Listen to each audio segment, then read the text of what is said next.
Part 1. How that personage haunted my dreams, I need scarcely tell you.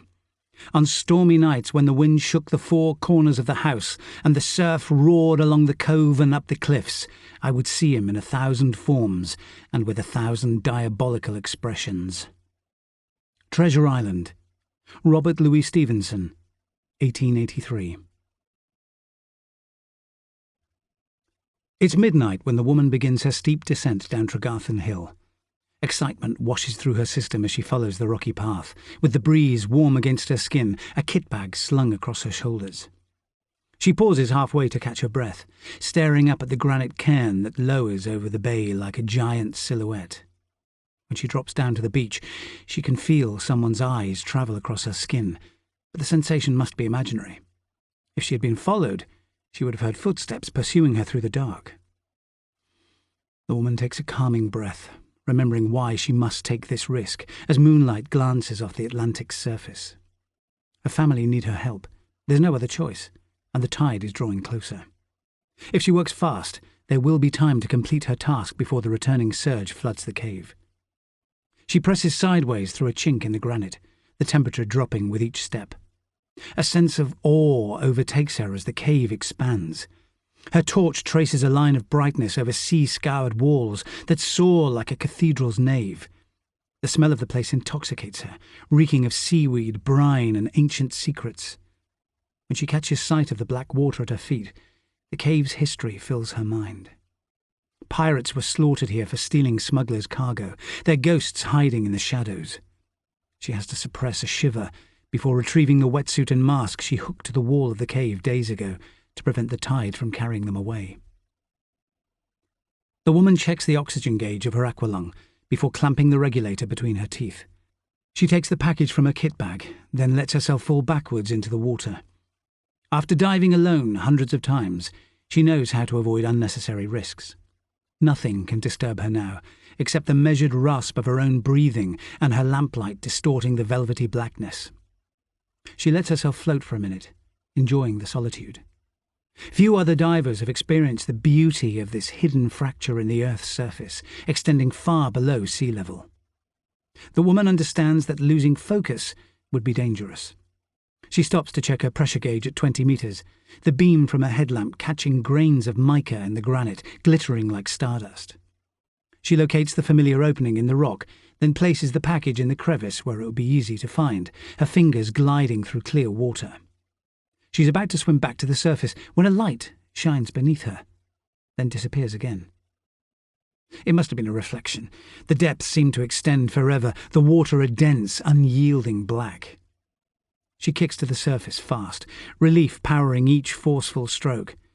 It will be days before she must dive here again, and tonight she can rest easily, knowing she's done the right thing. The woman is about to clamber back onto the rocks when something hits her so forcefully there's no time for panic. The regulator is yanked from her mouth, a hand ripping away her mask. Her headlamp falls into the water, piercing the dark as it plunges. She lashes out, but someone has gripped her shoulders, her arms flailing as she's pushed under again. A face looms closer, its familiarity too shocking to register. She fights hard, but the breathing control techniques she has practiced for years are useless while her lungs are empty. The woman's fists break the surface again before something cold is rammed between her lips. Terror is replaced by a rush of memories. She pictures her daughter's face until a last flare of pain stuns her senses, and her body floats motionless on the water's surface.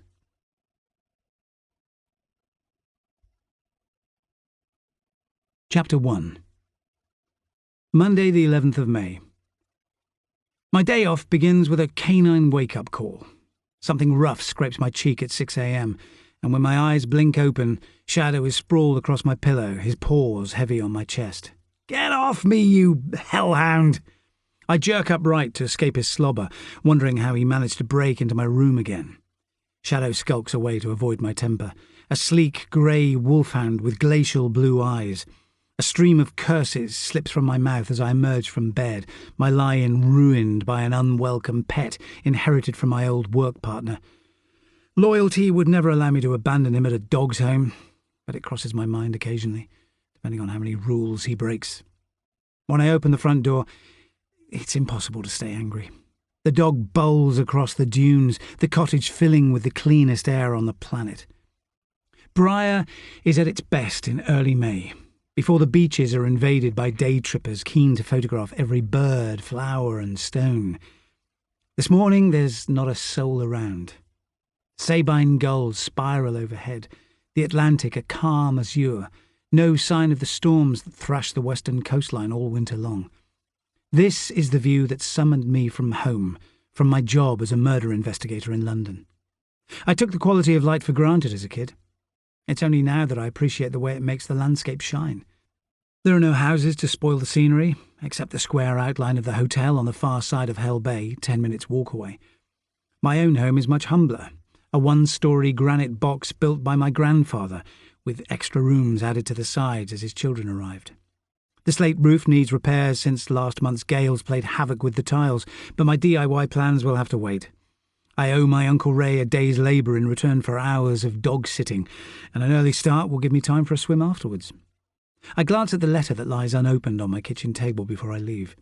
My name and title are printed in block capitals on the envelope. Detective Inspector Ben Kitto, and I already know what it contains. It's a summons from headquarters in Penzance, telling me to report for a review meeting to decide whether I can continue as Deputy Commander of the Isles of Scilly Police now that my probation period is ending. I spent 3 months fulfilling every obligation, but the judgment is out of my hands. Shadow traipses behind when I take the quickest route through the centre of the island, my walk leading me eastwards over Shipman Head Down. The land is a wild expanse of ferns and heather, the fields ringed by dry stone walls with flowers rioting among the grass. If my mother was alive, she could have named each one, but I only remember those that are good to eat, wild garlic, parsley and samphire. No one stirring when I cut through the village, passing the community centre with its ugly yellow walls, stone cottages clustered together like old women gossiping. When I reach the eastern shore, I admire the repainted sign above my uncle's boatyard. Ray Kitto's name stands out in no-nonsense black letters, as clear and uncompromising as the man himself. I can hear him at work already, hammer blows ringing through the walls. The smell of the place turns the clock back to my childhood, when I dreamed of becoming a shipwright, the air loaded with white spirit, tar and linseed oil. "Reporting for duty, Ray," I call out. My uncle emerges from the upturned frame of a racing gig, dressed in paint-stained overalls. It's like seeing myself 3 decades from now, when I hit my 60s. Ray almost matches my 6'4", his hard-boned face the same shape as mine, thick hair faded from black to silver. He looks less austere than normal, as if he might break the habit of a lifetime and let himself grin. "You're early, Ben. Prepare to get your hands dirty for once?" "If I must. What happened to the boat?" Its prow looks battered, elm timbers splintering, but its narrow helm is still a thing of beauty, just wide enough for 2 rows to sit side by side. Gig racing has been a tradition in the Scillies for centuries, the vessels unchanged since the Vikings invaded. "It needs repairs and varnish before the racing season starts." He gives me a considering look. "Ready to start work?" "I'd rather have a full English." "You can eat later. Bring the delivery in, can you?" A shipment of materials has been dumped on the quay that runs straight from the boatyard's back door to the sea.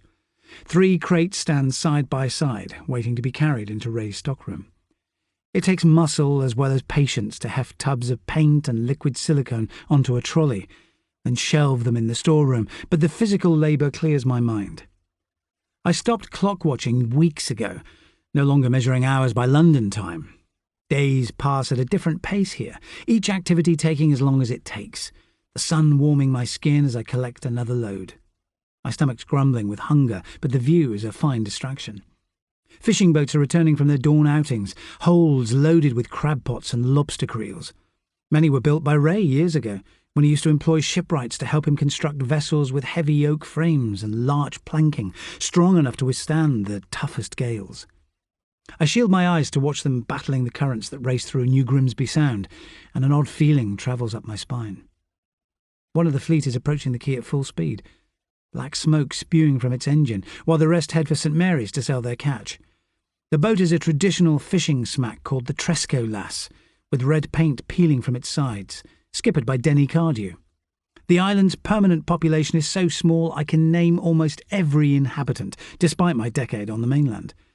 I don't know Cardew well, but the fisherman's son was a classmate of mine 20 years ago. I remember Denny as a quiet man, watching football at the New Inn, where his wife Sylvia worked as a barmaid. But his composure is missing today. He's signalling frantically from 100 metres as his boat approaches. As it draws nearer, I can see that the decking is in need of varnish, and there's a crack in the wheelhouse's side window. When I jog down the quay to help him moor, Cardew stumbles onto the jetty. He's in his 50s with a heavy build, light brown hair touching his collar, skin leathered by a lifetime of ocean breezes. I can't tell whether the man is breathless from excitement or because of the extra weight he's carrying, banded around his waist like a lifebelt. Words gush from his mouth in a rapid mumble. "There's something in the water north of here. Saw it when I was collecting me lobster pots." His mud-brown eyes are wide with panic. "A body by Piper's Hole." "You sure?" "Positive. Went so close I almost hit the rocks." His tone is urgent, but I'm not convinced. Last week, a woman on St Agnes reported seeing a corpse on an offshore rock. It turned out to be a grey seal, happily sunning himself, but the tension on Denny's face proves that he's convinced. The Coast Guard would take an hour to get here, so my day off is already a thing of the past. "Come on then," I reply. "You'd better show me." Ray is standing on the jetty as I climb over bait boxes strewn across the deck. The dog tries to jump on board, but I leave him on the quay, whimpering at Ray's feet.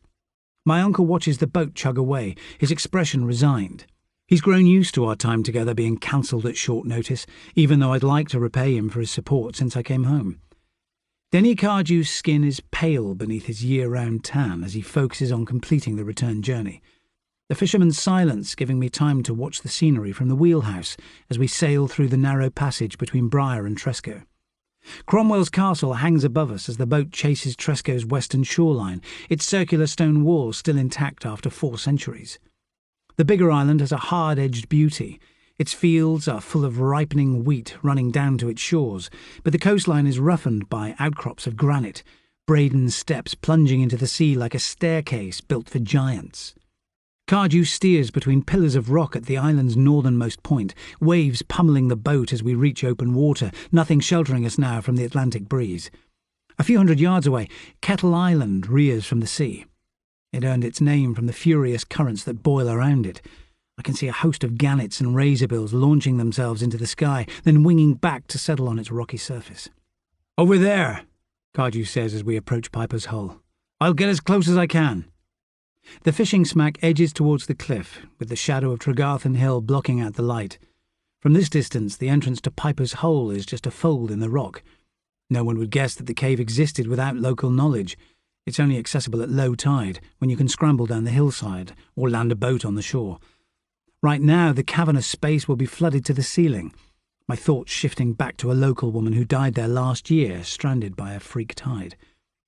I peer at the cliff face again, but all I can see are waves breaking over boulders, a row of gulls lined up on a promontory. Several minutes pass before I spot a black shape rolling with each wave at the foot of the cliff, making my gut tighten. "Can you land me on the rocks, Denny?" Cardew gives me a wary glance. "You'll have to jump. I'll run aground if I go too close. Lucky I've got long legs." My heart's pumping as the boat swings towards the cliff. If my timing's wrong, I'll be crushed against the rocks as the boat rides the next high wave. I wait for a deep swell, then take my chances, landing heavily on an outcrop, fingers clasping its wet surface. When I climb across the granite, the soles of my trainers slip on a patina of seaweed. I give Cardew a hasty thumbs up, then turn to the wall of rock that lies ahead, marked by cracks and fissures. Below it, a body is twisting on the water's surface, dressed in diving gear, too far away to reach. I can't tell if it's a man or a woman, but the reason why the ocean has failed to drag it under is obvious. The oxygen tank attached to the corpse's back is snagged on the rocks, anchoring it to the mouth of Piper's Hole. I dig my phone from my pocket and call Eddie Nicholl. The young constable listens in silence as I instruct him to bring a police launch from St Mary's. He will have to anchor nearby until the tide ebbs and the body can be carried aboard. The breakers cresting the rocks are taller than before, but the Tresco lass is still bobbing on the high water 10 metres away. I make a shooing motion with my hands to send Cardew away before his boat is damaged, but he gives a fierce headshake, and I can't help grinning. The fisherman is a typical islander, unwilling to leave a man stranded, despite risking his livelihood. I turn my back to the pounding spray, knowing the weight will be uncomfortable. It could take an hour for the tide to recede far enough to let me reach the body. When I lift my head again, the corpse is rolling with each wave, helpless as a piece of driftwood. Chapter 2. Tom Helligan reaches Ruin Beach earlier than planned. He looks more like a schoolboy than a young man on his way to work, an overgrown fringe shielding his eyes, his legs spindly. He pauses on Long Point to catch his breath, images from the sea cave making panic build inside his chest. From here he can see the black outlines of North Weddell, Crow Island and the eastern isles scattered across the sea. On an ordinary day, he could stand for hours picturing shipwrecks trapped below the ocean's surface. Spanish galleons lie beside square riggers and T-clippers. He could draw a map of the wooden carcasses that litter the seabed with his eyes shut, but even his favourite obsession fails to calm him today. Tresco's rocky shores have destroyed hundreds of boats, their precious cargo stolen by the waves, ever since Phoenicians sailed here to trade jewellery for tin. Now his own life is foundering. He drags in another breath, weak as a castaway stumbling ashore. The boy crosses the beach towards the cafe at his lowest pace. How will he be able to work after what he saw? He should never have followed Jude Trelawney from the pub last night. It was a pathetic thing to do, especially after spending the day in her company, but he hates letting her out of his sight. Tom comes to a halt, eyes screwed shut, trying to erase the memory. The shame of his cowardice will last forever. He saw a figure emerge from behind a rock in Piper's Hole, but was too afraid to act. He hid in the darkness until the terrible cries and splashing ended, then ran for his life. Fields passed in a blur as he sprinted home to Merchant's Point. Last night he convinced himself that everything he saw was a waking dream, but now he's less certain. Surely the woman he's obsessed with is strong enough to defend herself from any threat. There might be nothing to fear after all. Chapter 3. Cardew's boat is still bobbing in the distance. The lifebelt he has thrown towards me floats close to the rocks. At least I'll be able to grab it if the next breaker drags me into the sea. I cling to wet granite for another 20 minutes with waves lashing around me until the tide recedes, then scramble across to the diver's body, still trapped by the cave's entrance. Curses slip from my mouth when I see that it's Jude Trelawney, a local woman in her late 20s, employed at her father's diving school. I remember her as an attractive, dark-haired girl who attended my school with her older brother. When we were in our teens, she was full of restless energy, but the sea has erased her beauty. The skin on her face and hands is blanched with cold, her cheek marred by a ragged tear. I know immediately that she's been murdered. Someone has wedged her oxygen tank between two boulders, a rope bound tight around her thigh, tethering her body to the cliff. When I lie the victim on her side, brine gushes from her mouth. I remember hearing that people can sometimes survive long periods of immersion, the cold slowing their metabolism. My first aid training rushes through my head as I pull her tank free, then lift her body from the water. Something hard is lodged in her throat when I try to clear her airway, too deeply embedded to move. CPR would be pointless while her throat is blocked. It's clear that she drowned hours ago, face misshapen from being pounded against the rocks. She looks nothing like the woman I saw enjoying herself last summer in my godmother's pub, surrounded by friends. All that remains is to work out how she met such a painful death. The mouthpiece from her aqualung is dangling at her side, but when I check her oxygen monitor, the tank is almost full. Such an experienced diver should never have drowned while she had access to a good air supply. It's only when I straighten up again that I notice something else. A blue plastic bottle has been tied to her ankle with a piece of wire, but the object seems irrelevant compared to the bigger questions. What made her risk diving alone, and who hated her enough to leave her body tied to a cliff face to be tormented by the waves? I scramble back over the rocks to peer through the narrow entrance to Piper's Hole, but there's no point in trying to go inside. The cave is still half full of water, thrashing against its walls. If Jude Trelawney met her death there, any evidence will already have been claimed by the tide. I'm still muttering questions to myself when the island's biggest police launch arrives. It's a powerful rescue vessel built from glass-reinforced plastic, with yellow and blue flashing marking its sides. The boat is capable of travelling at 32 knots, but it's moving at a snail's pace today. Constable Eddie Nichol is preparing to jump ashore, while my boss, DCI Alan Madron, steers the boat onto a newly exposed strip of sand. The men make an odd contrast. Eddie is pink-cheeked and excitable as a choir boy, face framed by blonde curls, the DCI nearing retirement age frowning with disapproval. They've taken an hour to cover the short distance from St Mary's, but at least the ebb tide will make it easier to transport the body. Denny Cardew finally swings his boat around, prepared to return to the harbour now my safety is guaranteed. I make a mental note to thank him once the grim task of informing the relatives is over. "You took your time," I call out as Eddie scrambles across the rocks. "Sorry, boss. The DCI said it was too dangerous to go around the headland at high tide." "Great," I reply. It's typical of Madron to observe health and safety protocols while I cling to the rocks like a drowned barnacle. Eddie's eyes turn glassy when he sees the body, and it hits me that he must know the Trellon family well, having grown up on the island. The woman's parents are prominent members of the community. Jude Trellon's father owns the local diving school, and her mother manages Ruin Beach Cafe. "How did it happen?" Eddie mutters. "She's got a 4-year-old kid." "Sit down for a minute, catch your breath." Nickel squats on the rock beside me, thin shoulders haunched, his face pale. His reaction proves that we're chalk and cheese.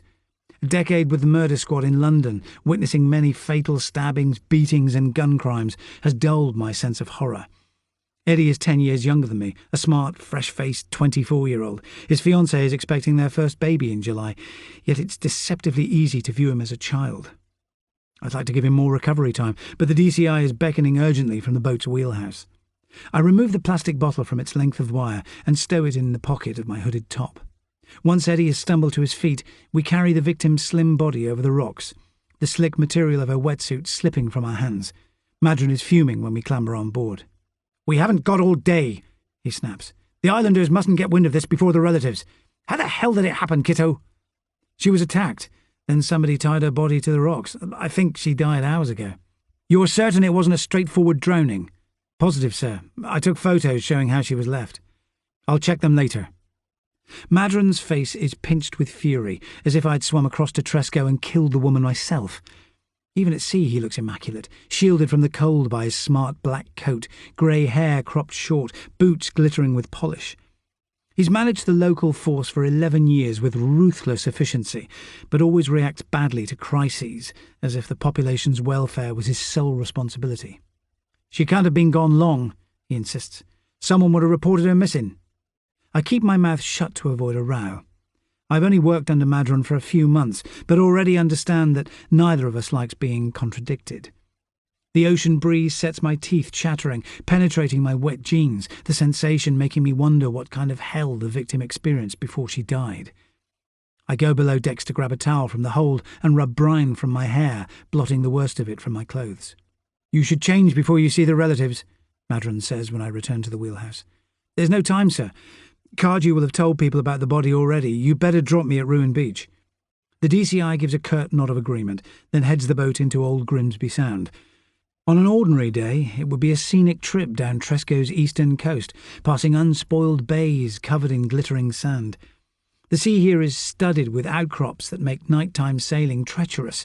Even with state-of-the-art GPS, it's hard to avoid the spikes of basalt marking the entrance to Ruin Beach.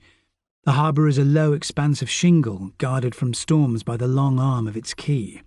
The cafe resembles 4 large beach huts with picture windows overlooking the beach and steps leading down to the shore. A handful of white dinghies and motorboats are moored to the jetty beside the diving school 50 metres away. Half a dozen houses lie further inland, on the far side of the track. "The ambulance will take the body to the mortuary when I get back to St Mary's," the DCI says. "You can see Jude's family together, but don't tell them she was attacked until we've had the pathologist's assessment. Scaremongering won't help anyone."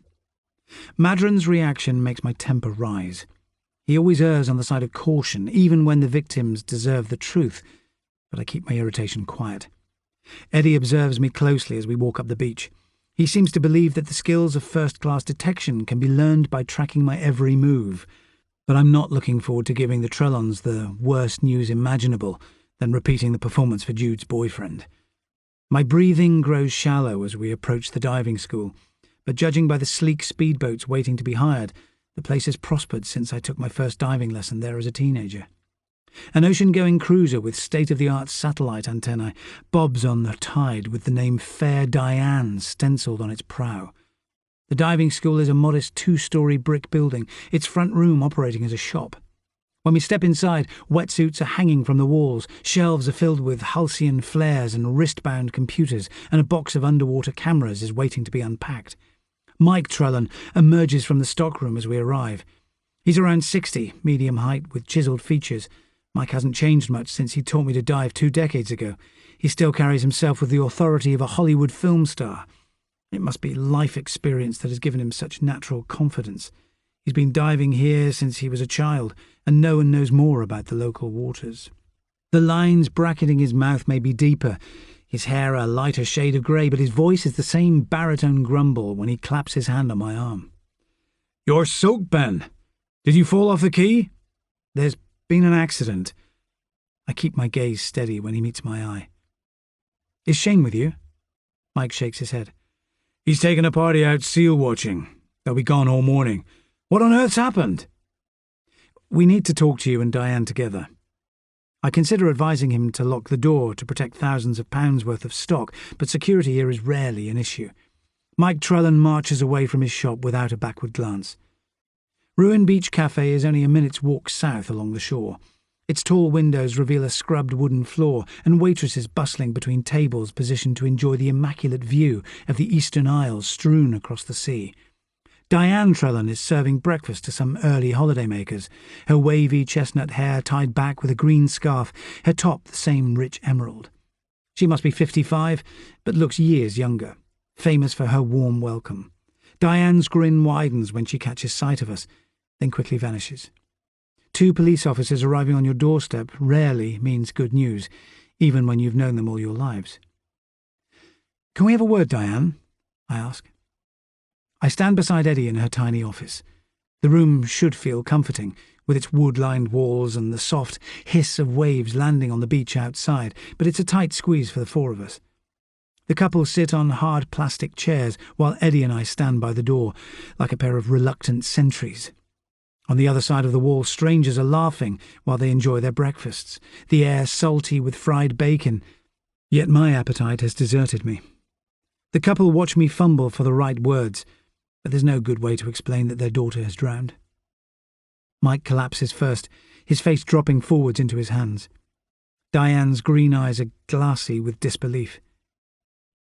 "That can't be right. Jude dropped in last night on her way to the pub." "What time was that?" 8ish. The place was packed. We had a big party over from St. Mary's for dinner." Hope still burns in her eyes like she's praying for a miracle. "It happened later. Jude's body needs to be identified, but I'm afraid we're certain it's her. She was in her diving gear by Piper's Hole." "It's my fault." Mike's head rears back suddenly. "I should have stopped her night diving, the bloody idiot. I knew it would kill her in the end.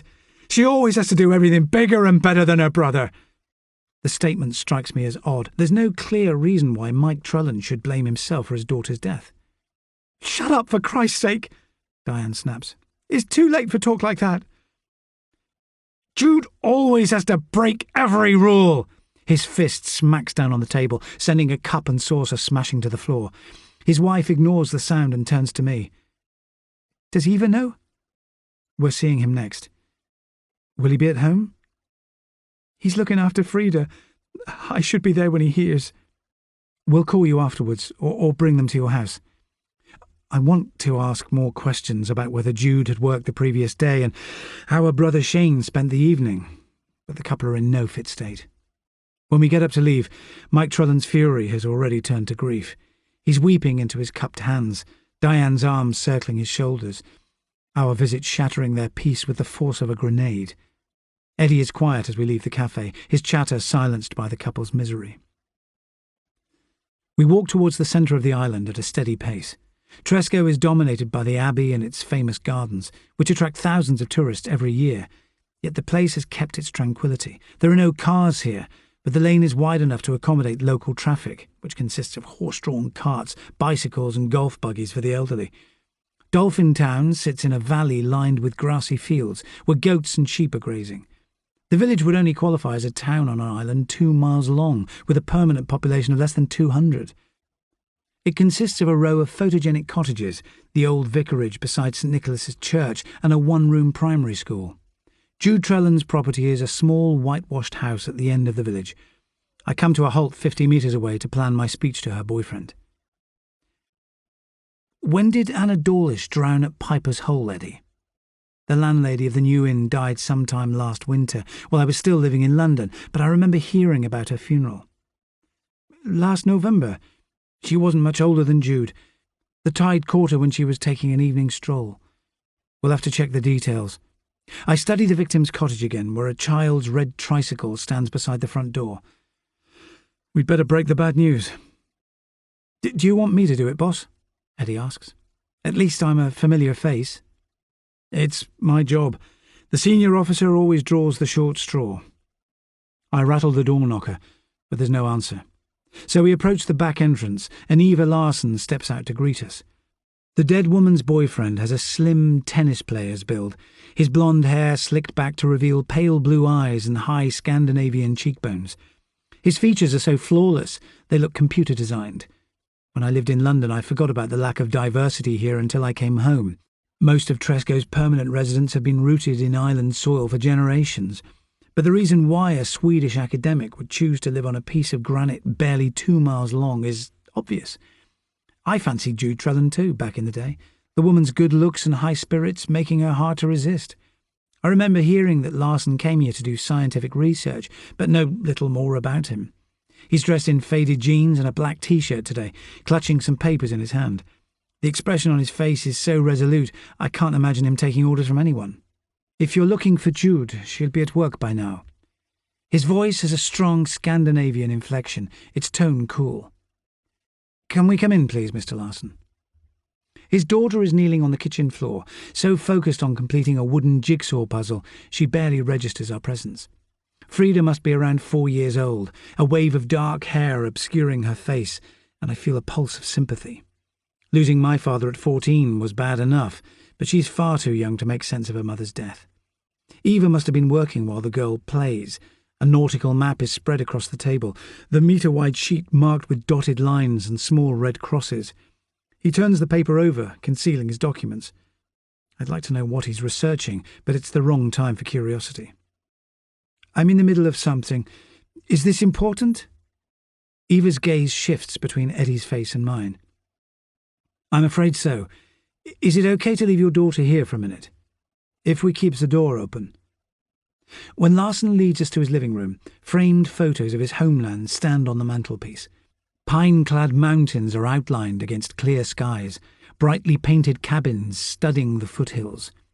Jude's face beams out from a set of pictures taken on a local beach, her golden brown eyes giving the camera a forthright stare. She's sitting with her daughter by an elaborate sandcastle.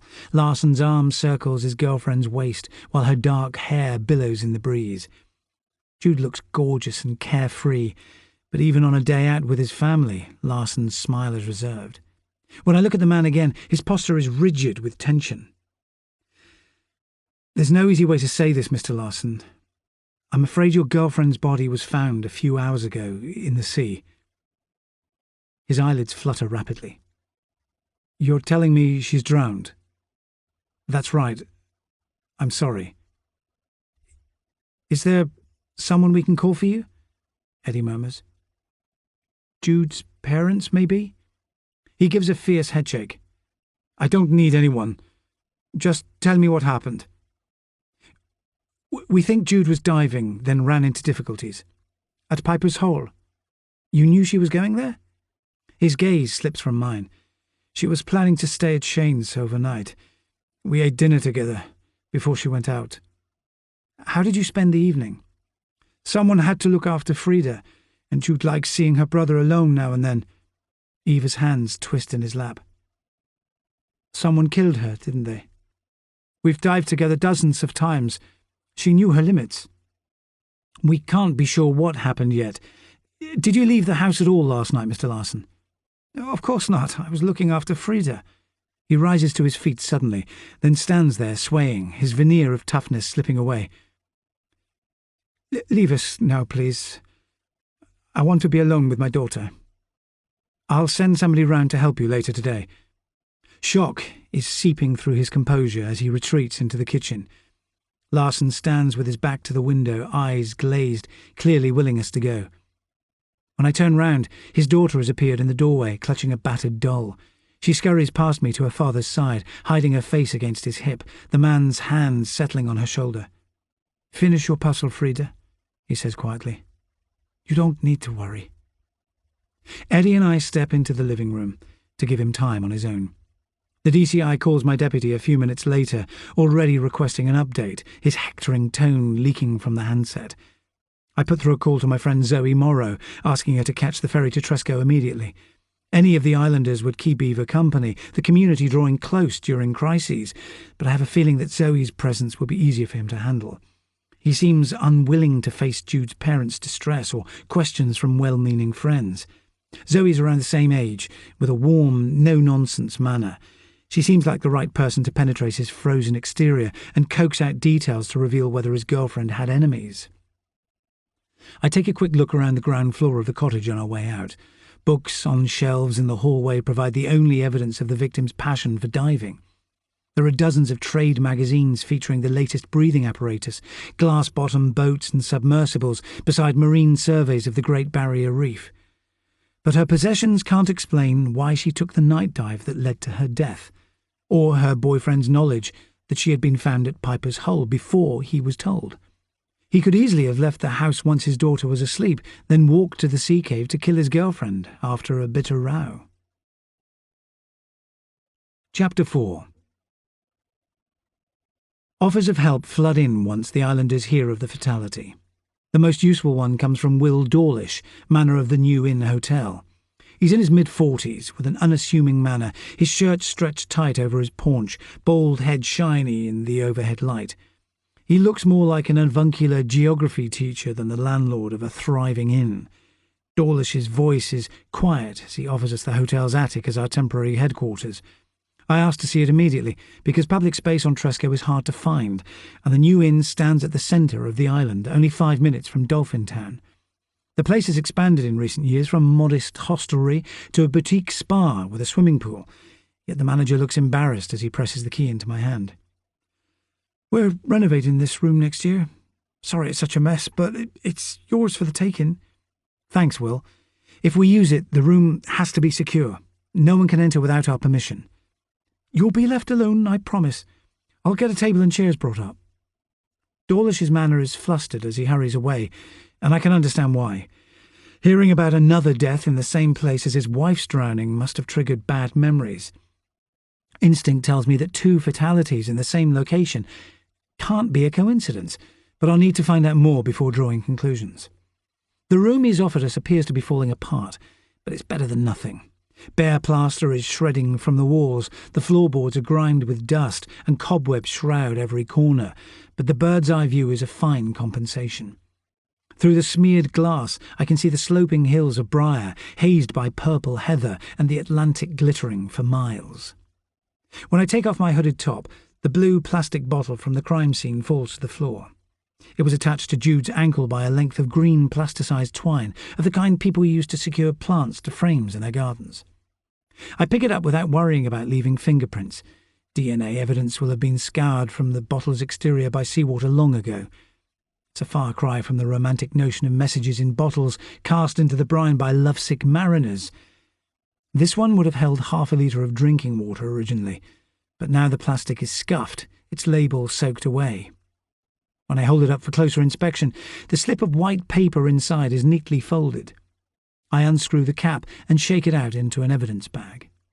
Eddie passes me some sterile gloves before we both peer down at the message, which is written in square block capitals, as if the killer went to great lengths to disguise his writing style. "The sea gives, and the sea takes.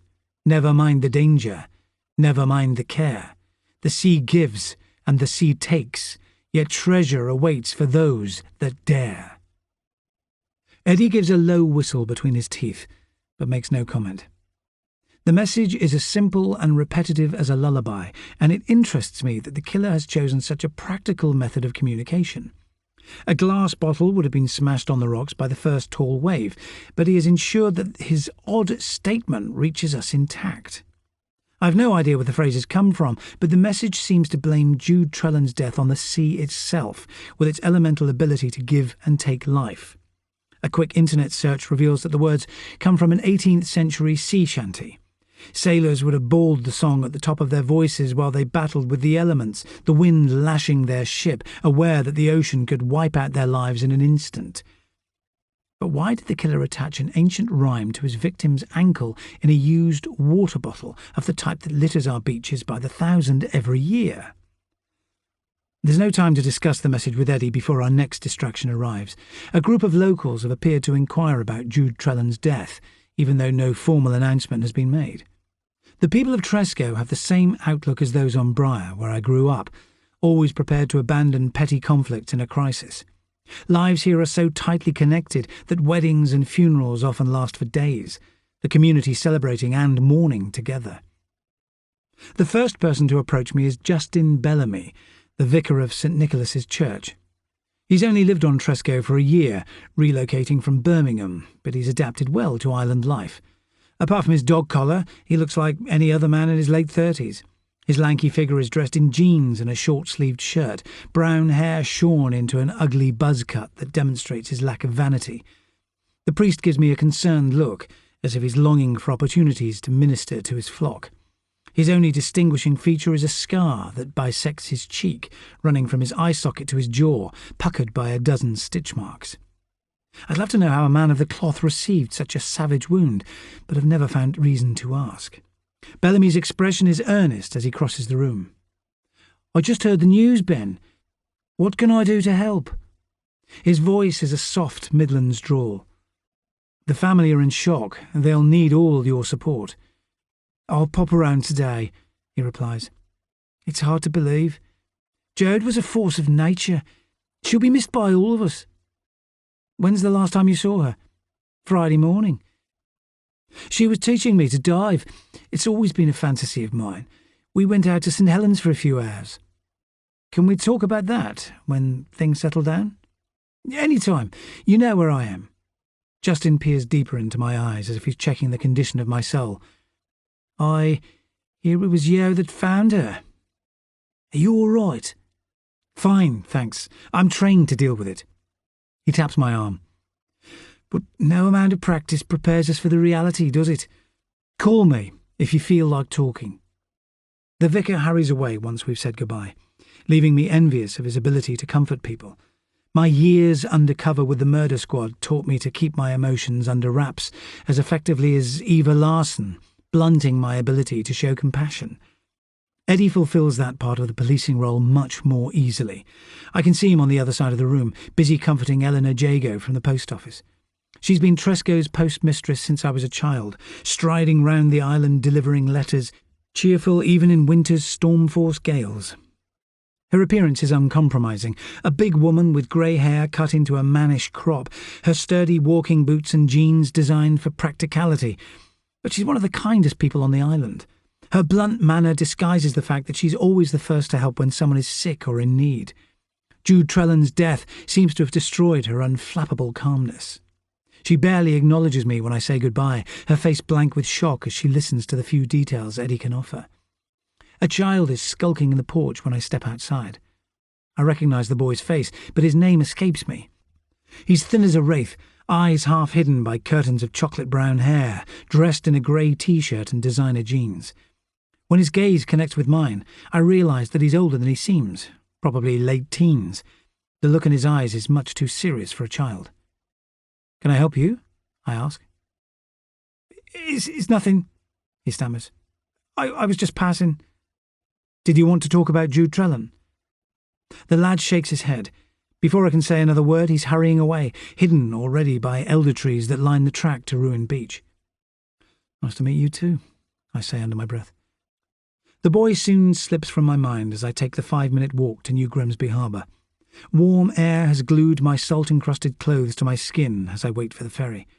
My uncle's boatyard stands on the quay on the other side of the channel. I wish that I could strip to my boxers and swim home to Briar, like my brother and I often did in high summer, pitting our strength against the currents, but the boat is already chugging across the water. Arthur Penwithick is steering the Briar Maid towards the jetty. The ferryman has changed little in his 20 years since he carried me to school on the mainland. A navy cap is still glued to his frizz of brown hair, buck teeth protruding as he offers a smile of greeting. Penwithick is too shy to volunteer questions, even though he's sure to know about the fatality. Island gossip spreading like wildfire. Instead, he focuses on collecting half a dozen passengers from the quay before transporting us to St Mary's at top speed. My fellow passengers are a party of French tourists, their faces pale as the small craft judders over choppy waves. I hurry along the quayside once we reach Hughtown Quay. St Mary's is going about its business as usual, fishing boats beached on the shingle like rows of coloured fish, while gaggles of visitors loiter outside gift shops with ice creams in hand. Cars are proceeding down Quay Road at a respectful pace, as if the drivers know how lucky they are to live on the only Scilly island where driving is permitted. When I check my phone, DCI Madron has left 3 voice messages advising me how to do my job, but his nagging can wait until the day's worst duty is over. St Mary's Hospital is one of the smallest in the UK. It doubles as a doctor's surgery, with a basic operating theatre for emergencies and a handful of treatment rooms for patients too sick to be flown to the mainland. The room at the back of the building serves as a mortuary, a refrigeration unit built into the wall to accommodate the dead. Dr. Keeler is drumming his fingers when I arrive. The pathologist is a portly figure, grey hair combed over his bald patch, dressed in a navy linen suit and Oxford brogues. The man's black-rimmed spectacles magnify his eyes, making his stare inescapable. Keeler retired here after working for the Home Office, but still provides his services as a consultant whenever there's an unexplained death. He gives me a brisk nod before pulling on his white coat. "Thanks for waiting," I say. "Sorry I'm late." "Not a problem, but let's begin, shall we? I'm missing a round of golf for this. The post-mortem can't happen until the relatives have identified her, but I'll try to establish cause of death." The pathologist's words are addressed to me, but he already seems more interested in the dead than the living. He pulls on surgical gloves, then draws back the white sheet. Someone has removed Jude Trellan's wetsuit already. Apart from the superficial wounds on her face and bruising around her throat, the woman appears to have been in athletic shape when she died. No spare fat on her muscular frame. It feels invasive to stare at a woman's naked body, but it's the only way to find out how she died. The thing that strikes me immediately when the pathologist rolls her body gently onto her front is that her back is almost covered in tattoos. Even in an age when body art is the norm, so much of her skin is covered with illustrations. She must have spent days in a tattooist's chair. "Let's find out what happened to you, young lady," Keeler mutters to the corpse. He takes his time examining the victim, checking the condition of her palms and fingertips, then shifting her gently onto her side. Her tattoos all have a nautical theme. A sea snake curls across her shoulder in blue-black twists, a detailed picture of a galleon riding out a storm inked across her shoulder blade. It's only when I study the words that scroll down her arm that I realise that they're the names of ships. Destiny, Esmeralda, Good Fortune. Every dive the woman made seems to have been recorded on her body. I'm still staring at her illustrated skin when Keeler makes a startled sound. He pulls a piece of seaweed from Trellan's mouth, then inserts surgical tweezers to draw something else from her throat. The pathologist mutters an exclamation before rinsing it under the tap, then showing me the item on the flat of his palm. "Here's your cause of death, Inspector. I've cleared plenty of blocked airways in my time, but never seen anything like this. Don't touch it, it needs to be analysed." The object is made of metal, 6 inches long, about 1 inch wide, covered in verdigris. It's a figurine of a mermaid, her features glossy with water. If I'd spotted it in a gift shop window, I'd have said it was beautiful, with minute hexagonal scales carved across its tail. I stare at it in silence until my brain starts working again. How did it get there? Someone shoved it down her throat. There are cuts in her esophagus, enough swelling to seal her windpipe. It would have been a vicious attack. Could it have been put there after she died? She's ingested very little water. This blockage stopped her breathing, not the sea. Someone rammed it into her mouth with considerable force. He turns away, attention drifting back to the corpse. "You'll get my report tomorrow. We'll keep her body in the fridge until the relatives have said their goodbyes." Did you carry out the autopsy on Anna Dawlish too, Dr. Keeler? He nods, but doesn't look up. That was a different case entirely. She fell on a Tresco beach and drowned from a simple head injury. There was nothing unusual about the circumstances. The pathologist's certainty that Will Dawlish's wife met her death accidentally is a relief, because it allows me to focus on the reasons for Jude Trellan's death. Witnessing her autopsy has revealed the violence of her attack and made me more determined to find her killer. I'm still processing Keeler's words as I return to Hughtown.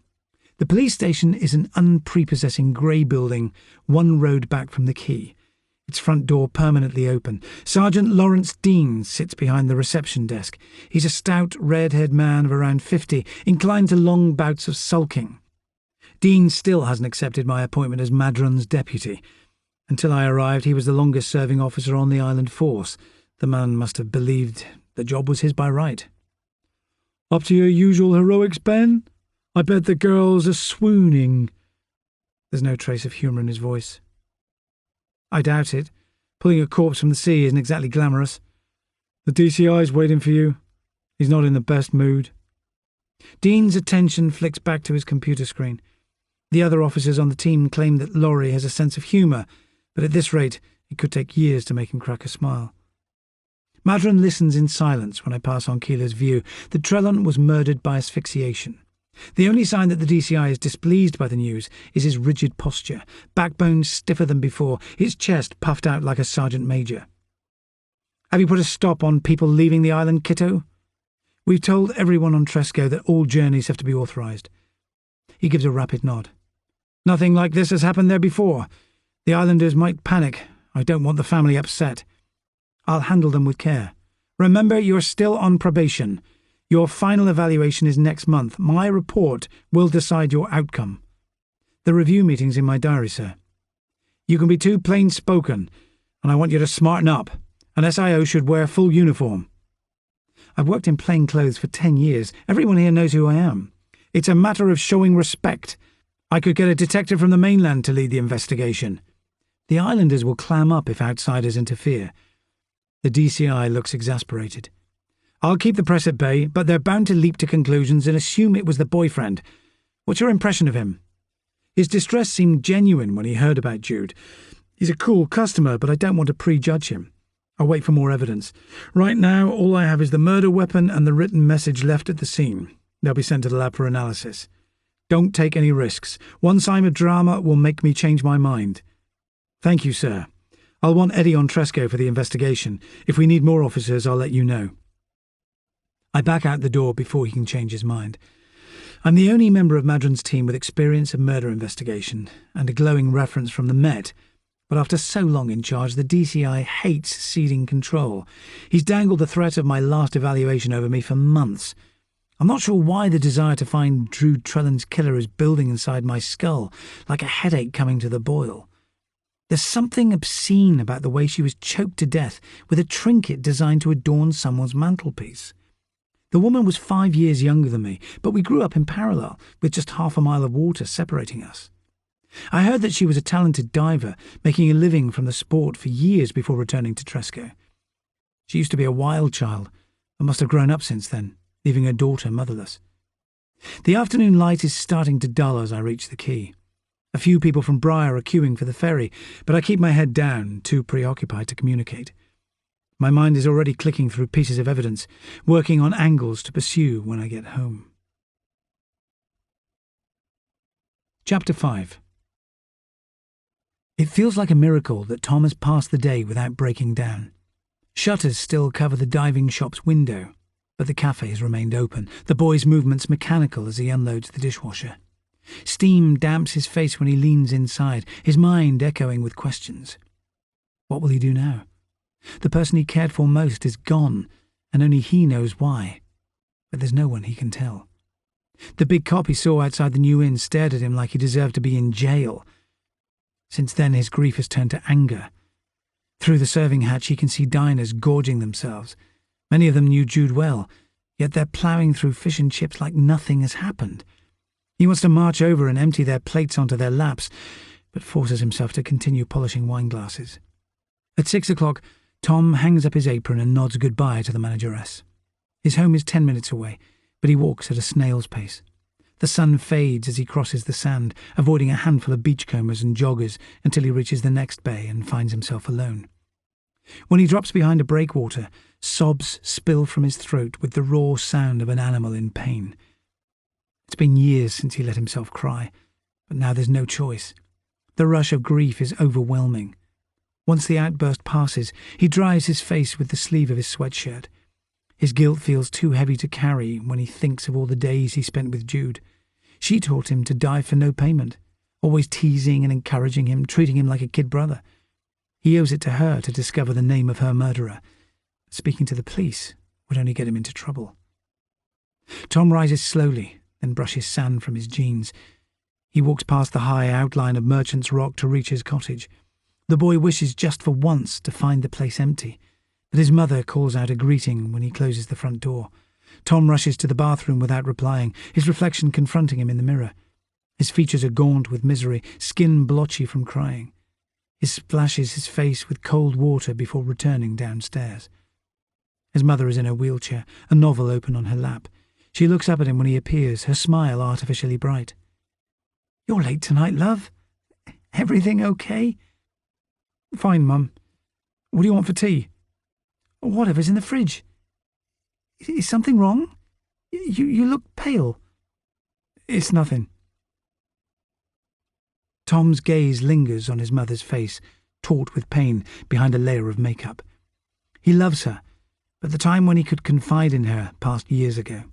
She has grown weaker since his father left, only her invalidity benefit and his small wage keeping them afloat. Sooner or later he must share the news of Jude's death, but not now. He can't face adding to her sadness, and his voice would give too much away. "How about pizza and salad?" Tom asks, hovering in the doorway. "Perfect, love. Do you want a hand?" "No need. It won't take long." "Why not meet Gemma at the pub later? You haven't seen her in ages." "Her dad won't let her go out till after the exams." "All right, love. It's up to you." His mother's attention has already drifted back to her book, as if the people described on its pages matter more than the ones right under her nose. Chapter 6.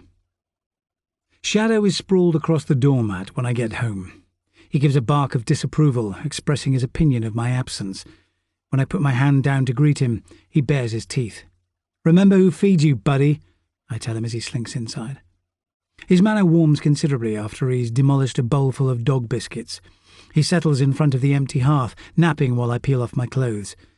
It's a relief to shower away the salt that has clung to my skin all day, but the memory of Jude Trellan's body in the mortuary is harder to remove. I always feel a mixture of excitement and tension at the start of a murder investigation, the thrill of the chase battling with concern about letting a vicious killer walk away. 9 times out of 10, the motives for a murder are easy to identify, but I need to understand the woman's life better before jumping to conclusions. It still bothers me that her boyfriend guessed she had been found near Piper's Hole, yet refused to explain why. I've always respected the victim's parents. Diane has transformed the ruined beach cafe into a welcoming hub for the local community, and I can still remember Mike teaching me to dive as a teenager, explaining oxygen calculations with infinite patience. It's a year since I last wore my wetsuit, but the first dive of the season used to be a summer ritual. My brother and I would sail Ray's dinghy until Briar was just a speck on the horizon, then hurl ourselves overboard, plummeting into a field of turquoise. I sit at the kitchen table, too preoccupied to eat, picturing the island where Jude Trellan met her death. Tresco lies less than half a mile away, yet I know little about the place, apart from local folklore. Augustus Smith leased the island from the Duchy of Cornwall in the mid-19th century, then built his lavish home beside the ruins of an ancient abbey. The man's descendants still control the place. Most of the property's rented, but the land was inhabited long before the monarchy got their paws on it. Some of its cairns and hillgraves are Neolithic.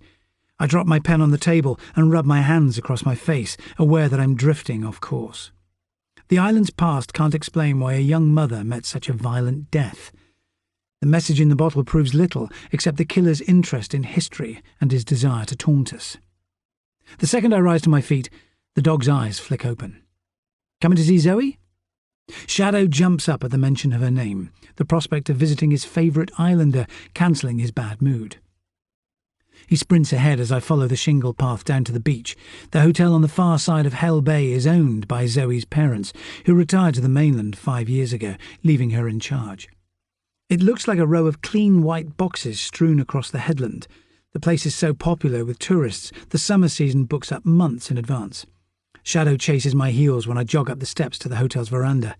There's no sign of Zoe through the bar's panoramic window, just a few dozen guests lingering over nightcaps and enjoying the immaculate sea view while waiting staff buzz between tables. I trot up the back stairs, but no one answers my knock on the door to Zoe's flat. When I push it open, she's sitting at a dining table, ears covered by headphones, while she pores over something that looks like a legal document with an ornate crest at the top of the page. I've enjoyed looking at Zoe ever since we were kids, so I linger in the doorway. Her short blue dress showcases her curves, long arms and legs tinted gold by the sun. My friend's short hair is the same platinum blonde she's favoured since she hit 16 and decided brown was boring. She announced her plan to become a world-famous rock star in the same year, but her dream never materialised. Zoe almost jumps out of her skin when she finally spots me. "Jesus, you scared the living shit out of me!" She's on her feet, scrabbling papers back into a yellow plastic wallet. "Well, what were you reading?" "Just business stuff. I wasn't expecting you till tomorrow." I can tell something's bothering her, but it's the wrong time to ask. Shadow's picked up on the atmosphere too. He's behaving himself for once, his muzzle propped on her thigh while he gazes at her adoringly. Zoe fusses over him before fetching us both a beer. She slams the bottle of Grolsch down in front of me, hard enough to make the table rattle. "Is that how you serve all your customers?" "Only ones that piss me off royally." I take a long swig of beer. "What did I do?" "You wasted my morning, when I could have been looking after guests. I made a hamper for Eva and Frida, then used the hotel dinghy to get over to Tresco. He's got the place locked up like Fort Knox. He wouldn't even let me inside." "Larson was shell-shocked when I left. I thought he might open the door up to you. I bet poor Frida hasn't got a clue what's happened." Zoe's expression softens. "Eva looks scared under all that hostility. Do you think he's afraid of someone?" "I won't know until he starts talking." "How are Diane and Mike taking the news?" "Not great. It'll be a while before it sinks in." "Was it a diving accident?" "Too early to say. It would be a mistake to give Zoe information. She's always been lousy at keeping secrets." "Have you seen Jude and Shane recently?" She shakes her head. "Not for a while. Do you remember what they were like back in the day?" "Not really. They were a few years below us at school." "All the boys fancied Jude, including you, I bet, by the time she hit 16. Her brother's less confident, even though he's a year older. She was so charismatic. Shane didn't stand a chance. Jude was one of those people everyone wants to know." "Were they close?" "I think so." Zoe stares out at the empty beach, streaked with light from the hotel's windows. "Shane grew up in Jude's shadow, but that didn't seem to bother him." "Do you know how she met Eva?" "He came over from Gothenburg University to research a book. The guy's so serious. It seemed an odd choice. Some of her friends disliked him from day one." "That must have caused ructions. Do you know what he was writing about?" "Something to do with the sea. Eva doesn't do small talk." "Did they have a close relationship?" "Jude came here last summer and sat at the bar chatting when I was closing up. She said her dad's business was having problems, but didn't mention anything else." Zoe's gaze slips from mine. "God, it's so awful, Ben. She was a live wire, always the first to dance at parties, and she was so thrilled to be a mum." "Where was Eva the night she came over?" "With Frida in Sweden, visiting his folks. He goes back every few months." When I study Zoe's face again, her smile is still missing. "That's enough work for the night. I bet those papers are from a posh dating agency, aren't they?" "I'm happier single. The last guy to ask me out was the vicar, but I declined. There's something scary about him." "Justin Bellamy fancies you?"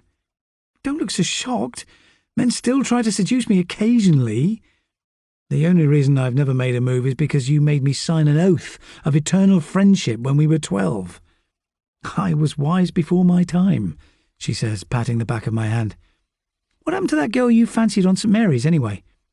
"One date, no spark. Don't change the subject, Zoe. Tell me about the folder." None of your business. Sooner or later I'll find out, so why not come clean? You're such a cop, Ben. Everyone's got secrets, even you. She gives me a curious look. There's no way I could do your job investigating all that evil. What made you choose it? I was too stupid to do something else. But it was the right choice. It's not just the victim that gets destroyed in a murder case. Whole families fall apart if a killer isn't found. She narrows her eyes. I thought you'd end up in Ray's boatyard or journalism. You read all the time when we were kids. I still do. Should I hand in my badge and become a librarian? You last 5 minutes behind a desk. She lets out a hoot of laughter. I've been thinking about my own future lately.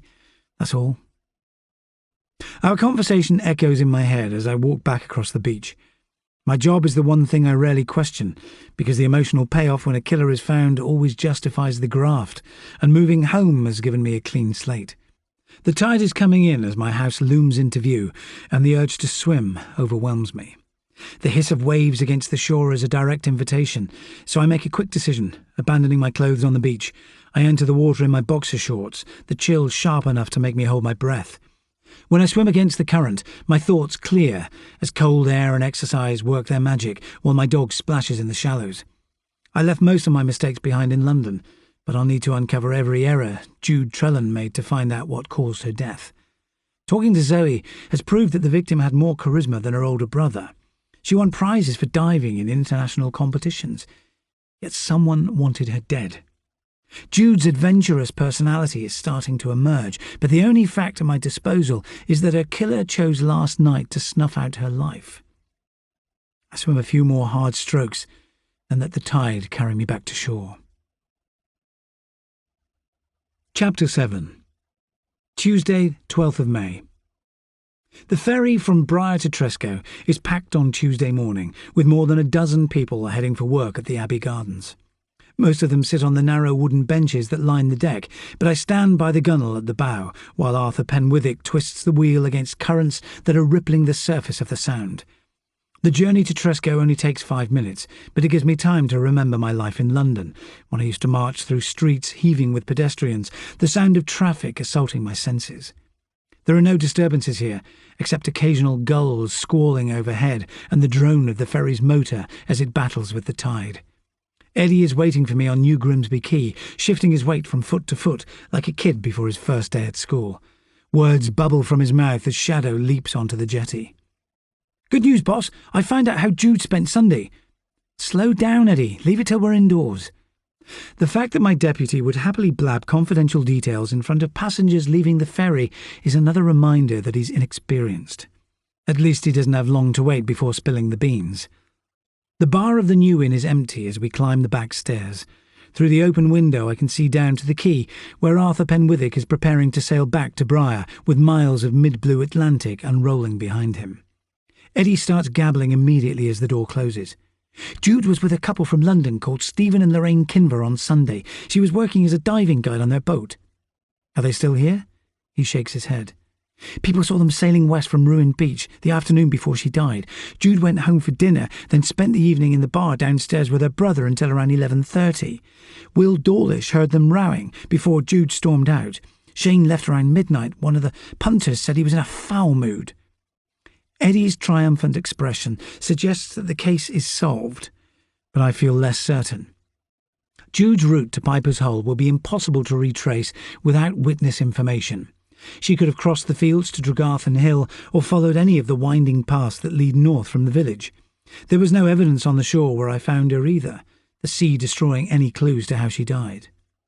Have you got much background information on Jude? I ask. Only that she had no record and was popular with the islanders. Come on, Eddie, you grew up here. They must be gossip. This place thrives on it. It won't help us, boss. People make up crap for the hell of it. Tell me anyway. I need to hear people's opinions. Jude was a big name on the island when I was a kid, winning diving championships and being interviewed on TV. Her confidence came over as aggression sometimes. She wasn't afraid of men, that's for sure. Jude never stepped down from an argument if something pissed her off. Was she on bad terms with anyone? Only her ex-boyfriend, Jamie Petherton, the manager of the Valhalla Museum. He was in the pub earlier on Sunday night on his own. Apparently the two of them fell out a few weeks ago. I don't know why. We'll have to follow that up. What do you know about her current partner? Eva doesn't socialise much, apart from diving trips in the summer. Jude often went out with friends and her brother, but he spends his time at home, even though plenty of people could babysit. Not a great relationship, then? Who knows, boss? They say opposites attract. She was the outgoing type, but he prefers his own company. Can you check his record with Europol? We need to know more about his time in Sweden. The guy's reaction to Jude's death was muted, to say the least. Eddie's mouth purses shut, as if he's reluctant to criticise the dead. I flip open my notebook and stare at my to-do list. The couple Jude spent her last day with will need to be interviewed, her relatives, then friends and acquaintances, to find out who hated her enough to watch her drown. Jude's parents must be taken to see her body too, but not until I've broken the news that their daughter was murdered. Shane's argument with his sister on the night of her death makes him an obvious suspect, but suppositions are pointless without evidence to back them up. Look after the dog, can you, Eddie? I need to see Shane. Where does he live these days? Smuggler's Cottage on Cradle Point. Start phoning round for more witness information. Contact the couple she died with on Sunday too. See if you can set up an interview. I'm on it, sir. Stop calling me sir, for Christ's sake. Ben's fine, unless Madron's here. Eddie gives an uneasy nod. My deputy is easily the brightest member of the island's force, studying law at university until he opted for a more practical career. He prefers rigid protocols to thinking outside the box, but he's always industrious. Before I'm halfway to the door, he's on his phone, scribbling notes at a hectic pace. My curiosity rises as I approach Shane Trellan's home. I can't forecast how I'd react if my own sibling was killed. Ian is 2 years older than me, and his endless Skype calls from America can be annoying, but the gap would be hard to fill if they ever stopped. Our childhoods were shaped by the wildness of these islands. The pair of us turned feral every summer, only returning home when hunger overwhelmed us. I'm guessing it was the same for Shane and Jude Trellan, but they were even closer in age, making the experience more intense.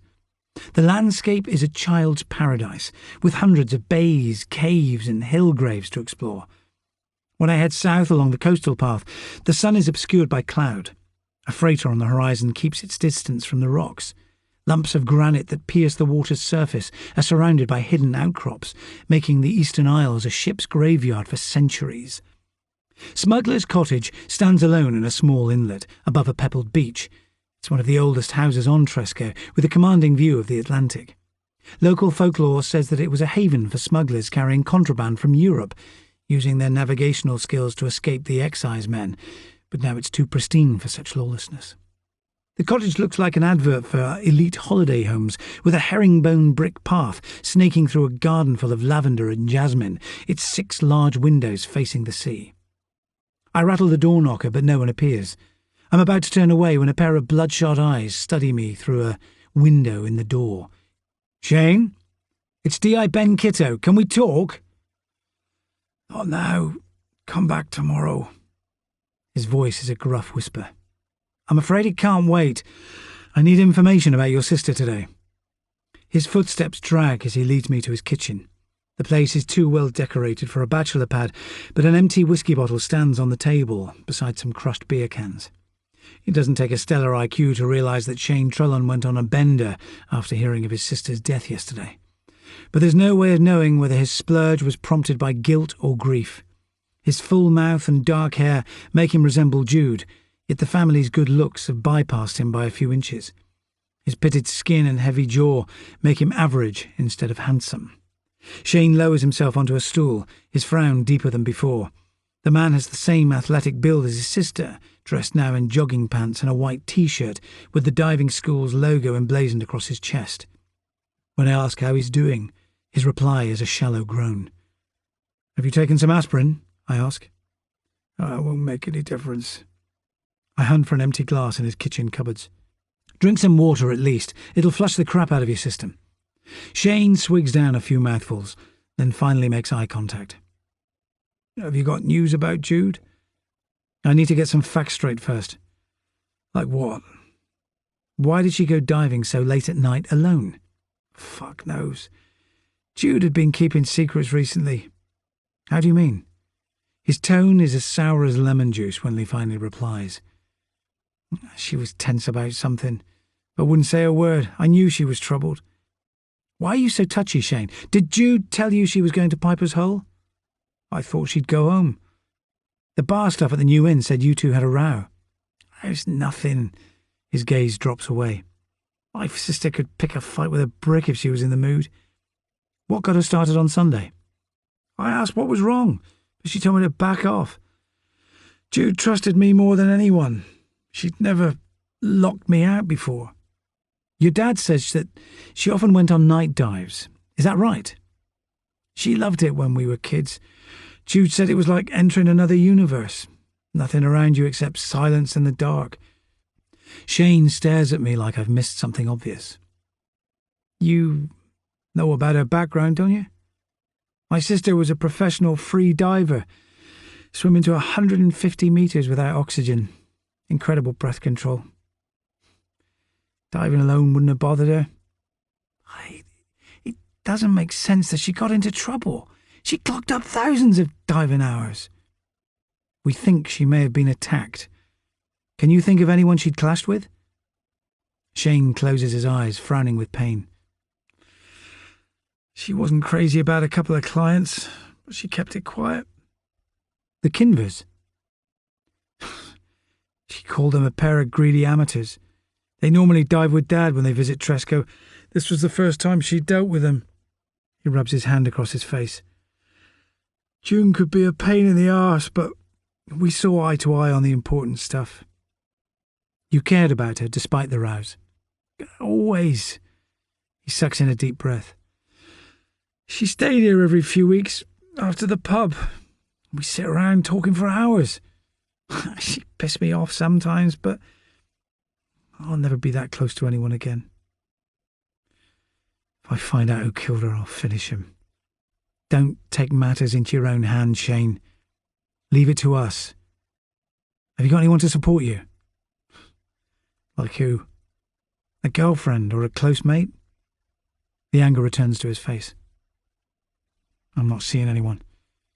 But the people I care about won't let me down. Shane has described his sister's flaws, yet the guy looks heartbroken. Their relationship seems to have thrived on conflict. It's too soon to know whether the chemistry between them spiraled out of control, resulting in Jude's death. He's had plenty of time to scour the place, removing any evidence that he harmed his sister, but there may still be clues about what had been troubling her. When I get up to leave, Shane looks relieved until he sees me scanning the sparse contents of his kitchen. This place was a holiday cottage once, wasn't it? The museum employs me as a caretaker now. Visitors can book appointments each summer to look around. I show them the old well in the garden and the false floor where the smugglers hid their stash. His voice tails away, as if his mind has suddenly defaulted back to his sister's death. I'll come back another time for a formal search. Why? His blurred gaze finally comes into focus. You were one of the last people to see Jude alive. She may have left something here to help us understand why she died. A vein bulges in Shane's neck, his face reddening. It sounds like you're accusing me of killing my sister. We both want her killer behind bars. I'm just gathering evidence, like I said. The conversation remains in my head as I head north to Ruin Beach. Right now, Shane is the most likely culprit, and his temper runs so near the surface, it wouldn't take much to ignite the flame. There's no circumstantial proof yet, but he could easily have followed his sister north from the pub, drunk and fuming from the insults they'd exchanged. It doesn't surprise me that he's taken a second job to supplement his income from the diving school. Islanders must turn their hands to anything to make a living, knowing that pickings are slim during the winter. But it's the look on Shane's face when he spoke about Jude that interests me. Anger combined with intense regret. It could just be the rawness of grief, but I need to understand the chemistry of their love/hate relationship. The tide is out when I walk along the shore, past the old blockhouse. It hangs over the beach as a reminder of the island's military past, battalions stationed here to ward off invasions since Elizabethan times. Not much remains of it today, except a stone tower and a wall with its square rampart still intact. Once I round the headland, it's a quick walk to Ruin Beach, where a notice in the diving shop's window states that boat trips are cancelled until further notice. 50 metres away, the cafe's thriving, most of the outdoor tables filled with tourists drinking coffee as the sun intensifies, oblivious to the local tragedy. Mike and Diane's house lies on the far side of the track. It's a handsome stone building with a large front garden that must consume their spare time. A climbing rose has been trained across the roof of their porch, borders rioting with colourful blooms, but there's no sign of anyone tending the plants today. Diane looks like a different person from the friendly, exuberant woman I saw yesterday. Her eyes are shadowed, chestnut curls snagged back from her face in a messy ponytail. I catch sight of a photo of her children on a sideboard, taken in their teens. Jude is clowning in the foreground, oozing charisma, while Shane stands in her shadow. It can't have been easy playing second fiddle to his younger sister. Diane's green eyes zero in on my face, as if she's expecting me to announce that her daughter has been found alive after all. I can tell it's the wrong time to announce that Shane is being treated as a suspect.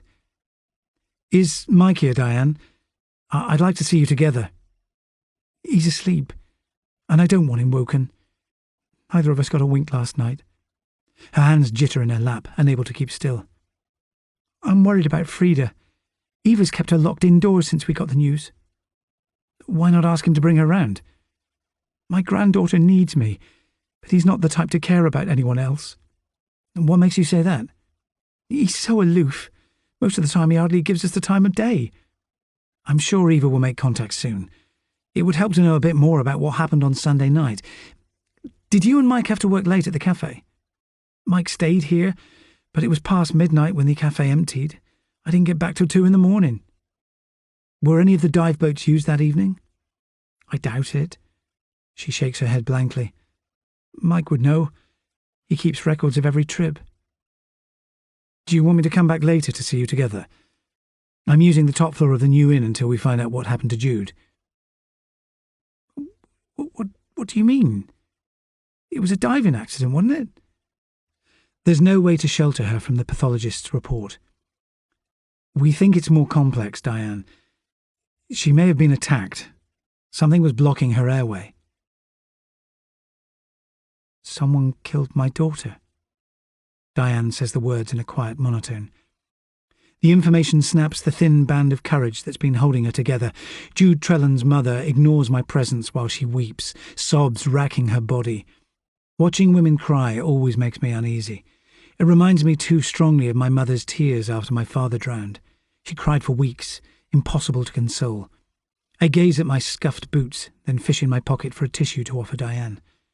All I can do now is wait in silence while her emotions flood out. Chapter 8. Tom jogs down the steps to the beach when his morning break starts, hoping not to bump into anyone. Since Jude died, his need to be alone has deepened. The boy skirts around the side of Tregarthen Hill, over a landscape pockmarked with history. The horizontal stones of entrance graves loom above him, funeral cairns and trenches from ancient tin mines. His father used to tell him stories about the island's past, but after he left, only Jude shared his interest in history. She lent him nautical maps of sites where ships foundered, until his fascination with the subject grew overwhelming. He had never realized before that the local waters are full of perfectly preserved wrecks. The boy's thin arms swing at his sides as he marches north. Why didn't he spend more time with Jude while he had the chance? Now the big diving trip they were planning will never happen. The fact that she had a boyfriend and a kid makes no difference. The space inside his ribs feels empty, eyes blurring when he considers all he's lost. But he keeps on walking, determined to discover the truth. Jude told him months ago that her life was in danger, but he didn't believe anyone on the island could act so violently. He will have to retrace her footsteps to find out why she died. He drops down to the beach, east of Piper's Hole, with his torch inside his pocket. He takes courage to slip through the narrow entrance again. He has heard stories of pirates being hung here long ago as punishment for their crimes, angry ghosts still lurking in crevices. The smell of rotting seaweed almost makes him gag, blackness cloying against his skin as he follows the passageway down into the cave. Tom's torch beam skitters over granite walls, droplets of icy water falling from rock formations that hang overhead like a monster's fangs. The place contains nothing except silence today, the air unnaturally still. He kneels beside the pool, the black water unwilling to yield its secrets. It strikes him suddenly that he might be the only person to know where Jude dived here alone at night.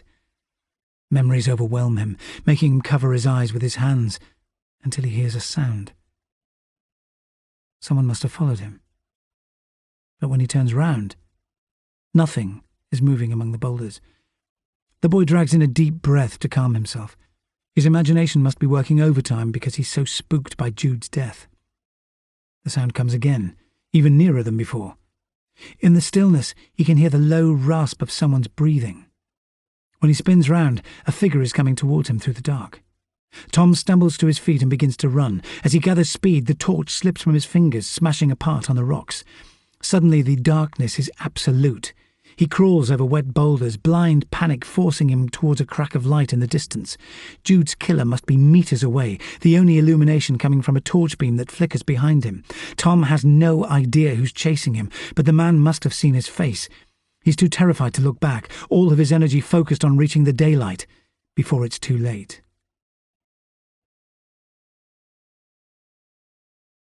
Chapter 9. Diane clings to my hand while she digests the news of her daughter's murder. It's a relief when Eleanor Jago arrives. The postmistress is dressed in her usual severe clothes, but her voice is gentle when she comforts her friend. By the time I leave, she's made a pot of tea, and Diane is weeping on her shoulder. Eddie is still on the phone when I get back to the new inn, but I can see he's been busy. The floor of the attic has been swept, cobwebs brushed from the walls, pages full of notes lie on the trestle table in front of him, but he's so focused on his conversation that he barely raises his head. When I peer at his call log, I see that he's had no luck in tracking the Kinvers down. The couple who employed Jude Trellan as a diving guide aren't answering their phone. Shadow is trying to attract my attention, whining quietly in the corner. It's only a question of time before he starts clawing holes in the walls, making me wish I'd left him at home. He races through the door when I set off to see Eva Larson again, celebrating his freedom with a chorus of loud barks. "Where's your self-restraint?" I ask as he sprints away, oblivious to criticism. The dog only reappears outside Larson's house. The man's skin is paler than before, muscles taut around his mouth, but his expression brightens when he sees Shadow. His pale eyes examine the dog's face closely as he leans down to stroke him. To his credit, Shadow doesn't flinch, even though strangers normally make him skittish. When Eva finally returns his attention to me, he seems embarrassed by his display of tenderness. "I grew up on a farm. My father keeps dogs just like him. He's a husky, right? Czechoslovakian wolf dog, but all dogs are 90% wolf anyway. Is it okay to bring him inside? His name's Shadow. Because he's always with you?" "He's got no loyalty whatsoever. He'll follow anyone that feeds him." The small talk seems to relax Larson, but only by a fraction. He looks thinner than before, his ash-blonde hair uncombed. Soon I'll need to question him about the state of his relationship with Jude, but not today. He's retreated too far inside himself to give reliable answers. His daughter is sitting on a stool at the kitchen table, scrawling lines of colour across a sheet of paper, completely immersed. She seems to be using drawing as her means of escape, just like I took refuge in books after my father died. I keep my voice low to share the news that Jude was murdered when Eva follows me into the hallway. His reaction is quieter than Diane's. He rocks back on his feet, remaining silent until his anxiety bubbles to the surface. "Promise to keep Frida safe. If anything happens to me." "Of course, Eva, but who would harm you?" His pale gaze meets mine. "I don't know why Jude was killed. Maybe I'm their next target." "I doubt it. She must have fallen out with someone on the island." "Only Jamie Petherton. They went out for less than 6 months, but you'd think I'd stolen his wife." "Did she often have rows with people?" "Jude was a passionate person. There were standoffs with her family, but they never lasted. She was incredibly close to her father." His voice falls by half an octave, gaze slipping away. "When can I see her? I need to say goodbye." "Why not go over with Diane and Mike this afternoon?" Eva frowns at me. "I need to see her alone." "Can I ask a question first? It would help to know how you and Jude met. He glances through the doorway, checking on his daughter. Anyone could tell you. The islanders gossiped about us for months. I never heard about it. She was seeing Petherton, like I said. It was nothing serious for her, but he couldn't accept that it was over. That must have been difficult for you. It settled down after a few months. The guy's never forgiven me, but Jude saw him as a friend, until they fell out recently. She never said why. How did your relationship with Jude start? I'm an oceanographer. I came here to study the local waters 5 years ago. The Scillys have a unique ecosystem. The diversity of plants and creatures on the seabed needs to be recorded before it's lost forever. It's that fragile? He nods his head. The seas register the chemicals we burn, every rise in temperature. Jude took me out diving each day for weeks. So much time in someone's company is a good way to learn about them. I didn't pursue her at first, but the feelings wouldn't go away. By then I'd fallen for the island as well. You were prepared to lose your job because the relationship was so intense. I still work part-time. The university are paying for my research until the survey ends in 5 years' time. Me and Jude had been talking about getting married. We planned to stay here with Frida permanently. Suddenly the chill returns to his voice. Why are you asking me these questions? Someone hated Jude enough to attack her. I'm sorry if this is hard for you, but I have to know why. You said yesterday that you thought she'd been murdered. I'm not accusing you of anything, Eva, but how did you know she'd be at Piper's Hole? There's a hint of panic in his eyes. The place fascinated her, and Jude could be impulsive. She dreamed of night diving there, but I begged her to forget it. You seem afraid of something. Why not tell me the reason? Let me see Jude, please. That is all I want. Will Mike and Diane look after your daughter till we get back? That's not necessary. He shakes his head fiercely. I want her with me. Larson rises abruptly to his feet, then goes upstairs to fetch his coat, the dog gazing after him, whimpering quietly. Shadow never misses an opportunity to demonstrate that he would prefer a new owner, even when they're hard to interpret. The little girl is humming to herself, still immersed in her drawing. When I walk into the kitchen, her expression is solemn, more like a small-scale adult than a child. Her gold-coloured eyes, so like her mother's, the resemblance is unnerving, until she offers me a smile. You look like the giant in my storybook. I only seem big because you're little. I drop onto a stool to study her picture more closely. She's drawn 3 figures, with hands linked like paper dolls. The details are blurry, but it could be a family portrait, a lopsided white house in the distance. I like your drawing. Mummy's are better than mine. No way! I bet yours are twice as good. Frida bows her head over the paper again, using a crayon to mark a ragged yellow sun above the house. Her expression is so intent I'm left wondering how much she understands about her mother's absence. Soon Larson reappears in the doorway, helping his daughter get into a jacket before we set off for New Grimsby Harbour, with the dog trailing behind. The outboard motor churns sluggishly as I steer the smallest police launch across the Sound. It's a beaten-up old speedboat that can accommodate no more than 8 people, with the police crest painted on its prow in flaking paint and a fiberglass screen failing to protect us from the elements. When I look back, Larson is sitting at the stern, upright and immovable as a masthead, his hand on Frida's shoulder. His decision to bring the girl to the mortuary seems bizarre, but he must have his reasons. It reminds me that I need to find out why there's no love lost between him and Jude's mother, but there's no point in asking questions until he's identified his girlfriend's body. The dog protests loudly when I leave him outside St. Mary's Hospital half an hour later. The receptionist agrees to look after Frida, while a young nurse leads us to the morgue. Larson makes no sound as he studies his wife's damaged face. Once the nurse has stepped outside the room, I retreat to the corner to let him say goodbye. Encroaching on his privacy makes me feel uncomfortable, but there's no denying that women are most likely to be killed by their partners. If he was involved in her death, guilt may show in his gestures. He keeps his feelings hidden as he touches his girlfriend's hand. His behaviour is so over-controlled, I can imagine him falling apart when the burden becomes too much.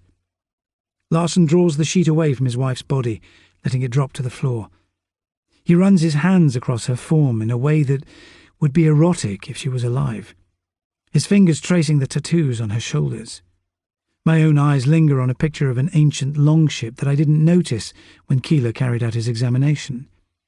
The tattooist has drawn the boat across her left bicep in loving detail, a dozen oars protruding from its side, a picture of a modern cruiser outlined faintly behind it. Larson murmurs a low stream of words as he bends over Jude's body, but the sounds are unfamiliar. His long, one-way conversation is conducted in Swedish. When it finally ends, it's a relief to escape into the sun outside. I'd like to know what secrets he told his dead girlfriend, but it feels intrusive to ask. Larson is too exhausted to speak on the ride back to Tresco, eyes closing as the boat toils over open water, his daughter busying herself by throwing pebbles into the sea. After I escort them back to their cottage, I'm still uncertain whether Eva could have harmed his wife in a fit of rage, but moral niceties don't bother Shadow, who has clearly taken a liking to the pair. Once the father and child disappear inside, he releases a heartfelt howl. Eddie is hammering away on his laptop when I get back to the new inn, his expression subdued. "I'm not getting much response, boss. No one saw Jude walk into Piper's Hole. If she took the coast path, there are no houses nearby, but a witness may still come forward. Have you spoken to the Kinvers yet? Their boat must be too far out for mobile signals. Do you want me to contact the Coast Guard?" "Straight away, please. I doubt they were involved because they sailed on immediately after their dive with Jude, but they could tell us about her state of mind. Have you got anything else?" My deputy glances down at his notes. "Only that Jude and Shane's row in the pub got pretty heated. One of the barmaids told me she shoved him off his stool before insults were exchanged." "That's interesting. Shane said it was just a few hot words. Maybe it was him that followed her to Piper's Hole. Right now, we can't even work out if Jude was in the cave when she died. Did you find out anything else about the relationship she was in before Eva?" "She had strange taste in men. Jude was a gorgeous, pretty girl, and Jamie Petherton's a geek, but he doted on her by all accounts." Eddie studies his notes again. "Her best mate was upset when she got together with Eva 5 years ago. Apparently she couldn't stand him. What's the friend's name?" "Sophie Broworth. Do you know her? She got married last year to a bloke that works on the oil rigs." "The district nurse." I can picture the pretty, softly-spoken, red-haired woman who made home visits to my mother, helping her cope with her MS. "I'll pay her a call. But right now we need evidence from someone who saw Jude leaving the pub. Even better if they clocked whether someone was following her." "I'll keep asking around." Eddie rubs his eyes as if too much screen time is making his vision blur. "Let's visit Jamie Petherton first. We can find out if he's still got hard feelings about Jude ending their relationship." The walk to the museum takes us over grassland below Vane Hill. I can tell that Eddie could march all over Tresco with his eyes blindfolded, even though he's just moved to St Agnes. It was that deep-boned familiarity that made me flee to London as a teenager, but almost 2 decades later my attitude has changed. The Atlantic's shifting tides refresh the landscape daily, pristine light showering over valleys farmed for millennia.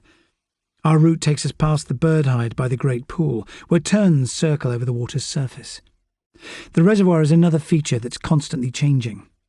It's mud green today, but in high summer it matches the vapid blue of the sky. The Valhalla Museum lies inside the Abbey Gardens, Tresco's biggest tourist attraction. I've always taken the place for granted, but now I'd like time to admire the huge sequoia trees by the entrance, plants imported from exotic countries over the last 150 years. Visitors are enjoying the peace and quiet, couples strolling under tree canopies, admiring the lush surroundings. From April onwards, day boats ply back and forth from St Mary's, but at night the place empties, meaning that only an insider or a guest from one of the holiday properties could have harmed Jude Trellan. Eddie turns to me as we walk through the Arboretum. "I found something on Petherton's file today, but it could be nothing." "He's got a record?" "A caution from 4 years ago.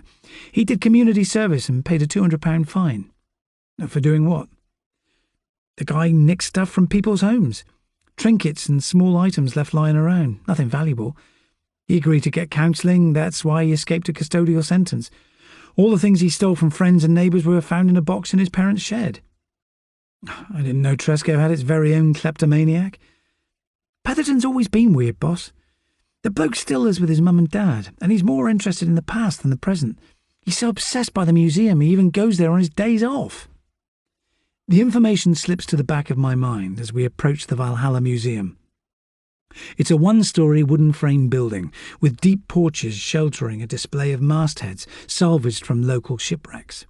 Most of them are human-sized or larger, ranging from griffins and unicorns to yellow-haired sea goddesses with glassy smiles. Figures loom from the wall, others hang from the low eaves, eyeing me with unsettling stares. The mastheads are as gaudy and cheerful as dolls, yet they represent huge loss of life. Their painted smiles never flinched while the ships they adorned plummeted to the depths, and every crew member drowned. Jamie Petherton is nowhere to be seen when we go inside. The museum is almost empty, warm weather keeping visitors on the beaches. Its interior is filled with cabinets and salvaged objects displayed on plinths, one of the walls covered with ship's clocks, telescopes and navigational instruments, their brass casements glittering. My eyes scan the exhibits, looking for anything resembling the mermaid figurine that ended Jude Trellan's life, but find nothing similar. The pieces include the smallest details of mariners' lives, harvested by beachcombers, brass buttons from captains' uniforms, dice made of ivory and carved pieces of whalebone. When I finally catch sight of Jamie, he's poring over a display case, making notes on a clipboard.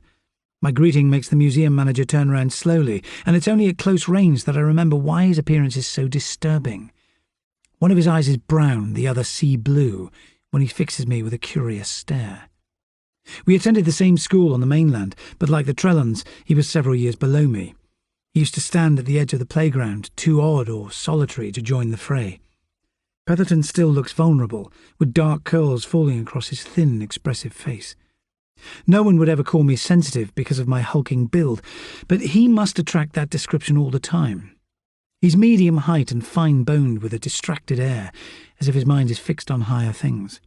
The man looks like a throwback to a time when Keats and Shelley were writing sonnets. He's dressed simply in a blue shirt and grey trousers, his expression wary when he agrees to talk. Now's as good a time as any. I was just closing for lunch. Petherton's voice is so quiet, it's a struggle to hear his words. He hangs a closed sign on the door, then offers us seats at the counter, which carries postcards, mugs, and keyrings bearing the museum's logo. The man's asymmetrical gaze surveys Eddie's face, then mine, when I begin to speak. We're talking to everyone who was in the pub on Sunday night, I tell him. Were you there long? I had a meal there around 8 o'clock. I stayed about an hour. Did you notice Jude Trellan and her brother having a row? He shakes his head. I was reading a newspaper. I only saw them briefly when I brought my drink. Can you tell us about your relationship with Jude? He shuts his eyes. I can't get my head around what happened to her. Was it a diving accident? The cause of death is still unconfirmed. How well did you know each other? Petherton's voice is hesitant.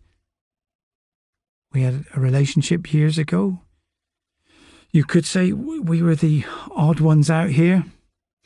Misfits to some extent. I'm not following you. How many heavily tattooed female diving experts do you know on Tresco? And I was bullied at school for being different. But Jude was probably more interested in my boat than me. Did she teach you to dive? I often wish she hadn't. Why? I had no skill for it.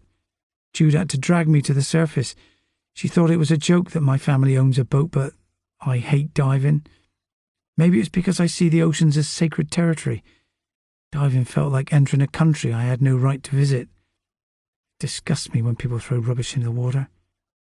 Petherton's eyes linger on my one piece of jewellery, my grandfather's gold wedding ring on my right hand. His gaze lands on it, then flicks away.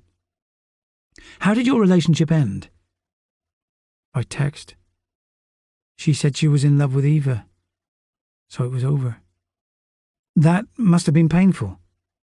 In a place this small, it's a bad idea to have enemies. We were on good terms most of the time, until you argued a few weeks ago. We were both at a birthday party in St Agnes. She invited me on a diving trip, but I refused. She said I was too cowardly to face my fears. Jude humiliated me in front of my friends.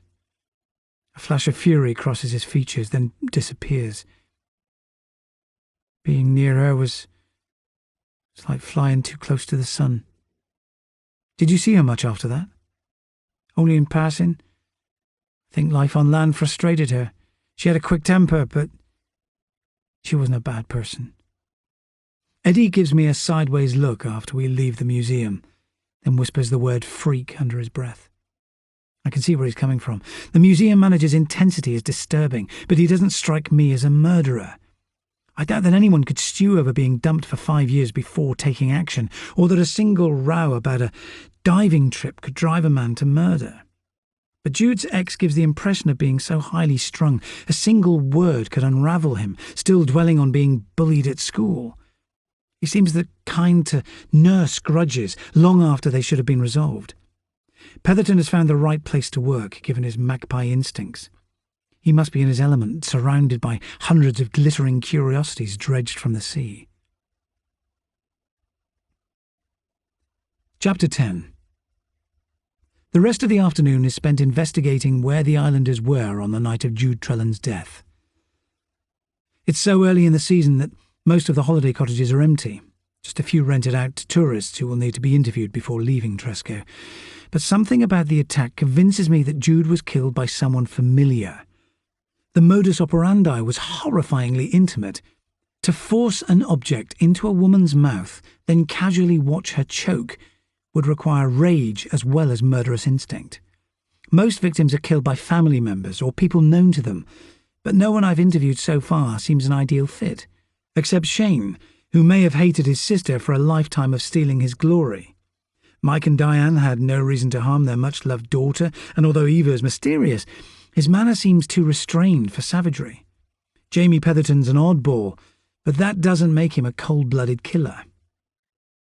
It takes effort to write up interview reports for the case file, to provide Madron with an up-to-date set of documents so he has no reason to remove me from the case. My need to find Jude Trellan's killer has become a personal mission.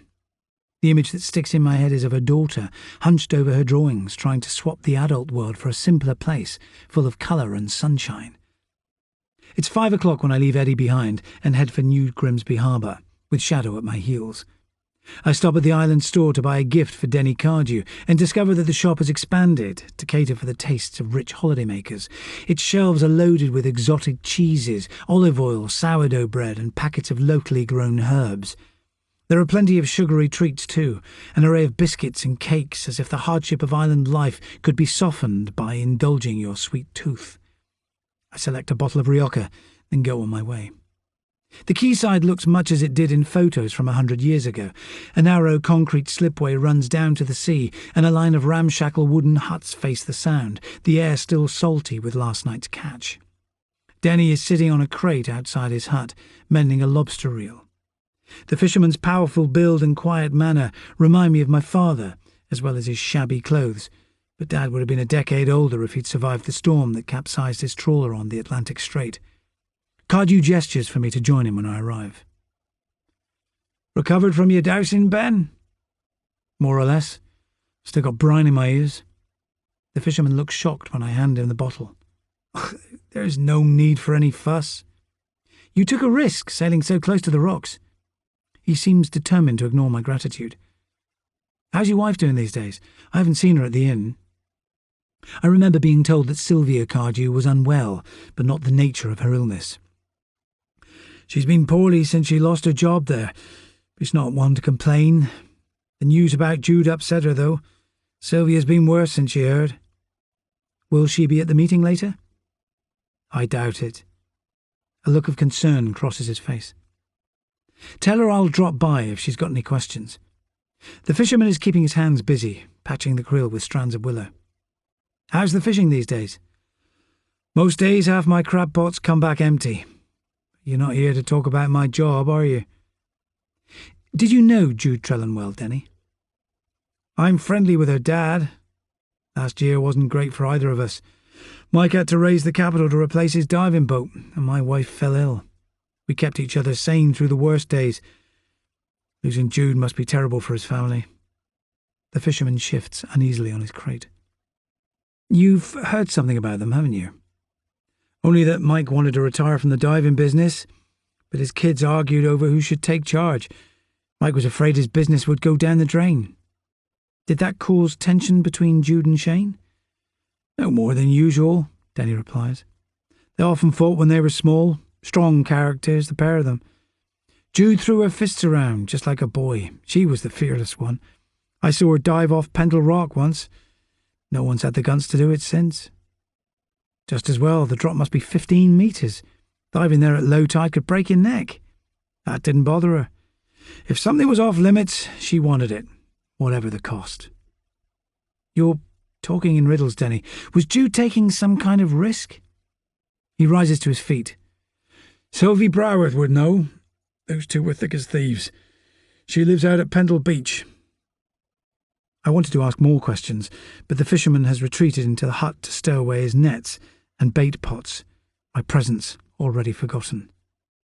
There's no time to follow Denny's lead because people are gathering outside the new inn for the 6 p.m. briefing. Madron is waiting for me in our makeshift headquarters, surveying the dirt windows with distaste, dressed in full uniform. I consider telling him that while I'm the SIO, there's no need for him to attend every public meeting, but he likes to believe he's indispensable. The DCI's expression is sombre as I update him on the case. When we go downstairs, he loiters in the background, observing my every move. More than 50 islanders are grouped around the bar's handmade tables, which are built from driftwood, carefully sanded and polished.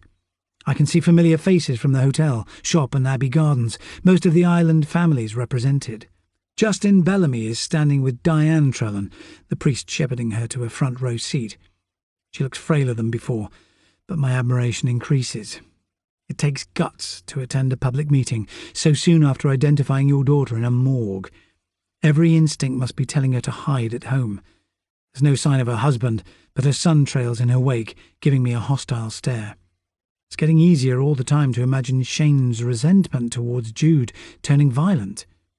I shunt my suspicions to the back of my mind when I rise to my feet. Thanks for coming, everyone. You'll have heard the sad news about Jude Trellan by now. Faces are sombre as I scan the room. People's existences are so closely entwined here that neighbours become like relatives. We know she died between 11:30 on Sunday night and 7 on Monday morning. Jude was found in her diving gear by Piper's Hole. Evidence suggests that she was murdered near there or inside the cave. A murmur of shock circulates the room. When my eyes skim the crowd, Shane still looks ready to punch someone, aggression evident in the set of his jaw. I want you all to look at this photograph, please. I use my laptop to flash an image of the mermaid figurine onto the wall beside the message left at the scene. Despite being made of tarnished green metal, the creature looks exotic with her form magnified, long hair undulating down her naked body, scales shimmering on her curved tail. The faces before me register appreciation, but they don't know that the object ended Trellan's life. I can hear a few voices mumbling about the scrap of verse. The words come from a sea shanty that originated in Scilly's 200 years ago. If you know anything about these items or what happened to Jude on Sunday night, please tell me or Eddie today. This was probably an isolated event, but you should keep your homes secure. No one can leave the island without my permission for the time being. If you've got any concerns, we're using the inn's attic room as our base. There's a murmur of dissent when the islanders realise that their travel plans will continue to be disrupted for days to come, the session unravelling into questions. Most of them concern where Jude was found and why she was targeted, but I keep my answers neutral. I can't prove that she was night diving alone in Piper's Hole, because the sea cave floods each day, scouring away every shred of evidence, so the killer must believe he'll never be found. I scan the crowded bar again as the meeting closes. The islanders are supporting the Trellan family well. Eleanor Jago is at Diane's side again, her hand on the grieving woman's shoulder. Denny Cardew is talking to Shane, the younger man's gaze fixed on the ground, but there's no sign of the fisherman's wife. Working in murder investigation has taught me that everyone deals with loss differently. Some crave every piece of information, while others prefer to stick their heads in the sand. Most of the crowd look upset, but Jamie Petherton's thin face is unreadable while he watches events unfold from the edge of the crowd, as if he prefers a bird's-eye view. DCI Madron prevents me from visiting Sophie Broworth at the end of the meeting by insisting on a case review. He takes an hour to sift through our action log, then subjects me to a lengthy inquisition. His superiority makes me grit my teeth. I've always hated being micromanaged, but Madron loves being in control. He gives a slow nod of approval once he's audited every report, but the meeting leaves me frustrated. I could have used the last part of the day to continue looking for Jude Trellan's killer instead of defending my strategy. When I finally exit the New Inn at 7:30, the dusk is thickening. Someone is hunched on the dry stone wall opposite. It's the thin, dark-haired boy I saw outside the community hall. He's dragging on a cigarette, and this time he stays put instead of rushing away. The lad's presence makes me wonder why he didn't return home with the rest of the crowd. I've got enough to do without worrying about an inquisitive kid, yet his interest in the case concerns me. I drop onto the wall beside him and let silence unfold before asking my first question. Why did you miss the meeting just now? I got here too late. I was needed at home. But you want to know what happened? The boy gives a single nod. Tell me your name first. Tom Halligan. That's why you look familiar. Your mum taught me English. She even stopped me playing truant for a while. I'm D.I. Ben Kitto. You probably know that already, don't you? He inspects me from the corner of his eye, judging my trustworthiness. I held the meeting to find out if anyone knew how Jude Trellan died and whether they could identify this. I show him a picture of the mermaid figurine on my phone. I've never seen anything like it before. The words stutter from his lips. It belongs to someone on the island. I'll have to keep searching till I find out who. When I turn to the young man again, he looks more like a terrified child than a teenager. I want to ask what's troubling him, but he seems so fragile. The question could do more harm than good. I should go home. Mum can't be left alone. Feel free to come back if you've got questions. Give your mother my regards. The boy sets off in a hurry, almost tripping over his feet in his race to get away. Chapter 11. There's no escape when Tom gets home. His mother is struggling down the hallway on her sticks. His longing to be alone is more powerful than ever, and he resents the way her dark brown eyes seem to peer inside him to read his thoughts. When he goes to the kitchen to prepare dinner, her sticks tap slowly across the lino before she lowers herself into a chair. Why didn't you tell me about Jude? Her voice is flat with anger. Eleanor let me know this afternoon. She was shocked I hadn't heard. I didn't want to upset you. So you let me be the last person on the island to find out? Tom drops his chopping knife on the counter. Is that all you care about? You're not bothered about Jude drowning? I wish you'd shared the news, that's all. Her tone suddenly softens. I know you two were close. Are you okay, love? Leave it alone, Mum. I don't want to talk about it. The words snap from his mouth. Dinner's in the oven. I'll come down when it's ready. He sprints upstairs 2 at a time, but guilt hits him before he reaches the landing. The top floor is his domain, while his mother lives downstairs in her empire of books, the pair of them occupying separate worlds. He should never have shouted at her like that, but the cop's hard stare has put him on edge. Tom's breathing steadies once he reaches his room. The walls are lined with photos from recent dives.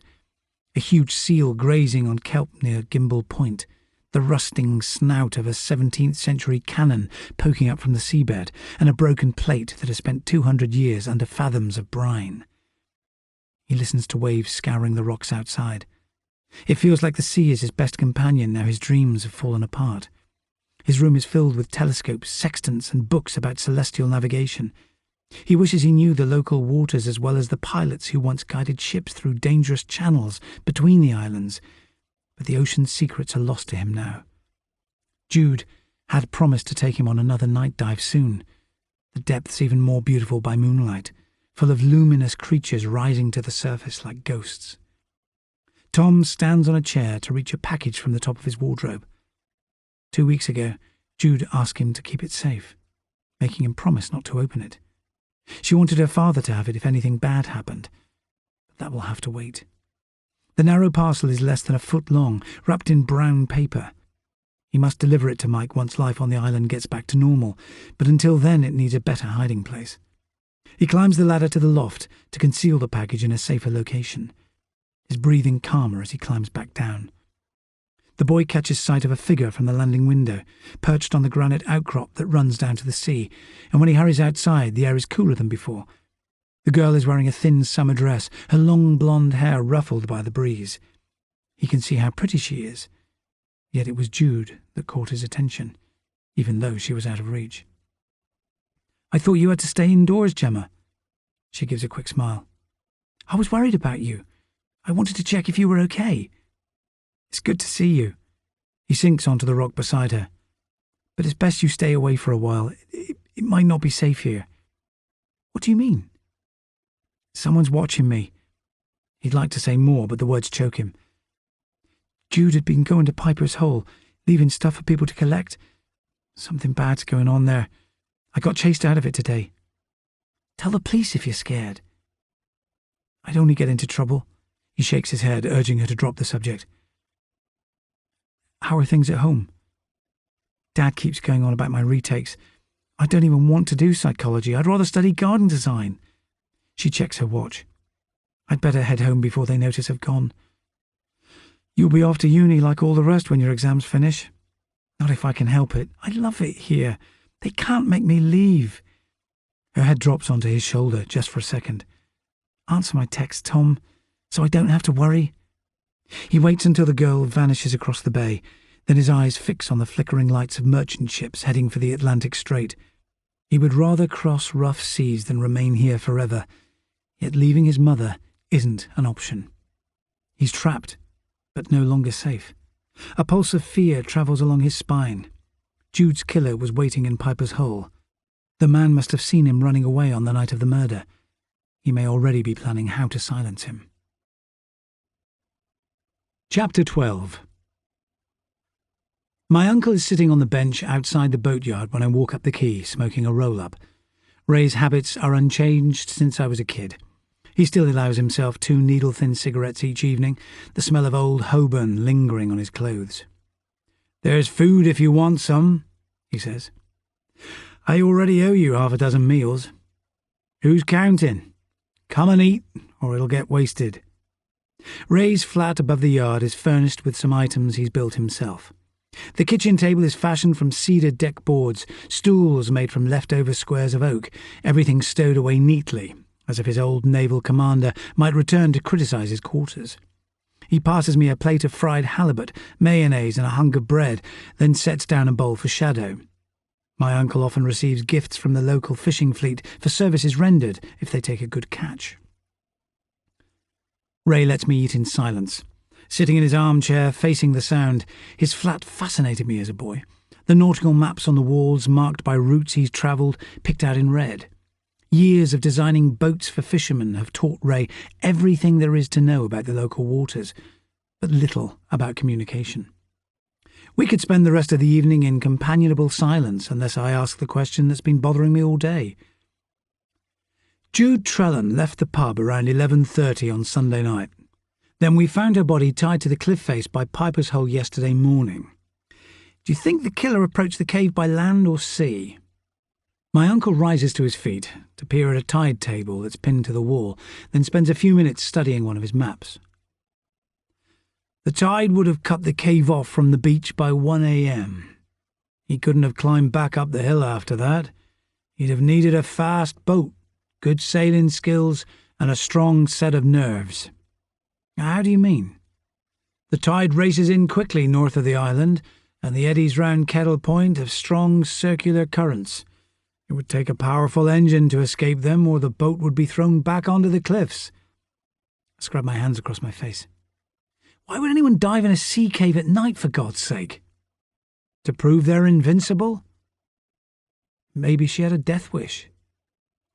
Piper's Hole is the wrong place to get marooned. The cave's part of an old mine shaft that drops for hundreds of feet. Once the sea traps you, there's no escape. It's easy enough to climb down from Tregarthen Hill, but people have died trying to claw their way back up the cliff when the tide cuts them off.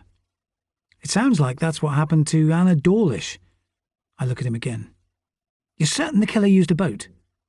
His nod is categorical. How else would he avoid drowning? I thank Ray for the meal and then go on my way, still absorbing the fact that the killer accessed the cave by sea. It's pitch dark by the time I walk back across the island, stars blurred by a skein of cloud. I spend 15 minutes on the beach in front of my cottage, hurling sticks for Shadow to chase with joyous abandon as a reward for being cooped up all day. A dog's life may have its limits, but the pleasure he draws from the simple game is enviable. When he lies down to sleep tonight, no nagging questions will keep him awake. On the other side of Hell Bay, breakers lash the shore, the hotel glittering like a string of fairy lights. It's tempting to stroll across the shingle for another nightcap with Zoe, but something stops me in my tracks. An inbuilt safety mechanism tells me not to rely on the pleasure of seeing her every day. Once inside, I do an internet search on Jude Trellan. A YouTube film shows a younger version of her diving backwards from a speedboat into azure water. She's wearing a wetsuit, flippers and a face mask, but no breathing apparatus. Trellan's body cuts a vertical line through the water, movement sinuous as she dives for the seabed. I hold my breath, trying to imagine her lungs aching as the pressure increases. When the water starts to blacken, she performs a rapid spin, swimming hard for the surface. My own breath gags from my mouth long before she emerges. The camera catches her face cresting the water, giving an ecstatic grin. Trellan's free dive lasted 7.5 minutes. I gaze at the screen in disbelief. Holding her breath for so long must have taken immaculate self-control, aware that a miscalculation could be fatal. A perverse part of me would like to try it, but that degree of breath control takes years of practice. The woman must have been in love with danger to court so much risk. I watch a few more clips of Trellan talking about her passion for the ocean and the zen-like calm that comes from free diving, her face alight with enthusiasm, and for the first time, I understand what Jamie Petherton meant about her being a misfit. Free diving is a male domain, yet she chose to battle with the ocean, keen to sink deeper below its surface than anyone before. Very few people would enjoy that degree of danger, yet she stopped chasing adrenaline highs when she had her child. Watching the 10-year-old film makes me uneasy. There's something voyeuristic about hearing a ghost describe her greatest passion, even though it's necessary research. Some part of her behaviour inspired an islander to kill her, but the cause remains out of reach. Maybe her thrill-seeking put someone's nose out of joint, or the bravery that made people idolise her, or want to knock her down. I'm about to hit the off button when the Skype symbol flashes on my computer. My brother Ian's image fills the screen, a tidier version of mine, clean-shaven, his black hair cropped short. He's sitting in his consulting room in upstate New York, still wearing his white coat, fresh from visiting the hospital wards. His fingertips are pressed together, like a shrink, preparing to diagnose me. "What do you want?" I ask. "It's midnight, for fuck's sake." "To see your ugly mug, of course." "How's my niece?" "Great, if you don't mind tantrums." He grabs a photo from his desk and holds it in front of the camera. 5-year-old Christie's image beams at me, face haloed by a mass of blonde girls. Lucky she's got her mum's looks. Her charm comes from me. "What are you up to, anyway?" "Work, mainly. A woman was killed over on Tresco 2 days ago." "How do you stand it? At least most of my patients survive." "Normally, I'm just telling kids off for painting graffiti on a neighbour's wall. Go home and let me sleep, for God's sake." A sly smile crosses his face. "What happened to that veterinary nurse you asked out? Samantha, wasn't it?" "It went nowhere. Her laugh drove me up the wall." "One giggle and it was game over?" It sounded like a squeaky door, one hell of a passion killer. "Come over for a holiday. Some of Ella's friends are seriously hot. And 2,000 miles away." "Zoe's close by." Ian narrows his eyes. "How is the blonde goddess these days?" "Out of bounds, so don't go there." "Ship a woman over from the mainland then, before you die, friendless and alone." I give a mocking laugh. "You've forgotten the joys of being young, free and single." My brother's warning sticks in my mind as I lie down. Behind all his teasing, I know he worries about me, but being solitary is my natural condition, even if the bed sometimes feels uncomfortably wide. I read a page of The Sun Also Rises, but Hemingway's immaculate prose fails to dispel Jude Trellan's drowned face from my mind, her skin ravaged by the sea. Tresco is populated by less than 200 people. Someone must know who tethered her body to a rock face, then sailed away into the night. I switch off the light and watch strands of moonlight seep through the curtains, while the dog whines quietly outside my bedroom door. Chapter 13. Wednesday, the 13th of May. An encrypted email from Europol is waiting for me when I reach the incident room the next morning. I had expected Eva Larsson's record from Sweden to come back clear, but an old court case is outlined in detail. At the age of 18, Larsson stood accused of manslaughter. He had been driving friends home from a party in his father's car when he ran down a middle-aged man who later died of his injuries. Larsson's parents must have employed a clever lawyer to let him walk free with only a suspended sentence and a driving ban. But the event marked a change in Larsson's life, his family leaving their small village and settling in Gothenburg. The event could explain his remoteness. At that age, the trauma of killing a man by accident would be hard to forget. A second email from the forensics lab in Penzance tells me that the message attached to the victim's ankle was written with a standard black ballpoint pen on printer paper and contains no DNA evidence. The killer is smart and organised enough to wear surgical gloves and choose materials that every islander must possess. The garden twine used to attach the bottle to the victim's body is generic too, plasticised green wire available at every garden centre. I push the information aside to focus on my main task of the morning, discovering the location of the Kinvers boat. The Coast Guard officer at the end of the line has such a broad Cornish accent, it sounds like he's been gargling with clotted cream when he explains that the couple's cruiser is on the Atlantic Strait, too far out for phone contact. A radio message has been sent instructing them to return to Tresco immediately, but the journey will take the vessel all day, so I decide to follow up Denny Cardew's suggestion and visit Sophie Broworth. The walk takes me down to the southern tip of the island, with shadow bouncing across the dunes. Pentle Beach is a local beauty spot, its golden stretch of sand half a mile wide, only the low outline of Skirt Island marking the horizon. The shore is empty, except for a few kite flyers and a solitary tourist jogging across the sand. I send Shadow on his way, flinging my arms wide to let him know he's free to roam. He bounds towards the tide mark with tongue lolling, clearly eager to perform his usual trick of rolling in fermented seaweed or rotten fish guts, requiring me to hose him down once we get home. When I reach Pentle Cottage, someone has arrived before me. Shane Trullen is battering his fists on the door, so I conceal myself behind some bushes to watch. He thumps the wood again, giving it a kick for good measure. Expletives spill from his mouth as he finally turns away. It's not clear whether he's desperate to see Sophie Broworth in her capacity as district nurse or for personal reasons. The man's aggressive body language makes me decide to follow my plan to search Smuggler's Cottage today for evidence that could implicate him in his sister's murder. Something flickers in a top window of the cottage when I look up again. A woman's face appears, pale as a ghost, and there's a glimpse of flame-red hair before she vanishes. I knock lightly on the front door, hoping for a warmer welcome than our last visitor. The state of the place proves that either Sophie Broworth and her husband are living on low wages, or they don't care about home maintenance. The stone cottage has gaps in its mortar, the chimney listing at a dangerous angle. I wait 5 minutes before peering through the letterbox. There's little evidence of the woman's presence, except a row of shoes in a rainbow of colours stacked against the wall. I'm still crouching in the porch when the front door finally swings open. The woman peering down at me is petite, with delicate features, her vivid copper hair falling to just below her jaw as she watches me scramble to my feet. Her pale skin is littered with freckles, blue eyes observing me closely. She looks different from the nurse who paid regular visits to my mother during her last illness, her manner quiet and sympathetic. Today she seems preoccupied, wearing a cream linen dress that flatters her colouring. "Are you okay, Sophie? I saw Shane banging on your door just now." She nods her head slowly. "I couldn't face another tough conversation." "Has he been bothering you?" The question makes her flinch. "He needs to talk about Jude, so he's been coming here since it all happened. But I'm a nurse, not a counsellor. I can't fix all of his problems." Her fingers touch the pale skin of her throat. "Come in, I'll make some coffee." Sophie's smile is warm, despite her distracted air.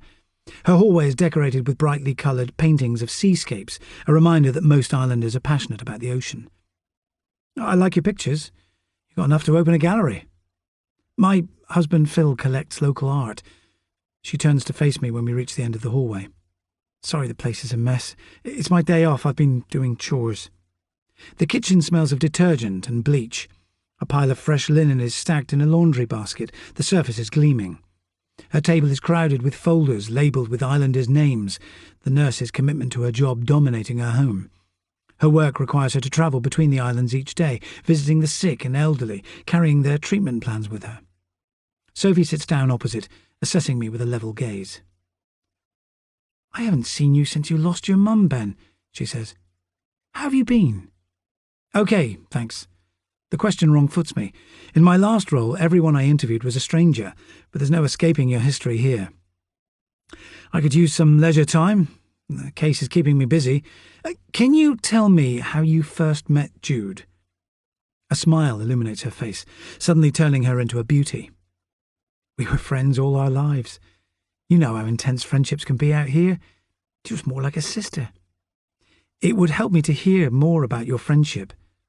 She raises her eyebrows. Will that lead you to a killer? Anything that gives me a better understanding is useful. Jude and I met in nursery school. I was fascinated by her from day one. She always craved new experiences, unlike me. She loved danger, and I'm a homebody, but we stayed close. Until she met Eva. That was a difficult time for both of us. Her voice drops by half an octave, distress flattening her cadences. She got on fine with my husband, but I thought Eva would make her unhappy, and she hated me for saying it. She was passionate about life, but he's frozen. I don't know him any better now than I did 5 years ago. Our friendship recovered, but it was never quite the same. Maybe Eva's got reason to be guarded. He would never confide in anyone. Her eyes blink shut. It's my job to preserve life, but I couldn't help Jude. It's terrible that she died while Frida's still so young. Did you see her in the pub on Sunday night? I stayed here by myself. I was tired from being on duty all day. The statement lacks detail, but she seems unwilling to offer more information. Had you seen Jude recently? Just last week. She brought Frida round for the afternoon. How did she seem? Preoccupied, but that wasn't unusual. Her gaze settled on the waves, unrolling outside her window. Jude always had big ambitions. Maybe her dreams defeated her in the end. I heard she'd been taking risks recently. Do you know what they were? Everything Jude did involved danger. Each time she took clients out on a wreck dive, she was gambling with her life. Her eyes are glossy with tears. This must be hard for you by yourself. Is your husband away long? He'll be back next month. Sophie Broworth's regret over Jude's death is more overt than Eva Larson's, even though their friendship had grown less intimate. The nurse's manner is sympathetic, while Eva's coolness is impenetrable, but she gives no more details about Jude's troubles. The raw grief in Broworth's voice rings in my mind as I walk away. But, under all that warmth, could she have been so distressed by her friend's withdrawal that she set out to kill her? It seems a ridiculous idea, but her cottage is so remote, no one would have seen her leave it late at night and sail to Piper's Hole. There's no logical explanation why Shane would want to see the nurse so urgently, unless he believes she has information about Jude's death. The dog catches up with me as I head back to the station, tail wagging madly, even though his coat is filthy with green slicks of seaweed. Eddie's expression is serious when I reach the incident room, his mobile clamped to his ear as he murmurs reassurances. It's several minutes before he returns the phone to the table with a quiet sigh. Is the DCI nagging again? He shakes his head. Mike Trellan thinks we're taking too long to get answers. Oh, that's not unusual. Relatives often go on the attack when they feel powerless. I glance down at his notes, which are written in immaculate schoolboy script. It looks like the killer must have made his getaway from Piper's Hole by boat. He left it too late to escape on foot without being swept away, so he must be a good sailor. The sea would have been treacherous. Can you check which islanders own a boat whilst I visit Mike? I want every vessel searched. Eddie gives a rapid nod, then grabs a folder from one of his piles. The lab report on the mermaid just came back. Do you want to read it first?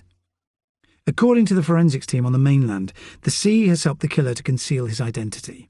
Salt water has dissolved any fingerprints on the figurine that ended Jude Trellan's life, which carries no DNA except the victim's blood and bile. It's only when I reach the bottom of the page that my interest rises. The 6-inch-tall mermaid was cast from bronze hundreds of years ago, the salt water causing little damage to its structure.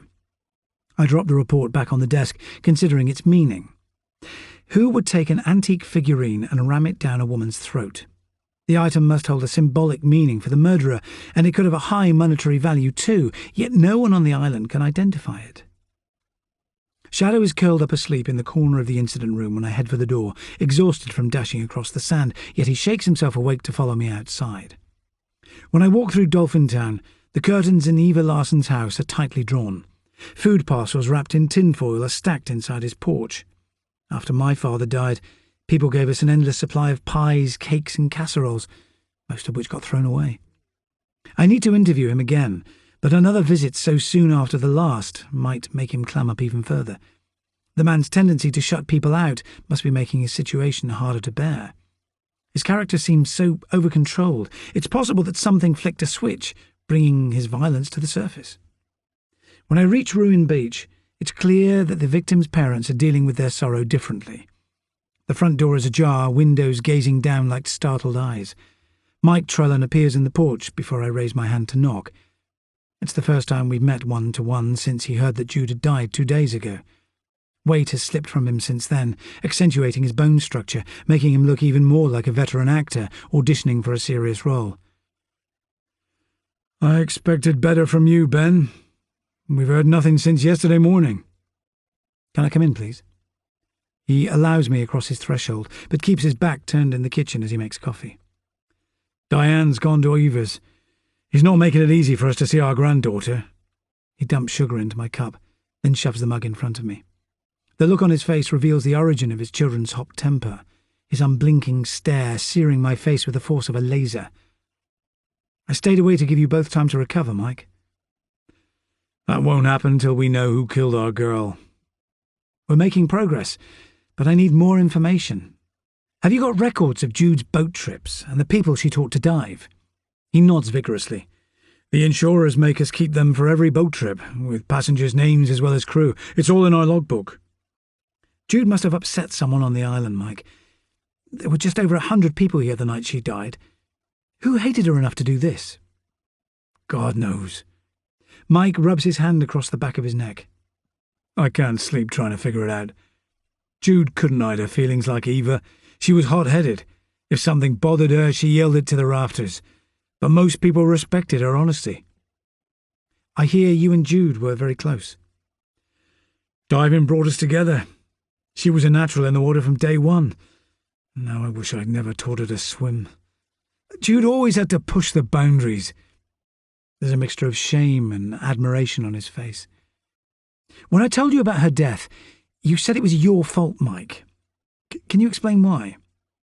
He fumbles for the right words. If I'd never taught her to dive, she'd still be safe on dry land. She'd have done it without anyone's help if she was determined. How would you describe her relationship with Shane? They were sparring partners. Jude was a tomboy, not letting him beat her at anything. She adored Frida, but found motherhood tough at first. It meant she had to give up some of her dreams. He pushes his mug away, his lips setting in a thin line. My kids argued a lot, but never hurt each other. Shane adored Jude when they were small. There's no way to attack her. You're wasting your time if you go after him. Sophie Broworth says he's been visiting her every day.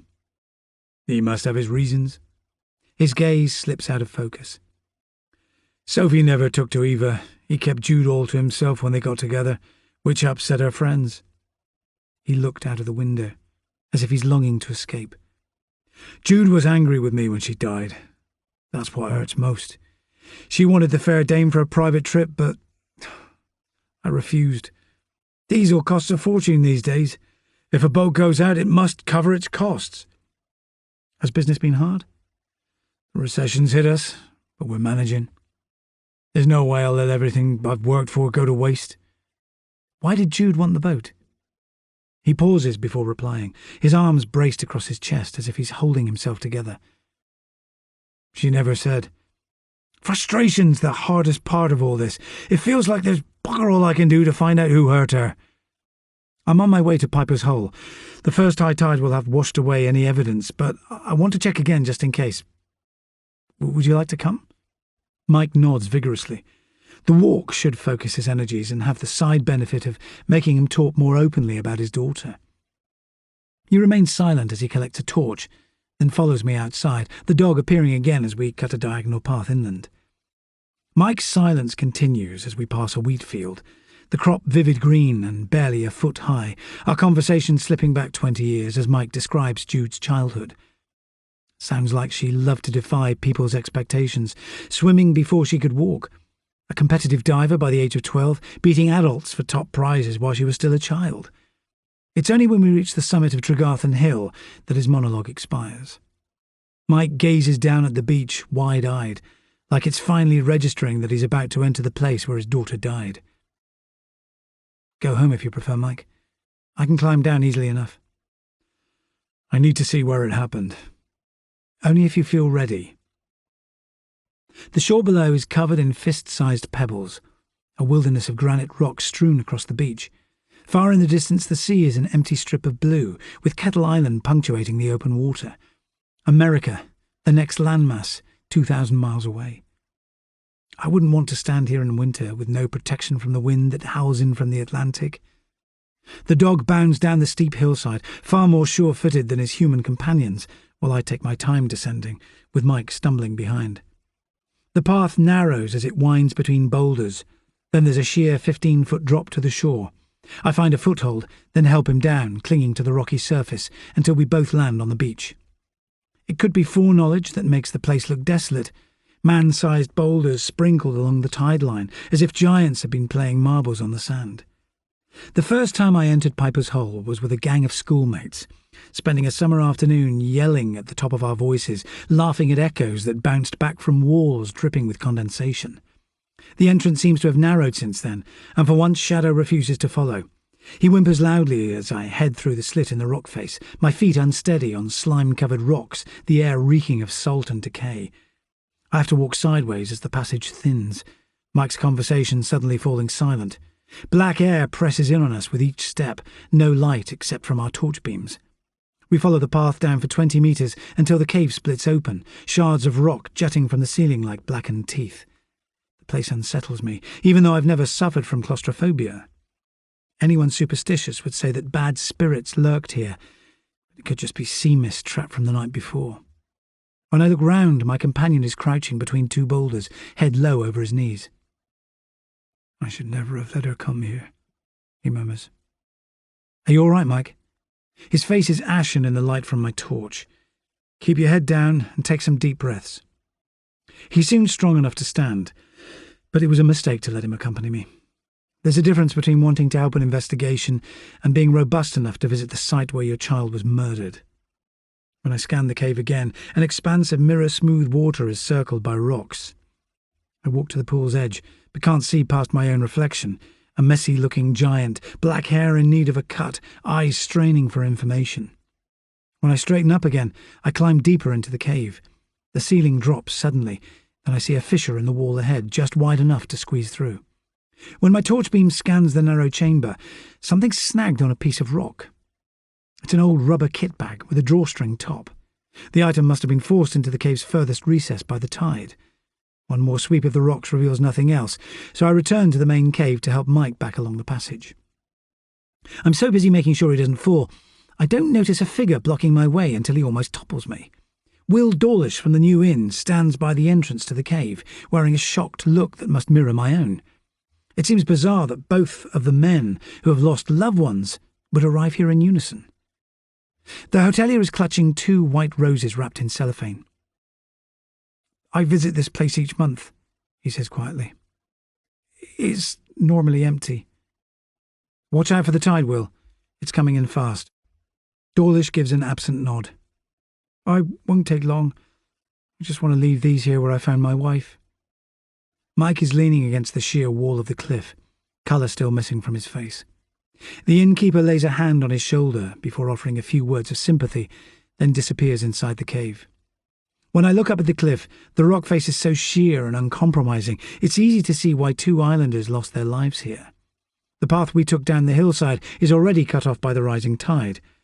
If we stay much longer, our only means of escape will be to swim round the headland, with breakers forcing us onto the jagged rocks. Mike lets out a sigh as he straightens up. Some sick bastard followed my daughter in there. I can't believe it was an islander. His eyes catch on the bag dangling from my hand. That was Jude's. She used it for her diving gear. I'll need it for a few days, then you can have it back.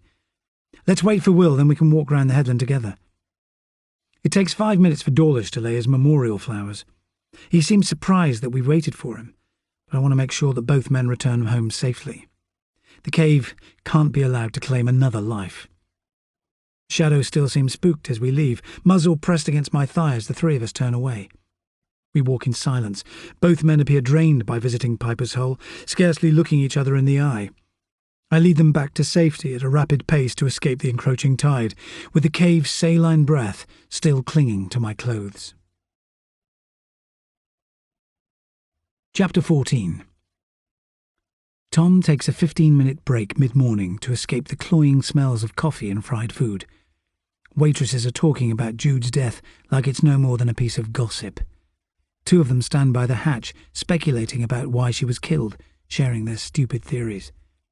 He wants to tell them to shut up, but instead he pulls on his sweatshirt and leaves via the fire escape. It's drizzling as the boy makes his getaway. He pulls up his hood, then jogs south across the beach, not caring if the damp penetrates his clothes. He hunkers down to shelter from the breeze. The horizon is a flat grey pencil line today, no ships in sight. He's still studying the water's blank face when footsteps crunch across the shingle. Before he can move, a hand covers his mouth, and he's struggling to breathe, his shoulders thudding against the breakwater. "You little shit!" Shane's voice hisses. "I bet you're heartbroken. You can't follow Jude round anymore, like a lovesick puppy." "I never did," Tom replies, jerking his face clear. "Leave me alone."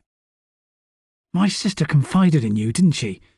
The man's grip on his arm is tight enough to burn. "I don't understand." "Jude gave you the whole story on those long boat trips. You were her little disciple." Shane jerks him closer until their faces are inches apart. By now Tom is shaking uncontrollably. "How come she told you her secret but not me? If you blab details to anyone, I'll fucking kill you." Shane releases him, then swings back over the breakwater, leaving Tom shivering.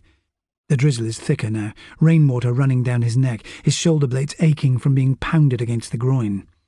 He blinks his eyes shut, because tears would be pointless. There's no one to listen to his fears, and telling his mum or Gemma is out of the question. It would only put them in danger too.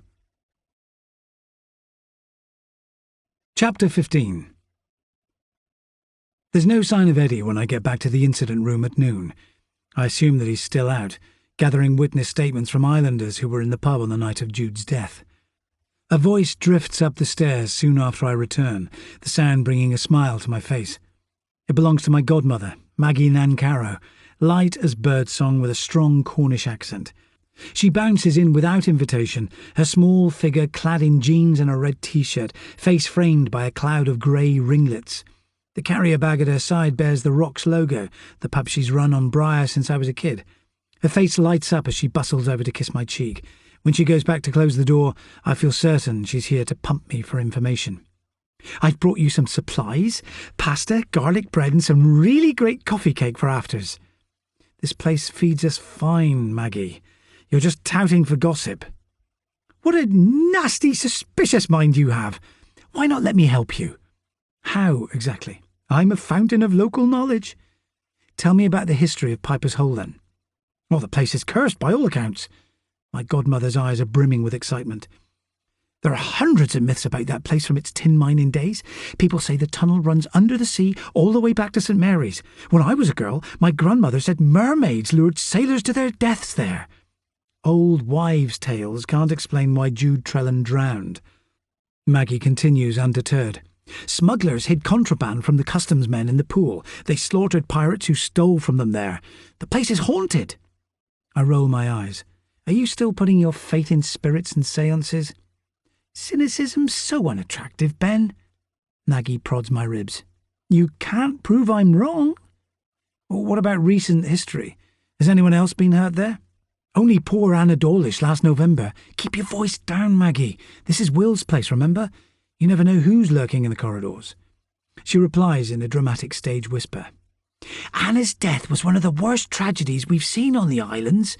2 lives lost instead of 1. How do you mean? She was pregnant at the time. Poor Will was inconsolable. Oh, I didn't know. My thoughts churn as I gaze down at her. The double loss explains why the innkeeper carried 2 roses to Piper's Hole this morning instead of 1.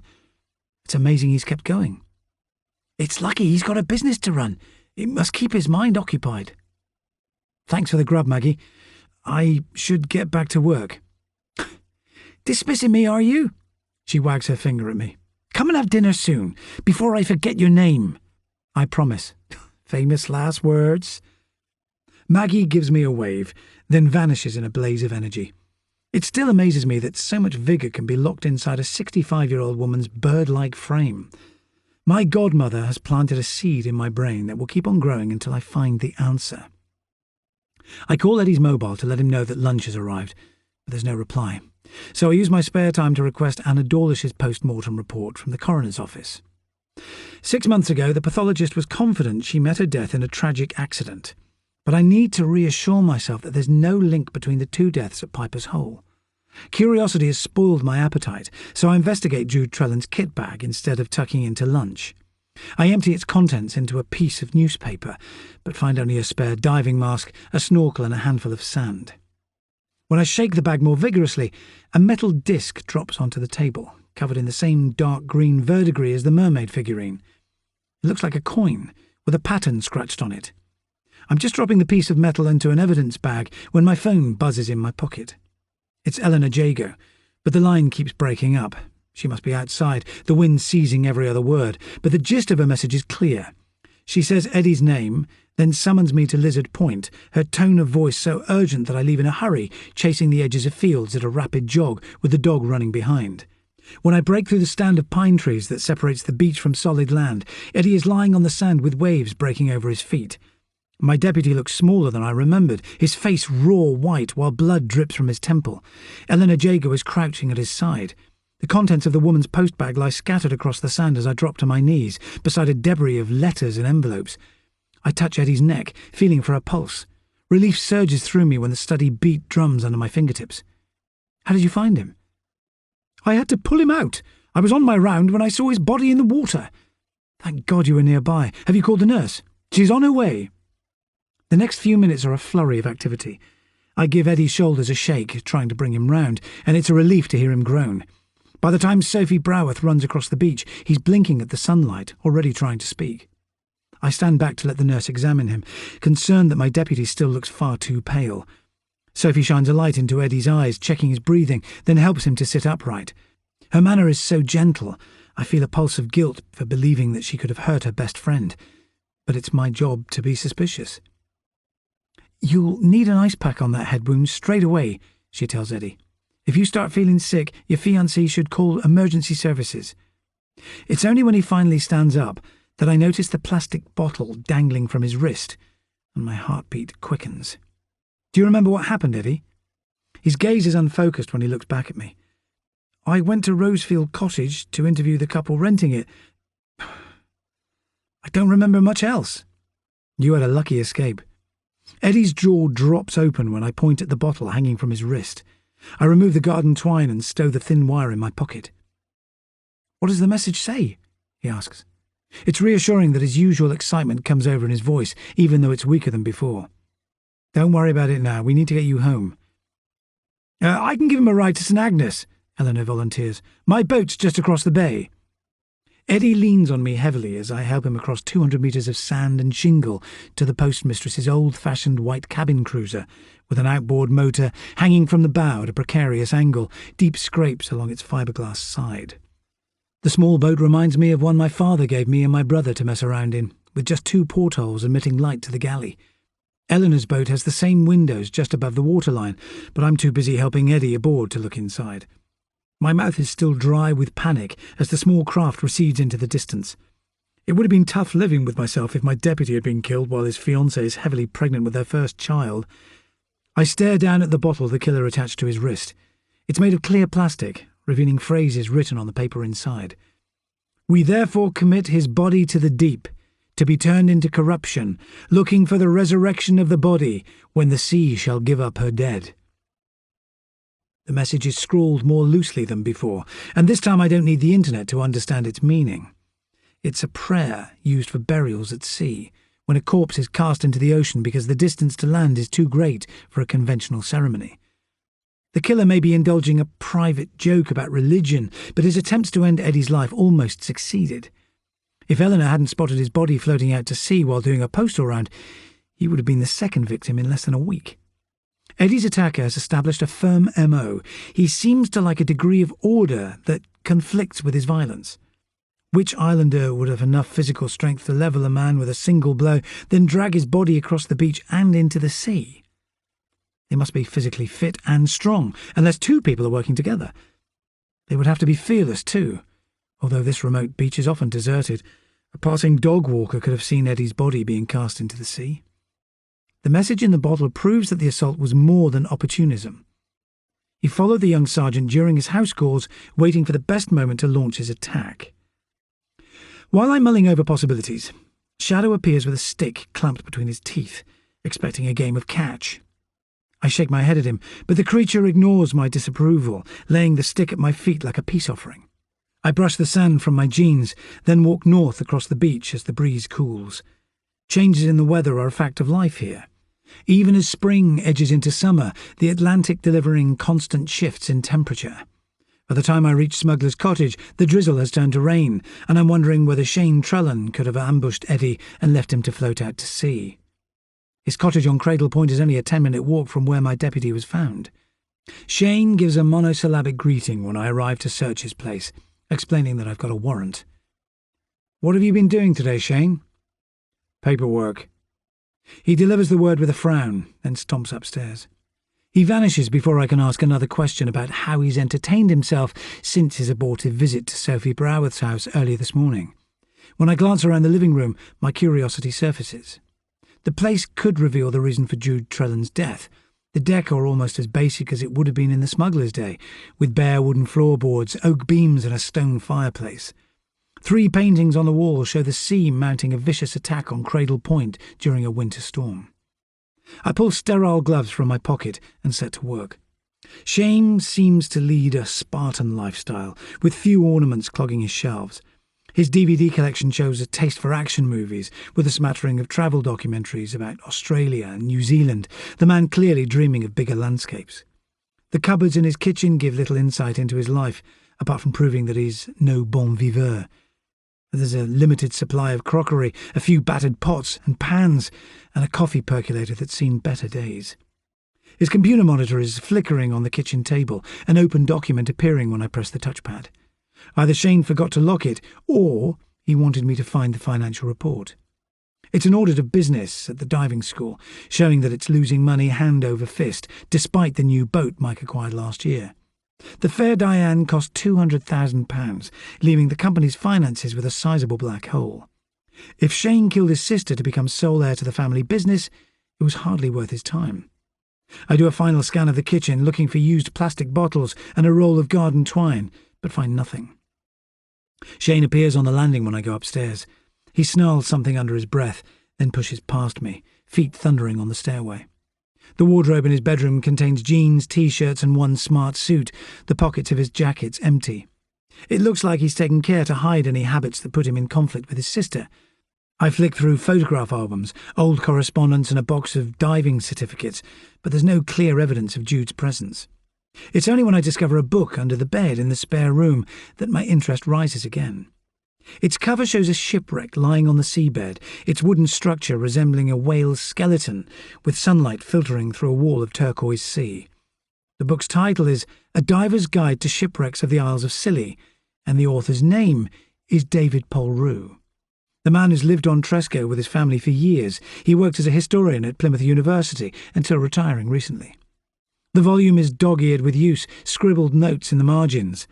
I returned downstairs with the book in my hands to find Shane standing by the kitchen door, glowering at me. "Is this book yours, Shane?" He glances at the cover. "I've never seen it before. Jude must have left it here one night. I need to borrow it for now, and I'll have to take your computer and phone away for analysis." "How am I meant to work?" Shane's frown cuts deep horizontal lines across his forehead. "They'll be returned next week, but before you go, why were you trying to break down Sophie Broworth's door this morning?" "We've hardly spoken since Jude died. Sophie was her best friend. I'm worried about her, that's all." His statement fails to chime with the nurse's claim that he's visited her every day. "I'm cautioning you to leave her alone for the time being. Have you been out anywhere since you went round there?" He stares at me, clearly longing to throw a punch. "I was doing a tax forecast for Dad's business. Now I'm going to work." Shane slams out of the house without a backwards glance. The only evidence I have against him is circumstantial, but his tense behaviour is keeping him on my radar. All that's left is to search the false floor in the kitchen, which is cleverly disguised. If he hadn't mentioned it, the elevated boards would have been imperceptible. When I touch a small lever inside the pantry, a trapdoor rises by a few inches, revealing a 2-foot-deep crawl space, big enough to conceal a family or several tons of contraband. But today the space is empty, apart from a legion of spiders and decades' worth of dust. I flick through Jude Trellan's book again before I leave. The pages have been heavily annotated, lines sketched across maps and pictures, as if she believed they contained valuable secrets. Once I pulled the door shut behind me, I set off for Polru's home, with Shane's laptop and phone in an evidence bag. One of the beauties of living on the islands is that no one is ever out of reach. Suspicions can be followed up in minutes. Polru's home differs from the simply stone cottages scattered across Tresco. It stands close to the abbey, copying the famous building's grand style, 3 stories high with mullioned windows, the front garden so pristine it looks like someone has snipped the grass with nail scissors. I haven't seen Dr. Polru since he addressed my school assembly the year before I left, giving an impassioned speech about local history that prompted sniggers from my year group. A grey-haired woman is watering hanging baskets that trail from her porch when I arrive. She's around 50 years old, straight-backed, with a slim build and narrow, intelligent features. The smile is tentative when she finally turns round. "Could I see your husband, please, Mrs. Polru?" An anxious look crosses her face as she takes her gardening gloves off. "Let me ask him first, please. He hates being disturbed when he's writing." The Polru's hallway is decorated with ornate wooden panels. The house must be 150 years old, but its high ceilings and large rooms resemble an 18th-century nobleman's mansion. I'm still admiring the artworks when Mrs. Polru leads me to an oak doorway. She taps on it twice, then ushers me into a dimly lit office which smells of cigar smoke. Dr. Polru sits behind a mahogany desk, squinting at his computer screen. "Bloody technology," he mutters. "I've lost an entire chapter." That's easily done. He's around 60, with broad rugby player shoulders, a thatch of pepper and salt hair framing his craggy face. His braying voice carries the assurance that someone from a lifetime of privilege when he rises to his feet to shake my hand. "Miriam tells me you want to talk about Jude Trellan," he says. "There's something dreadful about the old outliving the young." His words tail away, as if he's just remembered that he has an audience. "Jude owned a copy of your book, Dr. Polru. I wondered if you knew her." "We dived together often over the last 2 years. My field of expertise is marine archaeology. I needed someone to assist me, but my wife's an art historian, so she was no bloody use. To put it bluntly, the girl had more balls than most men I know. I was happy to employ her." He slumps in a wing-backed chair, then gestures for me to sit opposite. "Do you know anything about diving?" "I'm certified to level 2, but that's my limit." He looks disappointed, as if I failed a vital exam. "The Isles of Scilly rest on the largest underwater graveyard on the planet. No one knows precisely how many ships foundered here in the past 5 centuries, but it's over 1,000. Only a tiny percentage of the local waters have ever been dived, because the water's deep and currents are treacherous.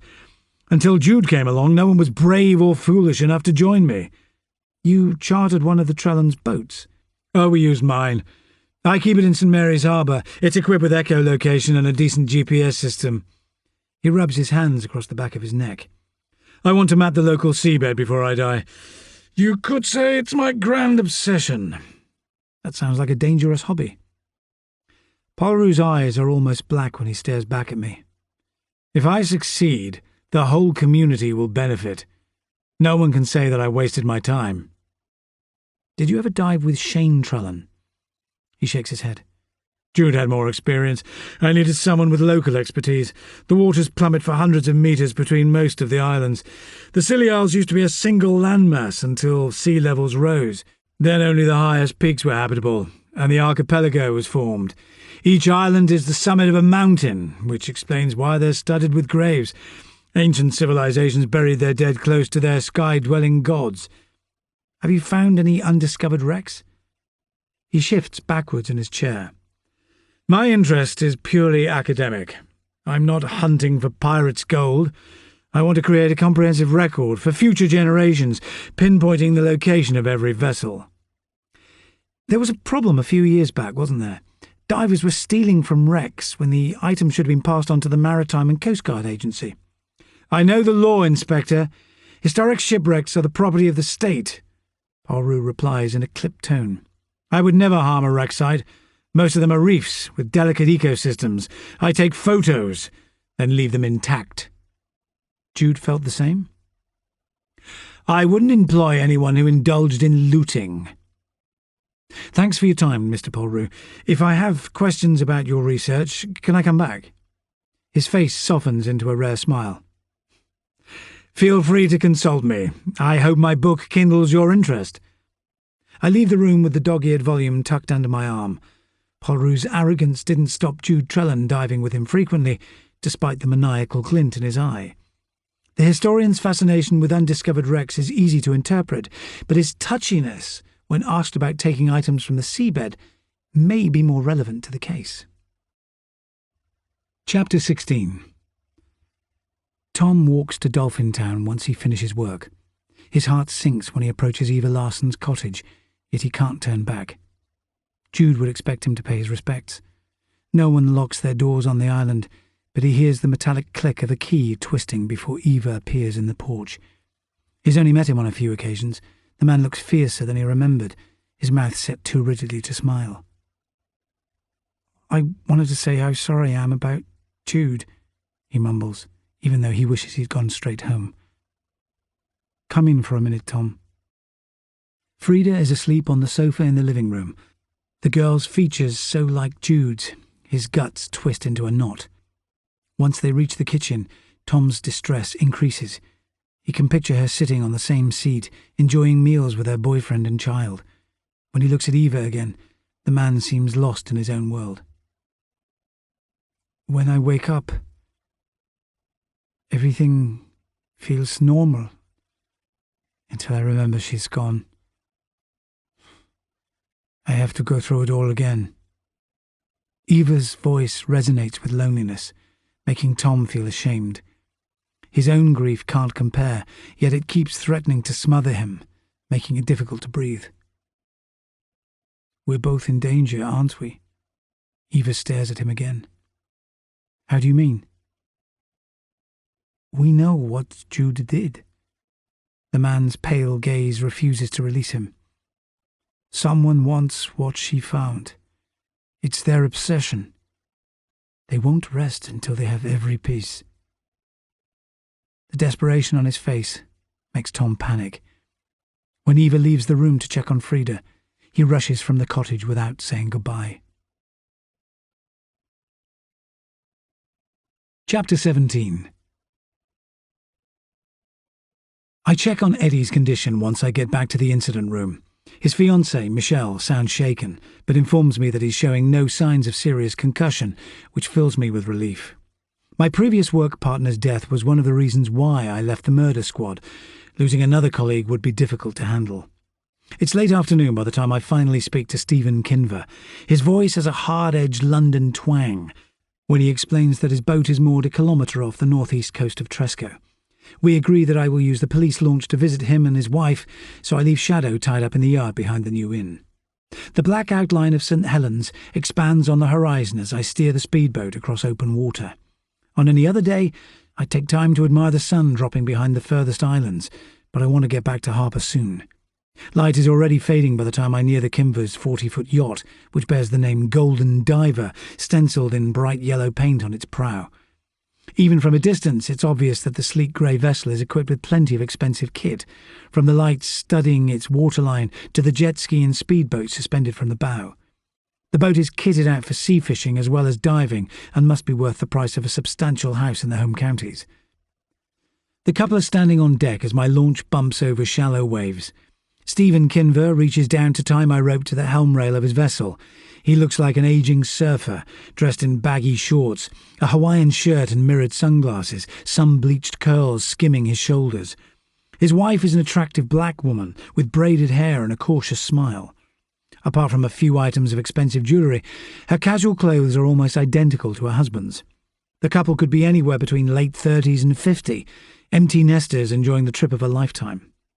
"Welcome to our floating gin palace." Stephen Kinver gives an ironic grin, acknowledging that the cruiser would be dwarfed by a millionaire's yacht. When Lorraine offers me a drink, her manner is less effusive, dark eyes watchful as I shake her hand. The deck is scattered with diving equipment, wetsuits hanging over the rail, a box full of acetylene flares and a shot line wrapped in a coil. An array of nets, lamps and rods prove that the couple like to fish as well as dive. "Thanks for coming back to Tresco," I say. "It took a while to track you down." "It cost us 2 days sailing," Kimber replies. "We wanted to catch the tide on Sunday night, so we sailed till dawn. We had no idea June had died till the Coast Guard radioed us." "Her poor family must be in pieces." Lorraine Kimver's voice is less strident than her husband's, her manner more sympathetic. "I'm trying to trace her last movements. Can you tell me how the three of you spent last Sunday?" Stephen Kimver gives a rapid nod. "Jude took us out to the Western Isles. We picked her up from Ruin Beach in the morning around 10. She brought a young lad with her to take care of our equipment." "What was his name?" "Tom Helligan. The kid didn't say much, but he was a good diver. We spent the day exploring a few old wrecks, then dropped them back on Tresco in the late afternoon. Jude was good at her job, but I could tell I got on her nerves." Words spill from Kinver's mouth at high speed, racing to deliver his message. "Well, why do you say that?" "I don't have an off switch. Lorraine says I should learn to edit myself. Jude's dad tolerated me better. We've dived with Mike loads of times, but the guy's heading for retirement, which is a damn shame." "Steve's a natural motor mouth," his wife agrees. "He's like Marmite. People love him or loathe him." "I'm the opposite. People tell me I say too little. Where are you both from originally?" "Essex," Kimber replies. "But I've been based in London 20 years. That's where we met." "You seem to take your diving seriously." "We've been addicted since our first dive. Both of us gave up banking careers to buy this boat. There's a world down there that's more fascinating than ours, with twice as many secrets. I swear I've seen fish that have never been identified." "It's the marine life that interests you." "Hell no!" His laughter is as rapid as machine gun fire. "I'm looking for Atlantis. Blame my mother for reading me Treasure Island at an impressionable age." "Are you serious?" "The lost city may never be found, but I know it exists. You've heard the legend of Lioness, haven't you?" Kinver seems more interested in folklore than the death of a woman he recently employed. "It's a myth, isn't it?" "There's stuff about it all over the internet," he replies. "We were hoping to see submerged villages from the days when the Scillys were connected to the mainland. We're marine salvage experts. Lorraine set up a website, divingforgold.com. If we report a find, there's a spike in traffic to our site, but some weeks it's slim pickings." "Are many people interested in shipwrecks?" "It strikes me as unlikely that the couple can support their ocean-going lifestyle from a website's advertising revenue." "Tens of thousands follow us worldwide. Every diver fantasises about discovering an ancient wreck, and people visit the site who've never boarded a boat in their lives. We're feeding a hungry audience. I suppose you'd call it wish fulfillment." Lorraine touches her husband's shoulder. "Stop babbling, Steve. D.I. Kitto doesn't want to know about our business. He's here to talk about Jude." "Feel free to shut me up," Kinver replies. "Everyone else does." "But you always start again. That's the trouble." Lorraine softens her comment by resting her hand on his shoulder, proving that despite Kinver's bluster, her calm temperament gives her equal power in their relationship. "We love diving in the Scillys. We visited Tresco often in the last 5 years." "When were you last here?" Last November. The Marine Survey keeps pulling us back. It lists hundreds of missing ships around the island's coastlines, dating back hundreds of years. Jude showed us a Spanish galleon and an American tea clipper, but both wrecks had been stripped years ago. We decided to cut our losses and spend a few days fishing before heading for the States. Do you ever collect things from the seabed? There's no law against it if you hand over your finds inside 28 days, Kinver chips in. Often we just record the location for our website instead of bringing stuff to the surface. Doesn't that encourage looters? It's not our problem. We're not breaking any laws.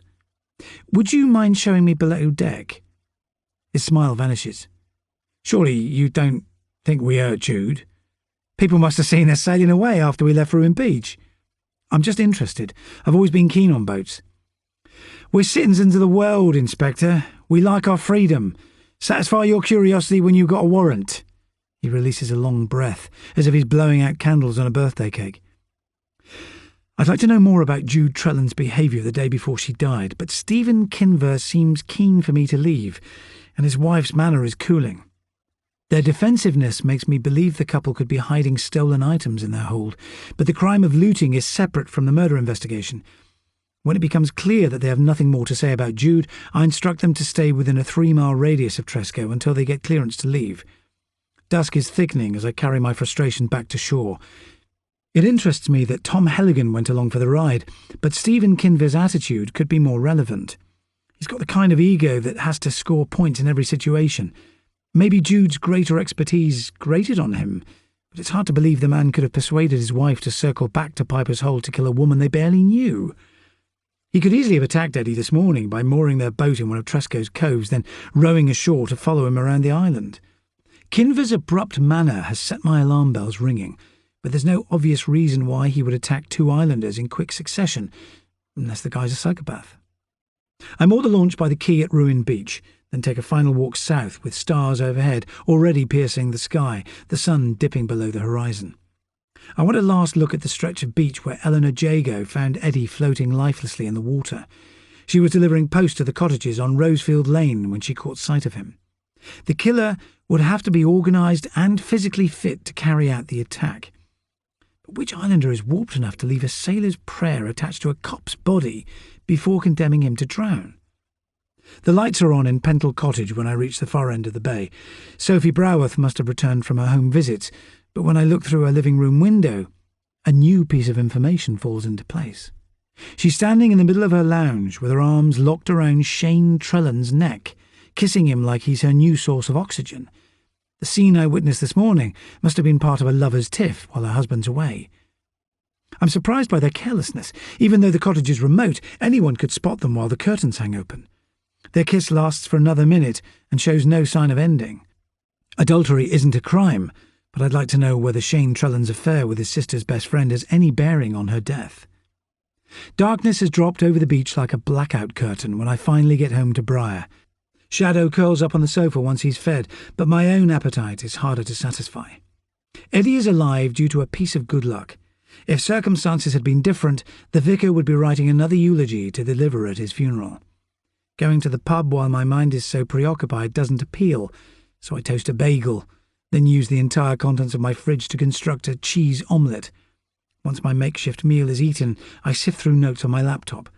3 days have passed since Jude Trellan's death. Facts about her personality slowly emerging. She was a thrill-seeker who suppressed her love of danger once she had a child, but may have found other risks to satisfy her thirst for excitement. I'm even more certain that whoever killed the young mother knew of her failings and had no qualms about subjecting her to a terrifying death. It would take cold, intense rage to force an object into someone's mouth, then watch her drown. The killer's methods needs to be taken into account as well as motivation. Whoever murdered Jude must have had access to a boat and strong sailing skills to escape the incoming tide, so every vessel that has visited Tresco recently needs to be searched. I scroll through the details of each interview, reviewing each one in turn. Eva Larson has revealed little about his relationship with Jude, but the couple appear to be polar opposites, which may have created conflict. He could have left his child asleep at home, then used one of the diving school's hire boats to motor round to Piper's Hole and attack her. Jude would have been disoriented from surfacing in the dark cave, allowing him to rip away her breathing gear. Or It might have been a simple case of fraternal jealousy. Jude led a glamorous life through her teens and early 20s, travelling all over the world, while her brother propped up the family business. Maybe Shane killed his sister after a lifetime of feeling second best. There's an outside chance that one of Jude's acquaintances, like the historian David Polrue or the Kinvers, harmed her. But the only other interviewee to ring any alarm bells is her ex, Jamie Petherton. The museum keeper could be nursing a long-standing grudge over the knock to his ego when she ended their relationship, or the insult she threw at him a few weeks ago. I complete a progress report for Madron, then flick through David Polrue's book, oblivious to time passing. The man seems to have an encyclopedic knowledge of local shipwrecks, including ones not yet discovered. The one that seems to have excited Jude Trellan's interest is a Roman vessel called the Minerva, reputed to have foundered off the eastern Isles in the 6th century, with a cargo of precious metal. The ship's name is familiar with my father's tales of a vessel that lay far below the waves, laden with treasure, but I didn't realise the stories were based on truth. The page that describes the myth of the Minerva is covered in diagrams and indecipherable scrawl. It's only when my phone buzzes that I realise it's almost midnight. A text has arrived from Zoe, inviting me for a nightcap. Shadow lets me exit the house alone for once, lifting his head from the sofa to give me a disapproving look as I slip away. Leaving the house without him feels like an odd kind of liberation. The tide is so far out, the sound of the waves is no more than a whisper, the hotel's white outline glistening on the horizon. There are so few outdoor lights here, the constellations are free to dazzle, the North Star burning a hole in the sky. When I trot up the steps to the bar, the panoramic window shines like a film set, but the place appears deserted. Only Zoe stands behind the bar, with her platinum blonde hair slicked back, a crimson top hugging her curves, looking like an old-time movie star. I would never dream of passing on the compliment. Zoe and I stopped flattering each other years ago. If I told her she looked like Marilyn Monroe's younger sister, she'd laugh in my face. "No guests tonight?" I ask. "They're in the film room, watching Jamaica Inn." "Lucky them. I could use some escapism." "I got a new delivery of vodka today. Fancy a tasting session?" "Okay, but not too much. I need to be up bright and early tomorrow." "How's the case going?" She's too busy filling shot glasses to meet my eye. "Progress is slower than I'd like." She sachets out from behind the bar, a silver tray balanced on her fingertips. "Come and tell me about it. We can exchange sob stories." We settle at a corner table, the place silent apart from a hum of voices in the distance as the last kitchen staff depart. "You go first," I say. I'm sick of thinking about it. "I'm planning some changes, but it's still up in the air." "Are we talking about that yellow folder again?" "You'll know soon enough. Try this one first. It's flavoured with peppercorns." I knock the vodka back in one swallow. "Are you going on a world cruise?" Her grin is powerful enough to light up the room. "No, but I'd love a month doing bugger all except sunbathing and scoffing exquisite food." When she faces me again, her smile has vanished. "I'm stuck in a rut, Ben. Sometimes I'll be chatting to guests, but my brain's left the building. I'm 33, with a first-class music degree and a half-decent singing voice. I love it here, but I'm not fulfilling my potential." She places another glass in my hand. "Don't you ever fantasize about a parallel life?" "Not often since I came home. I used to stand on my balcony in London watching pavements full of people, marching to work like they were on a conveyor belt. It made me wonder what the hell I was doing there. The job was exciting, but undercover work got tougher each year." "You must think about the future sometimes." The question pulls me up short. I've always imagined having a wife and kids one day, but never set myself a deadline. I'm better at dealing with the here and now. "That's a good philosophy. I knew you'd say something sensible eventually." Her grin flares back into life again. "Tell me how the investigation's going." "We're interviewing all the islanders, but Jude's family is suffering. They need answers before they can rest." I swallow another shot, and by now I'm comfortably numb. It crosses my mind to tell her about the kiss I witnessed between Shane and Sophie, but discretion is not one of Zoe's virtues. "What's your take on extramarital affairs if one of the partners is away for a long time?" "If someone cheated on me, it would be game over." She gives me a puzzled look, then shrugs her shoulders. "But Infidelity's a fact of life, I suppose. Absence doesn't always make the heart grow fonder. You're the last of the great romantics, Zoe. Life cured me of it, big time. She studies me more closely. I know you're working hard, but that's no excuse for a horrible beard. I rub my hand across my jaw. It gives me a distinguished air. You're just too lazy to shave.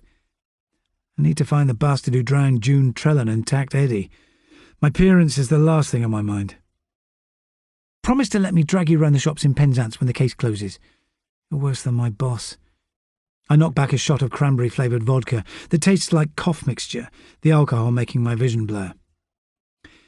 Do you know much about Jamie Petherton? The guy's fragile, and those David Bowie eyes of his have always freaked me out. Zoe's glass hovers in the air. It must be tough living with your mum and dad at his age. I don't think he's been in a relationship for years. Jamie reacted badly when Jude dropped him for Eva years ago. How do you mean?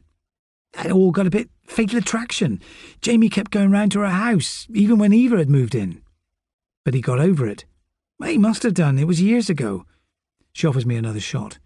The aniseed one's best. It's so strong my tongue's gone numb. My head's spinning with vodka and conflicting information when I walk back across the beach, so I sit on a boulder to clear my thoughts. The plough, Orion and the Seven Sisters glitter overhead like strands in a pearl necklace as my ideas slowly reposition. It's obvious that Jude Trellan inspired strong passions in everyone she knew. Eva's low mutterings over her dead body sounded like a love song, and her ex-boyfriend was too fixated to let her go without a fight.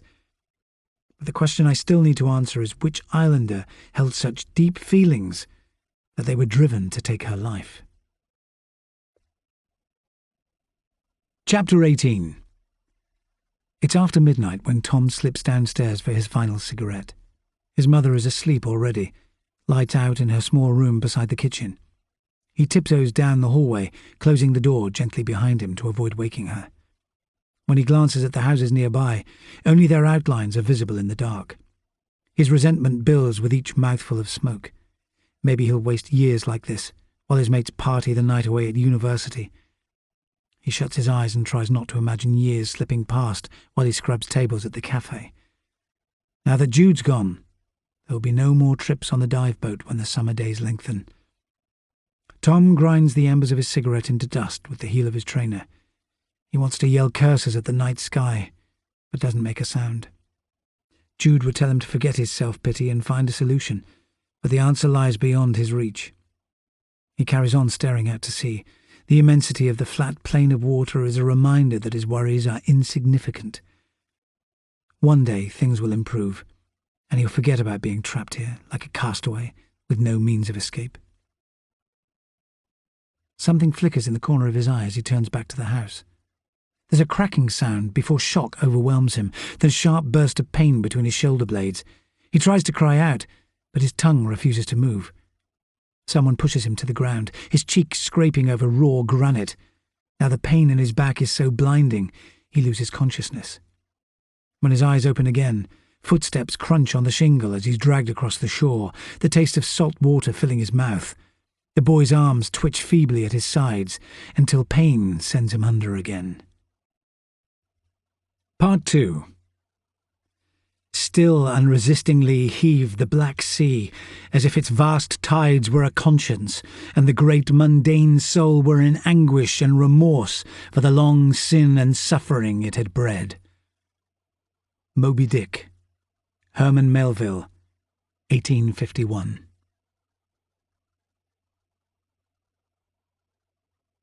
Chapter 19. Thursday, May the 14th. Nausea is threatening to overwhelm me when I return to the new inn.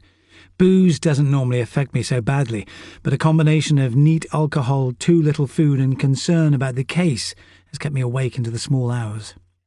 At 8 a.m, Will Dawlish is already filling out the menu board beside the bar. The landlord looks ungainly as he wields his chalk, belt tight around his paunch, his bald head shiny in the overhead light. "Want to try my guaranteed hangover cure?" he asks, with a look of sympathy. Is it that obvious? His face creases into a smile. Only to the trained observer. "I'll give anything a go, Will. From now on, I'm sticking to beer. I settle on a bar stool and watch him squeezing oranges, then dropping mint leaves into a blender with a chunk of pineapple.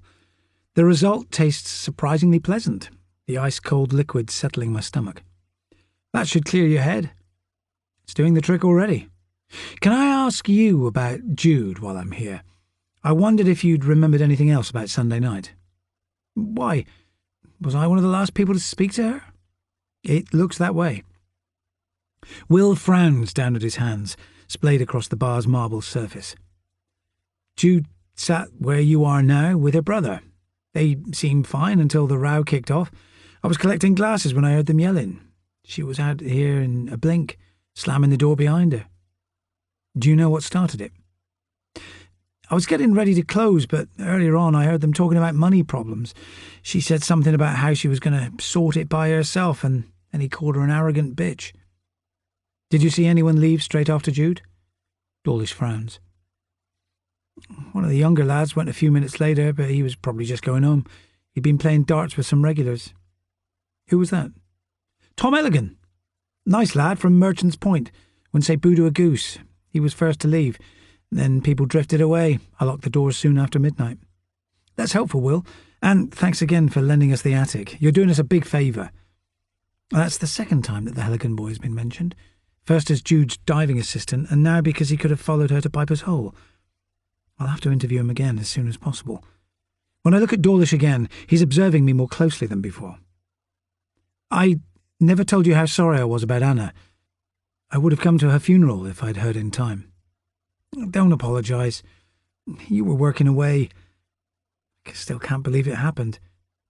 His eyes blinked shut for a second. Anna went out for an evening walk.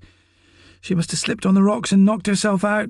She had a head wound when I found her in Piper's Hole the next day. It was the only place we couldn't search the night it happened because of the tides. The landlord's voice falters to a stop. The whole island wants Jude's killer found, Ben. If you need anything, just let me know. Dawlish's raw tone sounds completely sincere. Jude's death seems to have amplified his own grief, the loss of another young woman at Piper's Hole affecting him deeply, yet I can't suppress a flicker of suspicion. The man appears steady and dependable, running his business while attempting to reconstruct his life, but I've been an investigator long enough to know that anyone can commit murder. It's an odd coincidence that his wife and the latest victim both died in exactly the same place 6 months apart.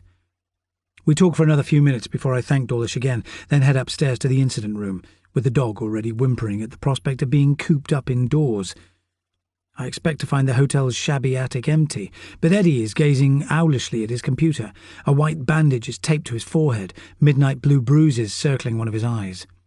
His appearance is frail enough to put my hangover in perspective. I told you to take sick leave till you recovered, Eddie. Good luck with that. I'm staying here, my deputy snaps. I stare at him in amazement, before letting myself grin.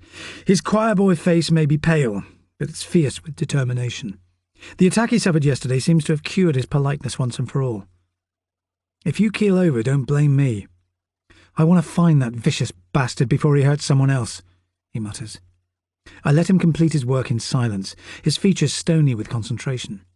The first document my eyes light on is the post-mortem report I ordered from the coroner's office, neatly printed out. It gives a long account of Anna Dawlish's injuries, but I flick forwards to the summary paragraph, which confirms that she was 38 years old and 3 months pregnant at time of death. It supports her husband's claim that she died by accidental drowning, with no mention of foul play. I finish scanning the report with a sense of relief.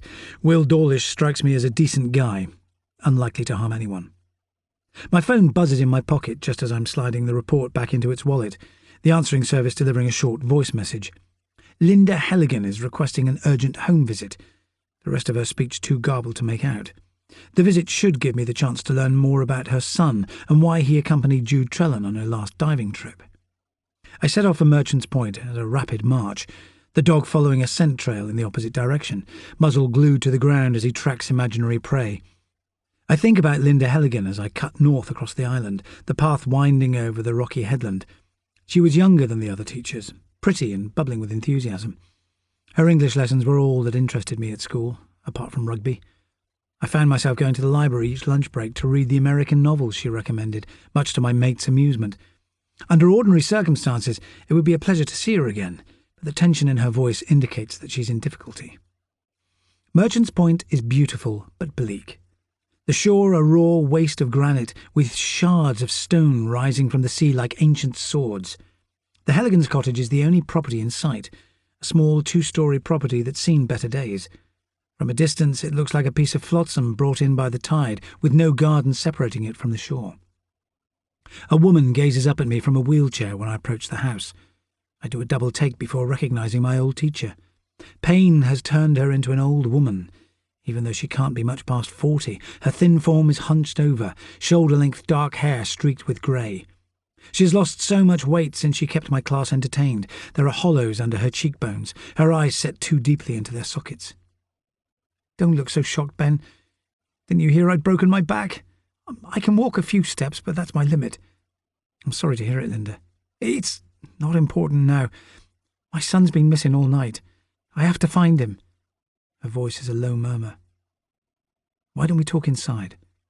She wheels her chair into a small living room, lined from floor to ceiling with books, the air smelling of dried paper and firewood. Tom left the front door open last night. He works at Ruin Beach Cafe, but they haven't seen him. Try not to worry. Most times when someone goes missing, they're back the same day, safe and sound. Could he be visiting someone? There's no way he'd just leave. My son's incredibly responsible. She wipes a tear from her cheek as if she's removing a troublesome fly. It's my fault he's gone. How do you mean? Tom's got no life of his own. He spent all year looking after me. Don't think about that now. Can I look in his room?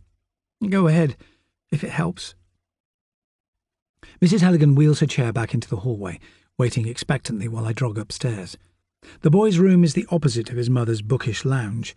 It looks like a monument to the sea, with charts of marine creatures and pictures of a diving bell hovering over a coral reef plastered to the walls. The shelves are crowded with mollusk shells, pebbles and polished chunks of amber. His pinboard shows photos taken with an underwater camera, but it's the biggest image that catches my attention. The dark-haired lad I saw outside the New Inn swims towards the camera, beside the woman I found dead by Piper's Hole, her smile visible through the oxygen mask. The lad's friendship with Jude Trellan could have exposed him to the same dangers. His phone is lying on his desk beside his wallet, even though he's been gone for hours. I'd like to search the room more thoroughly, but Linda's voice drifts upstairs, checking whether I've found anything. I put through an alert call to Eddie before facing her again. Tom's probably just popped out to see someone, Linda. We'll do a search anyway. My son hasn't been himself lately. That's why I'm worried. He cancelled his place at uni at the last minute, and Jude Trellan's death has affected him terribly. Were they close? She gives a vigorous nod. Tom worked as a crew member in exchange for free diving lessons. It's been his favourite hobby since his dad left. Jude let him hang around the diving school whenever he had spare time. How's he been since she died? He stopped talking to me. She presses her hand to her mouth. I'm sorry to burden you with this, Ben. I don't know what I'll do if he isn't found. When's the last time you saw him?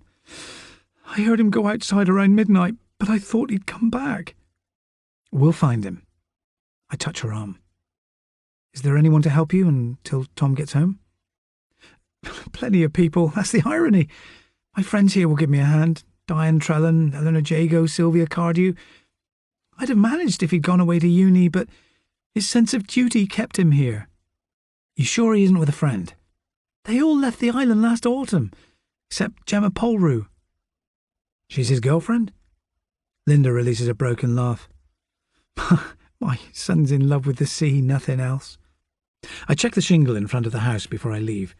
A few cigarette butts lie between stones near the entrance, but there are no visible footprints running down to the beach, the tide wiping away evidence of the boy's movements. I only spot something in the middle of the path as I straighten up. It's another plastic water bottle, and at first I assume it's been washed up with the latest tide, but the slip of paper inside makes my heart rate double. The killer is savvy enough to wear gloves when he leaves taunts, so I don't bother to use an evidence bag to pick it up. This time the writing on the scrap of paper inside is bigger than before, but still using the same block capitals designed to mask his handwriting. I shove the bottle into my pocket before looking back at the house. Linda Halligan is stationed by her living room window, but she's not watching me. Her eyes are fixed on the horizon. as if her son's boat is due home from a long sea voyage. Chapter 20. I wait until I'm a safe distance away before reading the message. Forget the traitors, the liars and cheats. Leave them all behind, boys. Let them languish on the shore. They'll suffer and die while we're free as birds. Leave them on the shore. The cryptic message makes the muscles tighten inside my chest. The odd chant sounds like another verse from a sea shanty, and it must have a meaning for the killer. But who would harm an 18-year-old boy that never hurt anyone in his life? It must be linked to Jude and the diving expedition they took together on the day she died, although the connection will be hard to prove. There's no way of knowing whether the boy has been abducted or killed, his body tethered to a rock somewhere, while the killer remains at liberty, like the birds in his message. My heart sinks when I see DCI Madron in the incident room. His grey Macintosh is buttoned to his throat, as if he fears contamination. My deputy pulls an apologetic face as Shadow bounds through the door. "That dog should be leashed, Kitto," the DCI says. "You're not permitted to bring him on police business." "Sorry, sir, we weren't expecting you." "That makes no difference. I expect my orders to be carried out whether I'm here or not." "I'll keep that in mind, sir. Did you get my report?" "I prefer to be updated in person, and I wanted to check that Eddie's recovering." Madron's expression hardens when I explain Tom Helligan's absence. He peers at the verse from the sea shanty before looking at me again. "Jude Trellan's killer was on the island the night of the murder, Kitto. You must have a list of suspects by now. These messages are no more than distraction." The killer knew she would go to Piper's Hole, then left the crime scene by boat. It was premeditated murder, carefully organised. I've asked Laurie Dean to search all the vessels in New Grimsby Harbour today. "What makes you so certain the attacker used a boat?" It would have been impossible to escape by land. Whoever killed her would need to have been an experienced sailor to get round the headland with the tide rushing in. I still think they had a personal grudge to end Jude's life so violently. We know she'd argued with her brother Shane the night before she died, so he's our best suspect. He's having an affair with a married woman, but I don't see why that would send him on the attack. Why not bring him in for questioning? There's no hard evidence to implicate him, sir. Jude spent her final day with Tom Helligan and 2 professional wreck divers, but neither of them have a record. It's still possible that her boyfriend killed her after an argument. He wasn't surprised that she died at Piper's Hole, and he's had plenty of sailing experience. Maybe he attacked Helligan because he believes the boy knows he's the killer. Madron looks sceptical. Is a university academic likely to commit murder? Anyone can turn violent, and he has enough physical strength to force an object into a victim's mouth, then let her choke. I want to see more progress by the end of the week. So do I, sir, but we can't make arrests without evidence. You realise the press will be all over this. If you don't find the killer soon, you'll have an invasion. I feel like explaining that getting under the skin of an island community is like piercing the surface of a diamond. The islanders' lives are so tightly connected, it can take months to uncover secrets. Madron just doesn't seem to realise that no one is more motivated than me to find Jude Trellan's killer. The need for justice has nagged at me ever since I saw Frida clinging to her father's side, and it's grown even keener since Eddie was attacked.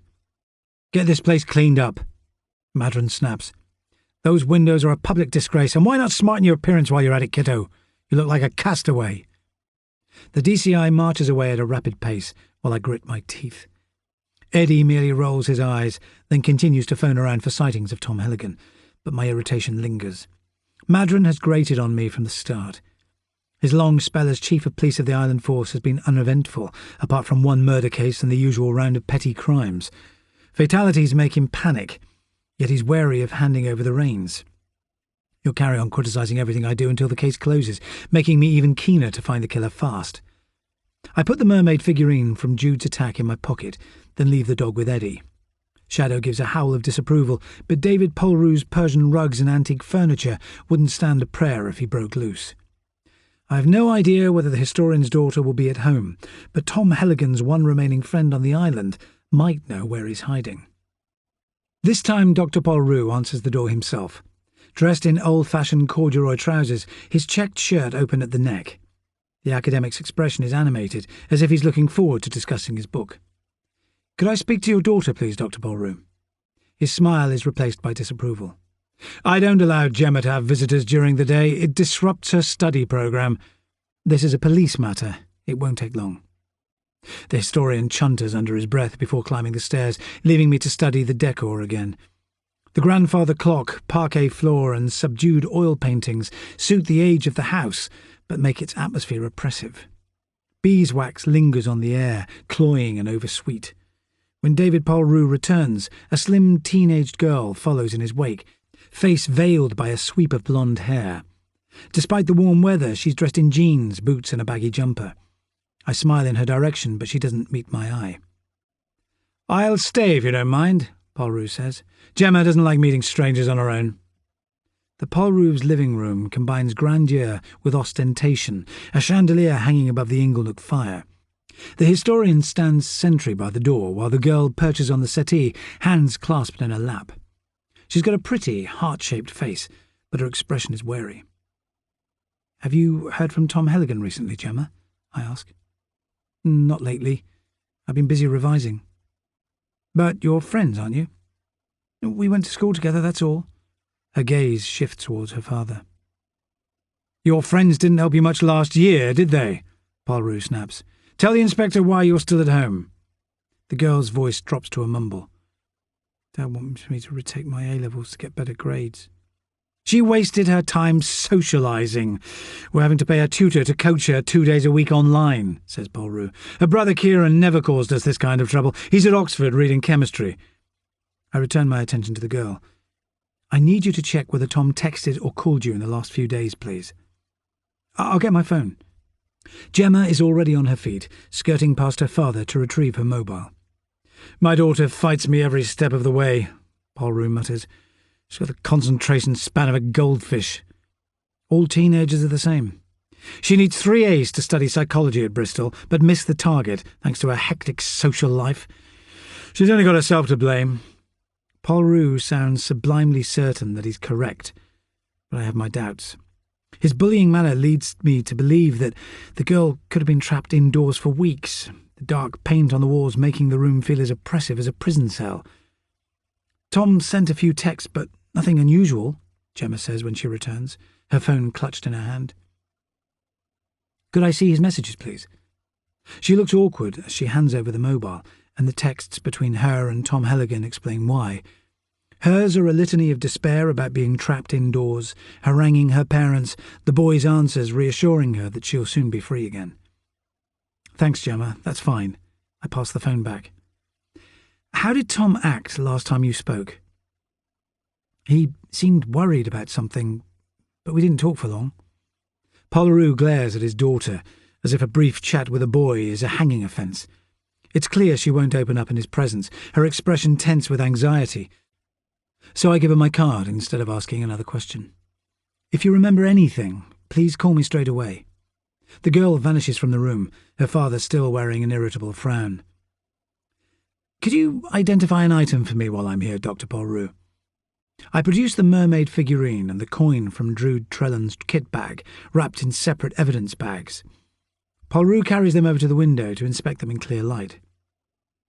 He keeps his back turned, exclaiming under his breath. When he finally turns around, the disapproval he showed his daughter has been replaced by excitement, his eyes glittering.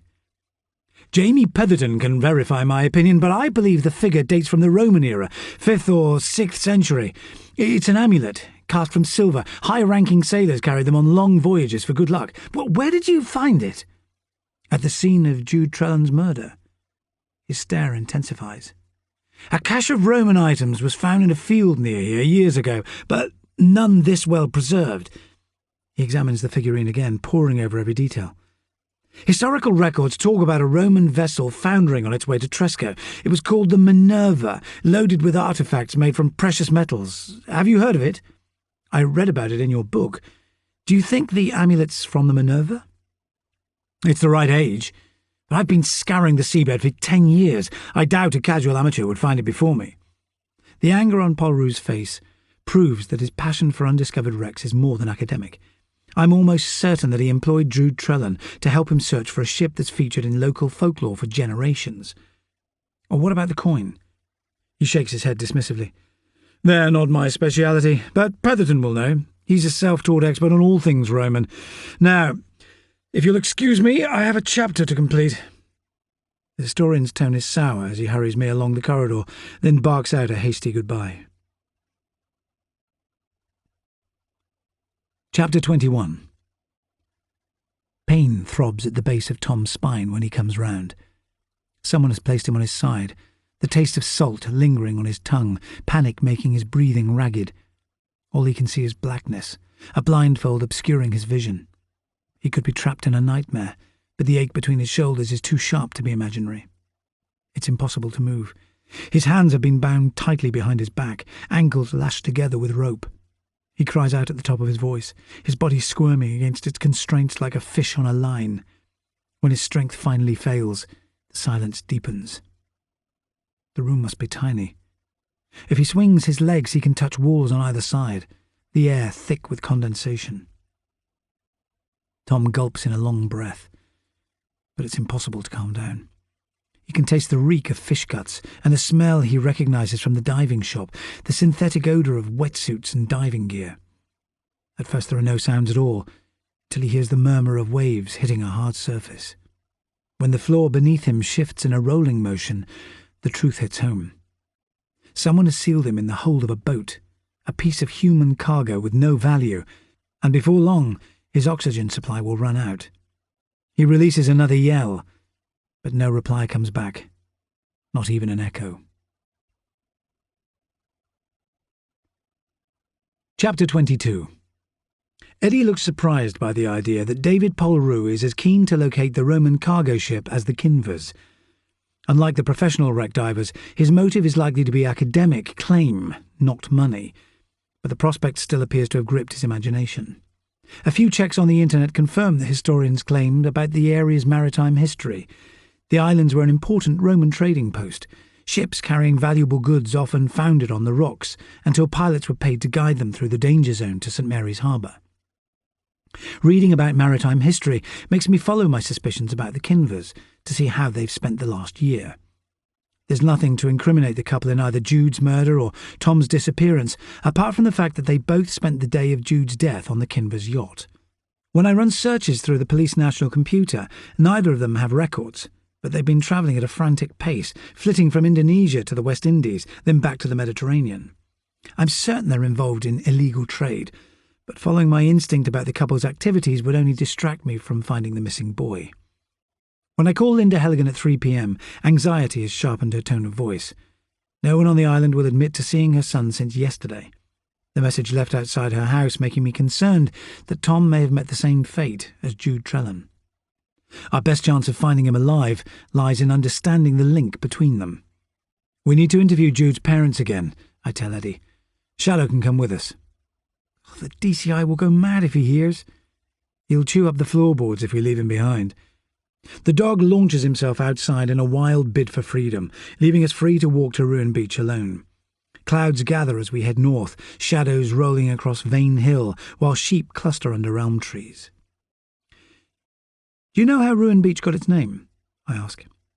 Because so many ships were destroyed here, Eddie replies. Wreckers lured boats onto the shore, then stole their cargo. The offshore rocks claimed plenty of lives too.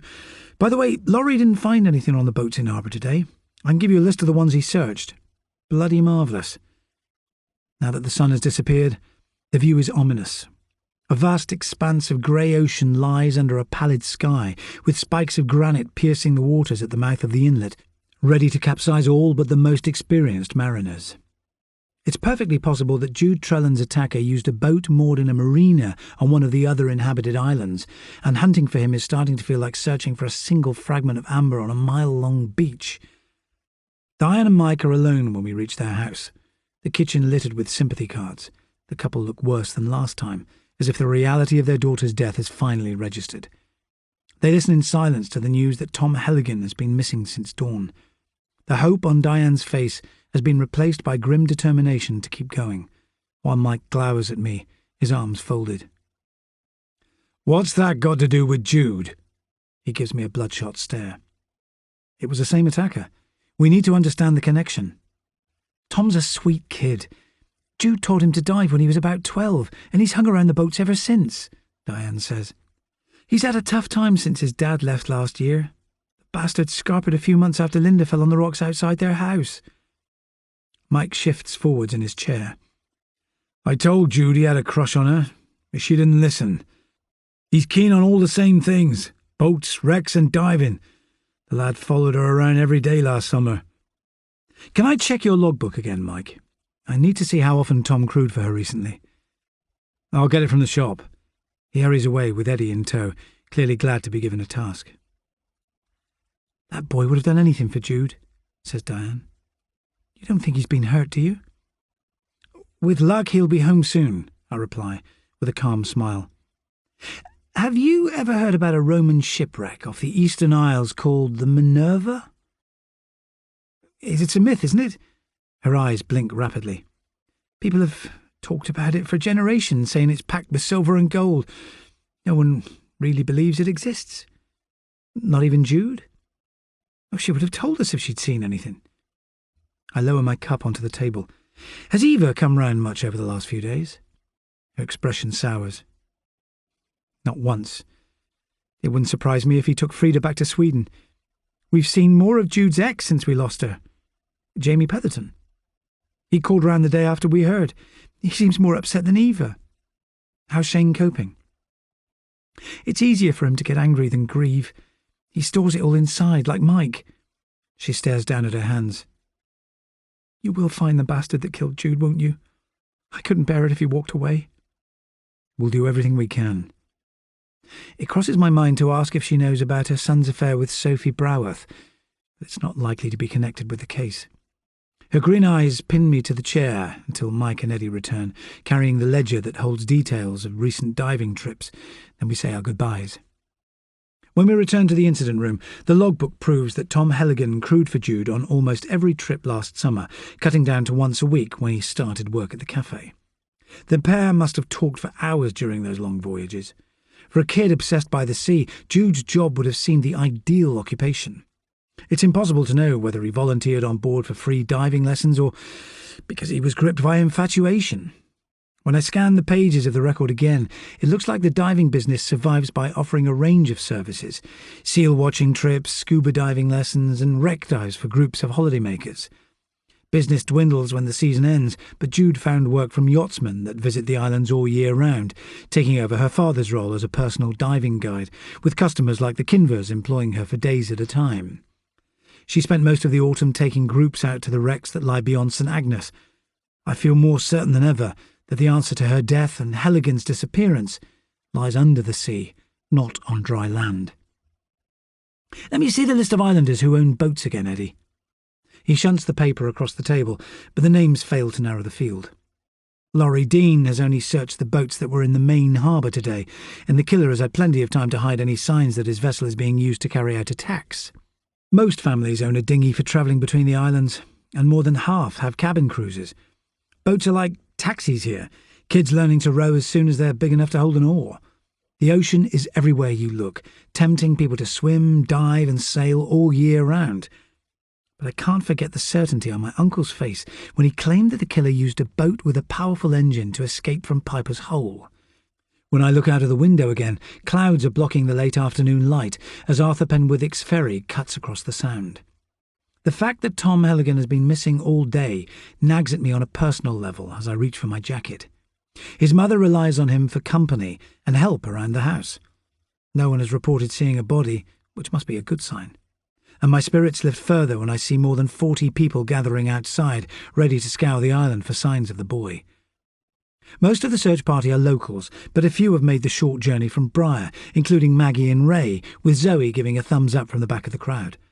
I divide them into small groups, offering specific instructions about where to look, and making a point of thanking Denny Cardew for coming to help, aware that he's been working since dawn. The fisherman shakes his head at the mention of his name, embarrassed to be singled out. The islanders listen intently as I ask them to search outbuildings and caves, as well as the shoreline. There's no sign of Eva Larson.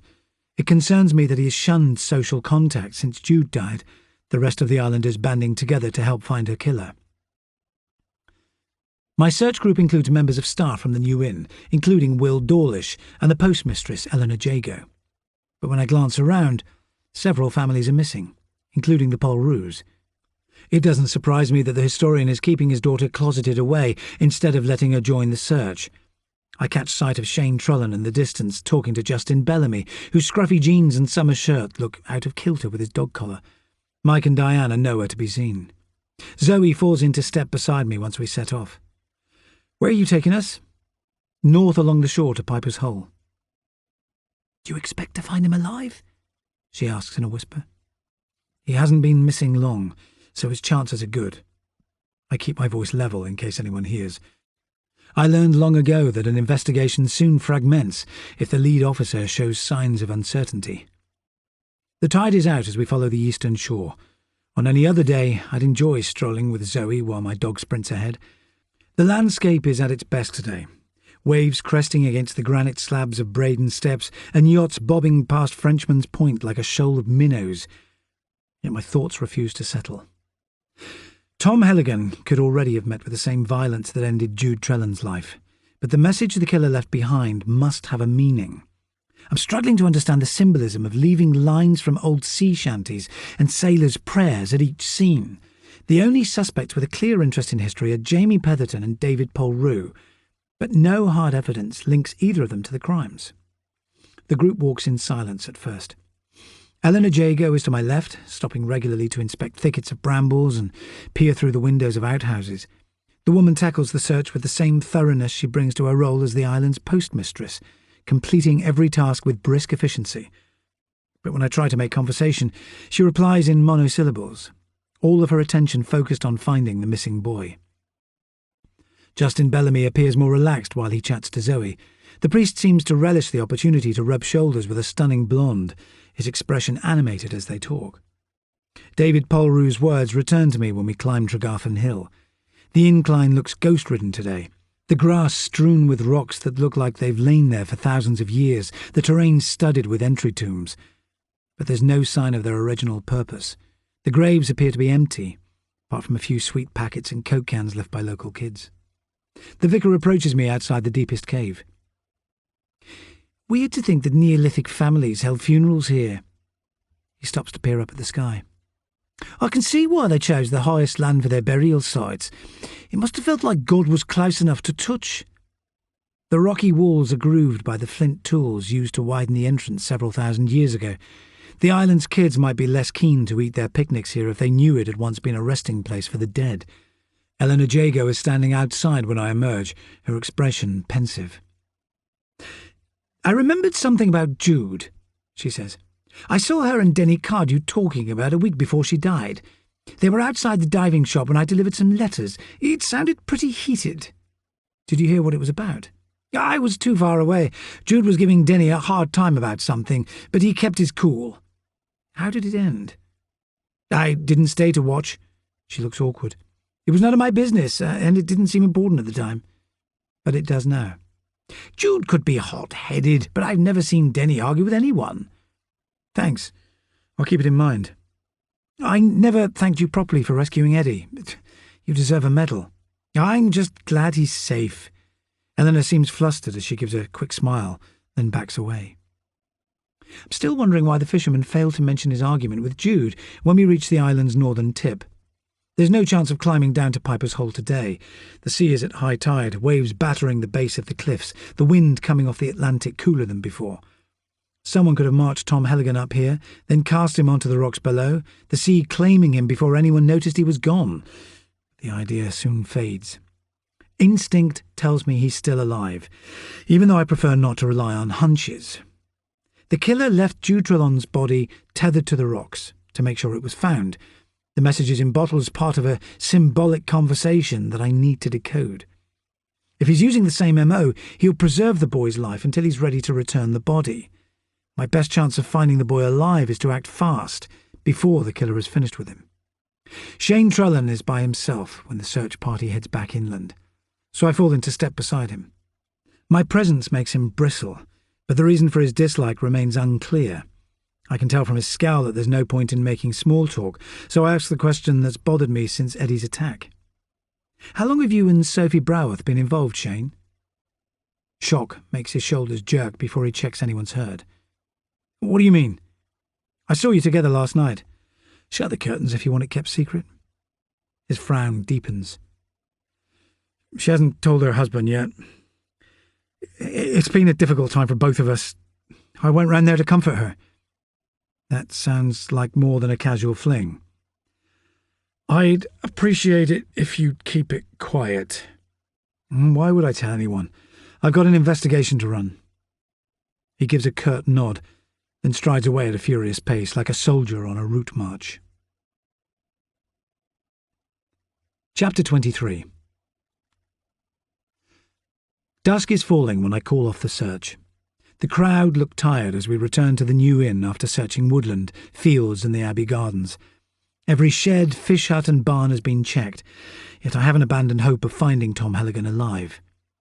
The search party is still loitering outside the inn, waiting for my verdict.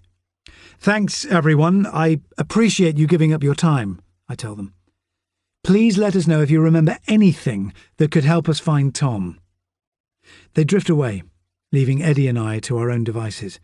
Will Dawlish appears from the hotel's fire doors with some meat scraps for Shadow, disappearing inside again before I can thank him. The action is a typical piece of island behaviour. Living in such a small community forces people to be generous. The unwritten code has existed here ever since families shared food during lean winters in order to survive.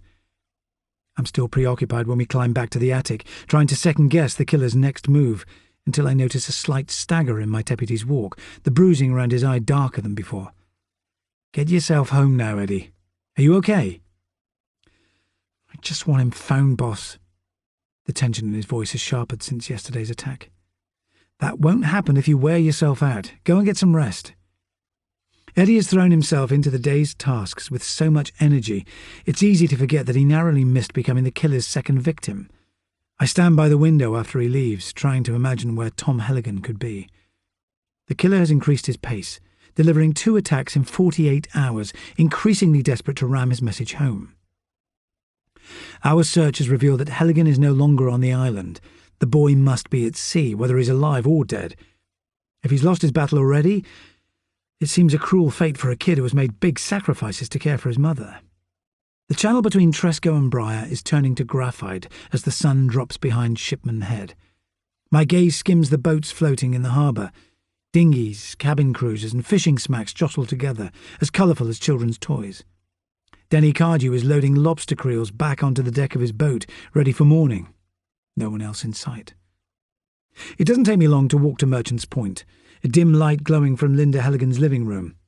My old teacher must have been keeping watch, because the door swings open before I reach the porch. She manoeuvres her wheelchair back so I can step into the hall. Tom's still missing, isn't he? Justin told me half an hour ago. The vicar phoned you? I asked. He called here after the search. Justin spent time in Tom's room saying a blessing. Her face brightens slightly. We're lucky to have such a good priest. I nod in agreement, even though religion never convinces me. Would you like someone to stay here with you tonight, Linda? People have been dropping in all day. I'll be fine till Tom comes home. She gestures towards the shelves lining the room. I've got these stories to keep me company. I'll read the shipping news tonight to remind myself that people can come back from the sea unharmed. Did I ever thank you for keeping me on the straight and narrow?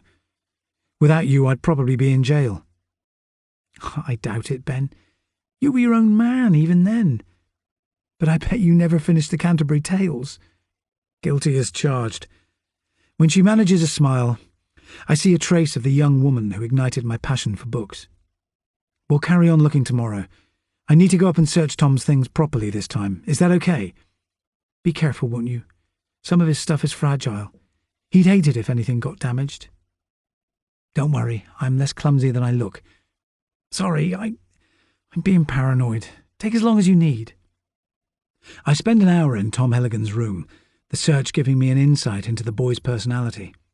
Zoe would approve of the few clothes that hang in his wardrobe, classic jeans and plaid shirts from Zara and Superdry. He must have saved hard for each item since he started work, making sure he picked things to last. The room is far tidier than mine at his age, only a few discarded T-shirts lying on the floor. There are hardly any books, except a few thick volumes on marine biology and environmental science. The only typically teenage thing about Tom Halligan is his taste in music. His iPod is full of American thrash and metal bands. I search every nook and cranny, but find nothing. The boy must have intended to return soon. His phone is still lying on his desk beside his laptop. I'll have to wait for the IT team on the mainland to hack into his email. My eyes scour the room again for clues, settling on a calendar pinned above his desk. Tom has marked his diving trips with red crosses, all the other days blank, as if nothing else mattered. It surprises me that there are no photos of his absent father, while there are half a dozen of Jude Trellan. His feelings for her seem to have been close to an obsession since he took responsibility for his mother's care. If people are fixated, they keep mementos, yet I can't see any items belonging to the woman Tom Helligan revered. He must have kept something, I muttered to myself. There's little in the other upstairs rooms, except discarded furniture and old clothes stacked on beds, proving that it has been a long time since Linda could access the first floor of her house. I'm about to return downstairs when I spot that the loft hatch is ajar and pull down the ladder. The attic smells of mothballs and damp newspaper, dozens of cardboard boxes lying side by side. I follow the outline of fresh boot prints through the dust until I spot a piece of yellow insulating foam that sits higher than the rest. When I pull the material back, my eyes catch on a brown paper package, and my pulse quickens. It contains another figurine, but this one is larger and less tarnished than the mermaid. It shows a man with a trident gripped in his hand, the laurel wreath in his hair picked out in gold. The discovery proves that Tom Helligan was lying when he claimed not to have seen anything like the mermaid amulet that caused Jude Trellan's death. Not only had he seen the ancient figurines before, he chose to hide one in his attic. His mother would never have found it if he'd left the package in his room, but he must have feared that someone else might break into the house. The question I need to answer is why Jude would give him something so valuable. It's 10 p.m. when I return downstairs. Linda listens in silence as I explain that her son's phone and computer need to be analysed. When I show her the figurine, she shakes her head blankly, stating that she has never seen it before. She looks frailer than ever, refusing again to let me take her to a friend's house. I wish her good night, then carry her son's belongings with me, wrapped in evidence bags. Shadow has found company while I've been indoors. Someone is sitting on a rock at the far end of the beach, the dog lying at their feet. As I draw closer, a young woman scrambles to her feet and starts to run. "Wait!" I call out. Gemma Polrue looks like a startled deer when I catch up with her, anxiety etched across her face, straight blonde hair shifting in the breeze. "This is a surprise. Do your parents know you're here, Gemma?" "They didn't see me leave. I often wait on the rocks till Tom comes out to see me. We've depended on each other since our other mates left." "Why don't you sit down for a minute?" "I can't stay long." The girl perches on a boulder, body language so tense it looks like she's about to flee. "The best way to help Tom is to share his secrets, Gemma. I came here the night before he went missing. He told me someone was following him." A tear rolls down her cheek. "If I'd made him report it, he'd still be safe." "You had no idea the threat was serious. Don't blame yourself." Some of the tension slips from her face. "Tom thought he was in danger because he knew too much." "About what?" "He didn't say. I can't think of anyone who hated him. He wasn't keen on Shane Trellan, but never said why. He got on fine with everyone else." "Let me walk you home." Panic crosses her face. "My dad mustn't know I've been out. He'd be so angry." "I won't tell anyone, but you must stay indoors at night until the island's safe again." She gives a rapid nod, and more details slip out as we head inland. Her father's bullying seems to be psychological, not physical, but it still makes me angry. His disapproval lasts for days if she breaks the rules. He has always been ambitious for her future and won't accept second best. The man doesn't listen when she pleads to stay on the island. I understand her friendship with Tom Helligan better as she speaks. Both teenagers are carrying heavy burdens, the boy overloaded with duty, the girl by the weight of her father's expectations. It must have been a relief to compare notes.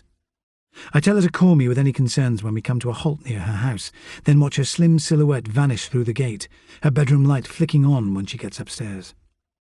There's no sign of life when I reach the harbour. The ferry is moored for the night on the opposite shore, Shadow at my side sniffing the air. I borrow one of the dinghies that floats by the jetty, the dog jumping onto the prow as I begin to row. The boat will be back on its moorings so early tomorrow no one will notice the temporary theft. When I drag the oars through the water, discs of moonlight float on the current, while the lost boy fills my thoughts. Chapter 24. Tom can't tell whether it's day or night, no light penetrating his blindfold. His throat is dry with thirst, tongue sticking to the roof of his mouth, his body aching from hours of confinement. His jeans are saturated with his own urine, the stink of piss adding to other foul smells that taint the air. The one thing he knows for sure is that the sea is calm. The boat is motionless, no movement beyond the rise and fall of his own breathing. He flexes his hands, but the rope binding his wrists is so tight that his fingers are numb. Thoughts of his mother struggling alone keep filling his mind, but he bats them away. All he can do now is fight to stay alive. The boy drifts into a fitful sleep. Nightmares flow through his imagination until a sound startles him awake, the pain in his back sharper than before. He focuses his energy on identifying new sounds. The high-pitched whine of a mosquito is growing louder. It could be a dinghy's outboard motor. When the noise rises to a roar, it sounds close by, his hopes rocketing. A rescue party from Tresco must be coming to take him home. He raises his voice to yell out, but his throat is so parched, only a dull murmur emerges. There's a thud as the two boats rub together, then the heavy sound of feet landing on the deck overhead. When he calls out again, there's no reply. Someone is standing directly above, ignoring his shouts for help. Tom's whole body tenses as darkness presses against him, the thick air making his lungs ache. Then he hears a woman's voice babbling out a long speech, her tone sour with anger.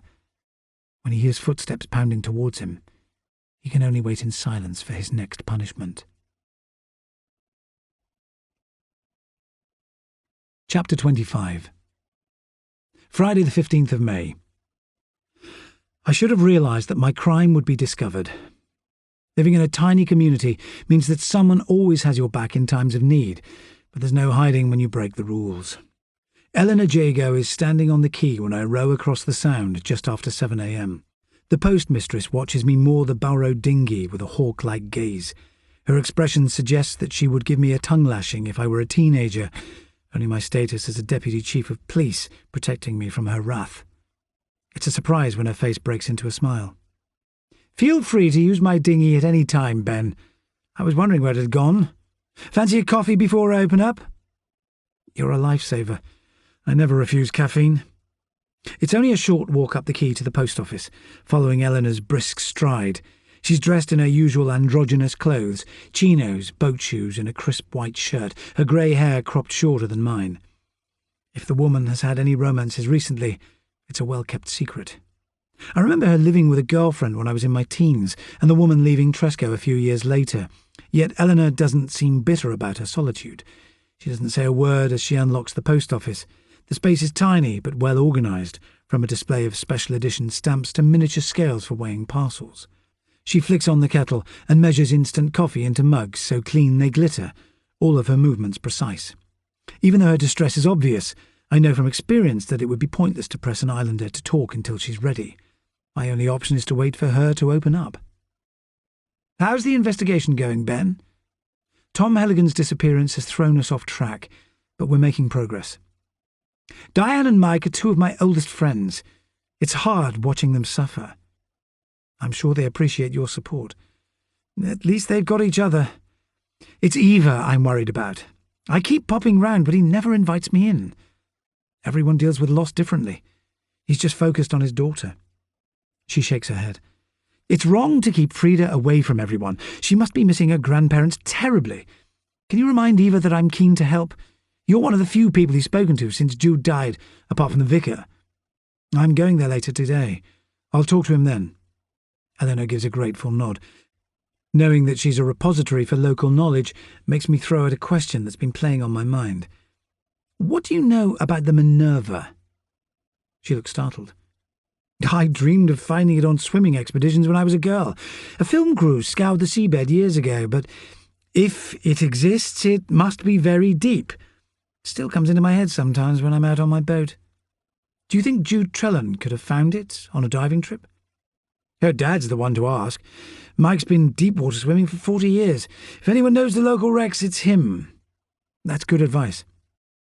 "Has the Minerva got something to do with Jude's death?" "Probably not, Eleanor. Could be barking up the wrong tree." Her gaze is so thoughtful it's tempting to offload my theory that Jude and Tom may have discovered something that put them both in danger, including the mermaid amulet that ended her life. But I can't share details from the case, even with the island's most trustworthy residents.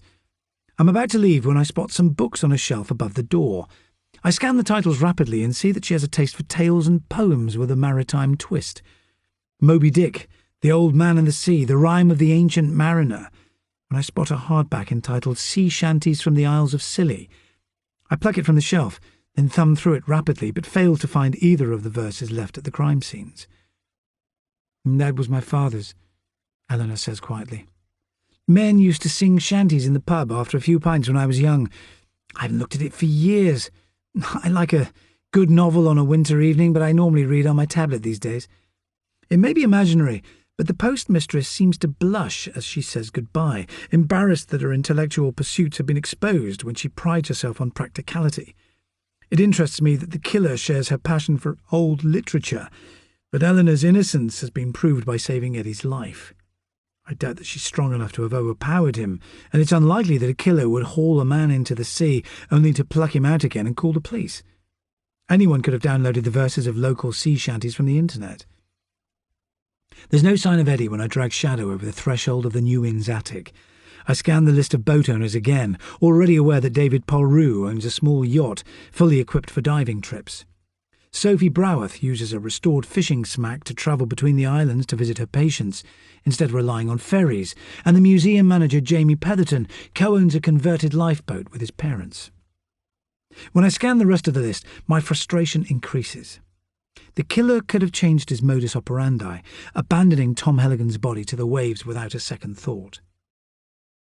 It's mid-morning when I set off to see Denny Cardew again, to check the story Eleanor told me yesterday afternoon.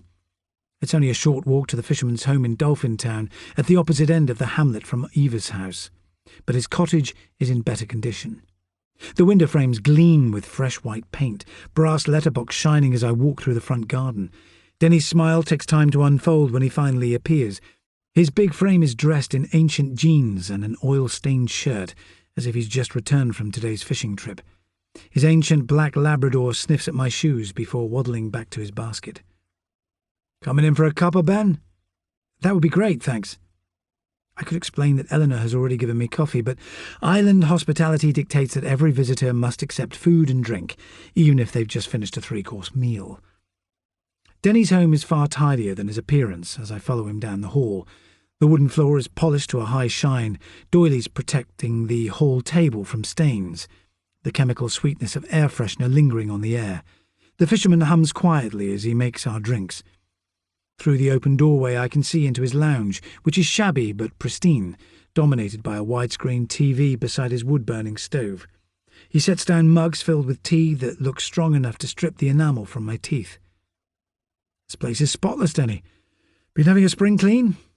"That's Sylvia's work. Cleaning's her favourite hobby. Send her round to mine, will you? It could use an overhaul." "That won't happen any time soon. My wife hasn't left the island in months." "Never mind. The dust won't kill me."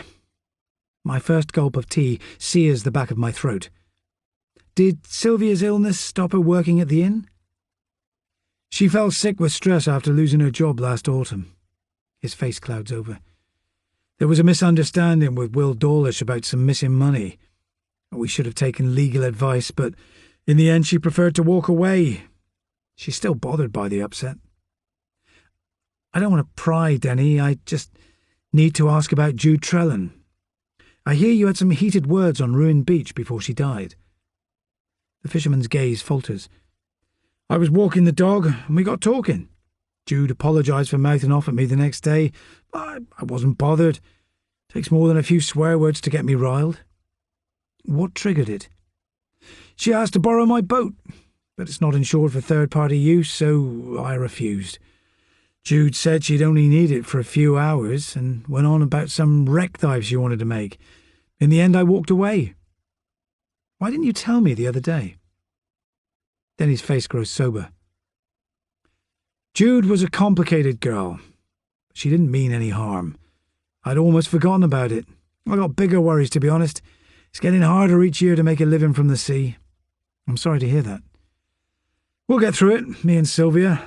We always do. The fisherman lapses into silence, but at least the conversation has confirmed that Jude Trellan believed she knew the location of a valuable wreck. She asked her father to lend her the fair Diane, then Denny for his fishing boat, without success. The fisherman ploughs through a handful of biscuits while our talk continues, answering in monosyllables as I tease out details. Denny is reticent when I ask whether he had seen Jude lose her temper before, unwilling to badmouth another islander, even posthumously. "Is Sylvia here, Denny? I haven't seen her in years." "She's outside gardening," he says quietly. "My wife spends time in the garden, but that's her limit. Agoraphobia, the doctor calls it. It's played havoc with her nerves. She's afraid I'll drown every time I take the boat out." "That must be tough on both of you." "Harder for her." He turns his back to dump our mugs in the sink. "She lives with it every day, not me.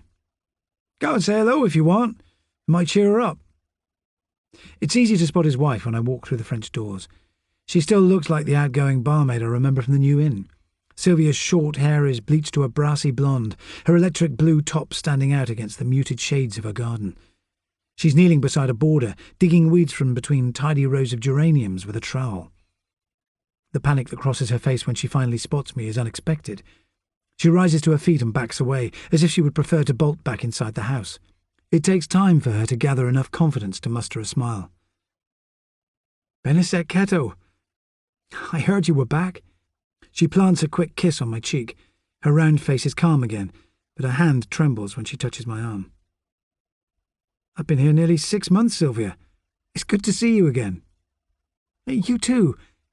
I hate it when our best young people desert us for the mainland. I'm glad you're looking for someone whoever killed Jude.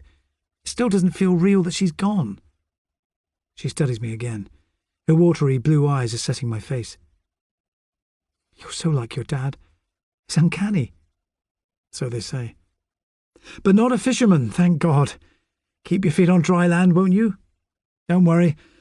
I never had the knack for it." I scan the array of flowers blooming at her feet. "You're performing miracles out here, but I'm sorry you've been ill. Denny says you're having a hard time." "It's a stupid disease." She gives a fierce headshake. "But it won't defeat me. I'll beat it in the end." We carry on talking a while longer, anxiety in her voice when she asks whether Tom Helligan has been found, so I do my best to reassure her. When I leave the house, the couple's eccentricities linger in my mind. Sylvia doesn't strike me as the type to cheat anyone out of money, but her easygoing confidence has disappeared. Denny seems to spend his spare time comfort eating, while his wife tries to dispel her fears by dressing in the brightest colours of the rainbow. Chapter 26.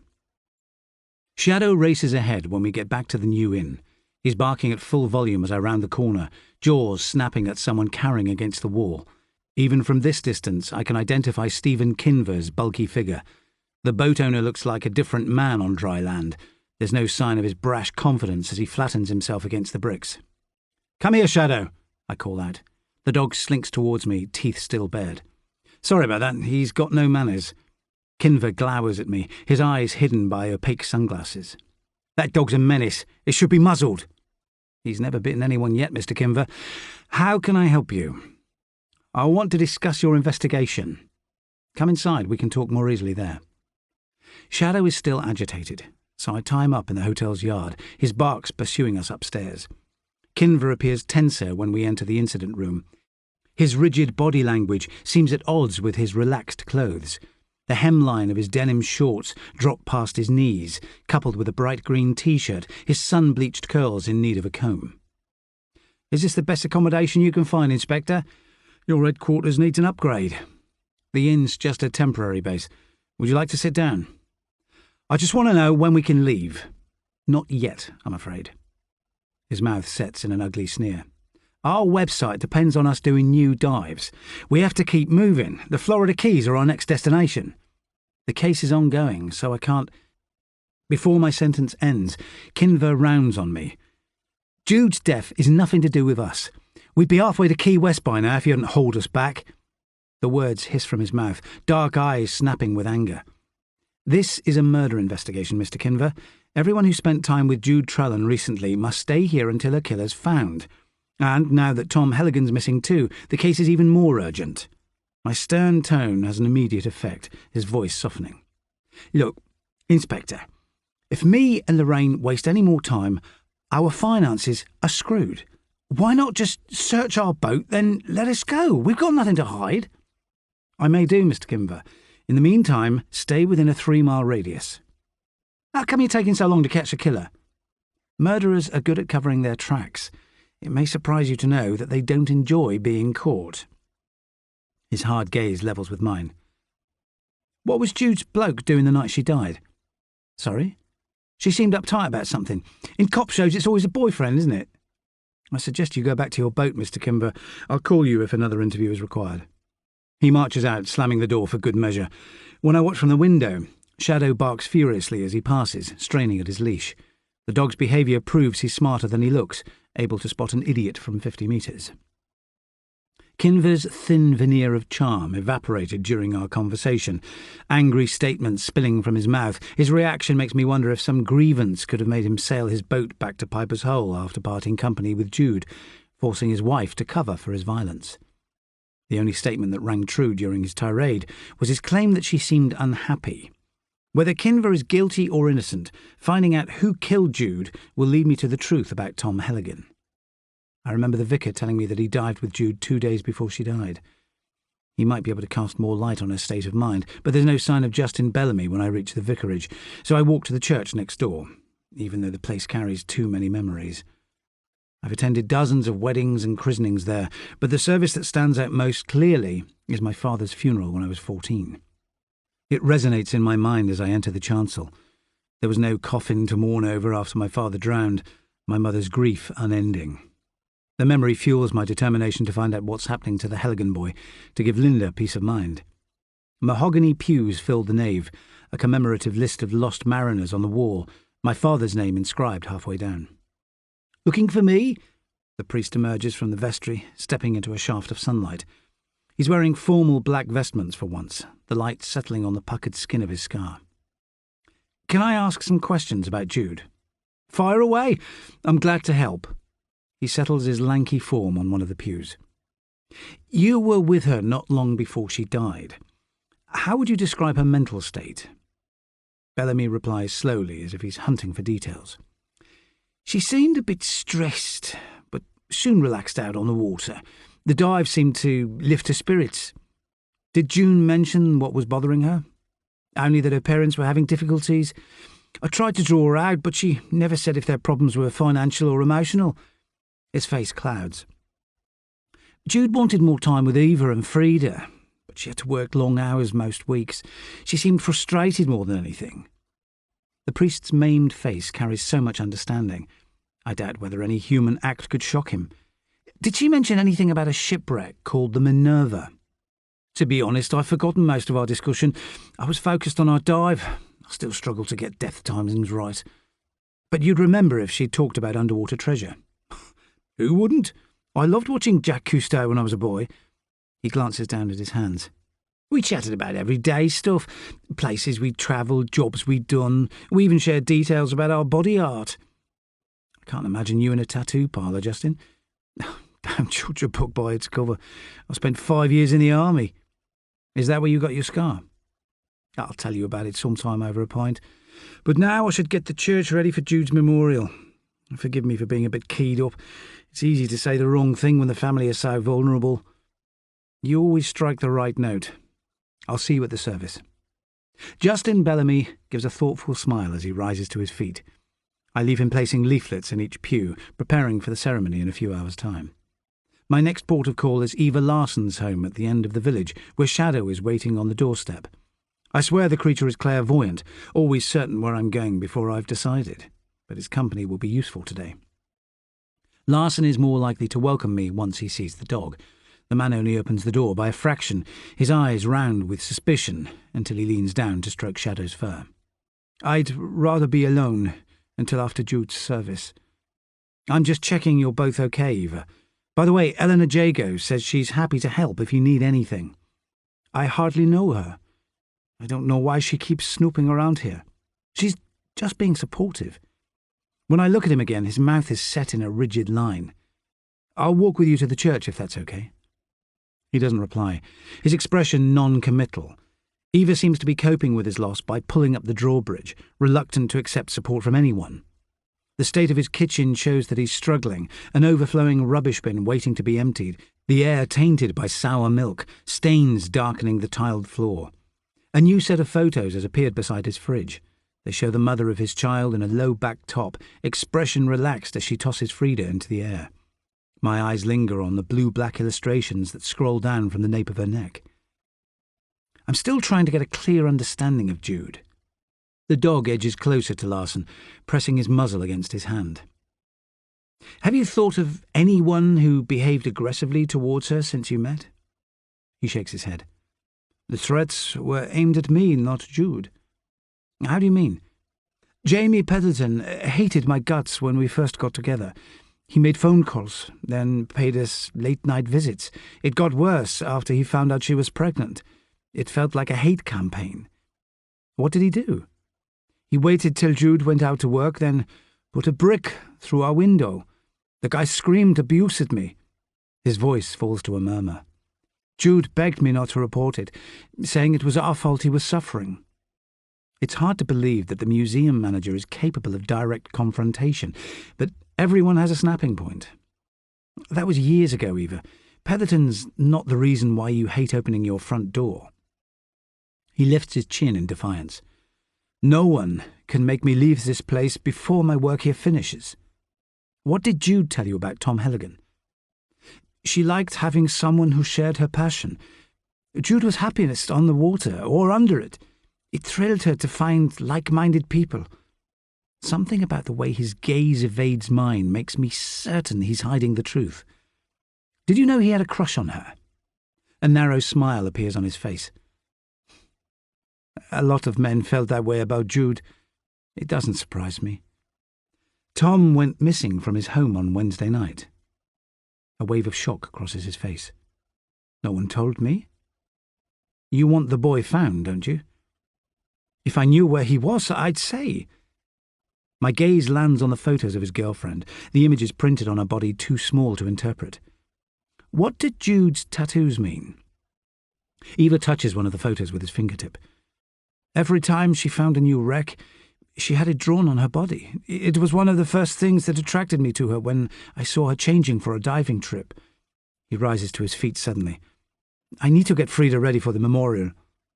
I scan the pictures again after he leaves the room, focusing on one taken aboard the Fair Diane on a hot summer day.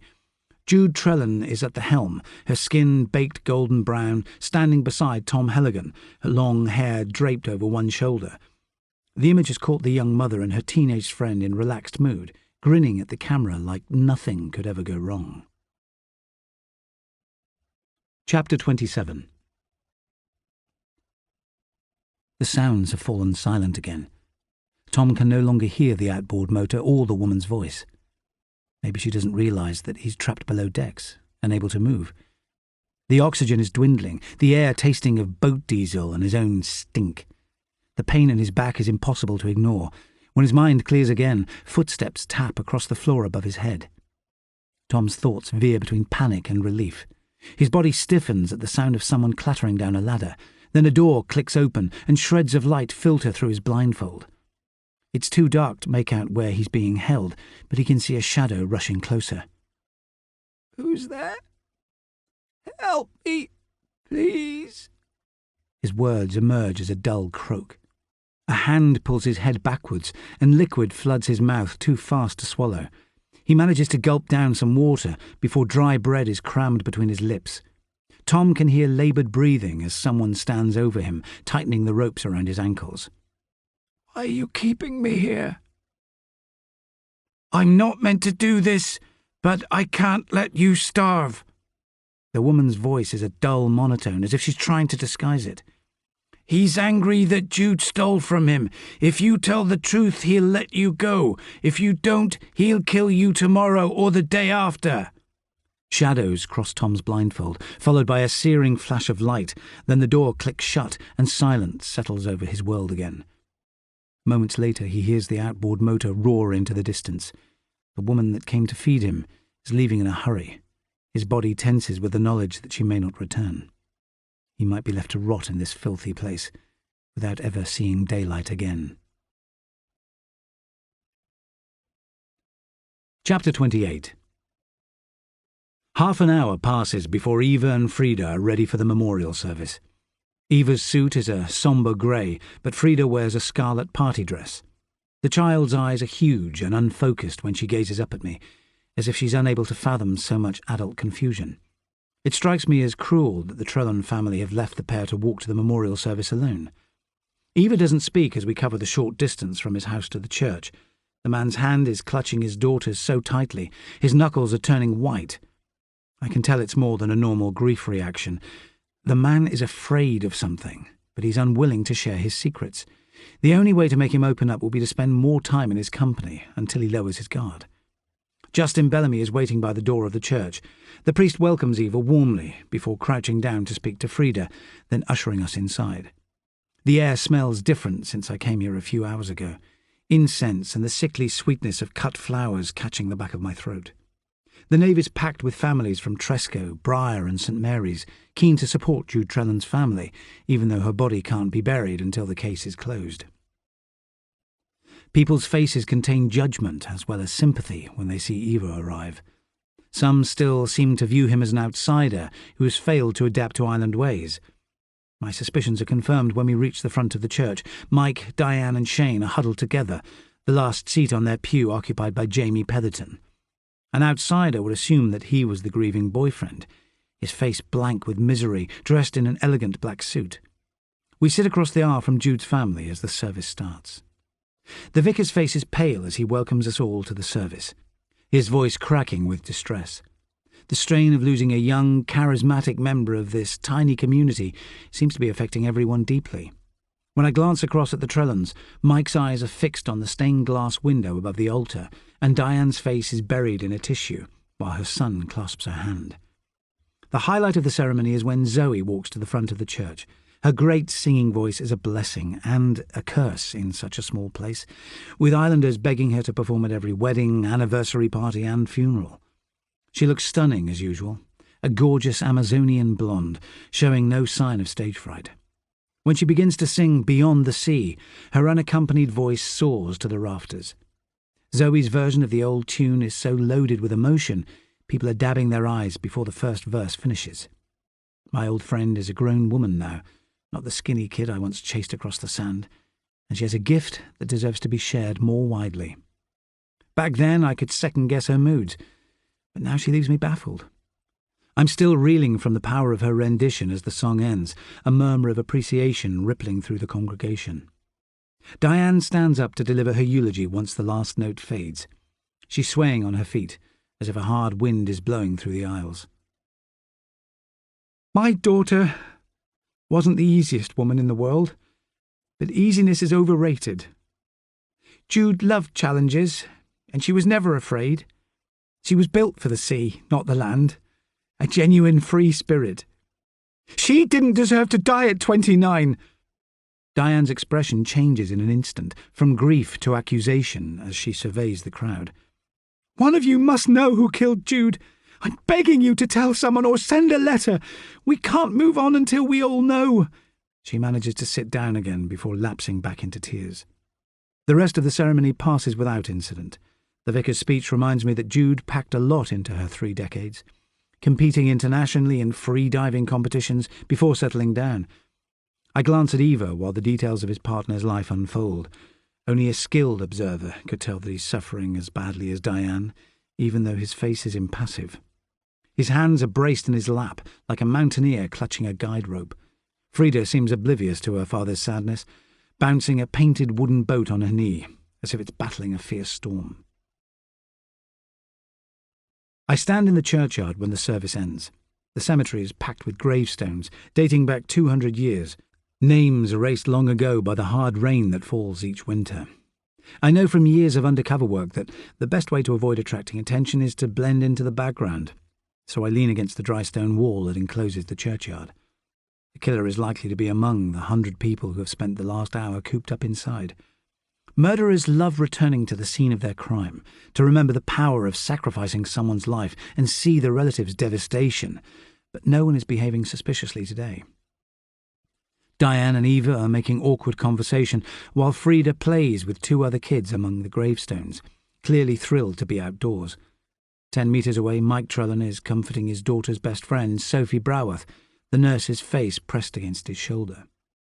No one would know that she's having an affair with the victim's brother, because Shane is deep in conversation with Will Dawlish. They stand with their heads down, as if grief is an invisible burden weighing on their backs. The only person wearing a smile is Zoe. She's chatting to one of the waitresses from the new inn, holding the woman's baby in her arms, oblivious to my stare. In the old days, she claimed that parenthood was a fool's game, but her opinion seems to be changing. I scan people's faces until the crowd disperses, the vicar shaking his parishioners' hands as they leave the churchyard. I'm about to return to the incident room when DCI Madron steps into my path. He's dressed in full uniform, silver stars on his epaulets, his cap glittering with brocade. The man's eyes are level with my chest, but his crisp tone is intended to remind me who's in command. "Good to see you dressed appropriately for once, Kitto. You should wear that suit to your review meeting. Have you got time to update me on the case?" "Of course, sir." "Walk with me to the harbour. The Deputy Commissioner's coming over to St Mary's for a briefing. I want to tell him about your progress." The jetty is deserted when we reach the harbour. The islanders will stay at home until everyone regroups for Jude Trellan's wake tonight at the inn, but her death is a less pressing concern than the missing boy. I've still got a chance of returning him to his mother alive. Madron's grey eyes assess me cautiously as I explain my theory that someone targeted both victims for their knowledge of the sea. The Minerva is a local obsession, a fabled ship loaded with cargo that could make a diver rich overnight. Dr. Paul Roux seemed certain that the mermaid amulet is of Roman origin, but I need Jamie Petherton to identify the coin found in Jude's kit bag, and the second figurine from Tom Helligan's loft. The way her body was pinned to the rocks makes me assume that the boy is still alive. If the killer follows the same MO, he'll be returned straight into our hands. Once I fall silent, Madron surprises me with a nod of assent. "Someone's treating the sea like a roulette wheel, gambling their lives on gaining big rewards." His face is sober when he turns to me again. "Keep yourself safe, and contact me if you need more officers, Kitto. I can request them from the mainland." "Thanks, sir. I'll let you know." The DCI gives a nod of dismissal and then walks away, leaving me in shock. For the first time in recorded history, the man listened without prejudice. There's no point in accepting his offer. A sudden influx of strangers would send the island into lockdown. The police launch disappears into the distance, returning Madron to the desk-bound duties he loves. I take a slow walk from Dolphin Town to Jamie Petherton's house at the foot of Vane Hill, passing through fields grazed short by generations of sheep. The creatures bleat out protests at my arrival, short tails bouncing as they race to the far side of the field. It's lucky that Shadow is nowhere in sight. One of his favourite pastimes is chasing vulnerable animals while barking at 10 decibels. The sky is darkening by the time I approach Petherton's house. It looks like a modern version of a forester's cabin. The 2-storey building is insulated with rough-hewn timber, its peaked roof covered with solar panels, half a dozen water butts positioned to collect rainwater from its gutters. The building looks like it would tick all the boxes in the Green Party's housing manifesto, designed to conserve every natural resource. Petherton gapes at me when I ring the bell, as if he's trying to decide whether to slam the door in my face. The museum manager is still dressed in the clothes he wore to the memorial. His well-cut suit must have cost him a month's wages, but his face looks thinner than before, ravaged by deep shadows. It seems fitting that one of his eyes is brown, the other blue. His odd gaze makes him look like a changeling, not fully equipped for either land or sea. "Can I come in, please, Jamie? I need a favour." "Of course. I'll do my best to help." The man's courtesy seems to cause him discomfort, his lips forming a narrow smile. The woodman theme carries on inside Petherton's home. The hall floor is made from scaffold boards, planed to a smooth finish. Pieces of tie-dyed fabric adorn the walls, and even the lampshades look homemade. Jamie catches me eyeing the decor as we walk deeper into the house. "Quite something, isn't it? This is my parents' section of the house. They met at Glastonbury 40 years ago, and came here to run a small holding and live off-grid. Did they achieve their dream?" They missed life's luxuries after 6 months. He gives an awkward laugh. Dad worked as an accountant on St. Mary's and Mum wrote children's books. They just keep a few chickens in the garden these days. Your parents aren't at home. They're travelling round India to celebrate my father's retirement. This is my part of the property. The man's living room contains 2 large sofas and a direct view of Vane Hill, but it's the range of decorative items that catches my eye. Every wall is lined with shelves to accommodate a vast array of possessions, as if the man is creating another museum inside his home. The place is packed to the ceiling with collectibles, from Star Wars figures and Matchbox racing cars to leather-bound books. I ignore the clutter and place the evidence bags on his table. Can you identify these for me, Jamie? He stares at the objects inside their plastic wrapping. A professional antiquarian could give you more detail. You know more about history than most people. Why not just take a look? Petherton collects a magnifying glass from a cabinet, then hunches over the dining table to study the coin. He inspects the figurine with the same close attention, shifting it to examine every angle. The coin's Roman, from the 6th century, stamped with the profile of Emperor Anastasius. It must have come from the sea, because the copper's so heavily oxidized. How do you know all this? Roman society has always fascinated me. They were barbaric, of course, but some of their systems were more progressive than ours. What about the sculpture? It's the sea god, Neptune. It was cast from bronze with gold detail added later, made for someone of high status. His face relaxes as he holds it up to the light. The verdigris doesn't spoil its beauty. Roman artists were the first to observe the human form so accurately. I'd say it was the same age as the coin, but you'd need expert confirmation. It's a pity the museum doesn't own anything this fine. Petherton's reaction differs from Dr. Polrue's. He seems more interested in the aesthetics of each piece than where they were found. What if I told you they came from a local wreck? That's not possible. Only one Roman vessel went down near here, and no trace of it has ever been found. Jude discovered it before she died. The Minerva? Petherton's eyes flutter rapidly. How do you know? I think she told the wrong person and got into trouble. The man's thin form sways towards me, making me step forwards to help him into a chair. Stay there, Jamie. I'll get you a glass of water. Petherton is still recovering when I return. Jude mattered a great deal to you, didn't she, Jamie? More than I realised, he murmurs. I tried to forget her. It's impossible in a place like this. She was everywhere I looked. Is it true that you put a brick through her window? I'm not ashamed. His uneven gaze suddenly comes back into focus. We'd still be together if Eva had left us alone. He has to answer for his own actions. The suppressed anger in his voice makes me certain that he could have flipped and harmed his ex-girlfriend, despite his mild manners. But I can't accuse him of using his parents' boat to attack her in Piper's Hull without evidence. He has little information to offer when I ask which islander might be so obsessed by finding the Minerva that Jude's discovery would put her in danger. By the time I leave, he's reverting to type. There's a lengthy pause before he hands back the coin and figurine, as if relinquishing them causes him physical pain. Chapter 29. The new inn is filling when I return, Shadow keeping watch over the crowd gathering for Jude Trellan's wake. I ignore his protests and leave him tied up in the yard. The Trellans have enough challenges to face without a boisterous dog running amok. There's no sign of Will Dawlish inside. A young bartender stands in his place, pulling pints at a furious rate. The landlord may be absent, but his bar has been prepared for a lavish party.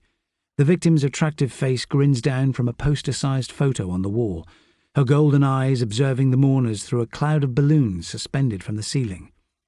When I was a child, I never understood why parties were thrown for every birth and death, but it makes better sense now. The end of a life well lived deserves celebration. But Jude Trellan's murder wiped out her existence decades too soon. It feels wrong to buy drinks for myself and Eddie while Tom Helligan is still missing, but most of the islanders will spend their evening here. If we stay vigilant, the killer may slip up and reveal themselves. When I turn round again, the bar is packed to capacity, tables and chairs pushed back to the walls. One of the advantages of being the tallest man in any room is the ability to see every face in a crowd, my eyes skimming the new arrivals. Families have travelled from neighbouring islands to raise a glass in the victim's honour, but some are missing from the Tresco community. Sophie Broworth and Shane Trellan haven't arrived yet, probably comforting each other in secret before arriving separately. Jamie Petherton has stayed at home after our chat, along with the Polrue family, but the dead woman's parents stand by the entrance welcoming guests. People take it in turns to offer sympathy or press drinks into their hands, but Eva Larson is keeping a low profile. I can see Eleanor Jago making intense conversation with my deputy on the far side of the room. The postmistress offers me a distracted nod before disappearing into the crowd when I arrive with Eddie's beer. He seems to be recovering from his attack, but the combative look on his face is still in evidence, alongside his black eye. Despite his slight build, he looks ready to beat the killer to a pulp if he should ever cross his path. "Thanks for the rescue," he murmurs. "Eleanor was pumping me for information.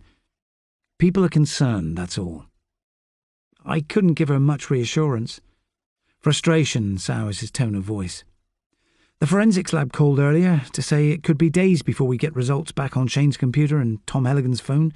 Their senior officers just resigned and they're short-staffed." "Just what we need. But we'll manage somehow.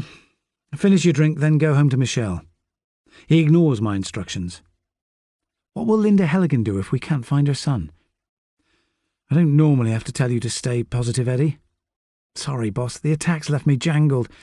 Michelle's been nagging me to look for a safer job now the baby's coming. Her dad's got a holiday company on the mainland." "Would that suit you?" He shakes his head. "I'd be bored rigid renting out caravans. Don't even think about resigning. You're my right-hand man." The tense set of his shoulders relaxes slightly as someone turns up the music. Otis Redding's "Sitting on the Dock of the Bay" echoes from the speakers, followed by more vintage Motown ballads. Mike and Diane Trellan rise to their feet to honour an island tradition. They dance together in the centre of the floor, swaying in a slow circle, managing to smile at the crowd. There's a thunder of applause when the song ends, everyone determined to send their daughter off with a riotous celebration. Eva is sitting by the door, the man's face austere, while Denny Cardew offers words of comfort. Frida is playing with her friends nearby, showing no sign of distress.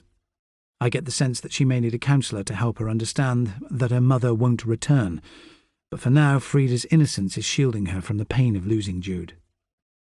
The evening passes in a flurry of speeches and songs, but I make sure to stay sober. Some of the guests have been drinking hard, talking to all and sundry, confidence raised by an overflow of booze. The party has been going for several hours before I catch sight of Shane and Sophie standing in separate corners of the room. It's 11 p.m. when Zoe takes to the floor with Justin Bellamy, and I have to ignore a stab of envy that lasts until she appears by my side. "Dance with me, quick, before Justin asks me again." "Why? You'd make a great vicar's wife." She grabs my hand. "One dance, big man. Is that too much to ask?" "Go on then, if you insist." The truth is, it's no hardship to feel those hourglass curves pressed against me. It takes effort to keep my attention trained on the room, watching the crowd for any disturbance that could reveal the killer's identity. "There's something weird about Justin," Zoe whispers. "It's like he's going through the motions, but there's nothing inside." "He seems okay to me. Don't break his heart, will you?" Over the top of her head, I catch sight of the vicar heading for the exit. I could tell Zoe that the man she's evading has gone home, but she might cut our dance short, and her cool hand on the back of my neck feels more intoxicating than any amount of alcohol. The music ends too soon. Now the room is emptying. Zoe dashes away to catch the last ferry back to Briar. It doesn't surprise me that Diane and Mike look the worse for wear after coping with their daughter's wake with so much dignity. Mike's speech is slurred when he thanks the bar staff for their work. Eva is sitting at a corner table with Frida curled up asleep at his side. Diane's eyes are glistening as she reaches down to embrace him. "Jude would want us to get on better, for Frida's sake, wouldn't she?" Larson lets his head rest on the woman's shoulder for a moment, the pair of them united for once. I stand back to let the family say their goodbyes, until just Eva and Frida remain in the room. The man's face only brightens when he receives an ecstatic greeting from Shadow outside.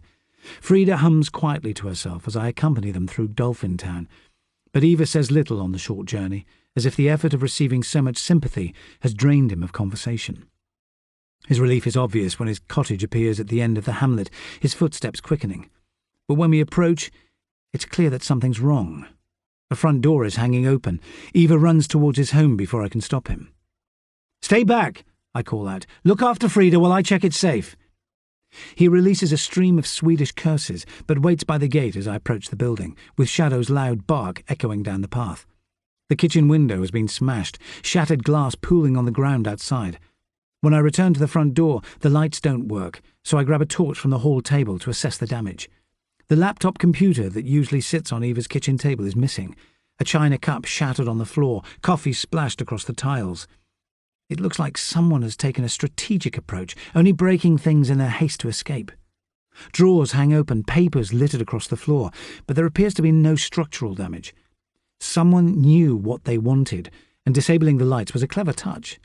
If Eva had returned early, darkness would have given the intruder a chance to flee. I checked the first floor, but whoever broke in probably left a long time ago. Every cupboard and chest of drawers has been searched, clothes dumped on the floor and books pulled from shelves. Frustration sets in as I show Eva the damage downstairs.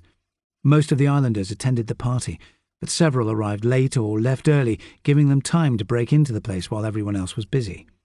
I use my torch to look inside the fuse box at the top of the stairs, light returning when I flick a few switches. The killer had the presence of mind to cut off the power supply rather than smashing light bulbs, suggesting a calm, methodical approach. My anger increases when I watch Eva surveying the mess in silence while his daughter clings to his hand. The child is my biggest concern. She's been through enough trauma already, her eyes wide with shock. "Why not put Frida to bed, Eva? Her room's untouched. I'll wait for you down here." Larson frowns at me, but takes the child upstairs without arguing. I hear him singing a quiet Swedish lullaby to his daughter as I check the property again, trying to work out which islander would be cruel enough to ransack a grieving man's home during his girlfriend's wake. I could go door to door hunting for the perpetrator, but I'm certain that they're smart enough to cover their tracks. Whoever broke in will have buried the missing computer by now, or thrown it into a rock pool. I call the forensics lab on the mainland, leaving a voice message to request a visit, to check for clues that are invisible to the naked eye. The killer may have stayed true to form and worn gloves when he searched the place, but there's a chance he's left a traceable DNA imprint. Larson looks drained when he returns downstairs, and I can tell it's the wrong time to quiz him about potential suspects. Instead, we stick to practicalities and make an inventory of missing items. The thief has taken his laptop, which Jude only used occasionally, and a few photographs from her diving expeditions.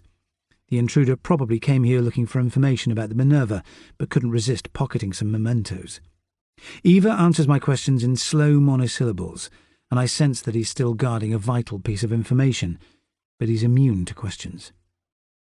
"You should go home," he says in a measured voice. "Thanks for helping us." "I'm staying over. Shadow can keep guard outside. It's not safe for you and Frida to be here alone. There's no need. I don't want her routine upset." I stare at him.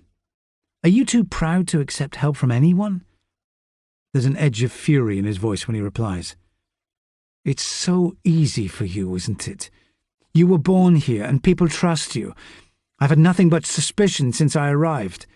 Jude's family and the whole community wanted me to leave." "Is that what happened when you were 18?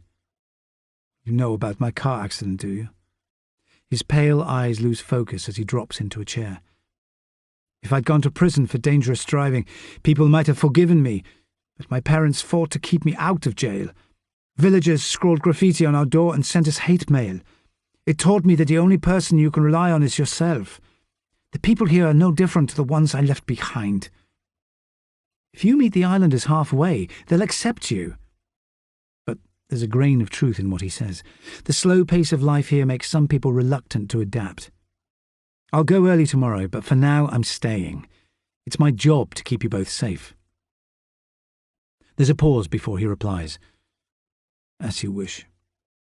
Eva brings me a pillow and blankets, then disappears upstairs. The man seems to have buried his feelings so deep they're impossible to access. I stand by the window, surveying the darkness outside. There are no stars tonight. The moon a haze of brightness behind a veil of clouds. In the dim light I can trace the fields rolling down to Ruin Beach. The Kinver's boat is lit up brightly in the distance, even though it's the middle of the night. It would have been easy for them to row ashore while the islanders were at the inn, mourning the loss of a woman they'd recently employed. The couple had good reason to want access to Trellan's computer for information about hidden wrecks. I'm still watching the light shifting over the waves when a sound drifts from upstairs. A man's muffled sobbing, low and grating. Larson survived his girlfriend's memorial service and wake without shedding a tear, only releasing his sadness in the privacy of his own home. The sound continues long after I lie down and wait for sleep to come. Chapter 30. Saturday, the 16th of May. Tom's body flinches when early morning light floods the hold. Brightness seeps through the rough fabric of his blindfold, but all he can hear are waves striking the side of the vessel and the man tutting to himself. "You need a shower, boy," the voice hisses. "This one will be heavier than normal. You won't get it in a hurry." Fingers tighten around Tom's shins, then without warning he's hauled across the plastic floor. The rapid movement makes the pain in his back throb harder, but he tries not to yell. Someone jerks up his shirt, hands rough as he's stripped bare, then icy liquid floods across his chest. Suddenly a blast of water hits his face so hard his head jerks backwards. When his airways clear, he releases a scream until another vicious jet of water silences him again, and it's impossible to breathe. The punishment seems to last forever. Tom is left naked and shuddering on the floor, his limbs bound so tightly, sores are forming on his skin. Drowning is the death he fears most, despite his love of the sea. Now a woman's soft murmur reaches him, begging the man to stop until he tells her to shut up. "Not very brave, are you, boy?" The man's breath whispers across his face. "You were squealing like a baby." There's something fake about his voice, his accent hard to identify. "Let me go, please. My mum's got no one else." "You should have thought of that before, shouldn't you? Give me what I need and you can go." "What do you want?" "The truth." The man releases a strangulated laugh. "Jude told you everything, didn't she? The location of the wreck, the depth, and what she found there. I saw her at Piper's Hole, handling things for others to find." "I don't understand."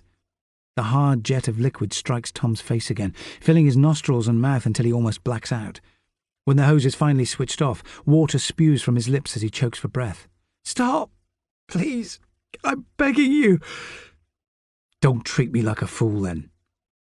Before Tom can reply, rough hands drag him across the wet floor again, his limbs battering against obstacles until he's thrown back into the hold. Chapter 31. I wake up, dazed, at 6 a.m. The mountainous landscapes on the wall remind me that I spent the night at Eva Larson's house, his hard sofa leaving a crick in my neck. Daylight reveals that last night's intruder did a thorough job of turning the place over. Papers still litter the floor, some of the pictures hanging askew on the walls, as if the intruder was searching for a concealed safe. An unexpected sound makes me swing round suddenly. Frida has appeared in the doorway, golden brown eyes observing my every move. She seems more interested in a new housemate than the fact that her home has been ransacked. Her pale blue pyjamas look like hand-me-downs from a much larger child, the toy she played with at the funeral still clutched in her hand. I haven't had much experience with kids, apart from occasional visits from my niece, but something about the girl cuts me to the quick when she fixes me with a curious stare. "Do you like it?" She holds out the painted boat. "It's beautiful. Did your dad make that for you?" She shakes her head slowly. "Mummy did. She painted it too." When Frida presses the boat into the palm of my hand, it's obvious how much care has gone into each detail. It's a minute replica of an old-fashioned fishing smack made of balsa wood. Jude must have spent hours gluing the pieces together, which offers a new insight into her character. People say that she was impulsive and quick-tempered, but it would have taken patience to craft something so delicate. The girl's smile flares into life when I return her toy. "Can I have a drink?" she asks. "Why not ask your dad, sweetheart?" He's asleep." Her direct request won't allow for a refusal, so I reach for my shirt and follow the kid into the kitchen in my boxer shorts, aware that Madron would be appalled by the intimacy of the situation. When I pass her a tumbler of apple juice, she sits on a low bench by the table, legs swinging as she gulps noisily from the glass. I stay in the kitchen to check the tumbler doesn't slip from her hands, her gaze tracking me as I make myself coffee. "Do you go in the sea every day like my mum?" she asks. "Not that often. Most days I'm too busy." "She finds things there to bring home for Daddy." I crouch down beside her, keeping my smile in place. "It's still really early. I think you should go back upstairs and play with your toys until your dad wakes up." The kid takes a moment to digest my suggestion, then flits away. I'm left holding her empty glass, aware that I'm out of my depth. Frida is nothing like my exuberant niece. Her intense gaze seems to assess the world in forensic detail. Before long she'll be asking questions about her mum's death that her father will struggle to answer, unless I discover the truth. Larson still looks pale when he comes downstairs at 7:30. He hardly speaks as he concentrates on spooning cornflakes into Frida's mouth, while the girl plays with Lego on the tabletop. My attitude towards the man has shifted in the days since I told him of his girlfriend's death.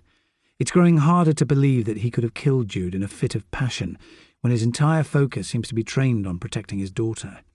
Frida has accepted my presence already, humming to herself when the meal ends, then slipping outside to play with Shadow. "She's a great kid," I comment. "It's obvious she's pretty smart." Eva stands by the kitchen window, watching his child play in a small sandpit. "I hope she'll be a scientist like me, but maybe she'll be athletic like Jude." His voice tails into silence. "Who do you think broke into your house, Eva?" He swings round to face me. "It's obvious, isn't it?" "How do you mean?"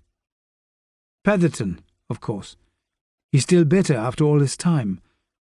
The intruder was looking for something specific. The break-in could be related to Jude's death. Check his place today. I'm telling you, the man's unbalanced." Eva's features are hard with certainty. "I'll look at all the islanders' alibis, but don't spend time alone. Jude's killer may have come here looking for information. I want you to take Frida to Mike and Diane's. We're not being driven out of our home. Then an officer will have to guard your house." He shakes his head firmly. "Frida doesn't need any more strangers coming here, and whoever did it has had their fun. A year of my research was stored on that computer. Thank God I got it backed up. You're turning down police protection. Leave your dog with us.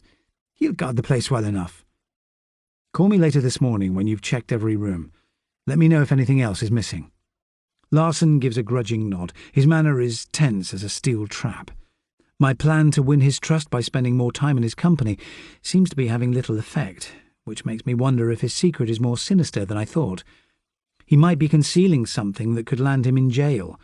His relief is palpable when I leave the home he protects so fiercely, but Shadow seems thrilled with the new arrangement.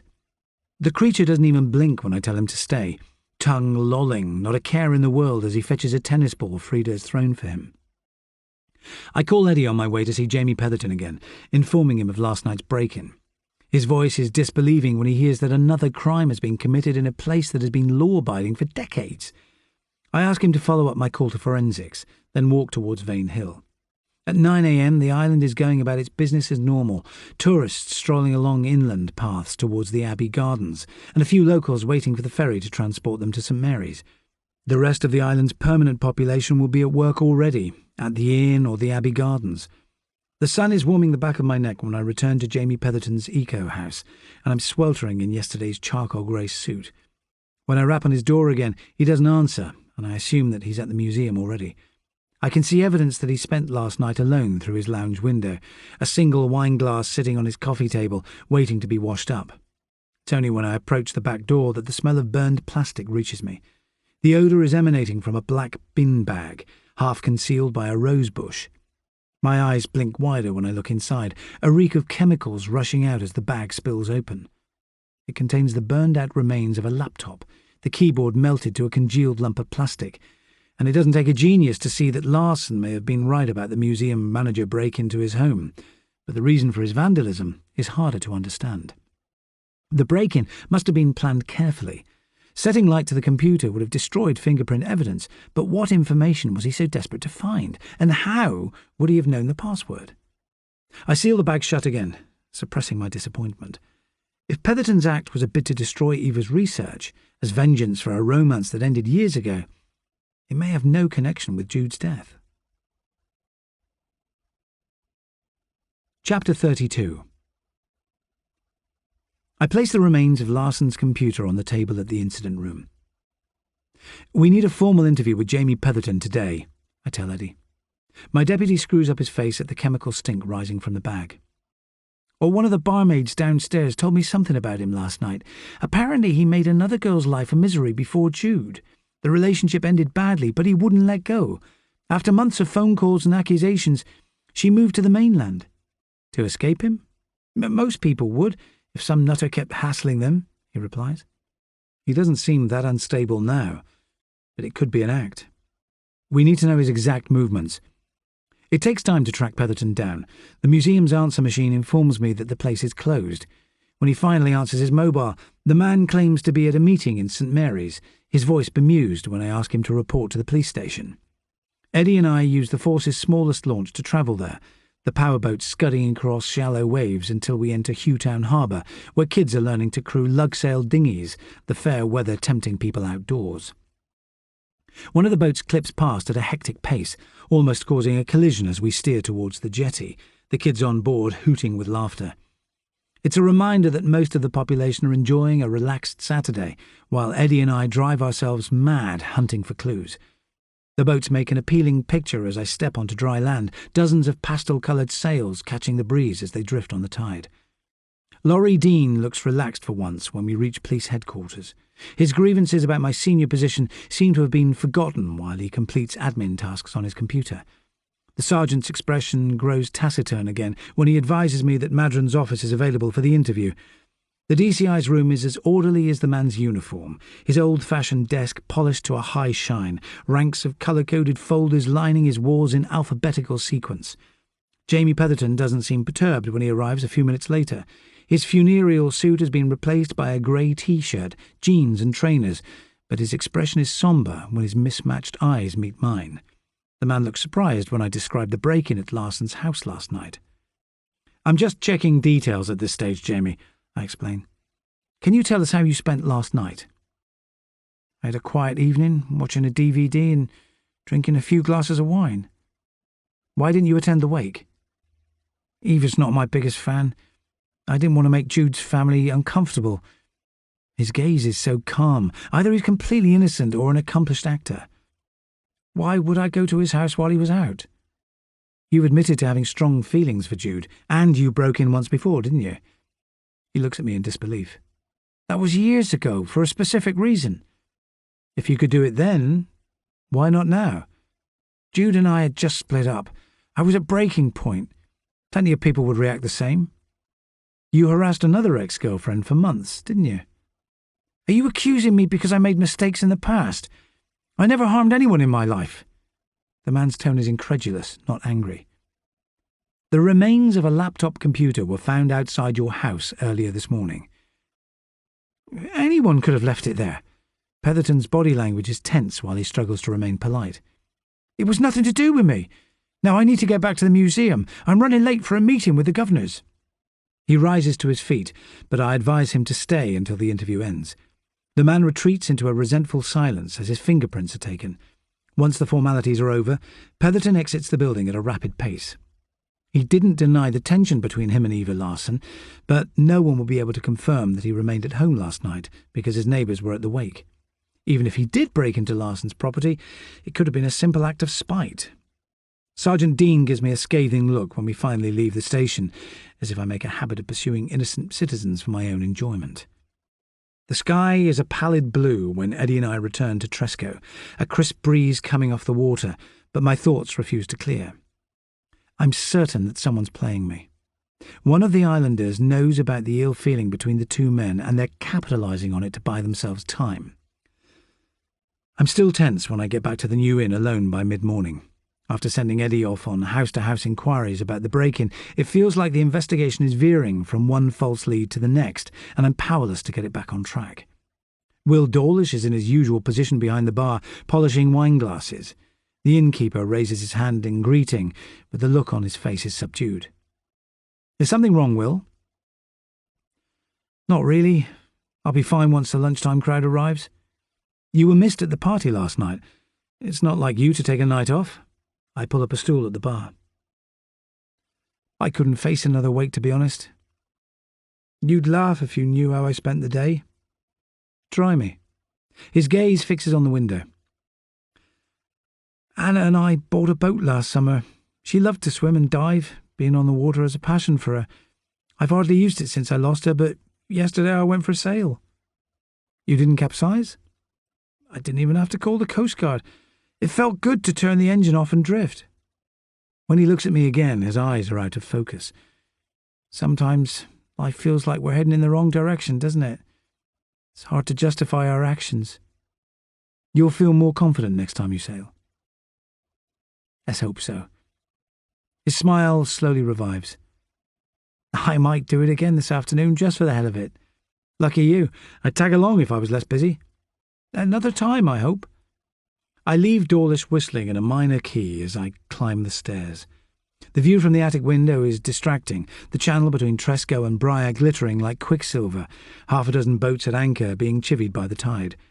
It's a reminder that someone sailed a boat to Piper's Hole and waited for Jude Trellan, then returned home in the middle of the night after committing murder without alerting anyone's suspicion. It would take a cool head to behave with so little conscience. The only islander who fits the bill is the historian David Polrue. The man is hard-hearted enough to turn his daughter into a virtual prisoner and goad her to fulfill his ambitions. Jude Trellan might have let slip about discovering the Minerva on one of their diving expeditions, but refused to disclose its location. Something about his arrogance makes me believe that Polrue would destroy anything that got in his way. Part 3. For thou didst cast me into the deep, into the heart of the seas, and the flood was round about me. All thy waves and thy billows passed over me. Jonah, chapter 2, verse 3.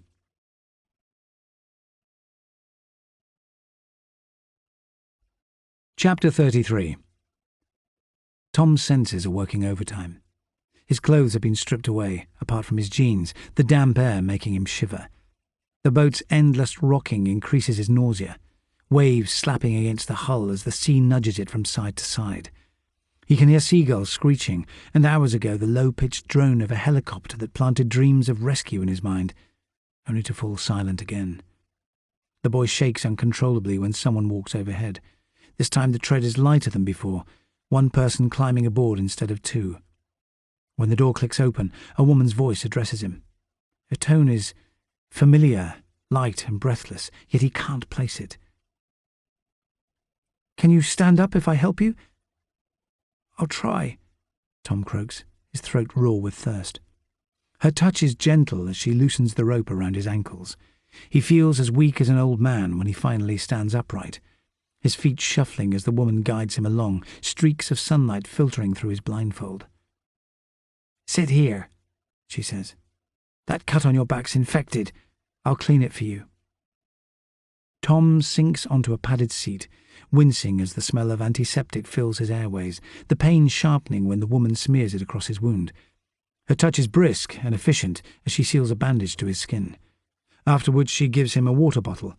The boy is so thirsty he lifts it to his mouth too fast, some of the liquid spilling onto his thigh. "Steady," the woman murmurs. "You'll be sick at that rate." "You have to help me." He drains the bottle before speaking again. "Let me go, please." "You know I can't." "Have you brought food?" "A sandwich, but don't tell him, will you?" "Okay. Well, why are you keeping me here?" "I told you. He wants the Minerva's coordinates, longitude and latitude." "I don't know them. The wreck is all he cares about."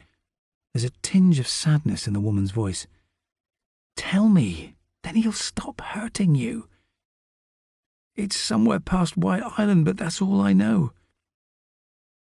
"You'll have to do better than that." She gives a mirthless laugh. "Do you understand how Jude Trellan died?" underwater at Piper's Hole. Drowning's the worst death, Tom. Your lungs feel like they're on fire. Then there are terrible visions as your brain's starved of oxygen. Is that what you want? Please don't let me die like that. Tell the truth, then. The woman grips his arm as he swallows the last mouthful of bread, her touch less gentle than before. We're leaving the boat now. Come with me. It crosses Tom's mind to lash out, but his hands and feet are still bound. She could easily send him tumbling overboard. Instead, she forces him down a short ladder into a smaller boat. A rough plastic tarpaulin scrapes across his back, hiding him from view. Then the outboard motor roars into life. Tiredness and fear overwhelm him, his eyes gritty under the blindfold as the dinghy scuds over choppy waves. Chapter 34.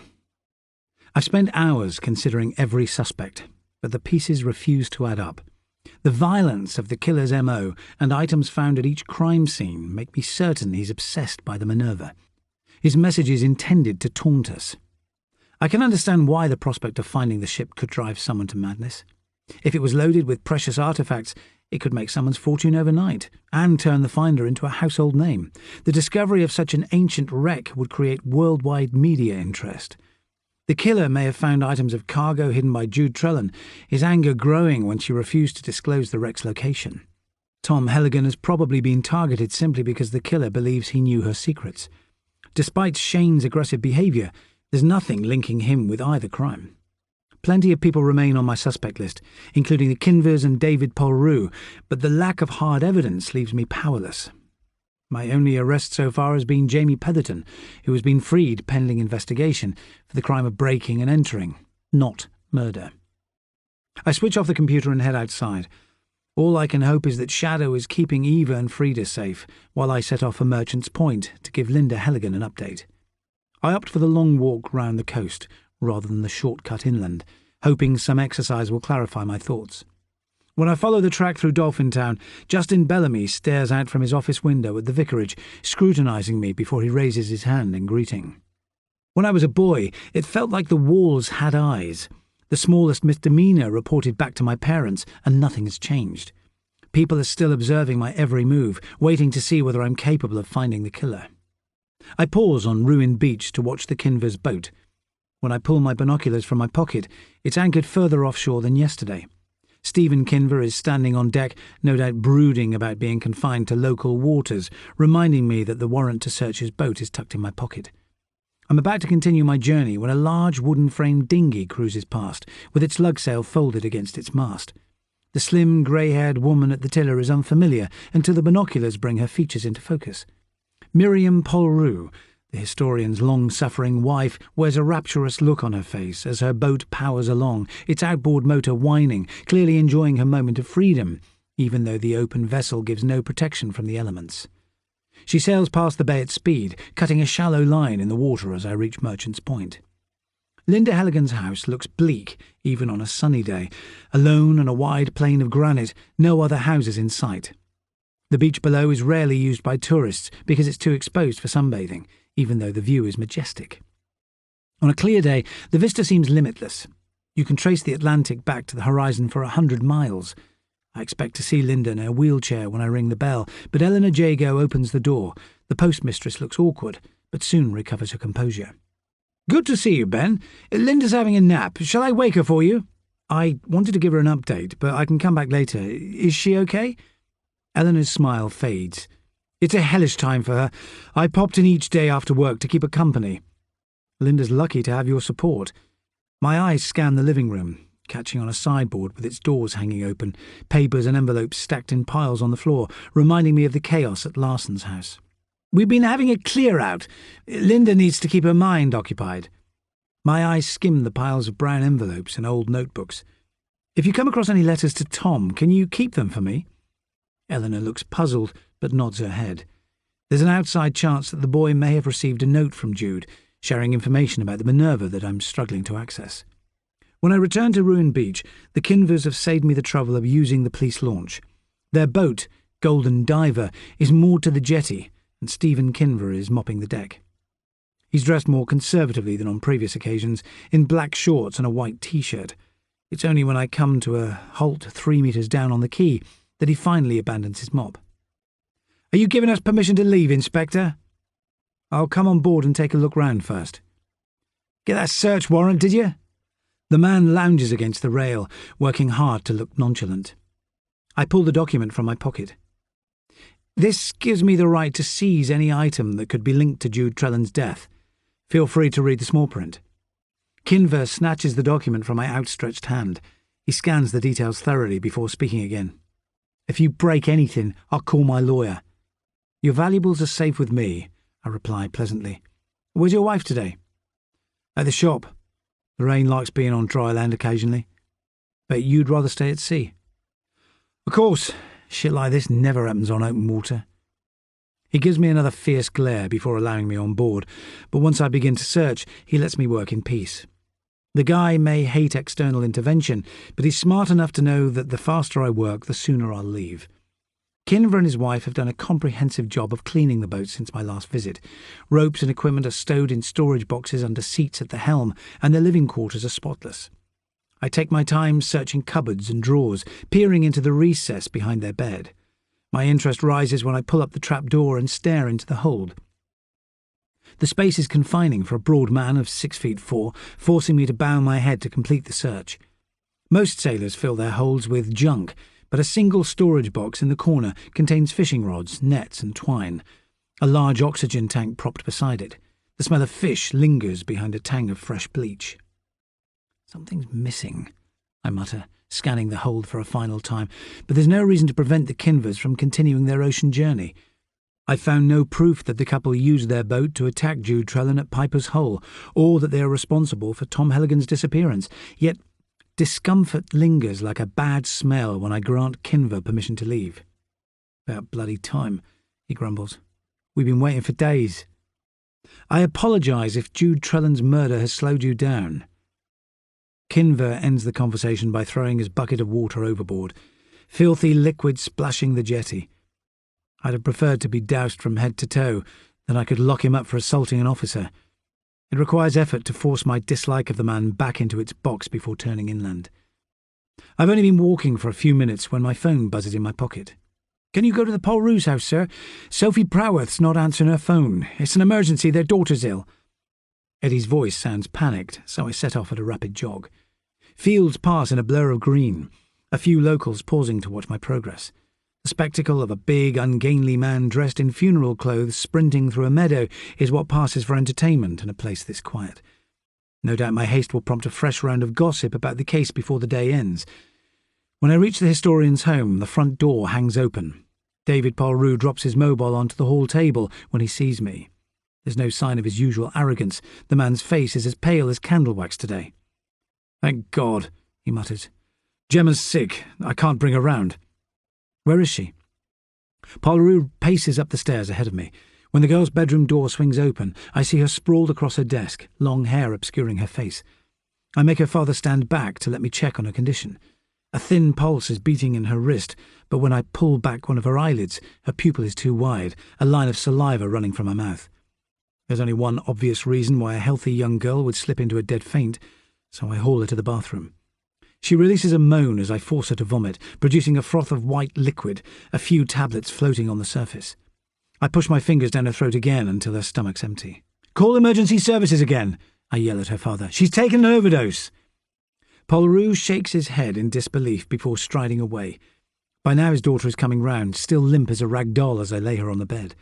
There's an empty pill bottle on the bedside table bearing her mother's name, the word diazepam printed on its label. A few words filter from the girl's lips. "You should have let me go." "Don't be ridiculous, you're just getting started." "What made you do it?" A few tears slide down the girl's cheek. "I can't face my exams. He'll never forgive me." "None of that matters." I give her hand a squeeze. "Promise not to do anything that stupid again." Her gaze slips out of focus. "Tom said they'll go back to Piper's Hole. They never stay away long." "Who, Gemma? What do you mean?" The girl's eyes are closing again, the sedatives she's taken rendering her unconscious. I splash her face with cold water, barely managing to keep her awake until the flying ambulance's engine roars above the roof. The helicopter lands on the Polrue's wide lawn. 2 paramedics jumping out with a stretcher to take the girl to hospital on St. Mary's. There's a look of calm determination on their faces as they enter the room. They must deal with this kind of crisis often. Medical needs can turn into emergencies fast on a small island with limited access to healthcare. They listen in silence to my explanation as they check Gemma's vital signs, then lift her onto the stretcher. I stand beside David Polru as the helicopter rises above the tree line, then heads south. With luck, the girl's cry for help won't have caused permanent damage. The historian appears to have slipped into a state of shock, shaking his head in numb silence when I ask if he's contacted his wife. I lead him back into his kitchen to make a hot drink. The man's hands are shaking when I place a mug of tea in front of him, so I pick up his phone. Sounds in the background reveal that Miriam Polru is still out on the water, seagulls screeching as she answers, her voice diluted by the wind. When I pass on the news that her daughter is being hospitalised, there's a crashing sound before the line dies. She must have dropped her phone onto the deck in her hurry to return to harbour. Both mother and daughter have identified ways to evade the historian's bullying. Miriam swallows tranquilizers and goes sailing alone, while her daughter's method was more extreme, believing an overdose could provide the ultimate freedom. Chapter 35. My head is still full of Gemma Polru's attempted suicide when I return to the New Inn. I expect to see Eddie hunched over the table, filing yet another progress report, but Will Dawlish is cleaning the windows, using a duster to shine the glass. Shock sharpens my tone of voice when he meets my eye. "You shouldn't be here, Will. The room has to be kept locked at all times." Dawlish blinks at me. "Sorry, Ben, I just wanted to tidy up and bring you some lunch." His voice tails away as he gestures towards a tray filled with cartons of juice, a thermos of coffee and a platter full of sandwiches. "We can order food downstairs, but thanks, it's a kind thought." I want to help you, Ben. There's no way to save Anna, but this time's different. Tom Elligan might still be alive." It's only when I step closer that the tension in his face is visible. The man seems so burdened by his loss. It could have happened yesterday, but sympathy doesn't remove my suspicions. He could easily have left the tray on the landing without setting foot inside. Eddie will have to confirm whether the evidence folders have been tampered with. I can't tell at first sight. "You've done enough by giving us a base, but I'll need any spare keys until the case closes." "No problem," he replies, dropping a key into the palm of my hand. "That's the only one, apart from yours." Dawlish retreats, leaving me frowning. Instinct tells me to trust a man I've liked for years, but why would he enter a police incident room uninvited? Maybe he was telling the truth about his desire to help, his shock over a murder committed at the site where his wife drowned, triggering powerful emotions. Luckily, Eddie has left little information on display, most of it stored on the police laptop, which has an encrypted password. Apart from a few interview notes waiting to be entered into the system, there was little to find. Eddie has written me a note saying that Madron called earlier in a foul mood. There are 3 voicemail messages from the DCI, which must have arrived while I was helping Gemma Polru, but answering them will have to wait. If my boss plans to harangue me for breach of protocol, I need to be calm enough not to retaliate. I punch a quick message into my phone, telling Larson that I'll be staying at his house again tonight. Another sleepover on a lumpy sofa carries little appeal, but there's no choice. The man is too headstrong to accept support unless it's enforced, and there's a chance that patience will win the day. If I spend enough time in his company, maybe he'll break his vow of silence and reveal the secret he's been hiding all along. My plan is to go home for a quick shower before returning to perform guard duties. But when I get back to Hell Bay, the hotel lights are sparkling like a Christmas tree, offering a direct invitation. I've worked flat out since the case began 5 days ago. It wouldn't be a crime to take a short break with Zoe, but Gemma Polru's odd statement about Piper's Hole fills my mind as I cross the shingle. Eddie and I have both searched the place and found nothing. She may have been confused by the effects of the pill she swallowed, but the urgency in her voice makes me consider returning to the cave one more time. The hotel looks like a different world when I stand on the decking. I catch sight of my reflection in the panoramic window of the Atlantic bar, a shambling giant in a cheap suit, black hair unkempt, with a ragged beard. On the other side of the glass, the holidaymakers look glossy with help, couples sitting at tables sharing pre-dinner cocktails. Zoe gives me a wide grin, then holds up 3 fingers. It's a familiar signal, but it always takes her longer than 3 minutes to find a staff member to cover her at the bar. The door to her flat is unlocked as usual, so I make myself at home and grab a beer from the fridge. I'm about to flake out on her settee when I spot the yellow folder she's been hiding. It's full of papers with post-it notes sticking out from the cover, proving that she's gone through each page with a tooth comb. Curiosity threatens to get the better of me, but I manage not to look. Reading Zoe's private documents would be almost as bad as entering a police incident room without authority. I'm still staring down at the folder when she arrives. My friend's reaction is like a greeting in reverse, her smile slowly souring. "Have you been snooping, Ben?" I resisted by the skin of my teeth. "Just as well. I'd have to torture you as punishment." "That would be fine if it includes whips and leather." Zoe rolls her eyes. "I suppose everyone has to know sooner or later." She hesitates before handing me the folder, but the information inside doesn't make sense. There are some official documents waiting to be signed. The second set of papers covers health insurance, malaria risks and inoculations. I'm still gawping at them when she speaks again. "Don't just stand there, big man. Say something." "You're going to India for a year?" "I'll be teaching music at a school for street kids in Mumbai and helping to run the place." "You're serious?" "I need a break from mixing cocktails. All I have to do now is sign the papers." She takes back the folder. "How come you're not congratulating me?" "You planned all that without saying a word?" "I couldn't tell anyone. The decision has to be mine." "Go ahead and leave then. I won't stop you." "Why are you angry?" "We used to talk to each other. We've never had secrets. Until you suddenly buggered off and left me here for years. I'm due a bloody adventure." Her words come out as a sob, her eyes welling. "Don't cry. You know I hate it." "People have emotions, Ben. Deal with it." She pulls a tissue from her pocket to blot her eyes. "You've always loved living on Briar. This place is amazing, but I need to see the world before I die of old age." She makes a wild gesture with her hands. "Let's not talk about it anymore." "Do your parents know?" "I'm telling them tonight. Mum will be upset, but she'll understand. An interim manager can cover for me while I'm away." Zoe's face crumples into tears, so I pull her into my arms. An odd sensation shifts in my chest when she returns the embrace, my feelings repositioning. I should dig deep and find the generosity to admit that she's doing something admirable, but it's easier to keep my mouth shut. Chapter 36. Hours have passed since Tom last heard the woman's voice. He's determined not to break down. He will need all his strength to fight if the chance comes. The boy keeps trying to guess where he's been taken. He's still lying in the hull of a dinghy, the boards pressing against the wound on his back, but at least he's out in the open. He can taste salt on the air, and the boat must be moored somewhere sheltered because it's stopped rocking, protected from the fierce currents. Before he can take another breath, the tarpaulin is yanked back, strands of light penetrating his blindfold. "Enjoying the change of scene?" The man's harsh voice addresses him. Tom has no time to reply before the man hauls him from the boat, then over jagged granite that tears his skin. The man grabs a clump of his hair, yanking it until his eyes smart. "Let me go, please. I can't help you." "Mark the places where Jude hid things on this map when light comes. It's your last chance." Tom keeps his mouth shut as the man ties his hands in front of him, then drags the blindfold from his eyes. When the torch beam falls on the hand-drawn map, he sees Tresco's curved outline, with every house and field marked in place, and feels a stab of homesickness. The beam of light hits his face again, making his eyes stream until the brightness is extinguished.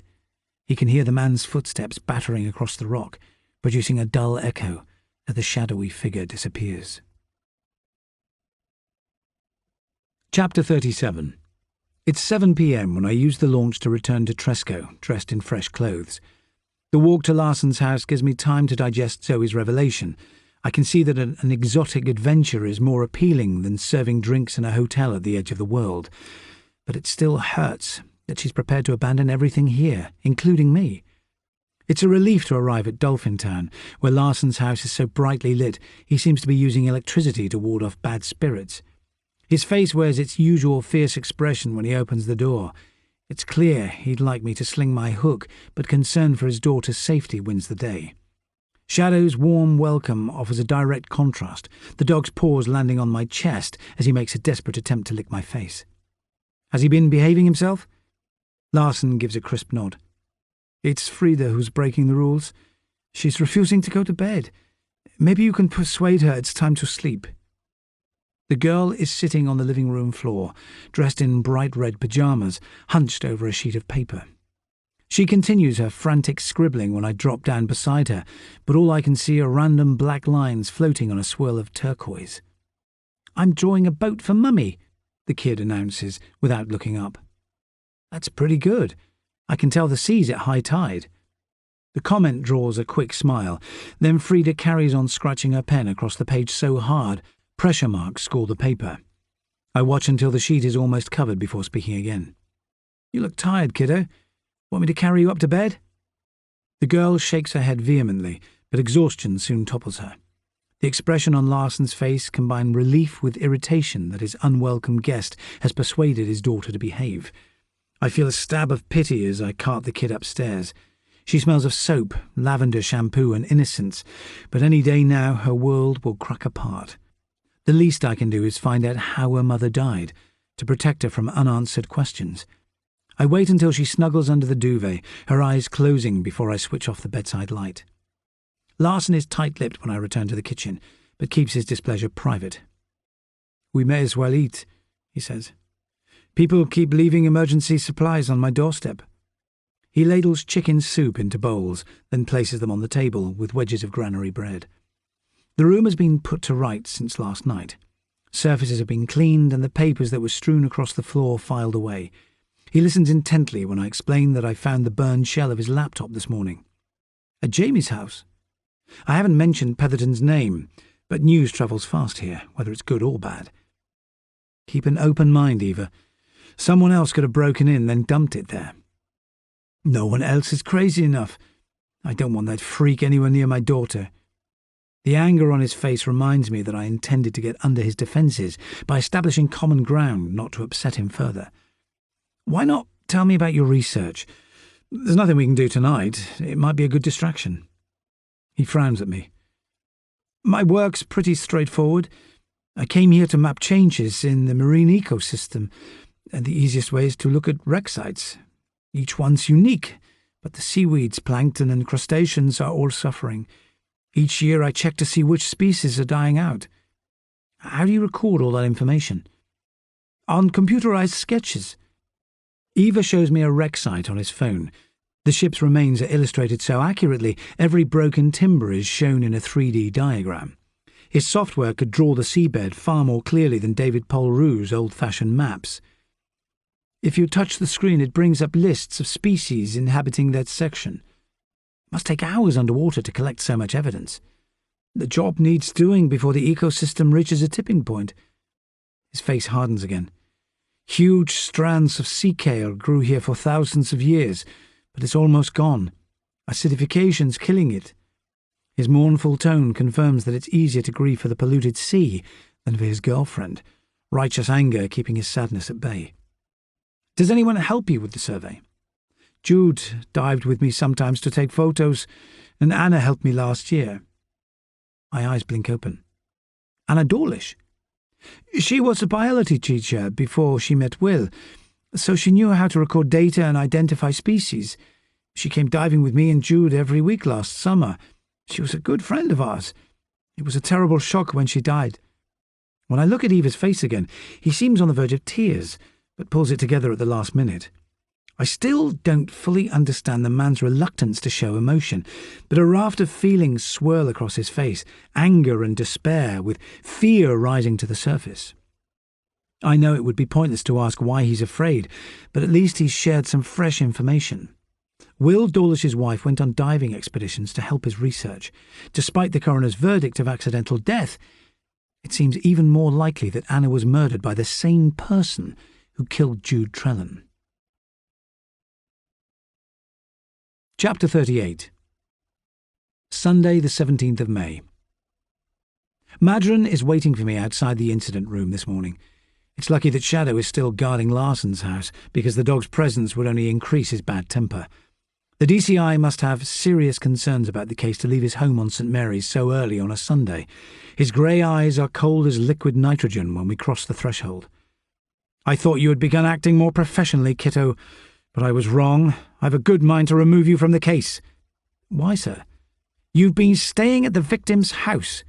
That man may have killed his wife. He's one of your chief suspects. An SIO should remain impartial at all times. Why aren't you using a guard from the mainland? I need to win Larson's trust. I take a breath to stop myself exploding.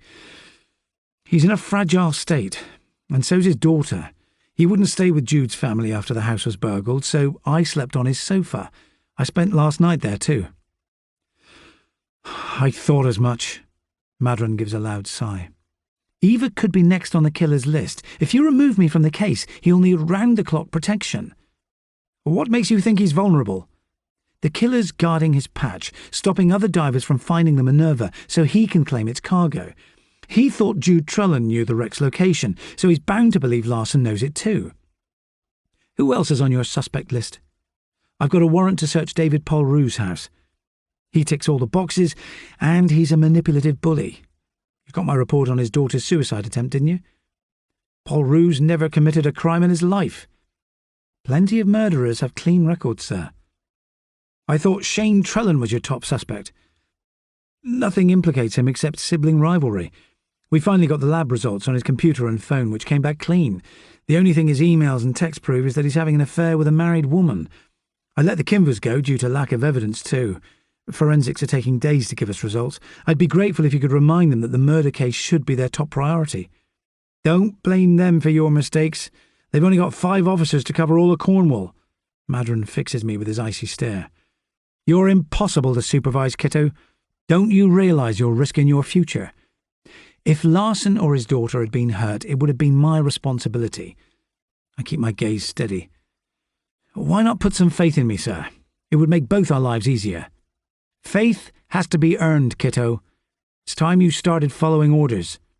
I can't leave Eva and his daughter unprotected. An SIO must keep his professional distance. I'm ordering you to put appropriate security in place. Larson wouldn't tolerate a stranger in his home, sir, and I'm close to a breakthrough. Eddie barges in at the perfect moment. I suspect that he's been on the landing with his ear to the door, waiting for the row to end. His presence soon disperses Madron's rage. The DCI praises his hard work and immaculate uniform, before giving me a meaningful look, indicating that my deputy has outshone me again. Eddie and I both breathe a sigh of relief when he finally leaves. My deputy has begun to relax in my presence, but his eyes widen as I explain that David Polru might be the killer. His belief in me is flattering, but he will only be disappointed if I fall from my pedestal. Right now, I'd do almost anything to prevent Madron from removing me from the job. Returning to undercover work carries no appeal whatsoever. I've spent enough time pretending to be someone else. It's a relief to be myself again, on familiar ground.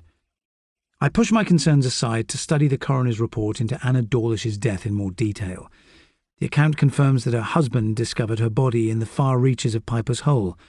There were deep wounds to the back of her head, consistent with the tide battering her against the rocks. Her hands sustained injuries too, several fingernails torn away, but it was the bruising to one of her legs that convinced the coroner she had hit her head in a fall, then become unconscious, allowing the tide to sweep her into the cave. I drop the report back onto the table and stare out at the sea. It looks harmless today, stippled by shallow waves, reflecting the sky's tranquil mid-blue, but I've spent enough time here to know that it can turn vicious in an instant. The killer could have targeted Anna Dawlish 6 months ago, hoping for information about the Minerva. If he knows the local waters, he would have realised that by dragging her body into the cave it would remain there until the next high tide. The deep circular currents that Ray described would drown even the strongest swimmer. Anna Dawlish was the killer's first victim, Eddie. He rocks back in his chair. But the MO's different, sir. Jude's body was tied to the rocks. There was no need with Anna. He knew the sea would keep her body exactly where he left it, in Piper's Hole. She put up quite a fight, tearing at him with her hands, but the brine removed every trace of his DNA. Will's going to be upset if it's true, Eddie murmurs. He's been in a bad way since she died. My suspicions about the landlord have faded. No clues connect him to either killing, yet finding him in the incident room has left me concerned, even though Eddie claims that none of our papers were touched. The man fits the job description for a publican perfectly, affable and courteous. It's hard to see how he would profit from the brutal murder of his own wife, followed by the death of a local diving guide. I set off for the Polru's house with my thoughts spinning. The walk takes me south to the great pool, where Canada geese skim the water's surface, webbed feet scrambling wildly as they land. The abbey stands on the next rise. The imposing building was designed on a grand scale to remind the local population that Augustus Smith controlled the island 150 years ago. The Polru's house looks like a shadow of the original mansion, built in darker stone, its mullioned windows like hooded eyes. There's something so gloomy about the place, it doesn't surprise me that Gemma Polru's mental health is suffering. The front door takes a long time to open, but eventually Miriam Polru appears. She's dressed from head to toe in charcoal grey, as if she's wrapped herself in a shroud, silver hair hanging down in lank strands. Her face only brightens by a fraction when she greets me. "It's good to see you, Ben. I can't thank you enough." Her words tumble out in a rush. "Gemma wouldn't be here without your help." "I was only doing my job. How's she doing?" "The doctors had to pump her stomach, but she'll make a full recovery after some rest." Her gaze slips to the floor. "I wanted Gemma to see a counsellor, but David doesn't believe in talking cures." "Can I come in, Miriam? I need to see your husband." I'm sorry, that's not possible. He told me to keep visitors away." Miriam Polru's tense expression makes me certain that her home life is worse than I imagined. I can sense that her husband has bludgeoned her into submission through endless bullying over the years.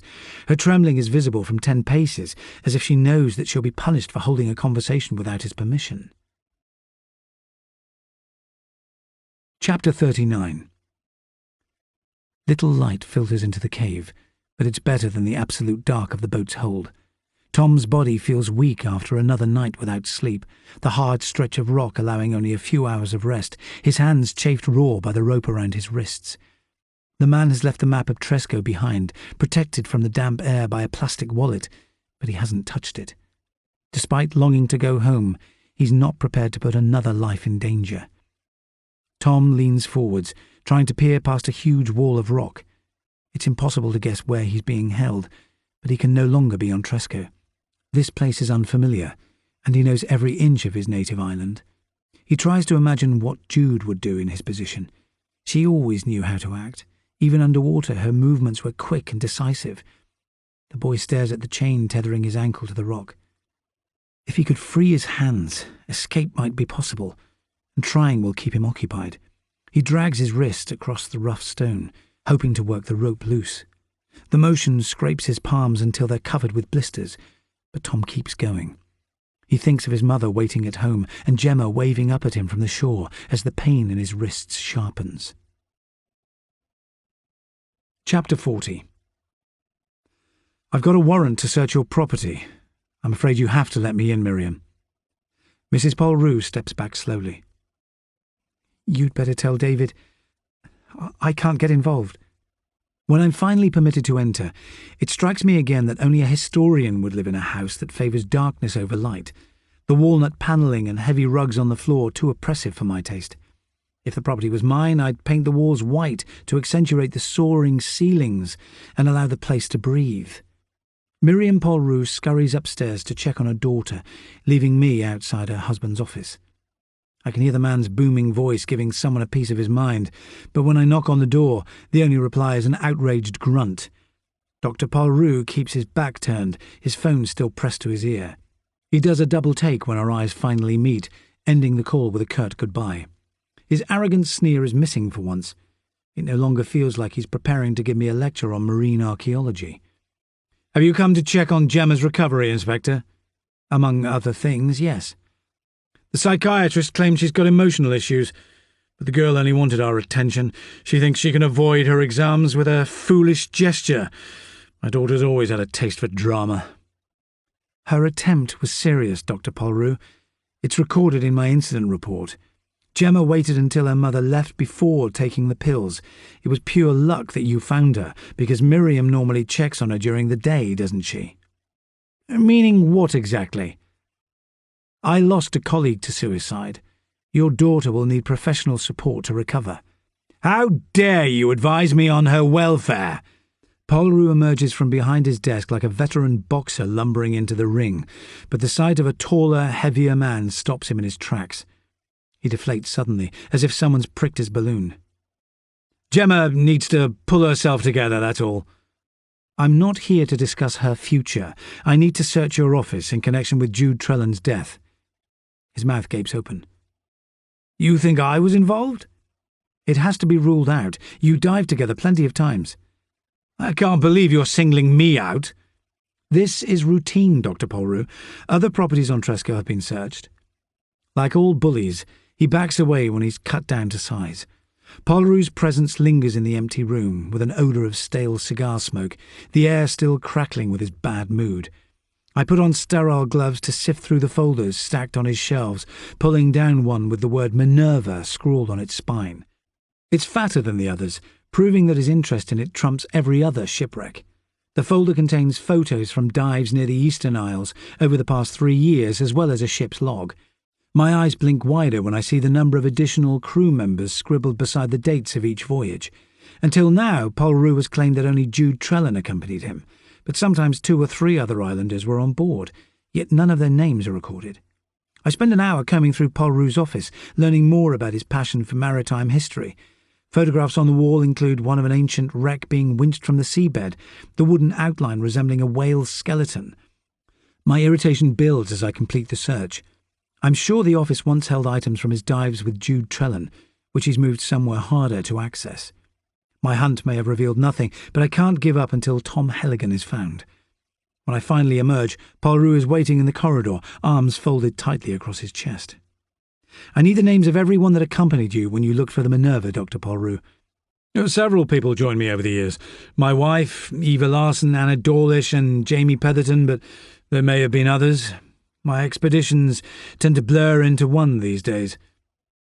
Anna Dawlish crewed for you? She was a keen diver, unlike Jamie. He'd rather sit in his museum than get his skin wet. Polru gives a sneering smile. At least he's a decent navigator. Where are the keys to your boat? I don't have them. His words emerge on a hiss of amusement. A friend on St. Agnes borrowed it yesterday for a family trip. I produce my notepad from my pocket. Give me his contact details, please. The historian scribbles a few words, then hands the pad back with a flourish. I'll want a formal apology when you accept that Jude's death has nothing to do with me. I keep my eyes level with his. Did you ever take Tom Helligan on your boat? Jude brought him along once. The boy was an accomplished diver. The man's stare is a direct challenge, daring me to call him a liar. I leave the house with little to show for my visit except the man's dossier on the Minerva. Miriam Polru hurries out to thank me again for helping her daughter. Her expression is so anxious that I press one of my cards into her hand and tell her to ring me if she has any more concerns, even though her husband is eavesdropping by the front door. The atmosphere is leaden when I finally leave the couple to resolve their differences.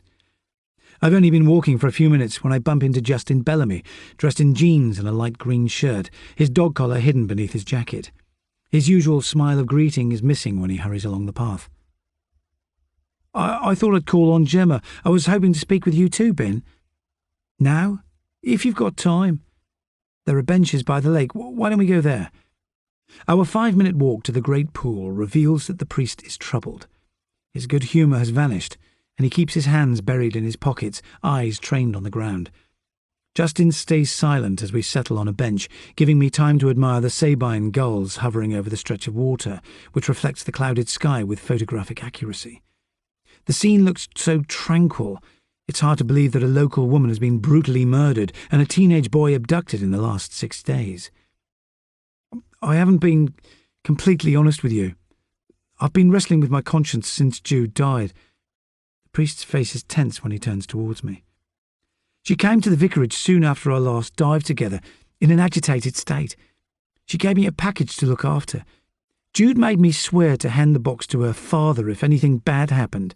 She promised it wasn't stolen goods, so I agreed to give her peace of mind. Have you opened it? No, it's still in my cellar. Did you tell anyone else? Of course not. I gave her my word. I should have acted sooner, but my decision-making skills have suffered since this happened. He points at the scar that bisects his cheek. Sometimes the line between right and wrong gets blurred. How do you mean? He takes a deep breath before speaking again. I was a chaplain with the Royal Fusiliers. I loved it at first, travelling the world with a great bunch of soldiers, counselling them and praying for their safety. They were the last unit to leave Afghanistan when British troops withdrew. His words fade into silence before he can talk again. I was in a transport with 20 men when we ran over an IED. Only 6 of us survived. I'm sorry, Justin. The carnage was terrible, and the waste.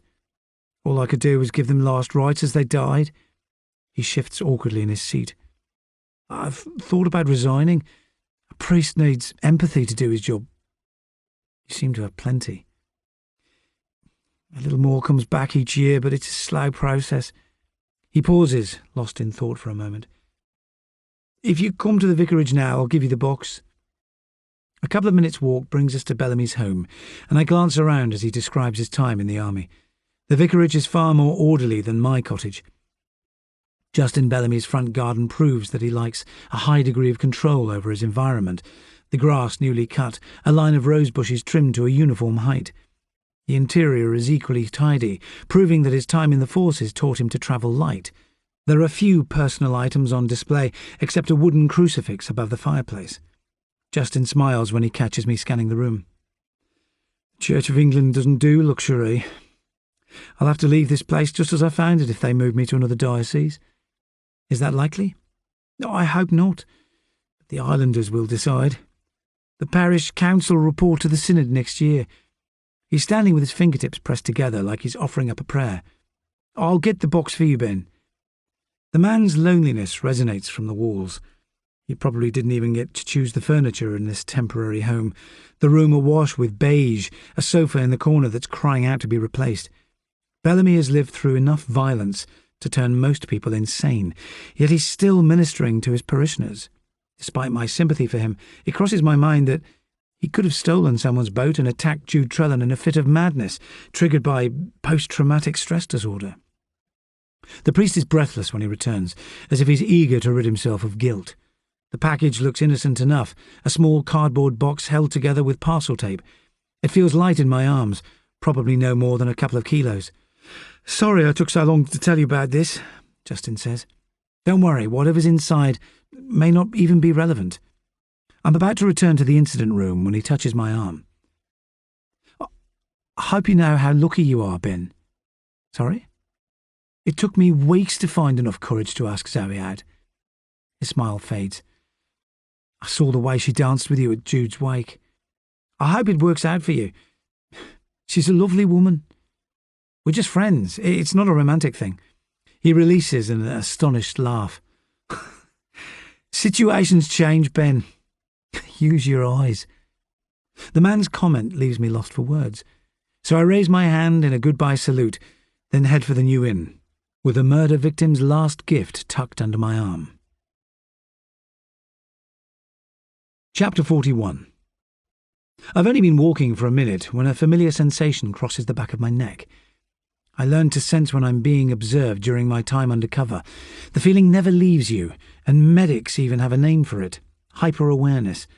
All your senses are so attuned to the next hazard, you notice minute changes in your environment. But all I can see are the granite cottages of Dolphin Town, gardens rioting with late spring flowers, and the spire of St. Nicholas's Church. I'm standing outside the Cardew's cottage, and when I scan the upstairs window, Sylvia is gazing down from the top floor. The fisherman's wife offers me a wave, and it seems pitiful that the woman's agoraphobia has reduced her existence so dramatically. Apart from time in her garden, her bedroom window must provide her only view of the outside world. Eddie is in the bar when I return to the new inn, talking to half a dozen locals, including 2 of the hotel staff. I put the box down on a table and watch him in action. Madron would be proud of how carefully he fields each question, so no one feels short-changed. The abduction of a second victim raising their anxiety levels. Tresco's community is used to fixing their own problems, but this time they must wait passively for an outcome. Eddie's reassurances soon send them on their way, reminding me again that we're polar opposites. While I set people's nerves on edge, he knows how to pacify them, his manner far more conciliatory. "You handled that like a pro," I say, when we reach the incident room. The praise makes Eddie's smile flare into life. "They're desperate for the killer to be found. Everyone's on edge right now. You did well reassuring them." I pass him the slip of paper with contact details for the man who has borrowed the Paul Rouge's boat. If David Polrue used his cruiser to escape from Piper's Hole, there must be evidence on board. Have the forensics team let you know when they're arriving? The whole team's on an assault case in Truro. They've promised to get back to me by the end of the day. Oh, it's bloody ridiculous. The killer's free to go about his business because they're short-staffed. I use scissors to pry the box open with more force than necessary. Let's see why Jude gave this to Justin Bellamy for safekeeping. The box is full of shredded paper, with 3 metal objects nestled at the bottom. An engraved plate, a square box, which fits the palm of my hand, and a necklace set with gemstones. All the pieces are dented and scratched, but there's an elegance to their design, a filigree pattern making the plate shimmer like fish scales. Looks like copper, or it could even be gold, Eddie says as he rubs the necklace with his sleeve, trying to remove the tarnish. I'm almost certain the items are precious metal. But did Jude Trellan find them on the seabed or steal them from someone else? I'm not fully convinced by the priest's claim that loyalty made him wait so long to hand over the package. It's possible that she hid cargo from the Minerva all over the island if her life was in danger. Can you get Will to put these in the safe? I need to visit Linda Helligan again. The walk to Merchant's Point gives me time to process the day's events, from David Polrue's arrogant defence of his daughter's state of mind to Jude Trellan's box of tarnished treasures. I'd like to go straight to Mike's home to speak with him about the package, but my old teacher is expecting my visit. My head is so full of the investigation, I hardly notice my surroundings until I reach Ruin Beach. The decking outside the cafe is full of day trippers enjoying the afternoon sun. The island is operating as 2 parallel worlds. While oblivious tourists tuck into cream teas, the locals are still reeling from the murder case and Tom Helligan's disappearance. The door is open when I reach Merchant's Point, Linda hunched over a book in her kitchen. Her face fills with hope when she sees me, but I can only shake my head. No news yet, Linda, sorry. I just wanted to see how you were doing. I can't concentrate on anything. There's a tremor in her hands when she shows me the cover of Little Dorrit. Dickens is all I can face today. He's always good in a crisis. I give her a brief version of developments, including finding Jude Trellan's stash of items that may have come from the Minerva. Linda's brow rises at the memory of the boat's name. Tom was planning a dive with Jude this week. He'd been excited about it for ages. He said it would be his deepest yet. Can you remember the date he mentioned? It'll be on his calendar. Feel free to take a look. When I reach Tom's room, the boy's presence is everywhere I look. His denim jacket is hanging from the back of a chair, diving memorabilia still covering the walls, the smell of his hair gel artificially sweet. But when I study his calendar, the date he's circled only hold the words, White Island, 7 a.m. The light is murky with the curtains half closed, making it feel like the room is submerged under water. What were you hiding? The words slip from my mouth before I can stop them. Tom Helligan's telescopes, maps and sextants stare back at me accusingly, like I should already know. Chapter 42. Dim light filters into the cave as Tom wakes up. The only sounds come from the surrounding water. Drops of condensation fall onto granite below, like a tap that won't switch off, waves hissing as they caress the mouth of the cave. Something is wrong with his body. It hurts to take a deep breath, and the damn bear has given him a fever, his heart beating too fast, limbs shaking. When he closes his eyes again, he plummets into ugly dreams where Jude returns to life, only to die again. Suddenly he can hear footsteps, but the cave's echo is deceptive. It's impossible to tell which direction they're coming from. Tom is rising from sleep once more when someone pulls a blindfold back over his eyes. He hears the man give a grunt of disapproval when he snatches up the map of Tresco. "You haven't touched it. Still protecting people, are you?" "Jude never told me anything," Tom whispers. The man doesn't reply. There's a clicking sound as the chain round his leg is released. Then he's dragged to the water's edge. Before he can say another word, his head is plunged under water. New sounds rush at him as water fills his ears. The sucking noise of the ebbing tide, bubbles of air gushing from his mouth. His lungs are burning now, panic telling him to inhale, even though brine would flood his airways and kill him in moments. Suddenly the man hauls him from the water and dumps him back on the rocks, heaving for oxygen. "Listen to me, you little shit.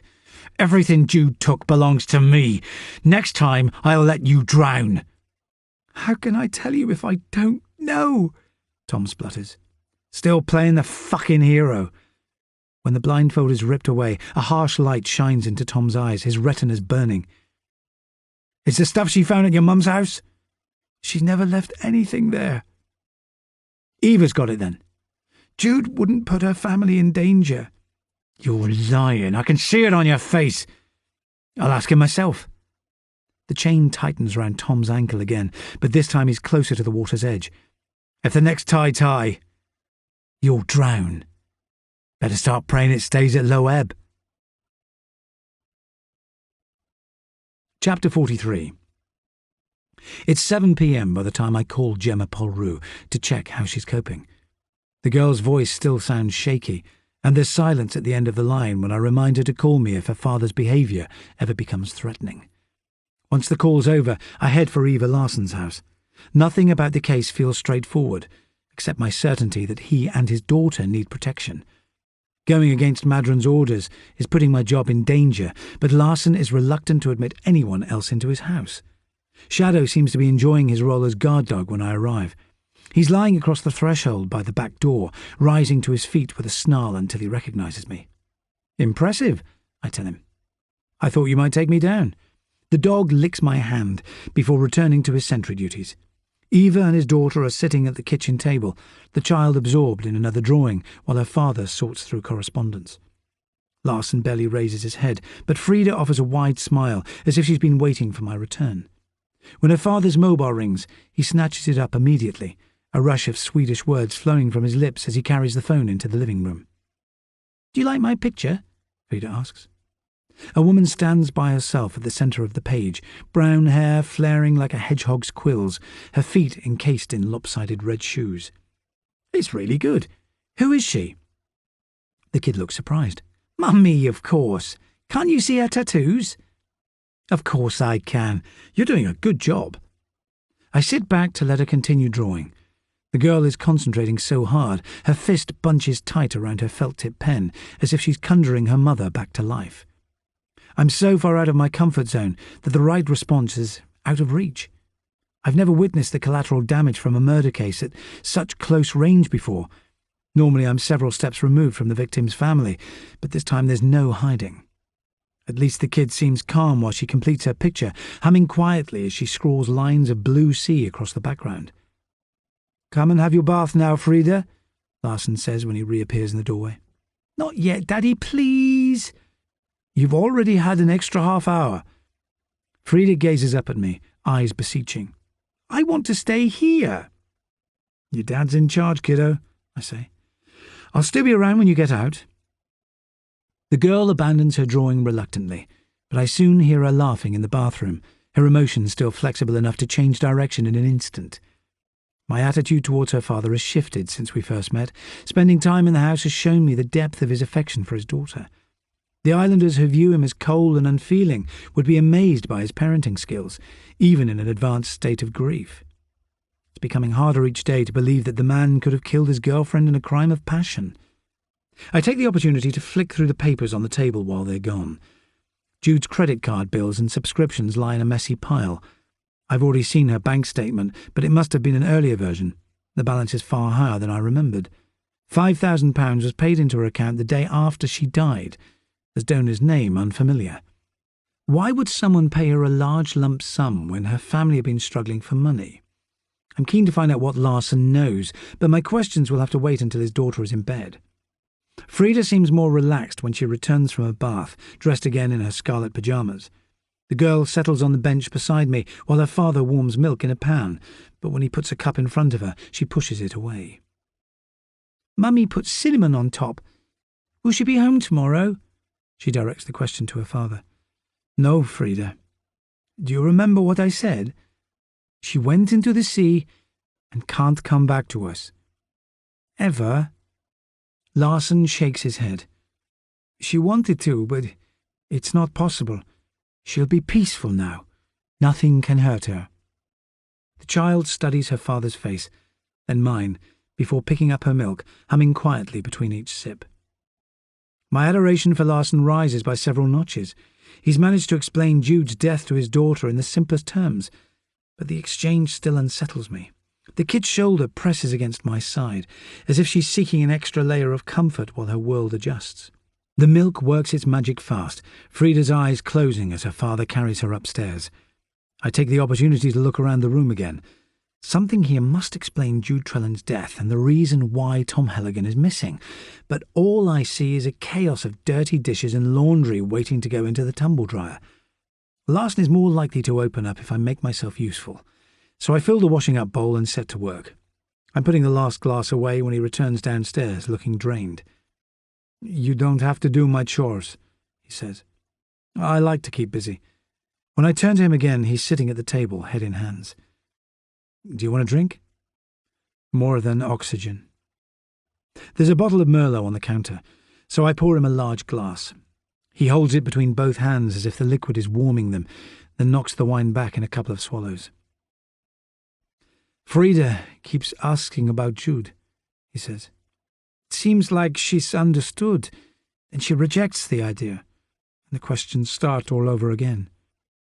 It's a lot for a 4-year-old to digest." "She's not the only one."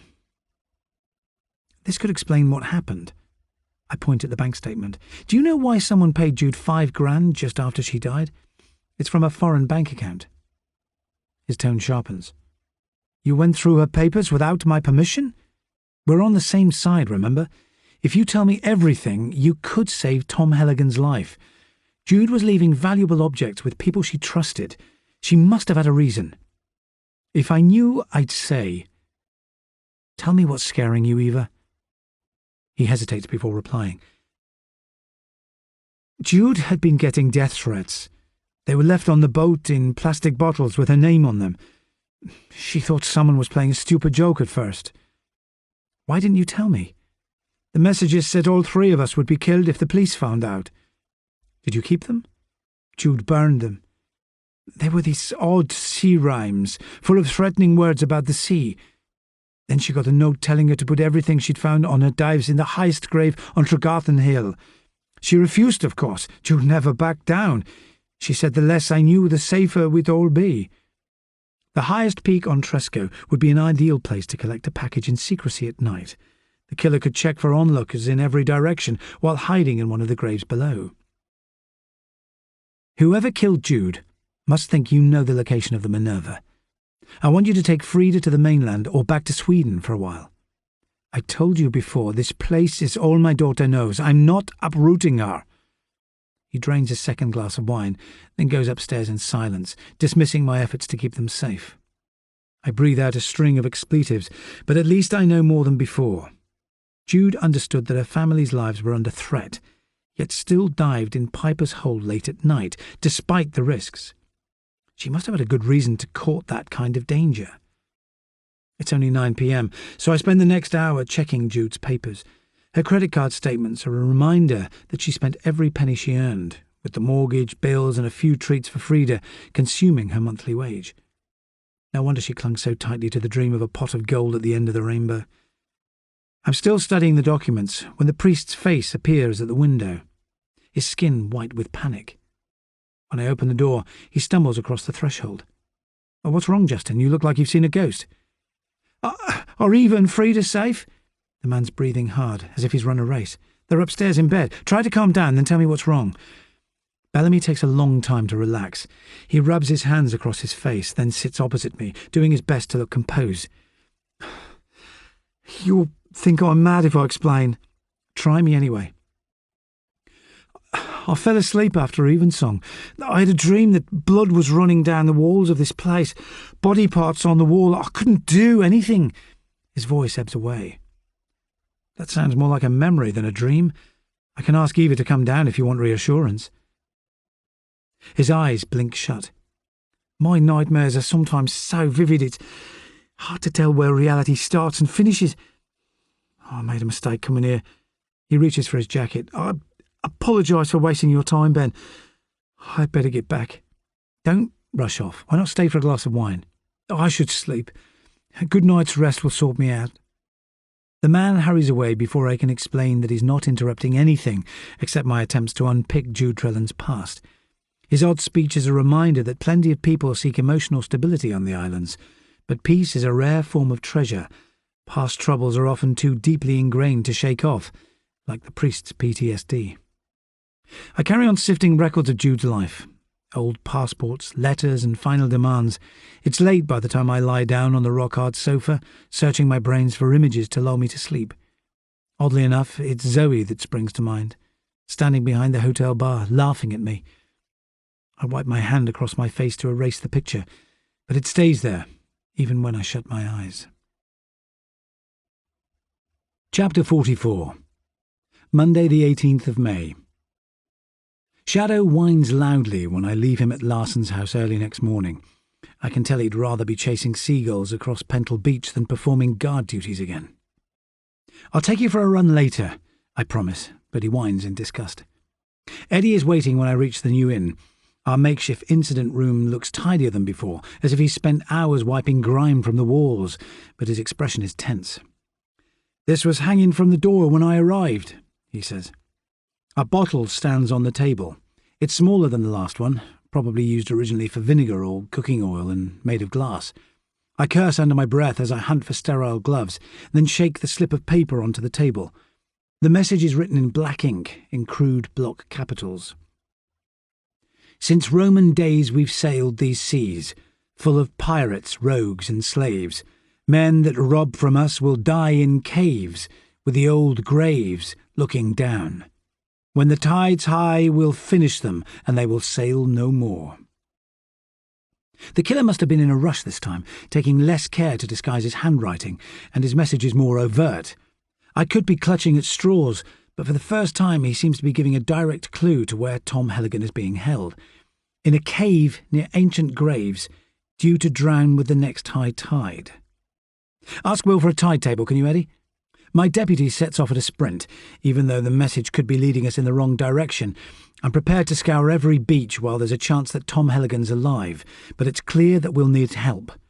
I swallow my pride and call Madron to request every available officer to search Tresco's coast by boat and land. "Shall I tell the boy's mother we're looking for him, boss?" Eddie asks when he reappears. "Not yet. There's no point in worrying Linda until we've got an outcome.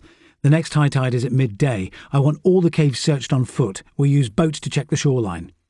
It's just before 10 o'clock, leaving 2 hours before the tide peaks at noon. The island is only 2 miles long, so the search should be an easy task, whether the boy is dead or alive. I pull on my jacket and collect a torch from the table, then hurry back downstairs. Will Dawlish is whistling to himself while he polishes the mirror behind the bar, movements slow and deliberate as he brings the glass to a high shine. "Someone left a message for us upstairs, Will. Who could have reached the top floor last night?" "We don't lock the fire escape until closing time, so someone could have sneaked in the back way without being seen. Then there's me and the kitchen staff, of course." His small eyes blink at me. Is something wrong?" "There's no time to explain. I need you to take me out in your boat. Bring a jacket and binoculars. We'll have to move fast." The innkeeper looks startled, but seems glad to be involved.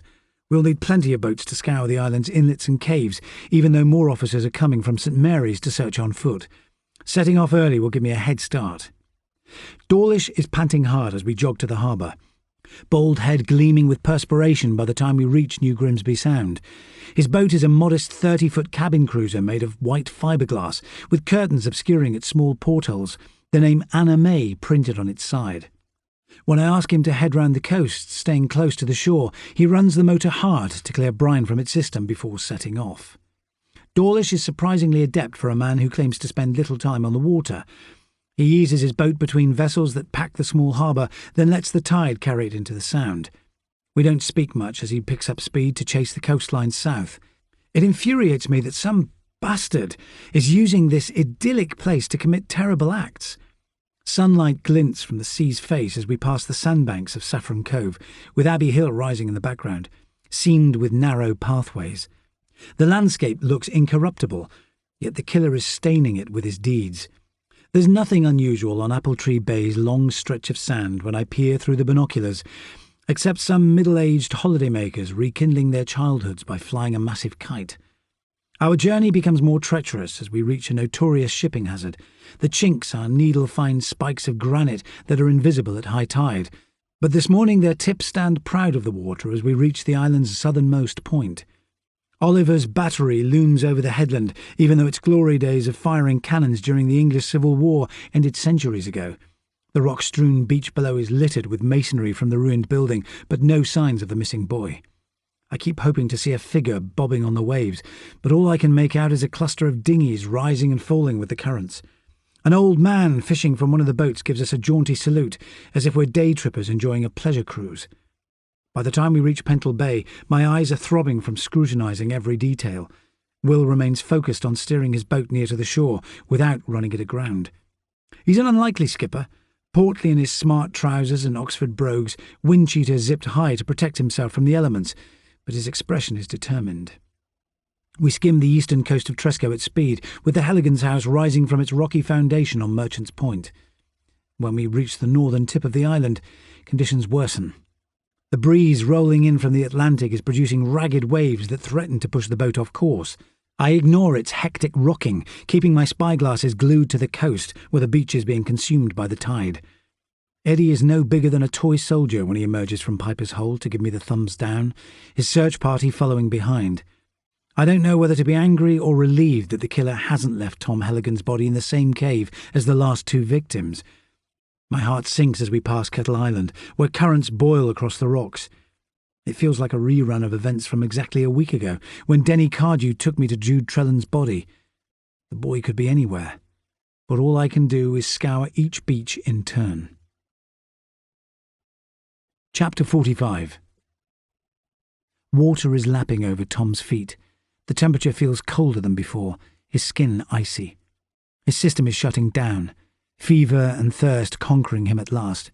The woman's voice swims at him, softer and less frightening than before. "You look feverish, Tom. Do you want a drink?" She presses a bottle to his lips, and he tastes the sweetness of lemonade, the liquid easing his parched throat. "Let me go, please. Don't let me die here." "Tell us about the Minerva, then you can go home." "I don't believe you." Tom purses his lips to stop words slipping out. If he says the names of people guarding the pieces Jude found, they'll be killed too, and it will make no difference. The sweetness in the woman's voice is too saccharine to be real. "If I knew where it lay, I'd never tell you." "You arrogant little bastard!" The blow comes without warning, an explosion of pain against his temple, then the sound of glass fracturing. When his head lolls back, the blindfold falls away, and he sees his captor clearly for the first time. Surprise overwhelms him as his vision dies. The woman's face is familiar. The shock lingers, even as he loses consciousness, and the tide rises further up his body. Chapter 46. I jog back to the incident room after circling the island with Will Dawlish. My stress levels are skyrocketing after wasting an hour on a fruitless search. If the boy is alive, my mistakes are condemning him to a slow drowning. I have under 2 hours to find him, but the men searching the coastline on foot have had no luck. Laurie Dean arrives just as I'm about to call Eddie for another update. The sergeant offers a sneer instead of a smile, his red hair neatly combed, top button fastened despite the warm weather, as if he's hoping for a neatness award from DCI Madron. "I've searched all the inlets and caves from Gimbal Point to Rushy North, and found nothing," he says. "Looks like you made another wrong call." "Leave your problems with me out of this, Laurie. An 18-year-old boy will be dead by noon if we don't find him." "Same age as my son," he mutters. "Can I see the killer's note?" It's pretty cryptic. He's a man of few words. Dean frowns at the slip of paper. "It doesn't make sense. The old graves on Tresco were dug high into the hills, not directly above the shore." "Maybe we should look elsewhere." I scan a map of the Isles of Scilly on my computer, hundreds of islets and rocky outcrops littered across the screen. Many of them are riddled with tiny bays, making them a smuggler's paradise and ideal for a killer's purposes. The boy could be hidden somewhere too remote to find. The only factor narrowing the field is the killer's reference to old graves, but a quick scan of the internet shows that many of the islands contain burial sites from Neolithic times onwards. When I look out of the window again, The other officers from St. Mary's are returning, with a gaggle of islanders in tow. Eddie's call for volunteers has drawn dozens of people to the inn, including Mike and Diane Trellan and Eleanor Jago, the island's families turning out in force. My uncle has made the crossing from Briar too, which lifts my spirits. Ray can always be relied on in a crisis, his constitution as solid as the fishing boats he builds, designed to roll in a hard storm, then bob back to the surface.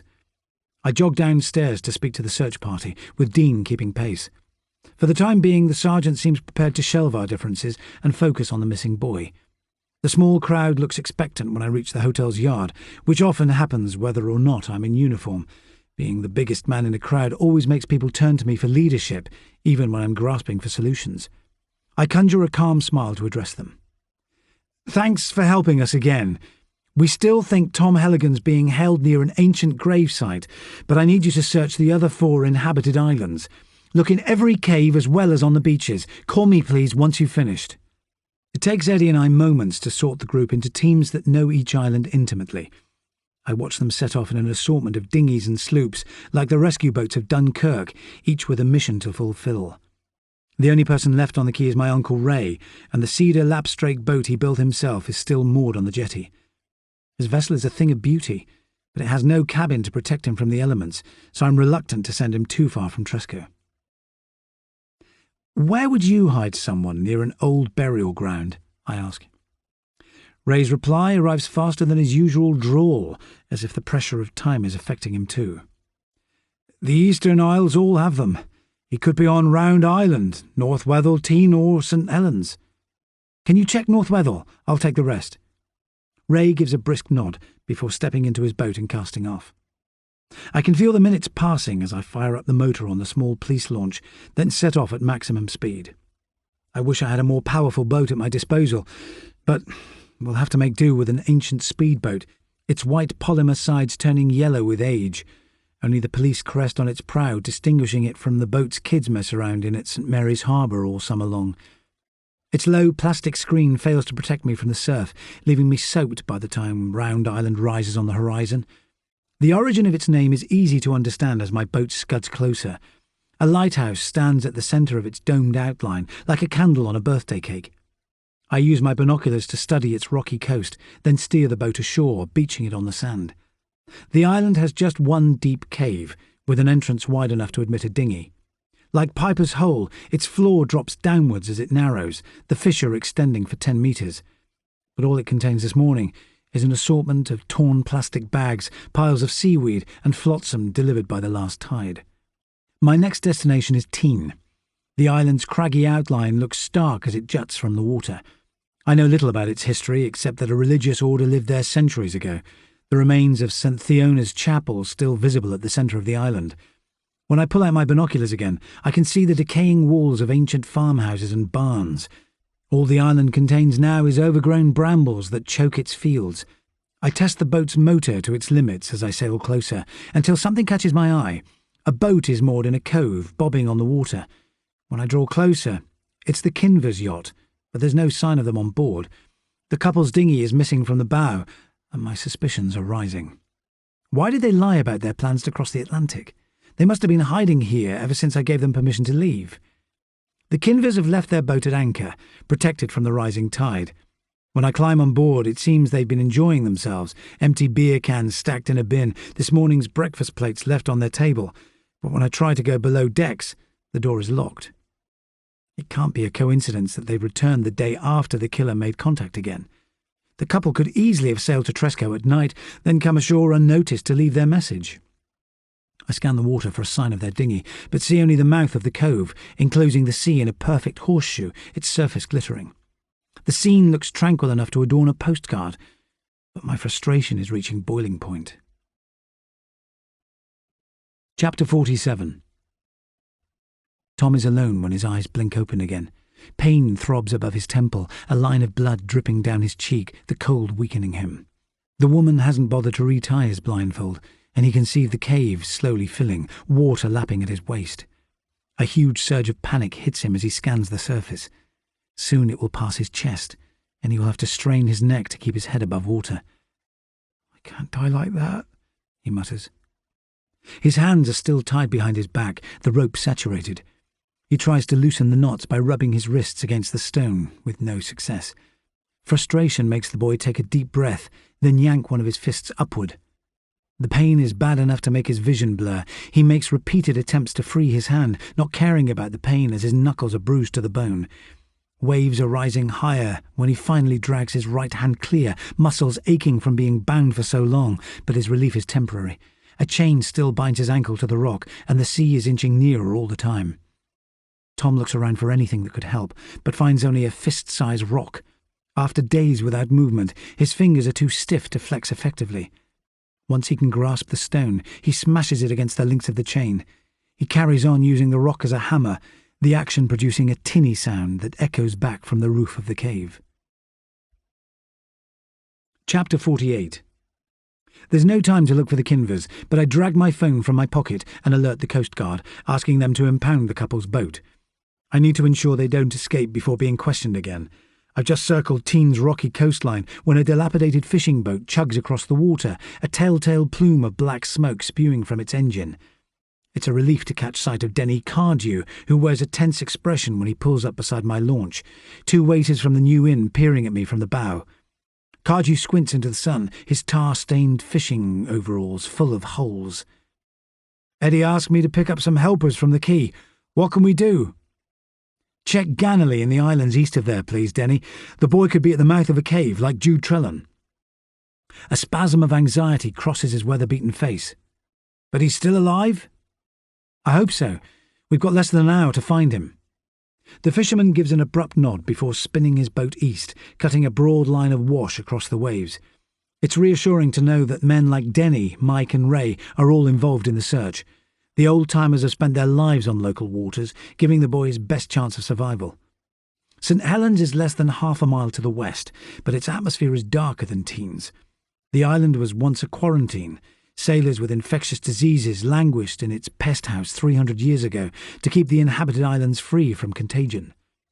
The place spooked me as a boy, and it still looks haunted today.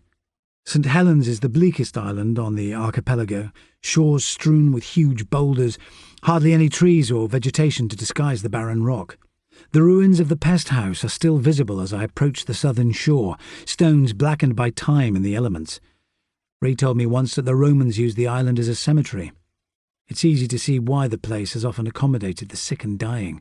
With no fresh water supply, castaways would soon lose their battle to survive in the days before powerboats existed. My vision blurs as I focus on the shore, hunting for signs of Tom Helligan, and it feels like I'm getting closer.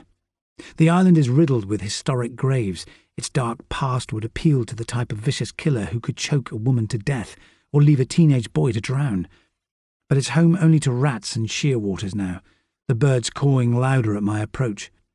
It doesn't take much imagination to picture sailors dying here of leprosy and cholera with no medicine to ease their suffering.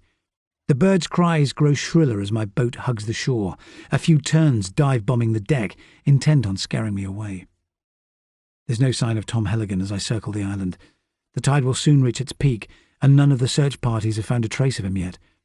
The Coast Guard's helicopter buzzes low overhead, flying over the island at its lowest speed, then hanging motionless before sweeping away to the west. Waves almost cover the shore, and the boy may have lost his battle already. If the killer tied him to the rocks closest to the sea, he will be a metre underwater already. But I let the tide carry me further inland. I want to search the party's caves before rejoining the main search party. It's a hazardous journey to bring the launch ashore, with a vicious riptide straining the boat's engine.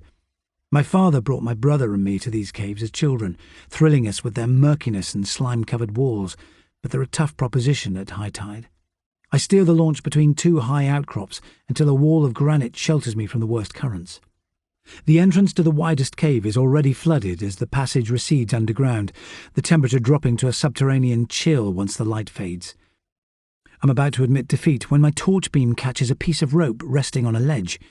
My eyes blink wider when I approach for a closer look. Blood is smeared across the rock beside a piece of broken chain. For the first time since the search began, I can see clear evidence that Tom Helligan was held here. The blood looks fresh, so he may still be alive. Chapter 49. After so long without food, Tom has little energy left to fight the currents. They're threatening to pull him below the surface, cold water numbing his skin as the turning tide drags him out to sea. The sunlight is blinding after so long in the dark, the islands rising ahead no more than blurred outlines. Tom's diving training echoes in his mind. Instinct tells him to use his last reserves of energy to swim towards land, but it's best to float until a passing boat spots him. He recognises familiar landmarks, the lighthouse on Round Island and the black coastline of Tean. Their positions tell him that the current is bearing him past the eastern isles towards open sea. It requires effort to remain above water. His limbs are barely moving, the broken chain around his ankle weighing him down. Suddenly a tall wave crests over his head and he rises to the surface, spluttering for air. The open sea may finish his life faster than if he'd stayed in the cave. Tom struggles to roll onto his back, arms lolling uselessly at his sides. He concentrates on staying afloat, sun beating down on his face, even though the water's chill makes him shiver. Gulls wing overhead, considering him as a new source of prey, and from the corner of his eye, Tom sees the yellow outline of the rescue helicopter. His arms are too weak to lift, his panic replaced by exhaustion. It's tempting to let the sea's endless rocking take him under at last. When he shuts his eyes, he can picture the wrecks waiting for him on the seabed below. Frigates, Victorian freighters, high-masted schooners that lost their bearings. The islands are smaller now as he's carried east. He can feel the sea wrapping him in its tight embrace, his eyes refusing to stay open, until something nudges against his side. A big piece of driftwood is bobbing on the surface. He conjures enough strength to climb onto it before passing out. His face is shielded from the waves as he drifts further out to sea. Chapter 50. I call the Coast Guard again to summon the rescue helicopter back to St. Helens, but there's no sign of it as my launch clears the mouth of the cave. I scan the sea's face in every direction as the high tide retreats, looking for a sign of the boy.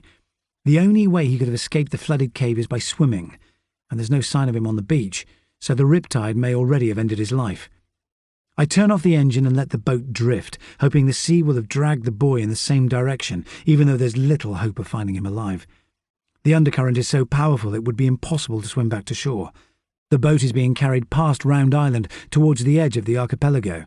If the boy is still alive, he's at the mercy of the Atlantic. He could already be miles away. There's a chance the rescue helicopter will spot him, but finding a single body in an ocean full of waves is a tall order. I follow my instinct and motor at full speed in the same direction as the current, over endless ragged waves. There's nothing marking the horizon ahead except the low outline of White Island, a grass-covered mound that breaks the surface for a final time before the Atlantic unfolds for 2,000 miles. If the boy has lost his battle, it seems the loneliest death imaginable, like being catapulted into outer space with no hope of return. I'm about to abandon my search when I see something floating on the water, and my heart thuds against my ribs. The dark spot on the field of green liquid is unmistakable, a human head cresting the waves. But when I get closer, a grey seal swims up to inspect my boat. It's only as I swing the wheel in the opposite direction that another bump appears on the horizon. I keep my hopes in check. A colony of seals could be circling me for entertainment, but this time I'm in luck. The boy is 50 metres away, draped across a plank of wood, his body motionless. I yell out to him as the boat draws nearer, but there's no sign of movement, making me curse out loud. I don't want to find Tom Halligan's corpse lying on a piece of driftwood after so much effort. When I get close enough to haul him onto the deck, his skin is freezing. There's a deep gash on his back and a line of midnight blue bruises running from his temple to his jaw. His only item of clothing is a ragged pair of jeans, a piece of chain looped round his ankle. Tom Halligan doesn't respond when I pummel his stomach, sending a stream of brine gushing from his mouth, then lie him in the rescue position. When I press 2 fingers against his throat, his pulse is faint, but at least he's alive. I grab the boat's emergency pack and wrap him in a thermal blanket before calling search and rescue again. The boy is hollow-cheeked with exhaustion when I look down at him, swaddled in silver plastic that billows in the breeze. The rattling sound in his chest increases my panic until the chopper reappears. The sound is deafening as it hovers overhead, the downdraft flattening the waves, but it only takes a few minutes for a paramedic to strap the boy into a harness, then disappear back into the sky. For some reason, I feel hollow as the helicopter buzzes west, carrying him to St. Mary's Hospital. Relief almost levels me when I think of my old English teacher retreating into stories ever since her son was taken. I blink hard to pull myself together before circling back towards Tresco. Eddie's voice is shrill with excitement when I call to explain that Tom Helligan is being airlifted away, even though there's no way of knowing how long he's been in the water or the severity of his injuries. A welcome committee is waiting on the quay when I get back to Tresco. Eleanor Jago has erected a picnic table outside the post office, where she is handing out mugs of tea to the search team, islanders milling around with broad smiles on their faces. The sight of them makes me relax by a fraction. Tom Helligan is in safe hands. The medics will be pulling out all the stops to keep him alive. "I called the boy's mum, boss," Eddie says. "She's been taken to the hospital now." My deputy's face is flushed with excitement, and even Laurie Dean looks less taciturn. He's not quite managing to smile, but his scowl is missing for once. The rest of the islanders are in high spirits, people coming forwards to congratulate me. DCI Madron appears to be enjoying the celebration too, but the crowd are ignoring an obvious fact. Helligan may be back on dry land, but the killer that held him captive for 5 days is still on the loose. "Have the Kinvers been found yet, Eddie?" I ask. "We picked them up near their boat. They said they were out on their dinghy taking pictures for their website. They'll be at the station till you want to interview them." Let's see what they've got to say. It still seems too coincidental that the couple stayed here after claiming to be desperate to leave. I'm about to jump back into the boat when a familiar noise rings across the bay. I'd recognise Shadow's howl anywhere. The high-pitched sound reminds me of Canadian forests at midnight when wolves are on the prowl. He's standing at the edge of the crowd, the fur on his hindquarters so saturated with blood it looks like he's been caught in a trap. I tell Eddie to wait for me, then head in Shadow's direction, but the dog skulks away. He's limping badly, but still moves too fast for me to catch him. "Come here, you stupid hound!" He runs as far as Dolphin Town, scattering drops of blood on the path, only slowing down outside Larson's house. He stations himself by the open back door and pants for breath, low growls issuing from his mouth. When I squat beside him, there's a raw wound on his left flank. I try to grab his collar, but he snarls at me, then runs inside. The house feels too silent. There's no reply when I call Larson's name, and I can sense that something's wrong. The man is too wary to leave his back door unlocked. "Not you too," I mutter under my breath. There's no sign of the father and daughter, apart from 2 long smears of blood on the kitchen floor. Shadow could have left a trail from his wound, but my tension increases when I spot a red-stained handprint on the living room door. Apart from that, the downstairs rooms look undisturbed. The sheets on Eva's bed lie in a tangle, his duvet heaped on the floor, suggesting that he sprang up suddenly sometime after I left this morning.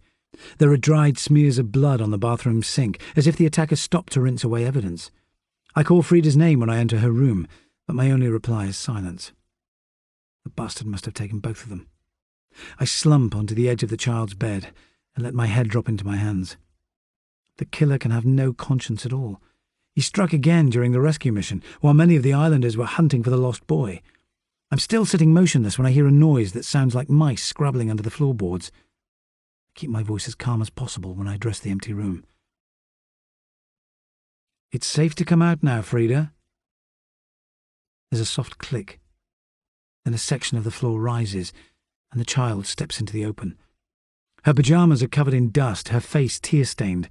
When I hold out my hand, she runs straight to me, her small face pressed against my shoulder while she sobs. "I hid where Mummy puts her things." Clever girl. "Will you show me?" She rubs tears from her face, then leads me to the opening. It's 1 metre wide and about half as deep, plenty of clear space concealed under the floorboards. The house must be almost as old as Smuggler's Cottage. It makes sense that it would also have a false floor at a time when smuggling contraband was the island's main source of income. I find a small lever by the skirting board, and another section of flooring lifts to reveal a box packed with items of the kind Jude's friends have been safeguarding. Figurines, coins, and pieces of jewellery. Frida must have curled up beside the Minerva's treasures to escape the killer, but the objects are unimportant compared to her safety. When I look at the child again, her eyes are wild with shock. "Let's go downstairs, Frida. I bet you're starving. We'll get you some food, then go and see Grandma." "Where's Daddy?" "He'll be back soon, sweetheart." When we return to the kitchen, Shadow has finally calmed down. He's lying on the blanket Larson found for him, carefully licking his wound. He shoots me a sceptical look, reminding me to listen next time he's accused of crying wolf. I make toast and jam for Frida, then pour her a glass of milk. Diane Trellan says little when I make my call, before begging me to bring her granddaughter round straight away.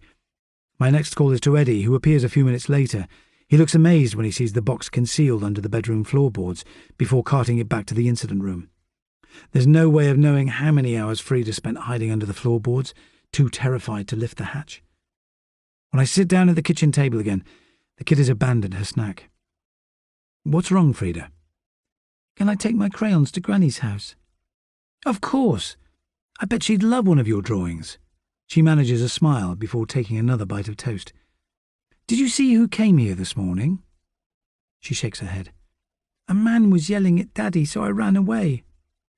"Did you hear his voice?" "The lady was shouting too. Daddy told them to go away." The girl's eyes are full of fear. "Let's pack some stuff, then get moving.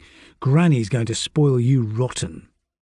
I fill 2 carrier bags with toys and clothes, then lead the girl outside, considering her statement. If she really heard a man and a woman, it could have been the Kinvers, intent on finding out what Eva knew about the Minerva. The dog makes no attempt to follow us, too weak for another excursion. Frida accompanies me to her grandmother's house with a coat over her pyjamas to keep her warm. Apart from a tight grip on my hand, there's no sign that she's distressed, humming quietly as we follow the track to Ruin Beach. She even stops to pick wild flowers for her grandmother, but I can't guess how much psychological damage has been done. I hope her grandparents can steer her thoughts away from her father's absence, limiting any trauma that could emerge later. Diane doesn't say a word when we arrive, already standing by her gate. She swoops down to hug her granddaughter, then gives me a look of gratitude. Mike hasn't yet returned from the search for Tom Helligan, which strikes me as odd when all the other boats were moored by the time I got back, apart from the innkeepers. When we go indoors, Frida wastes no time in pulling her box of crayons from one of the bags, then settling on the living room floor with her drawing pad, her dark hair veiling her face. The kid has developed strong coping mechanisms since her mother died, but she looks more fragile now than ever. There's no way of knowing how she'll manage if her father never comes home. Chapter 51. I tell Eddie to meet me back at Larson's cottage, where Shadow is fast asleep, still recovering from his adventure. When the forensics officers arrive, they are bound to criticise me for trampling over the crime scene, but at least the girl is safe. My mind spins from one regret to the next. I should have insisted that Eva took Frida to a safe house on the mainland, but he was so determined to stay. It would have been like trying to shift a mountain. It strikes me as odd that the killers haven't left me another taunting message. Perhaps they were so anxious about being caught they abandoned their MO. My heart sinks when DCI Madron arrives instead of Eddie. He's glowing from the morning's outcome, and it's clear that my deputy has left me to explain Larson's disappearance. Madron is still beaming when he steps forwards to shake my hand. "Your methods are unconventional, Kitto. They seem to work. How did you know the boy had been taken to St. Helens?" "A mixture of luck and common sense, sir." "You seem very downbeat. Why not show some professional pride?" "Events have moved on since then." The DCI's tone grows bitter when he hears that Larson is missing, his approval turning to censure. "You knew he was in danger but never requested a guard. Now we're back to square one, and this puts the Kinvers in the clear, doesn't it?" "No, sir. They could have come ashore last night, left the message, then carried out the abduction." "I ordered you to arrange appropriate security." His grey eyes are frosted over. "I tried, sir, but Larson refused police protection." "Save that for your review meeting," he snaps. "Now get on and find him." "I'll interview the Kinvers first, sir. They must be involved." I almost bump into Sophie Broworth outside Larson's cottage. She's dressed in her nurse's uniform and carrying her medical bag, which explains why she didn't take part in our search for the missing boy. She couldn't cancel appointments and let her patients down. Broworth's flame-red hair is pulled back in a sleek ponytail today, her face as pale as milk. There's a lost look on her face, as if she'd rather be standing in someone else's shoes. It's the first time I've seen definite proof that her complicated home life is weighing on her. She seems startled when I ask for a favour. "My dog's injured. Could you check him over?" "Humans are my speciality, Ben, not animals. I'm on my way to see Sylvia Cardew. The vet on St. Mary's can't see him today." The nurse tuts under her breath, complaining that she's running late, but her manner softens when she hears Shadow whining. Normally he's reluctant to let strangers touch him, but he doesn't flinch when Sophie examines his wound.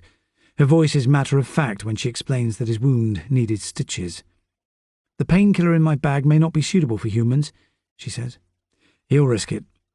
The dog moans pitifully when he sees the hypodermic, but tolerates the injection as if he realises there's no other choice. My attitude towards Sophie changes as she comforts the dog. It's impossible to believe that someone capable of such gentleness could cause anyone harm. She waves my thanks away as she straightens up, telling me to let him sleep for the rest of the day, but I follow her outside with Shadow in my arms, hoping that Sylvia Cardew will be prepared to look after him. Sophie seems uncomfortable as we walk the short distance, and we must make an odd sight, a big man lumbering along with a wounded dog in his arms, beside a petite nurse dressed in her navy blue uniform. She turns to me before we reach the Cardew's house. "You know about me and Shane, don't you?" she says. "We're waiting till Phil gets home to tell him. It's not something we planned. I tried to fight it for months." Her gaze drops to the ground. "Will you stay on Tresco?" She nods her head firmly. "We both love it here. Nothing could drive us away." "You won't tell anyone, will you?" "It's none of my business, Sophie. Why would I mention it?" The nurse looks relieved as we reach the Cardew's front door. She stops to brush some stray locks of hair back from her forehead before ringing the bell, preparing herself for duty. Sylvia Cardew looks even more anxious than last time we met, cowering behind the door, but she promises to look after Shadow for the rest of the day. The couple's old Labrador comes to sniff at the new arrival, then wanders away again, his curiosity satisfied. It's a relief to know that the dog's welfare is guaranteed while I chase details about Larson's abduction. I scan the boats in the harbour when I get back to New Grimsby Sound, noticing that Will Dawlish's cruiser is still missing, even though he must be needed at the new inn by now. After the help he's given me, I hope his engine hasn't broken down, but there's no time to check he's safe, so I push his absence to the back of my mind. Eddie spends most of the 20-minute journey to St Mary's talking at top speed, his excitement dispersing in loud bursts of chatter. He gives me a full update on Tom Helligan's condition and the fact that Laurie Dean has stopped moaning for once. The sergeant is phoning round to see if any islanders can explain Larson's absence. The Kinvers are an unlikely sight when we reach the police station. Their cut-off shorts and brightly coloured T-shirts make a striking contrast with the reception area's drab furniture. They both glower at me when Eddie and I walk through the door. "You're wasting our time again, Inspector," Stephen Kinver snaps. "Not from my point of view. Come to the interview room, please." I take the Kinvers to the small anteroom off DCI Madron's office. Once Eddie has set up the recorder, I explain that they will be questioned in connection with the abduction of Tom Helligan and Eva Larson. "That's ridiculous.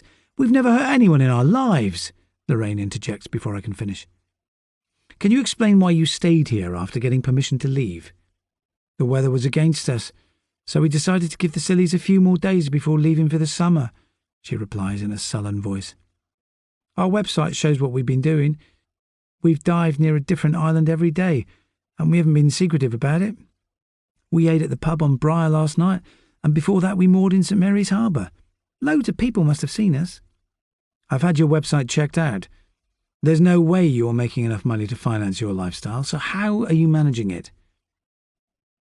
"We took over." Her voice is quieter now. "Our savings cover anything that goes wrong with the boat." "Tell me why you anchored near where the boy was found." Stephen Kinver stares at me. "What are you saying?"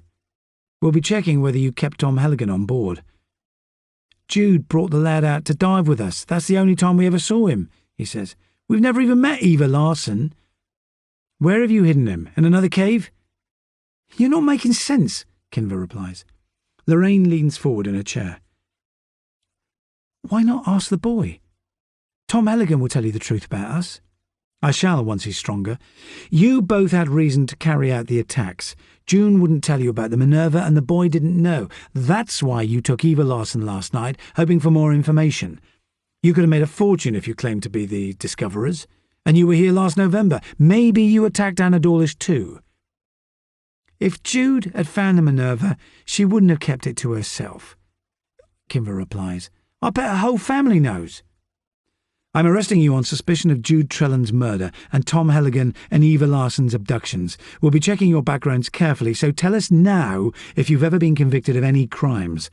I want to know exactly what you've been buying and selling on your travels." The Kinvers waste no time in requesting a lawyer before they're interviewed again, and the rest of the interview is an exercise in frustration.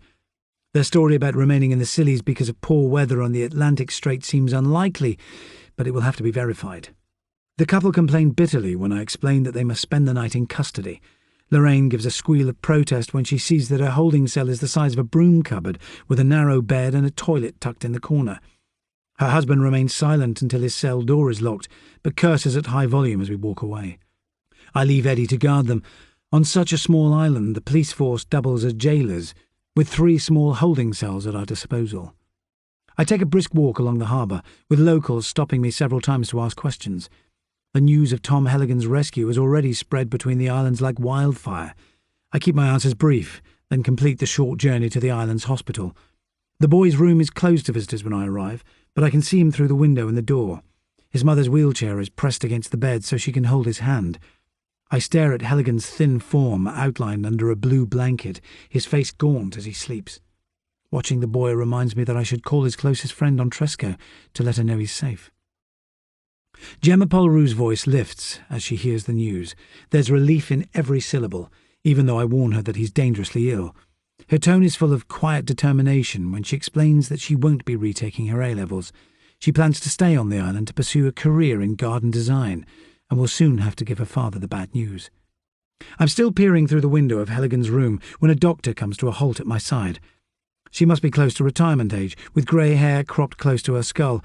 The name badge on her lapel states that she's called Sheila Barrett, her expression kindly when she peers up at me through steel-framed glasses. "He's very weak, I'm afraid," she murmurs. "2 broken ribs and pleurisy in his left lung, not to mention a fractured jaw." She reels off his injuries at speed, as if the victim of a car accident has just arrived on her ward. "But he'll survive?" Dr. Barrett holds my gaze. "He's got a good chance. We won't know the full extent of his injuries until he comes round. With luck, that will be tomorrow. I've given him a sedative to let him sleep in peace. We'll have him airlifted to Penzance Hospital once he's strong enough for the ride." "Thanks for helping him." She touches my arm. "The boy's fought hard to stay alive. He's unlikely to give up now." The doctor leaves me observing Helligan through the window, but my mind shifts towards Eva Larson. I can do nothing else for the boy except keep my fingers crossed until he regains consciousness. Now my energies have to focus on finding the missing man before he receives the same brutal treatment. Chapter 52. Tom drifts far below the surface. He can hear the bleep of a monitor, his mother's voice telling him he's safe, footsteps drumming down a corridor, but none of it seems real. Time is slipping back to his last dive alone with Jude. The cold spring day rises from his memory in prismatic detail. Jude laughs as she steers the boat east from Ruined Beach, promising to show him something amazing if he has the nerve to look. It's in a secret location, and he must promise never to tell. Tom shifts restlessly on the hospital bed while his imagination spins time into reverse. He's back on the fair Diane, bumping over choppy waves, the sun clear overhead as the boat passes the edge of the archipelago. Tom's sleeping body twitches as he watches Jude throw the lead weight overboard, securing the shot line to the seabed, while White Island shifts on the horizon. Nerves and anticipation tingle through his system as he dives backwards into water that dazzles with sunlight, fronds of seagrass floating on the currents. Jude is descending already, her body spearing through the water, supple as an eel. He has never followed her so deep into the ocean before, his lungs constricting as light fades. The water turns dark green as they sink 50 meters below the surface. Far below them, wreckage is strewn across a sandbank. Tom's gaze scans broken timbers encrusted with barnacles, the outline of a longship's hull, its mast almost buried by sand. Hundreds of pieces of metal cover the ocean floor, glittering in the dull light, too many to count. He wants to carry on diving, so he can touch the treasures with his own hands. But Jude is tapping her watch already. It's time to ascend, or they won't have enough air to surface. They rise slowly, stopping to acclimatize every 20 meters, hands clutching the shot line. Tom's fingers flex tight around dry air in his hospital bedroom. He wants to swim back to the light, so he can tell the police about the woman that hurt him, but the distance is too great. His mother's voice sounds in his ears. He listens to her calling out his name until pain drags him under again. Chapter 53. Darkness has fallen by the time I trudge back to Larson's house. 2 forensics officers are packing equipment into a black metal box full of brushes, torches and bottles of chemicals, as if they've been conducting an elaborate chemistry experiment. The older officer is around 50, his jaded expression proving he's witnessed plenty of murder scenes. His female colleague looks much less worldly, giving me a fresh-faced smile, her light brown hair tied in pigtails. The pair look like an ex-con and a nursery school teacher, but they seem united in their desire to chase every detail. "It's a pleasure to have your company at last," I say. The older guy seems immune to irony. "We're finished in here. We've taken blood samples from the floor, walls and ceiling," he says in a gruff smoker's baritone. "Would someone have to be badly injured for it to travel that far?" "Not necessarily," the young woman replies. "Droplets from a small cut can spread over a metre. Our UV lamp picks up single molecules." It's 8 p.m. by the time they leave the house, the dry smell of chemicals still filling each room. They will stay at the New Inn until tomorrow, then search the Polroos and the Kinvers boats before carrying evidence back to Land's End. It could take days before their test results explain how Larson was taken, and fingerprints are unlikely to help. Every member of Jude Trellan's family has visited the house recently, and plenty more islanders have spent time here, making the evidence trail difficult to read. It's 9 p.m. before I return to the Cardew's house.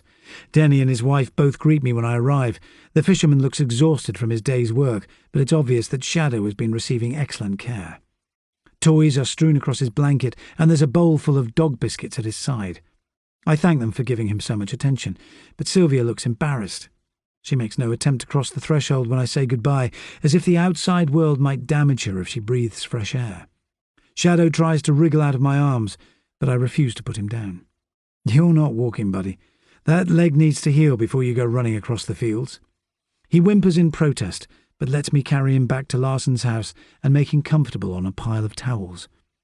Now that the day's duties are over, my thoughts spin back over a day that started with a successful rescue and ended in failure. I felt elated when I hauled Tom Helligan from the sea, only to be knocked flat by Eva going missing. Whoever the killer is, his obsession with the Minerva seems relentless. No sooner than he loses one victim, he acquires another, determined to discover the ship's location before the chance slips from his hands. I cast my mind over the suspect list again, focusing on who could have left the message at the inn, then taken Eva Larson in the middle of the night. My main focus is on the Kinvers, but they're still protesting their innocence. Jamie Petherton's reluctance to let things go keeps him at the front of my mind too. His passion for glittering antiques could easily have become an obsession. The same theory applies to David Polroo. The historian loves the glamour of the past, yet spends the present day tormenting his family. The man's bullying personality could easily cross the line into violence. I'm still sitting at Eva Larson's kitchen table when a text arrives from Zoe. "Are you hungry?" "Always. Meet me on the quay," I reply.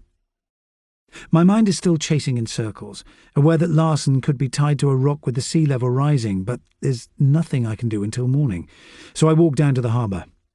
Zoe is crossing New Grimsby Sound in the hotel's launch. Her shock of platinum hair stands out against the dark. She's wearing skin-tight jeans, a scarlet jumper that accentuates her curves, her lips painted the same vivid red. "Don't just gawp at me, big man," she says, stepping onto the jetty. "This hamper weighs a ton." It's relaxing to let her boss me around on the 5-minute walk back to Larson's cottage, neither of us discussing her plans to work abroad. She's raided the hotel's kitchen to provide a high-class picnic. Her hamper contains smoked salmon, potato salad, quiche, a punnet full of ripe strawberries, and a bottle of Prosecco. "You deserve it, Ben. Tom Helligan would have drowned without your help." I was feeling pretty good about it until Eva was taken. Her dark gaze is unblinking. "You'll find him." "How come you're so sure?" "Because you're smart, Ben. You always have been." "So I'm ideal boyfriend material?" "Not with that beard." She looks amused. "Only Ryan Gosling is allowed facial hair." The rest of the evening passes in a flurry of conversation. She listens to my story of finding the missing boy floating a mile from shore, even though the island's gossip factory will already have circulated every detail. Our talk returns to childhood exploits, when we used to canoe around Briar's Coves, forgetting to go home for meals until our parents sent out search parties. When she gets up to leave at midnight, her job in India still hasn't been mentioned. "I've been meaning to say well done, Zoe." Is that your sad attempt at congratulations? I'm proud of you, but it's all you're getting. How come it's okay for you to leave the island for years, but when I go travelling you act like I'm deserting you? I'm a selfish bastard, obviously. You've got plenty of friends here. Have you signed the contract yet? I got 3 more days to make up my mind. If I kissed you, would you stay? Her gaze locks onto mine. We agreed that would never happen, remember? You made a promise. That was 20 years ago, Zoe. Nothing's changed. Bollocks. And that's my cue to say goodnight. She gives me one of her lightning grins that sends sparks around the room, then heads for the door. We trudge back to the harbour in silence, and I settle for a hug before she steps back into the boat. She could be right about a kiss being a bad idea, because it would cross a line we drew to protect ourselves long ago. It preserved our friendship through our teens and 20s, as our friends fell in and out of love, sometimes doing each other brutal damage. I've kept my relationship short and sweet, and so has she, but the bond between us only gets stronger. Now that we're adults, the attraction is harder to ignore. Maybe by the time we hit our 40s it will fizzle out, if it hasn't driven me crazy by then. I stand on the quay, staring across 500 metres of water to the island where I was born. Briar looks mysterious in the dark, even though I know every inch of its terrain. The steep hill of Shipman Head looms in the distance, and the light inside my uncle's living room pulses above the entrance to his boatyard. I could follow Ray's example and spend the rest of my life alone, but permanent solitude doesn't appeal. My only option is to remain on Tresco until I find Eva Larson, forgetting about personal concerns until Frida is reunited with her father. Chapter 54. It's midnight before I bunk down again on Larson's settee, but sleep seems unlikely. Starlight floods through the thin curtains, and when I look outside, there's an unbroken view of the galaxies. Stars are visible here from dusk till dawn because there's so little light pollution, the Milky Way wreathing the horizon. But the long view can't help me tonight. My mistake could cost Larson his life. I should have ignored his objections and put a permanent guard outside his door. The girl will be inconsolable if she's orphaned. My body feels stiff with tension as I twist and turn. I can't forget Frida telling me that she'd heard a woman's voice as well as a man's when her father was taken. But the Kinvers may be innocent, even though few people on the island have reason to behave with such violence. I flick through the names of couples I've interviewed during the investigation. The Polroos, Mike and Dean Trellan, Sophie and Shane. Only the historian and his wife seem likely candidates, keeping their daughter trapped in their stultifying house, imprisoned like Tom Helligan. Yet no hard proof links them to the crimes, unless the forensics officers find evidence on their boat. It's a relief when exhaustion finally forces me into a shallow sleep. When I wake up, a ray of moonlight has pierced the curtains, illuminating the room, while Shadow barks at the top of his voice. I curse out loud when I check my watch and see that it's 4 a.m. Shadow's recent heroics forcing me to my feet. The creature often indulges in random fits of barking when he hears cats prowling at night, but experience has proved that his alarm calls are sometimes valid.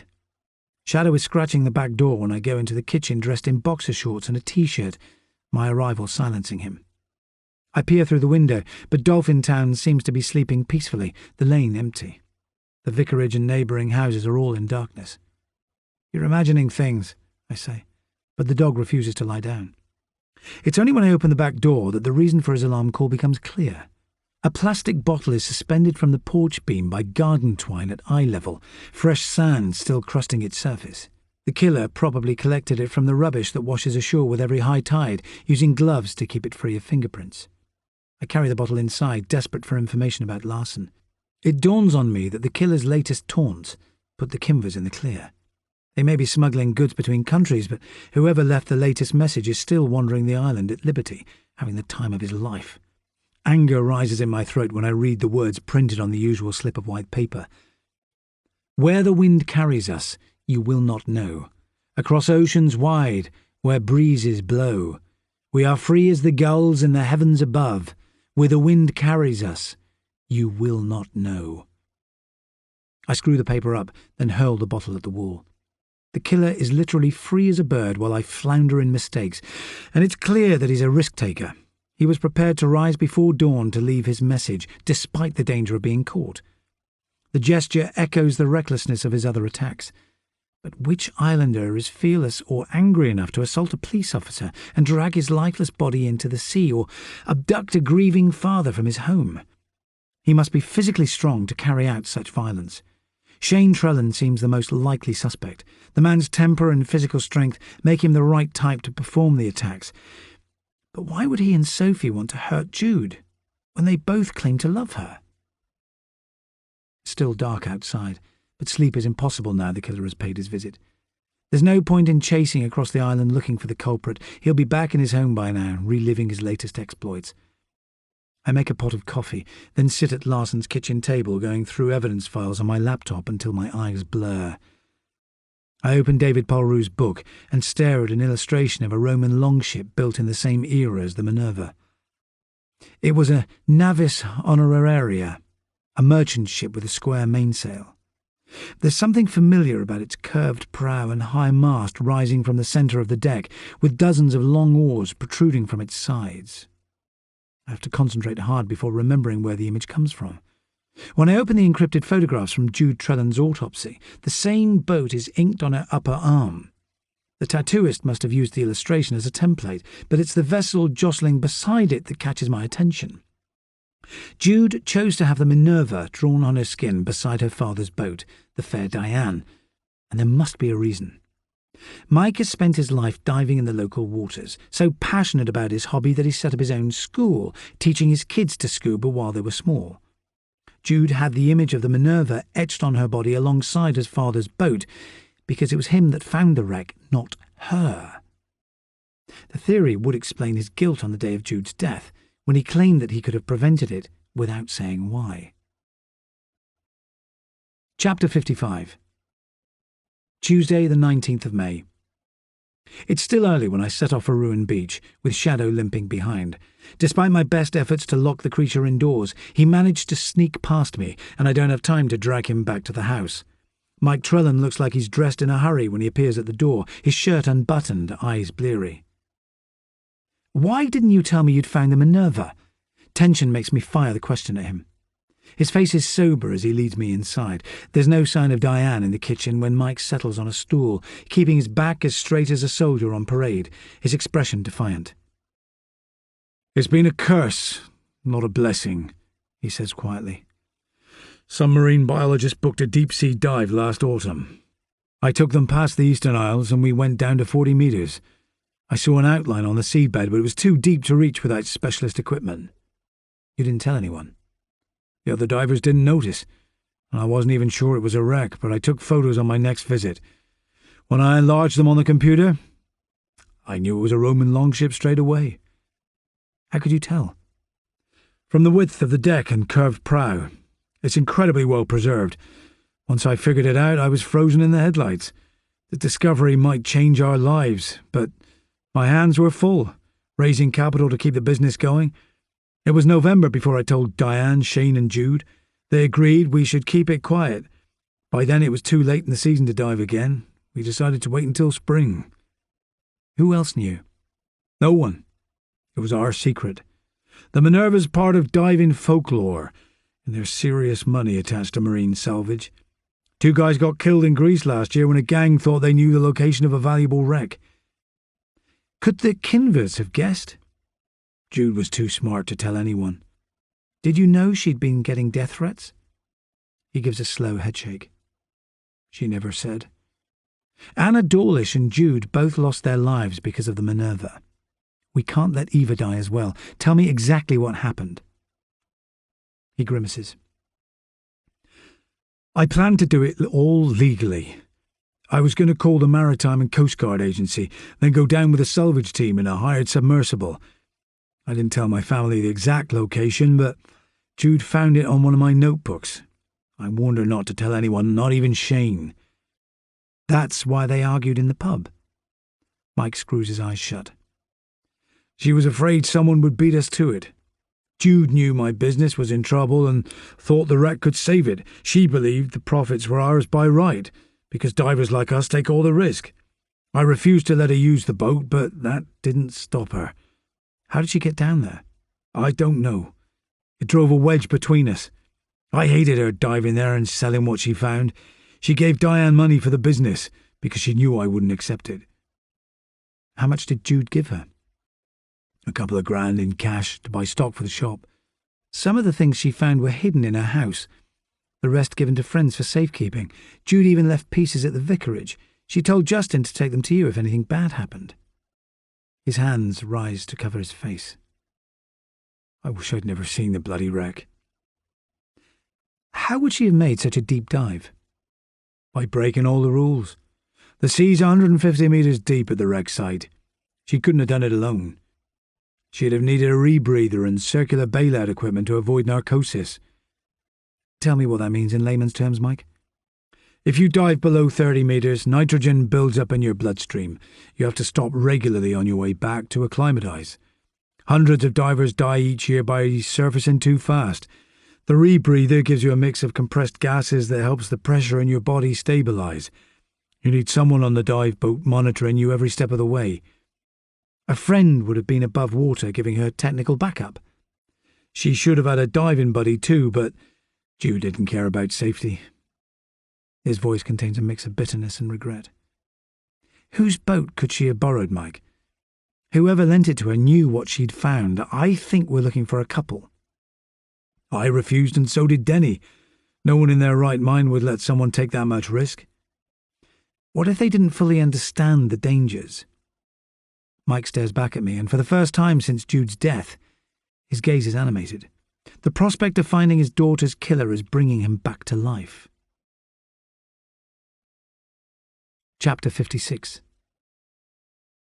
Tom is lying on his side in a hospital bed when he comes round. The mattress seems to rock from side to side like a ship fighting a hard storm, and it's worse when he shuts his eyes. Memories carry him back to the cave, where sick echoes return to taunt him. But at least the room is reassuring.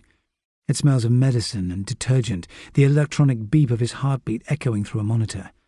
His mother's blue overcoat is hanging from a hook on the wall, yet there's no sign of a wheelchair. He takes a deeper breath, then there's a sudden crushing pain in his side and an alarm bell shrills in his ear. When a middle-aged nurse rushes through the door, her expression is panicked. He sees her hit a button on the wall before pain sears his ribcage, as if someone is pressing a branding iron to his skin. The boy doesn't notice when two medics strip the blankets away to examine him. His eyes focus on the nurse when she leans over him, her face kind but careworn. It's her gentle expression that makes him recall his captor's desire to see him drown. He whispers the name of the woman that kept him locked up, but the nurse doesn't respond. She just squeezes his hand and tells him not to panic. Chapter 57. Mike frowns as we study the list of islanders who own boats sturdy enough to carry Jude out to the Minerva. The Kinvers are languishing in holding cells, so they couldn't have left the latest message. Only a small number of islanders own vessels powerful enough to withstand being battered by the Atlantic while Jude made her dive. Eleanor Jago, Sophie Broworth, the Polroos, Denny Cardew, Will Dawlish, and Jamie Petherton. But it's the sequence of events that I need to understand. Mike spotted the wreck in November last year, and Anna Dawlish died a week later, her body found in Piper's Hole. The next victim was Jude Trellan, then Tom Helligan's abduction, and now Eva Larson's disappearance, straight after the boy was found. I rub my hand across my eyes, longing for more clarity, when an idea shifts into place. Jamie Petherton's devotion to Jude means that he would have done anything she asked. His obsession with her may have turned to violence towards the other victims, for reasons that remain unclear. Shane or Jude must have told someone, Mike muttered. There's no way Diane would breathe a word. Trellan still looks distressed when I say goodbye, as if he can't forgive himself for discovering the Minerva. The idea that Petherton could be the killer nags at me. The other names on the list are less convincing. Eleanor Jago has spent her life helping people, alongside working at the post office, and Will Dawlish's heartbreak over his wife's death would be hard to simulate. My phone rings while I'm crossing Ruined Beach. I've got more details about Jude's bank account, Eddie says. The $5 grand came from a holding account in the Cayman Islands. I'm trying to chase it back to the Kinvers, but it's been through a money laundering service. Keep going till you find the source, Eddie. That's the evidence we need. There's bad news about Tom Halligan. He's in intensive care with pneumonia and a collapsed lung. They say it's touch and go. I stuff my phone back into my pocket, then stare out at the sea. The ocean knows exactly where Eva Larson is being held, but it's guarding its secret. Waves battering the shore while my investigation staggers from bad to worse. The wind is growing more intense, whitecaps cresting on the horizon when I drop down onto a breakwater to gather my thoughts.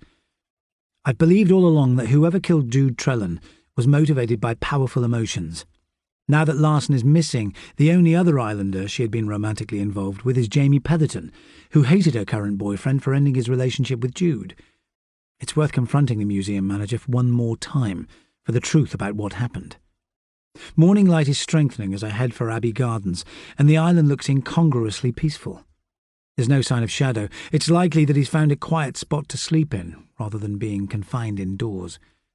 The fields are lush green, the landscape dominated by rounded hills as I pass the great pool, its surface reflecting acres of uninterrupted sky.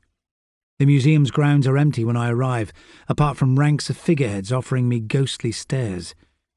When I look through the window, Jamie Petherton stands in the middle of his empire, peering into a display cabinet. His expression clouds when he sees me, his gaunt face marked by a frown, as if he's still dwelling on our last meeting at the station. "Put the closed sign on the door, will you, Jamie?" His movements are jerky as he follows my instruction, as if he's already guessed what I'm going to say. "Why did you take Jude out to the Minerva? You must have known the dive could kill her." He flinches, but his gaze remains steady. "She begged me, and I wanted to spend time with her. Jude would never have left Eva for you. Is that why you killed her, then attacked him?" "I've never touched either of them." "Tell me what happened, or I'll arrest you for her murder." "I guess Jude had found it when I saw all the diving equipment she needed. She had to be looking for something valuable to take that much risk. It was crazy to dive that deep without a decompression chamber on board. I was terrified she'd get the bends, but she resurfaced safely. The weight nearly finished me. She had to stop and use the rebreather 3 times. He slumps into a stool by the counter, as if the memory exhausts him. "She'd loaded a basket while she was on the seabed. We hauled it to the surface on a pulley, and I couldn't believe my eyes. She'd found coins and masks, jewellery and statuettes, all dating from Roman times. Some of the pieces are worth a fortune." "What did you get out of it?" "To be in her company, like I said." "She must have given you souvenirs." He shakes his head. "Only this." Petherton takes something from his pocket and drops it onto the palm of my hand. It's a thumb-sized version of the mermaid figurine that ended Jude Trellan's life, the bronze polished to a dull sheen, turquoise stones glittering from finely carved eye sockets. He stands at my side while I study it, clearly afraid the amulet will be confiscated. There's relief on his face when I return it to him. The man reminds me of a magpie more than ever at close range, his peculiar gaze drawn by the shiny objects displayed on the museum's walls. "What happened when you got back to shore?" "I helped her hide most of it in Piper's Hole, and I didn't see her again till the party on St. Agnes. She asked me to take her on another dive, but I refused." "Why?" "I couldn't watch her risk her life again, even though she accused me of being a coward. The only thing she wanted me for was my boat." There's so much pain on his face. My gut tells me he's speaking the truth. "Did you tell anyone about finding the Minerva?" "Jude made me promise to keep it secret." He looks away. "She never said what she planned to do with the treasure, but she was afraid it might be stolen. When I heard she drowned at Piper's Hole, I assumed someone had found her hiding place." "Where's your boat, Jamie?" "St. Mary's Harbour, being serviced. It's been there all week." I leave the museum more frustrated than ever. Petherton has plenty of reasons to carry out the attacks. His passion for history and all that glitters would have made him fascinated by the Minerva's precious cargo, and he knew its location. Yet I believe his story. He loved Jude, even though she was out of reach, and his gentle manner makes him an unlikely murderer. I can't picture him planning a campaign that began with killing Anna Dawlish and included abducting a teenage boy. I doubt any woman on the island would have helped him carry out such vicious attacks. When I get back to the incident room, DCI Madron is poking through evidence files, his expression sombre. He informs me that he has dispatched Eddie to St. Mary's Hospital to check on Tom Halligan's welfare. The news makes me grit my teeth. The DCI seems determined to take over, keeping watch over me while I answer phone calls from concerned locals, when my time would be better spent scouring the island for evidence of Larson's disappearance. My boss insists on a long review meeting, poring over every detail since Jude's body was found, his grey eyes observing me like a specimen under a microscope. At the end of the inquisition, he offers no feedback on my handling of the case. "Go and order some food," he snaps. "You haven't eaten all day." Food is the last thing on my mind, but my position is too fragile to disobey a direct instruction. The bar feels like another world, pop songs whispering in the background while tourists gaze at menus, choosing between Eton mess and banoffee pie. I sit at the bar and order steak and chips, simply because it's quick to prepare. Will Dawlish is missing from his usual place behind the bar, and his assistant takes my order, informing me that his boss has taken the day off. When I look out of the window, the sea is rougher than before. Tamarisk trees are being lashed by the wind. It's growing dark already.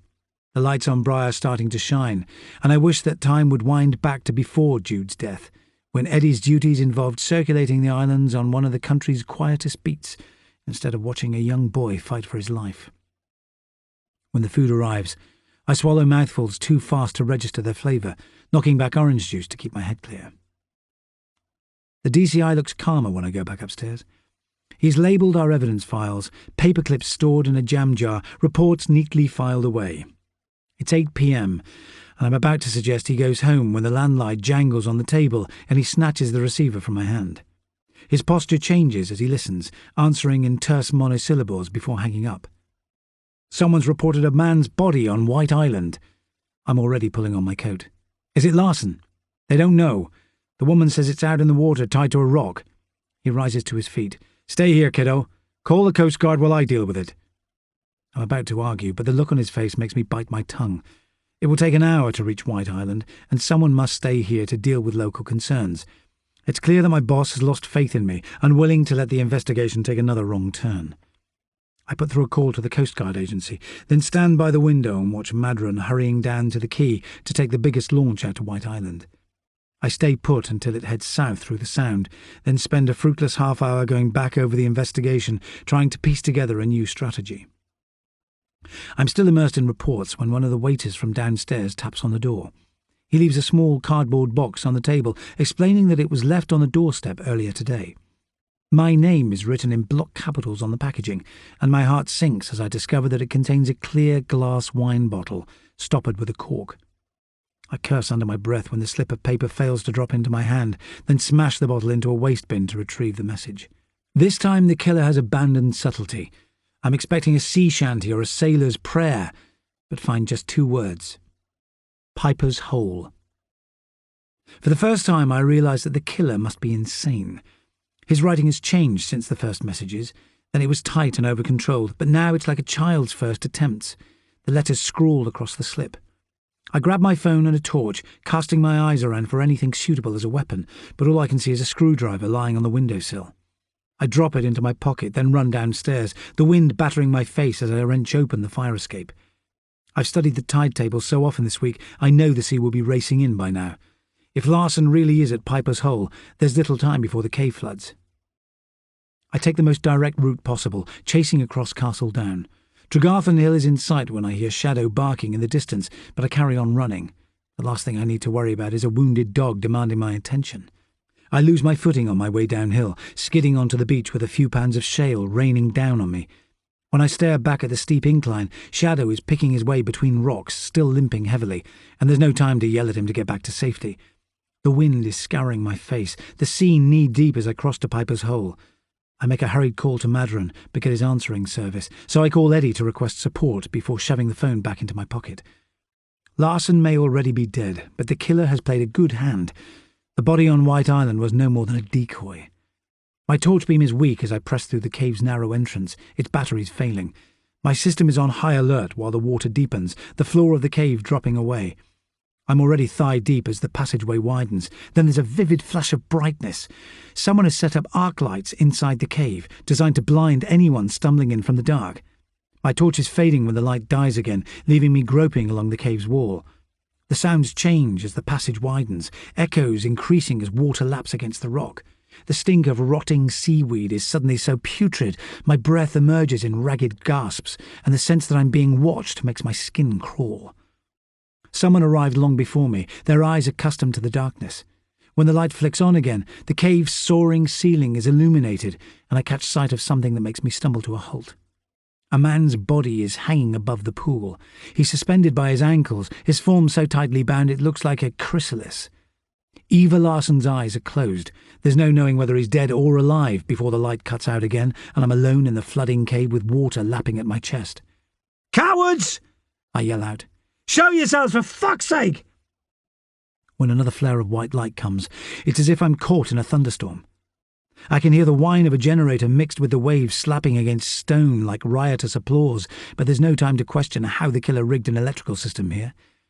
All that matters is freeing Larson before the sea stops us escaping. The killer must be lurking nearby, but I shove his presence to the back of my mind until the water lifts me off my feet and I'm swimming through black water. When the searing light flashes on again, I realise it might be on a timer, while the killer and his accomplice stay safe and dry at home. The brief illumination provides enough time to stare up at Larson's body. I'll have to climb to the cave's highest point to haul him down. There's every chance that he will die in this stinking cave, but I can't abandon him. His daughter's face burns in my mind as I swim through the dark. When my fist grazes against a boulder, I haul myself onto the wall of rock and climb blindly, my fingers groping for a secure handhold. "You're safe, Eva!" I yell out. "There's a rescue boat outside!" If he's conscious, I hope the lie will keep him fighting. The next pulse of light is momentary, burning my retinas before dying again. I need to move fast before the killer cuts the rope and lets him drop into the water below. I'm halfway up the rock face, 5 meters from the point where Larson dangles above the pool. As I reach the next boulder, someone shoves me backwards, a rough hand pushing my shoulder. I drop down to get out of his reach, receiving a hard kick to my chest on the way. There's a gruff peal of laughter as someone tries to push me from the rocks, and he's got the advantage. It's only a matter of time before he pries me from the wet surface, so the next time he shoves me, I grab his arm. There's a muffled cry as he topples forwards, knocking me from the ledge. We hit the water together and I come up spluttering, but when the light fills the cave again, I catch sight of Larson's inert body overhead, swaying like a pendulum. Before I can spin round, someone catches me in a headlock. "You should have kept out of it, you idiot!" His speech is full of anger, but the island lilt in his voice is familiar. "Mike?" I choke out his name. "Why are you doing this?" He forces my head underwater and instinct takes over. I lash out with my fists. My punches batter his ribs until his grip around my throat loosens by a fraction, and I come up panting for air. There's no sign of him when light penetrates the darkness again. The second attack comes from below. He yanks my ankles until I'm underwater, fighting to free myself. It's only then that I remember the screwdriver in the back pocket of my jeans, but the man is relentless. He's in front of me in the pitch dark, pushing me under until I fight free and clamber back onto the rocks. This time I move faster, hands clawing at wet granite. When I reach the top, I grope along the rock face until my hand touches the rope, and for once my cart horse build has a purpose. I haul hand over fist until Larson's feet are within reach, then drag him onto the ledge. His body is tightly bound, my wet fingers struggling with elaborate knots. When the light flicks on again, his face is ashen, but at least he's breathing. I've just managed to free his hands when someone kicks my legs out from under me, and I topple backwards from the ledge, releasing a yell of anger. My shoulder thumps hard against a boulder on the way down, the sharp pain enough to convert my fear into rage. Then I'm flailing through the water again. It could be imaginary, but a woman's soft voice drifts towards me. "Leave while you can! You don't have to die like this!" Escape isn't an option while Larson's lying on the rocks above, too weak to defend himself. I climb the wall of granite from the other side, with adrenaline pumping through me. Light fills the cave as I reach the top and see a man with his back turned, hands bunched around Larson's throat. It can't be Mike Trellan. The killer's frame is too broad, but his identity makes no difference when I plunge the screwdriver into the wad of muscle between his neck and shoulder. There's a loud cry of pain before he falls from the ledge and blackness surrounds us again. I can hear him splashing in the water below as I kneel beside Larson. He's regaining consciousness, a stream of Swedish words calling from his mouth. "Can you sit up, Eva?" I ask. "We have to get you out of here." "I can't move. My legs are numb." "Don't worry, we'll get you home." "Is Frida safe?" "She's fine. You'll see her soon." I can hear him weeping while I undo his ties, the man's emotions flooding out at last. When the light flicks on again, there's no sign of the killer, and I hope he's sunk without a trace. The water levels are rising steadily, so I tie a makeshift harness around Larsen's chest and pray that I'm strong enough to fight the tide. Chapter 58. Tom can see a light shining up from the depths. It's so vivid. He wants to sink down and bathe in its warmth, but he's rising into the shallows. Dots of colour dance before his eyes, angelfish riding the currents, but the light draws him like a magnet. The wreck is down there, and so is the treasure. He could sleep on the ocean's soft floor under a blanket of sand, but new sounds are confusing him. High heels clack across lino, and a distant voice is talking about oxygen levels. When he finally surfaces, someone is clutching his hand. "Thank God, Tom, I've been waiting for you." His mother is trying to smile. He tries to speak, but a layer of plastic is covering his face. When he tries to remove it, his mother touches his hand. "Leave the mask there, love. It's helping you breathe." He relaxes back against the pillows, and the pain in his side is milder than before, his thoughts muzzy. Tears trail down his cheeks for everything he's lost. When he shuts his eyes again, he will sleep without dreaming. He will never see the wreck again, his feet stuck on dry land. It's only now that he remembers what he must tell his mother. He tries to say the woman's name, but he's too weak to talk. "Don't worry about anything, darling." His mother squeezes his hand again. "Concentrate on getting well. Try to sleep, then you'll be strong again." His mother's cool fingers caress his face, pushing his hair back from his forehead until sleep overtakes him. Chapter 59. It worries me that Larsen makes little sound as I lower him from the ledge, telling him to cling to the rocks when he reaches the water. I can't guess how badly injured he is, but it's my only choice. To keep him alive, we must leave the cave, and it won't be easy. The bursts of light are less frequent now, each pulse revealing how high the water has risen, relentless waves gushing towards us. Eva is barely keeping his head above water when I reach him. I explain that he must cling to my back, but his grip on my shoulders is so weak the plan may fail. The tide's weight pushes against me as I cross the pool, while Eva cries out in pain. It would be a challenge to swim out of here alone, but I must do it with a dead weight on my back, and the flashes of light have ended. I'm floundering in total darkness, as well as freezing seawater, with no way to locate the passage out. The oncoming tide keeps shoving me in the wrong direction, swirling currents threatening to pull us under. When a wave breaks over my head, I realise that we're in trouble. Once our exit floods, we'll be forced back into the cave with no chance of survival.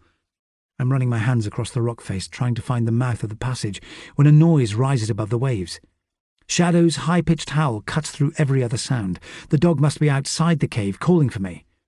Shadow's guiding call draws me in a new direction, with a wall of water shunting me backwards, but at least Eva is still clinging to my back. There's only a foot of clear air between our heads and the roof of the passageway as I claw my way along the rocks, hauling us towards the exit. But I've only made a few meters' progress when a rough hand yanks at my shirt, trying to pull me under. This time I lash out without hesitation. I grab my attacker and pound his skull against the granite. There's a dull moan as I hurl him back into the water, certain the tide will finish him once and for all. When I turn round, Eva is shivering as I lift him onto my back again. "Stop this," he mutters. "Go on without me." "You'll die if you stay here." "We both will if you try and save me." "Don't be a fucking hero. Just hang on. We're almost there." It's a lie, of course. We must fight through meters of pitch-black water, but at least his grip is stronger than before as I haul him through the torrent. A slight bend in the passage gives us a moment's shelter, and the dog's howling is closer than before. There's a crack in the darkness ahead, but the tide is almost touching the ceiling. If I slow down, we'll have to finish the last part of our swim underwater. When I finally drag Larsen from the mouth of the cave, Shadow is poised on a lip of rock directly above us, barking at full volume. I reach up and touch his flank before helping Larsen onto a dry rock, then let myself collapse. Ragged breaths shudder from my lungs, cold and exhaustion weakening me.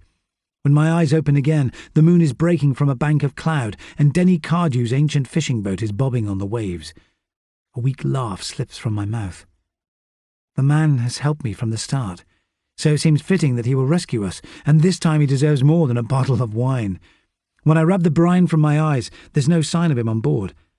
If Cardew tried to swim ashore, his chances of survival are thin, but I'm too busy checking that Larsen is safe to fret about the fisherman. The sea is lapping closer, forcing me to carry him to a higher ledge. Before long, there will only be the sheer wall of the cliff to cling to, while the tide tries to rip us from its surface. I dig my phone from my pocket, but salt water has ruined the mechanism. I can only hope that Eddie put through an emergency call straight after I phoned him. It's a huge relief when the lifeboat finally arrives, its powerful lights almost blinding me. My respect for the volunteers rises as one of the men leaps into the sea, while the female skipper keeps the vessel steady. I wish I could get Larson to safety immediately. The big orange boat looks so inviting, with light beaming from its portholes, promising warmth and shelter. Somehow they manage to rig a rope and pulley to winch Larson aboard. When they come back for me, I lift Shadow into my arms and abseil from the rock surface, while the lifeboat rocks from side to side on the cresting waves. "The killer's still in the cave," I tell the skipper. "We have to check the fishing boat too. Another man may have drowned." She looks bemused but sends 2 of her crew back to check Piper's hull. My guess is that the killer's body won't be found until morning. Currents will pin it there until the tide recedes. Denny's boat, the Tresco Lass, is bobbing helplessly on the waves, anchored too near the rocks to be left unattended. When the rescue boat swings alongside it, I manage to scramble onto the deck with another lifeboat man behind me. There's no sign of anyone on board, but a woman's thin scream reaches me from the galley. I can't make out who's crouching there until she turns round. Sylvia Cardew's yellowy hair is plastered to her skull, her clothes soaking. She's holding a large fishhook raised above her head like a weapon. "I'll hurt you if you come any closer!" The hook has a vicious point sharp enough to gouge out someone's eye. "Put it down, Sylvia. Tell me what's happened." "This is your fault! Why couldn't you leave us alone?" She's weeping now, tears sliding down her face unnoticed. "Where's Denny?" She stares out of the porthole. "I knew he'd die at sea, but he never listened." "You're not making sense, Sylvia." I'm still struggling to understand as the lifeboatman coaxes the hook from her hand, then leads her up the metal steps. By the time we get her onto the rescue boat, she's slipped into her own world, whispering quietly to herself, her gaze unfocused, while one of the crew wraps a thermal blanket around her shoulders. The picture only becomes clear when another victim is winched to safety. Denny Cardew's face is badly injured. Dark bruises are erupting across his forehead, blood pouring down his cheek. I feel a rush of relief that at least he's alive, until one of the lifeboat officers explains that he was hiding inside the cave's entrance. Cardew fought off their attempts to rescue him until they managed to restrain him. When I look more closely, I see the deep wound where my screwdriver gashed the side of his neck. A sense of disbelief hits me as the boat speeds towards St. Mary's. Denny Cardew didn't sail his boat to the mouth of the cave on a rescue mission. He was waiting inside to watch us die. Chapter 60. It's the middle of the night when the boat docks in Hughtown Harbour, and I focus my mind on practicalities. The ambulance on St. Mary's is waiting to take first Eva Larson, then the Cardews to the island's hospital. The lifeboat crew have to help Larson into the van because he's almost too weak to stand, but at least he can move his legs. Shadow is sitting patiently at my feet. His shivering is so severe that I ask Laurie Dean to take him back to the station to warm up. Then I have to keep watch over Denny and Sylvia until the ambulance returns, while 3 lifeboatmen stand guard, as if the couple might run for cover. We sit in a wooden shelter on the quayside in silence. The fisherman is nursing his wounded cheek with his hands, while blood drips from his nose, and by now my own muscles are aching. My left shoulder burns whenever I move, but the pain is dulled by the adrenaline still coursing around my body. When I look up again, Sylvia Cardew's face is moonlit. Her bleached hair appears as glossy and unnatural as the figureheads in the Valhalla Museum. She's muttering to herself, but her words are too quiet to hear, as if she's spitting out a mermaid's curse. When the ambulance returns, it's a relief to see the pair locked inside. My legs feel unsteady as I walk east along the quay. My clothes are still saturated, and for a second time during the investigation, the sea has baptized me against my wishes. When I pause to catch my breath, my shoulder is still burning, but my mind is causing more pain than my body. I should feel elated that Larson will soon be reunited with his daughter, but the reasons for Jude Trellan's death remain unclear. When I gaze back at Hughtown, the sight is reassuring. It looks as peaceful as it did during my childhood. Fishermen's cottages huddled against the breeze, lobster boats marooned on the harbour's mud until morning arrives. The sea has retreated for once, the tide calmer than before. On an objective level, the Atlantic looks majestic, But I'm tired of its split personality. Its tranquility is just a pretense. An hour ago it was battling to take my life. The hospital is buzzing with activity when I arrive. A relief doctor has been roused from his bed to tend the casualties, and I catch sight of Dr. Barrett emerging from one of the treatment rooms. She fiddles with her stethoscope when I ask about Larson's condition, as if she's longing to take my pulse. He's in shock, but he'll recover. I'd like a CAT scan on his back in the morning to check there are no serious injuries, but the numbness in his legs is probably just bruising to his spine. A sudden loud noise from along the corridor interrupts the doctor's explanation, a man bellowing at the top of his voice. Mr. Cardew will need facial surgery once we fly him to Penzance. The poor man's taken a battering, but he's getting morphine for the pain. Dr. Barrett listens in silence when I explain that Cardew and his wife are murder suspects. Their rooms will have to be guarded overnight. She nods her assent, but the medic's expression is disbelieving when she walks away. Exhaustion sets in once I'm alone in the corridor, resting on a hard plastic chair. The place is the polar opposite of Piper's Hole, its tiled floor scrubbed to a high shine, overhead light bouncing from the white walls, the air smelling of room freshener and menthol. Normally I hate hospitals, but tonight its cleanliness and lack of shadows are a welcome relief. When I get to my feet again, I take a tour down the corridor. Both doctors are busy dealing with Denny Cardew, but when I peer through the window of his wife's room, Sylvia is bolt upright on the bed, staring at the wall. She doesn't register my presence when I enter her room, but curiosity is nagging at me, and I'm legally entitled to question her. I read both of them their rights when we were in the lifeboat. "What made you do it, Sylvia?" She doesn't reply. Her hands are fiddling with the buttons of her cardigan, her gaze unfocused. "I bet you visited loads of websites to copy the symptoms of agoraphobia so accurately. You had all of us convinced, and pretending to be ill gave you the perfect cover. You care more about dogs than humans. It was you that broke into Eva's house when Denny was at the wake. Your husband killed Anna for you, didn't he? Or did you finish her yourself? You blamed her, not Will, for losing your job." When her gaze lands on my face, her watery blue stare is furious, but it soon flits away. She carries on staring at the wall while a low slur of words issues from her mouth. She must be expecting leniency from the courts by pretending to be unstable. I leave her room without bothering to say goodbye. There'll be plenty more opportunities to talk in the days to come. Eva Larson is sound asleep when I peer through his door, more colour in his face than when I hauled him from the cave. But it's Denny Cardew that I really want to see. He's lying on a mound of pillows in the room next door, and his face has been scrubbed clean of blood, revealing the full extent of his injuries. His cheek is puffy and distorted, a splint taped to his nose, and another bandage covering his neck wound. 2 bloodshot eyes observe me intently, but the fury in them has burned away. The feelings churning inside my gut include pity, anger, and disappointment. The man's wife is just pretending to be mad, but he must be genuinely ill to commit such crimes. "Do you want to talk, Denny? You'll be interviewed formally in the morning, but I'll listen now if you want to get it off your chest." "You're just like your father. Nothing ever riled him." His voice is groggy when he replies. "I wish I was the same. Everything gets under my skin." "Shall we leave the talk till tomorrow?" He shakes his head, then winces in pain. "It started when Sylvia lost her job. Anna accused her of stealing from the till, but it must have been someone else. My wife's got too much pride. She was a sly one, that Anna. I started following her around to find out why she lied.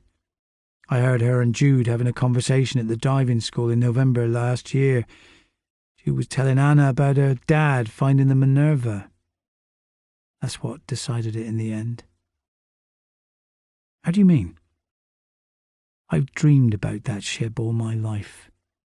After 40 years risking my life at sea, no one deserves the reward more than me.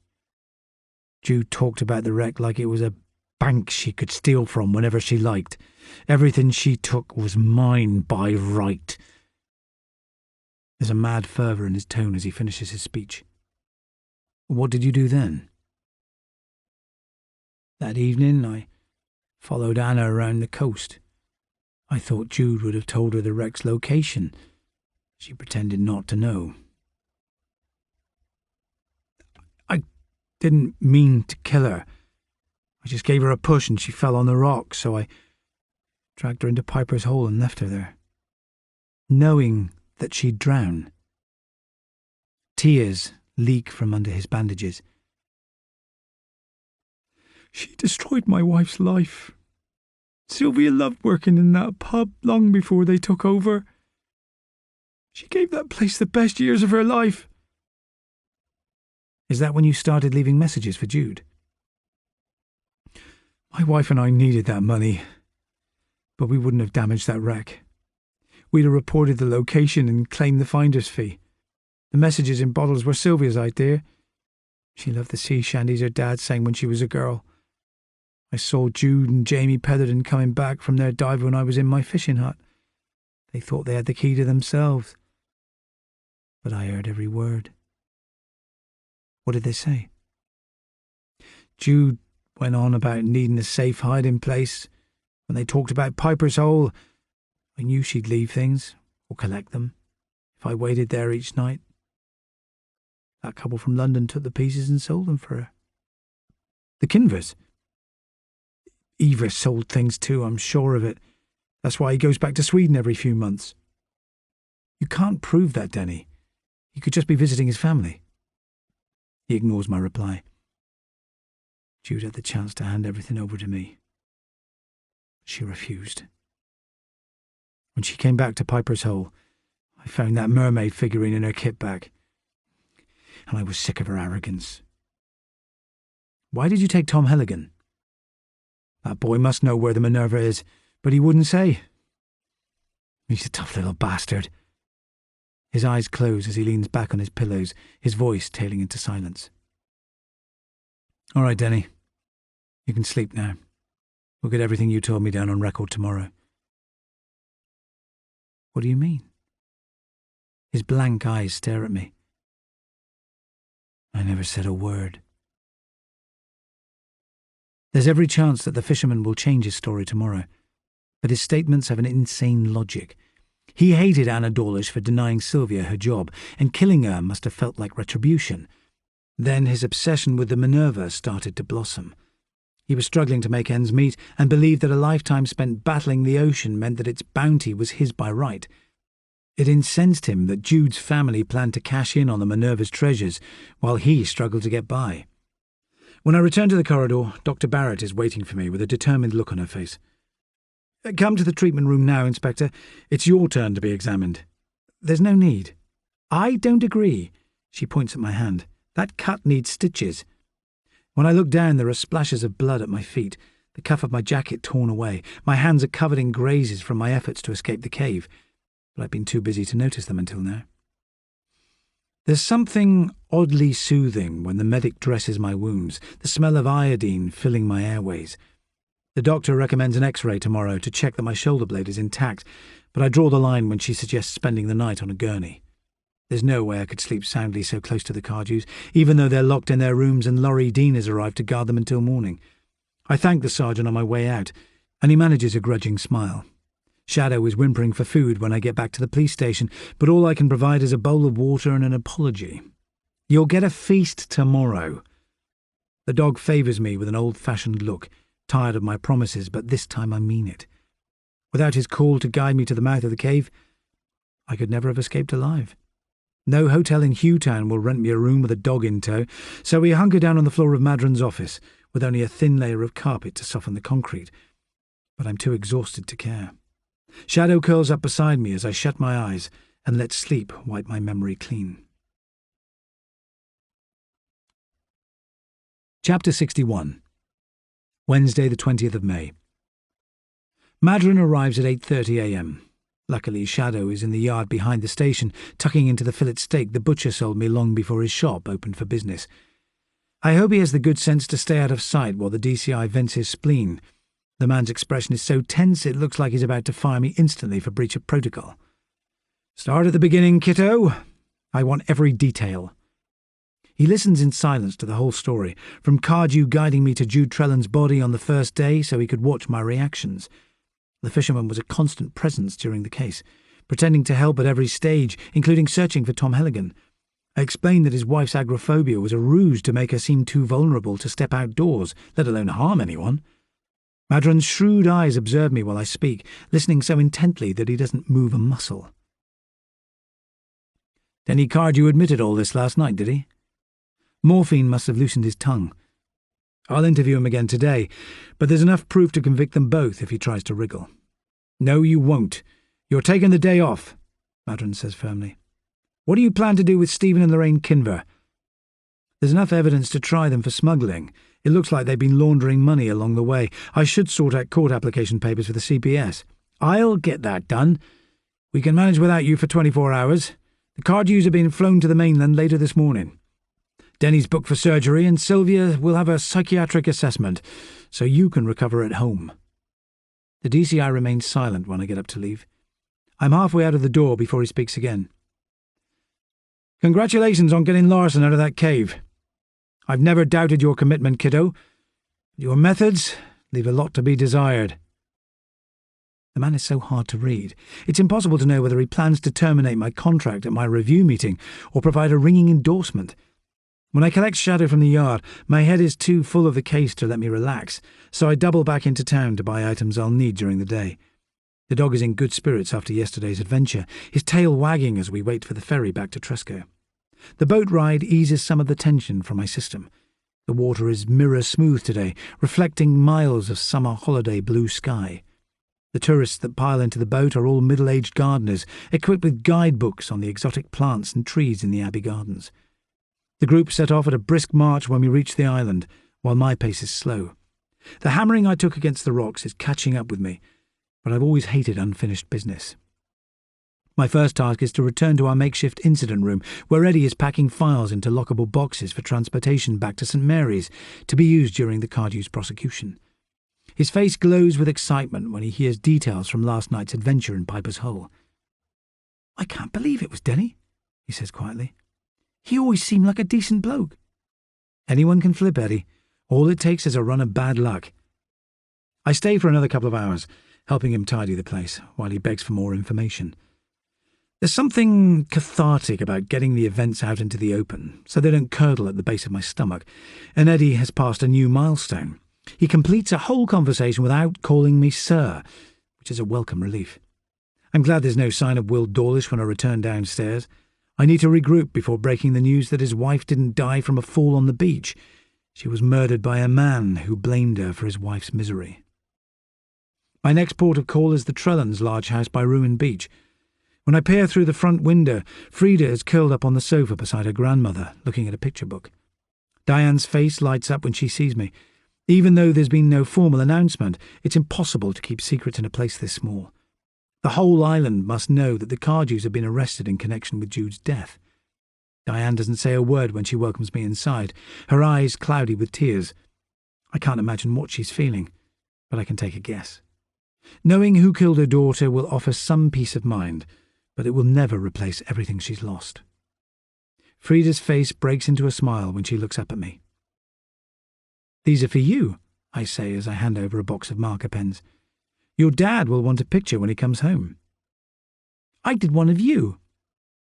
The girl pulls a piece of paper from a pile on the floor. A black-haired man stands at the centre of the page, taller than the trees and houses that surround him, a broad-shouldered giant with a lopsided smile. She beams at me again when I thank her for my portrait, but it's obvious she wants to return to her story, and my concerns are fading. The kid's grandparents adore her, and she already knows how to protect herself. She'll get by with one parent instead of two. My strength is waning when I walk back across the fields, with Shadow limping between rows of ripening wheat. I could use 3 Nurofen and a comfortable bed for the rest of the afternoon, but David Polrue is striding towards me, his craggy features set in a cast-iron frown. Whether the historian is out for an afternoon stroll or looking for a fight, I'd rather avoid him until my strength returns. "I'll be filing a complaint, Inspector," he says. "The way you hounded me during your investigation was unforgivable, and you've been contacting my daughter against my wishes." "Gemma phoned me yesterday because she's too afraid to confront you." My dislike for him turns my voice bitter. "I'm taking her to the mainland tomorrow to see Tom Helligan in hospital. He's been asking for her." "I won't allow it. Her exams start next week." "Didn't she tell you? She's decided to study horticulture instead. Gemma's going to train as a gardener in the Abbey Gardens.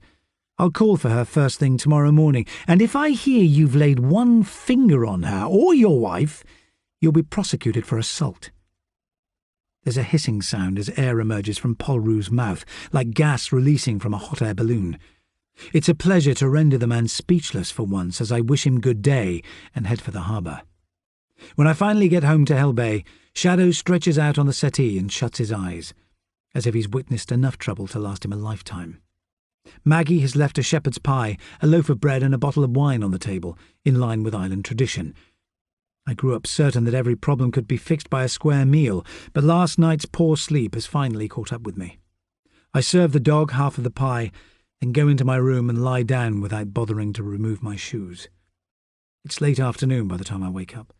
My head's groggy with bad dreams about evil mermaids with vivid yellow hair, but the pain in my shoulder is fading, my body slowly recovering. I put on swimming shorts and a t-shirt and sit on the bench outside my house, letting late afternoon sunlight soak into my bones while I drink a cold beer.